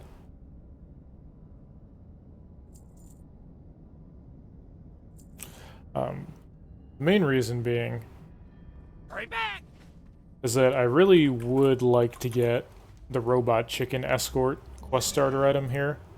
We didn't get it this time around, so I had to skip both the escorts. It's not really worth doing one without the other. Salutations.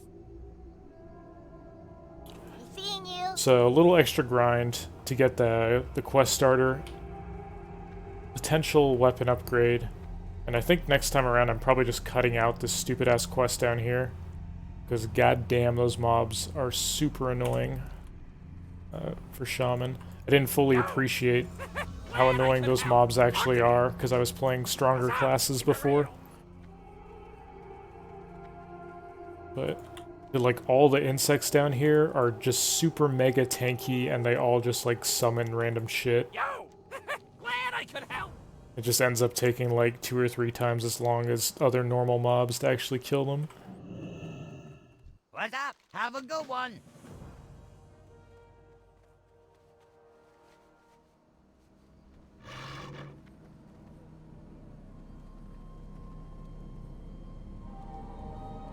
Time is money, friend. Oh, when I was saying like 3 days for 60 to 70, I was talking like played time, not someone playing like 4 hours a day.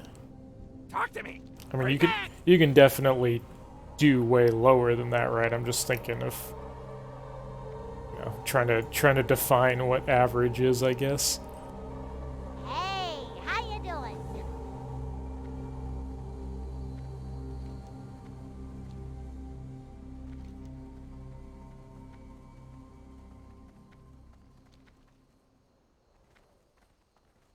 Let's see. Would you suggest a 2-hander blue to buy now? Like Stone Sledgehammer? Absolutely not. Do not waste your money on a 2-hander. I mean, if it's a really low-level one, then, like, maybe, but your best use of money, if you're trying to twink out a Shaman ahead of time, is to buy slow 1-handers that are right around level 40. Like, late 30s or early 40s. That's going to give you by far the best bang for your buck.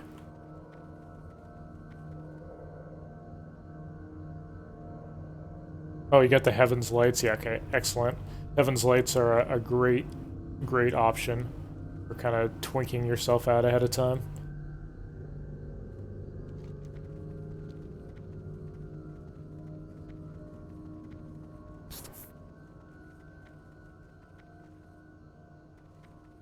Like, if you can happen to get a good weapon 1 to 40 ahead of time, it helps a little bit, but, like, honestly, your melee damage isn't even that high a percentage of your overall damage, 1 to 40.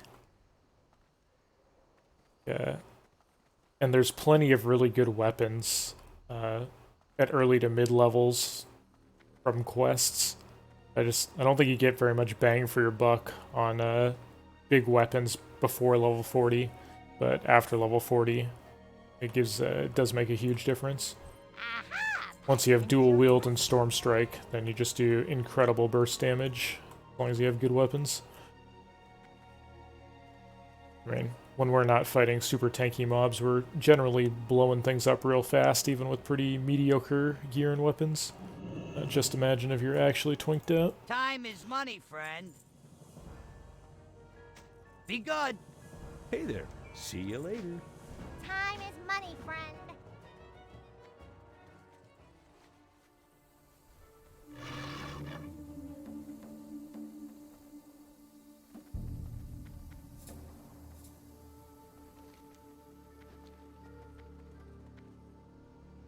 On the 40 rotation. Yeah, I mean, it depends a little bit on what your newest rank of spells are. Like, you'll use a lot of different weapon enchants on your way 1 to 40, depending on what, like, the newest rank is and what you're using. The biggest thing overall is just trying to maintain really good lightning shield uptime.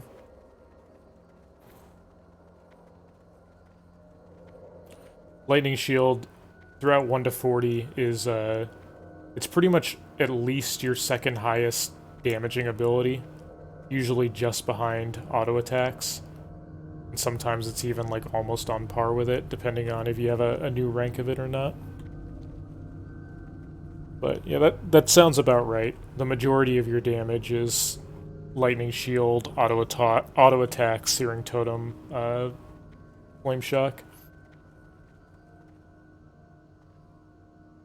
If the mob you're fighting is tanky enough to actually let the flame shock ticks go off. Otherwise, just use direct damage shocks.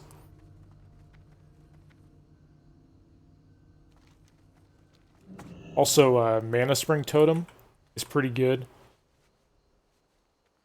The Earth Totems and Grace of Air it's pretty hard to fight enough mobs in the same spot for these to actually be worth it in terms of mana cost.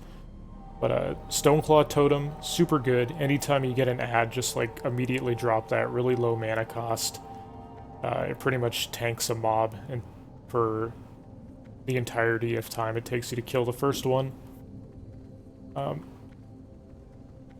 Mana Spring Totem pays for itself in like 12 seconds or so. Especially once you get Totemic Call, where you get the extra 25% rebate on mana. And then, yeah, Searing Totem is always good early to mid levels.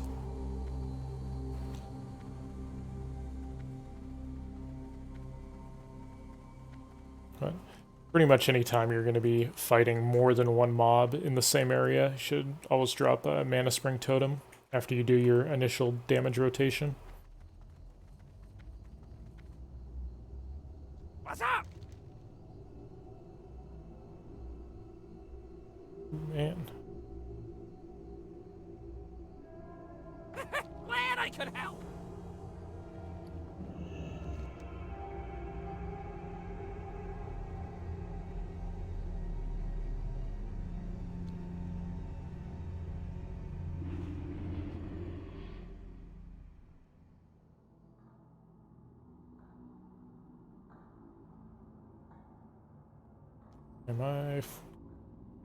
I'm not quite 48.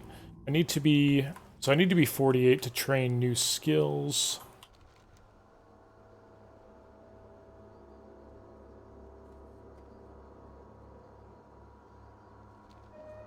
Okay, so we'll have to grind out maybe a bar. Pretty much the next place we're going is to the hinterlands. So we're gonna do some travel, train new skills on the way over there, etc. I think at this point we'll save it for the next stream. I'm gonna go to bed pretty soon so I can maintain a half-decent schedule and get a stream going tomorrow.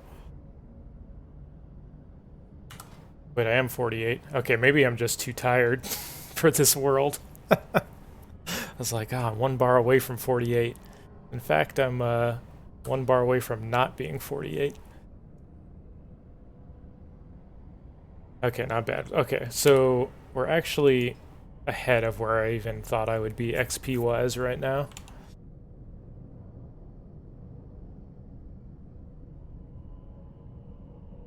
Okay, that might be a sign that it's time for bed. We'll definitely get another stream going tomorrow. I'm going to try to make as much progress on this 1 to 60 here as we can before the beta goes down. Update the guide and whatnot. So, yeah, thanks for everybody for tuning in. Go ahead and give the stream a follow if you like the content. And, yeah, I had a pretty good show tonight, so it was fun chilling, answering questions, etc. Let's see, it's freaking 4:30 in the morning my time, so I don't know anybody who's streaming right now. So we're just gonna let you guys go your merry way. Thanks again for tuning in, and I'll see you tomorrow for another chunk of this 1 to 60 run. Alright, good night.